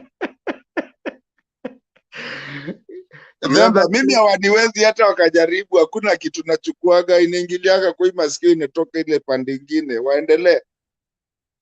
Ushaona Mato ile place mtu anaendanga alafu anaandika I was here. So we really appreciate everyone who comes on. Your comments and your participation keeps us going. Mutembei family is growing, and indeed, remember to subscribe to Mutembei channel, Mutembei TV channel. We come every day from 9:30. Kindly try and get abreast with the daily happenings in the Kenyan political scenery, especially right now that is heating up. We are having too many things going on. It's that political season. Some of them call it a silly season of politics. It is a season that is silly. It is not the people that are. So don't become silly. Let the season be silly and it goes. Just like we have winter, you are not winter. It is a season that is winter. So we ask you that you tolerate each other. The show starts at 9:30, and anytime when the platform is full, we have 10 people. Just wait on the background. When someone drops off, you can come. A link is always shared. You can come in and share. Get yourself abreast so that you can come in and share and learn. You need only 4 things to join. You need a working gadget or a computer. You need a phone or a computer, that is. You need a connectivity, clear, nice connectivity. You need something to share. And of course, a willingness to learn. And of course, when you come in, we'll expect that you will be able to respect. And even those who are coming to the comment section, tafadhali, tusijaribu kutumia insult sana. Just not sana at all.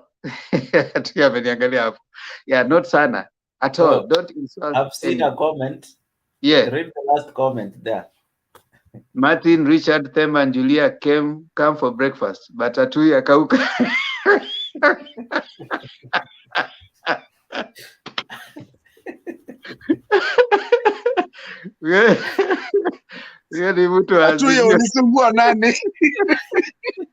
Someone doesn't want me on his breakfast table. Yule mtu AZIMIO huyu amekusema nje. Badala unafaa nafaa kuite akunywe chai na wewe ndiye akulete AZIMIO. Sasa yeye why do you want to preach to the choir? Don't preach to the choir. Go look for people. Yeah, that's how you do it in this place. Kindly subscribe to Mutembei to follow up, and as you subscribe to Mutembei, mimi pia huwa nauza channel yangu hapa. Tafadhali mnipatie dakika 2 kama mmoja. Yeah, niuze channel yangu. We have a channel with my daughter. It's called the Themba and Lulu Show. Let me put it right there so that you can remember to support us. If you haven't subscribed, please go right there on YouTube. Hata kama uko nini, hata kama uko UDA Kenya Kwanza, subscription pale haitaki, si lazima uwe kwa chama AZIMIO. Yeah, si lazima uwe kwa chama yote. So just drop down there, go to the Themba and Lulu Show. Show us some love. We dropped a video on Friday. about mental health, and we want you to remain mentally healthy. We are discussing issues of mental health with my daughter. Just go there and listen to how we do it there. That's not a political channel. It's just a nice life skills and lifestyle channel between an African dad and his daughter. So kindly go there and chap a like, subscribe if you haven't, join the family. Thank you for those who have joined. We are growing on our way to 1,000. Nimebakisha tu 90 nifikishe 600. Sasa siuwe tu mmoja wa watu 90. Haya basi, nimemalizana na hiyo channel yangu. Back to Mutembe. Yeah, nenda kule tafadhali. Back to Mutembe. From today I've shifted to Azimio. Oh, Justin Osoro ameingia Azimio. Hey. Thank you so much. At least tumeendelea kuvuna. Julie unataka kusema, unataka kumkaribisha? Nitampatia breakfast, akuje kwangu breakfast. Huyo alikuwa an old member huyo. He's not huyo alikuwa mtu wa UDA, ameingia Azimio leo. Anasema UDA nimeama kabisa. Ziko na vitu zake. Tumepata mtu. We want to buy Atuya breakfast. Atuya, just say what you want for you to shift to Azimio. Sema tu na roho yako, toa roho yako yote. Tuambie tu chenye unataka. I just want a safe Kenya. A Kenya where the poor people are valued. The people at the bottom of the pyramid are given priority. That's the Kenya that I want. If you can convince me that your government will take care of the very, very poor people in this country, then I might think about it. But as for now, William Ruto has done a better job at convincing majority of us that he is the route to go. Hiyo Atuya tutajipanga. Ama aje my fellow Azimio people, tutajipanga. We have to Richard Martin Nadhemba, Atuya ameniambia roho yake anataka kushughulikia maslahi yake yote kama mtu wa pale bottom. So tunajipanga. Next show Atuya will be my disciple, I promise you. We will not fight again with Atuya. Atuya, Julia ametuomba, wacha tukwambie inaitwa Azimio la Umoja. Si jina tu, ni sisi wote, wewe na kila mtu, tutakupanga hata wewe. Kuja, tuende pamoja bwana. Martin, sell me Azimio la Umoja in one word. The togetherness, Azimio la Umoja. Azimio, a declaration of unitedness. Of unity. As a country, we are not disunited. That's why we're trying to be united. We are tired of being not united. So we are moving together. We're saying this is a declaration of being united in the whole country. Azimio la Umoja. It's not a political thing. Azimio la Umoja. And that's why you can come here and be almost the closing. I mean, actually, you're going to close with the national anthem. Actually, listen. Mato. Richard. No, wait, Mato. I personally, I don't want Atuya to come to Azimio. Now see, we have a spoiler. No. I am okay. I'm more focused on those people who are undecided. I don't want to talk to people who are decided. Those who are decided to vote for Kenya Kwanza, I'm starting to treat them as the incoming opposition. I don't want to waste my time talking to Atuya about Azimio. There's have you ever tried preaching to a backslider? But it's true. You'd better preach to someone who's never come to church before than start preaching to a backslider, because you are going to tell them some of the things you know about the Bible. They tell you, I know. 70% of Kenyans are decided. So we are gonna try to convince the 30% remaining. Yeah, actually we are looking. Yes, what is it, Richard? I look at it differently. I think the next government needs a worthy opponent and a worthy opposition leader. So Atuya is good. is good at home. Oh, I've never graced the opposition ever since I supported politics. It will be the first time. Yeah, if this it could be your happens. first time. I mean, If we it need happens, one. but I promise you, if Raila becomes president, we will give him a hell of a time, and we will make him a better president. It's okay. I mean, I don't see it happening. That's the problem. yeah, it's okay. I mean, I like your focus, and that is the mind of a good politician.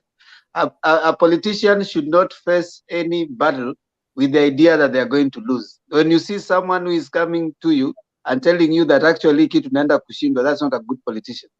A good politician. Box, my friend. No, I don't want him in AZIMIO. I want him in as a worthy opponent. I'm focused on the 30%. The 30% who have not decided. People who have not yet decided which side they are. Like Geteshi Day, who want my number? Yeah, someone like that. Watu ambao bado wako hapo nini, lakini watu kama kina Tuya ambaye ashajua na kuuliza ati niambie AZIMIO ni nini. You want to start explaining to someone AZIMIO ni nini, ati uanze kumwambia.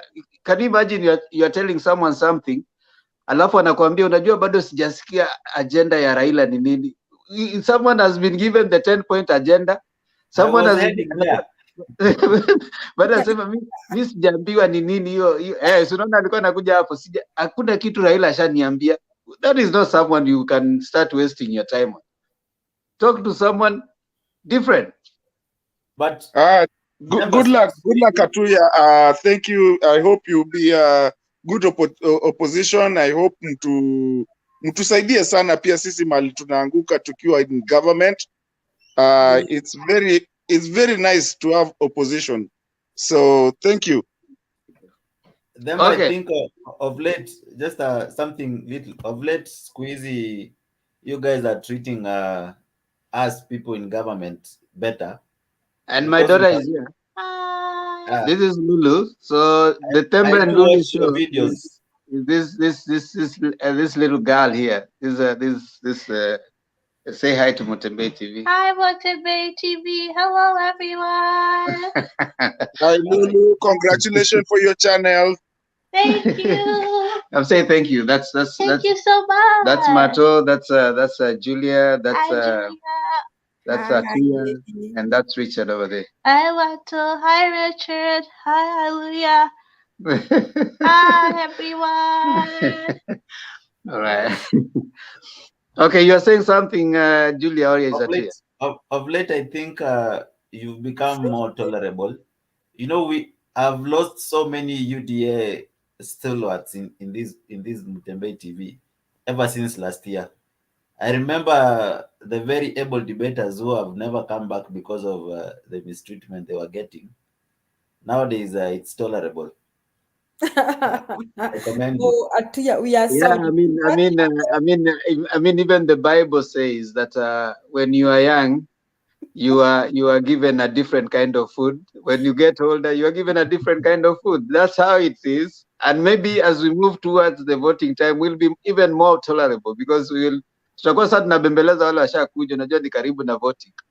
Sasa hebu acha Richard amenyamaza tu, anasikiza anacheka huko. Hebu acha Richard aseme kitu about this. Mi sina mambo mingi, ile kitu nasema tunafurahia sana the likes of Atuya attending this show. At least we can hear from your side na msikie kutoka our side. Unajua monologue kila wakati tukiongea mambo ya AZIMIO hapa, it's like we are telling each other the same thing every day, but we want to hear contrary opinion from you guys so that we can try to educate you and tell you what we are preaching. So wakati nyinyi mnatuletea mambo ya bottoms up na sisi tunaambia bottoms up, tuambieni ni nini. And you guys have been unable to explain to us what bottoms up is.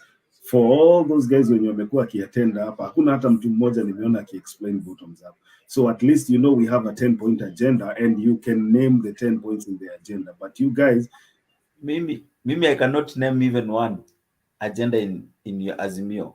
Okay, I'm not ignorant. I'm not ignorant. Ni venye haijapreachiwa out there. Unfortunately, you know we have 10. So at least unajua you cannot name. Nimesikia with you. Nimesikia hapa leo. Ndio nasema at least unajua tu. Wachaneni na Atuya. Atuya anawachezea. Unasikia ile kitu itaenda sasa. Unasikia ati nimesikia with you. Another person came here. I don't know what was his name. I've forgotten his name. He came here and then he was like, mi hata unajua Raila anapaswa kwenda kwa ground. You know some interesting stuff ati baada hajakuja kwa ground Central. What kind of drama is that? You know, such kind of people. You need to just tolerate them. It's politics. Yeah, of course. Personally, I wouldn't have anything to tell you that is funny. I'll just laugh. I mean, that's why now I think, if possible, those are the people we send to those, like if we have a Kikuyu channel, they go there so that they are talked to. Maybe they cannot understand what goes in here. And Akina Julia will deal with them in the Friday. I think next time utapatia tu hapa at least in 5-10 minutes atueleze bottom ups ni nini, because yes, Mr. Themba, please give him time. And Mr. Atuya, you said can I go? Can I start? You said you are not right now, man. We want to sleep. Mr. Themba, tomorrow you come early. He said he was mistreated. They were mistreated. Mr. Atuya, I want to apologize for mistreating you. Promise you take our apology. Julia apologies zote za leo ni fake. So Then if I come early, I don't want to. There's a time in the show that kuna kuanga na lots of ideas and I think the late night show I can do it. I can break it down when. Yeah, I mean, tunasema hii yetu ya jioni hii ukiniona kwa show ujue sasa hiyo ni late, so that is the time you need to come. See ile time ya Bernard nakuwa na so many other people ambao bado Wakenya wengi bado hawajalala sasa hizo, so lakini wakishalala tunabaki sisi. You can come and explain to us. It's okay. Okay guys, I think then we can finish now. Atuya, tafadhali tuimbie wimbo wa taifa. Before I imbe, just Richard, you have a thought? Yeah. Hii ni Atuya na the guys ambao walipiga baba mawe.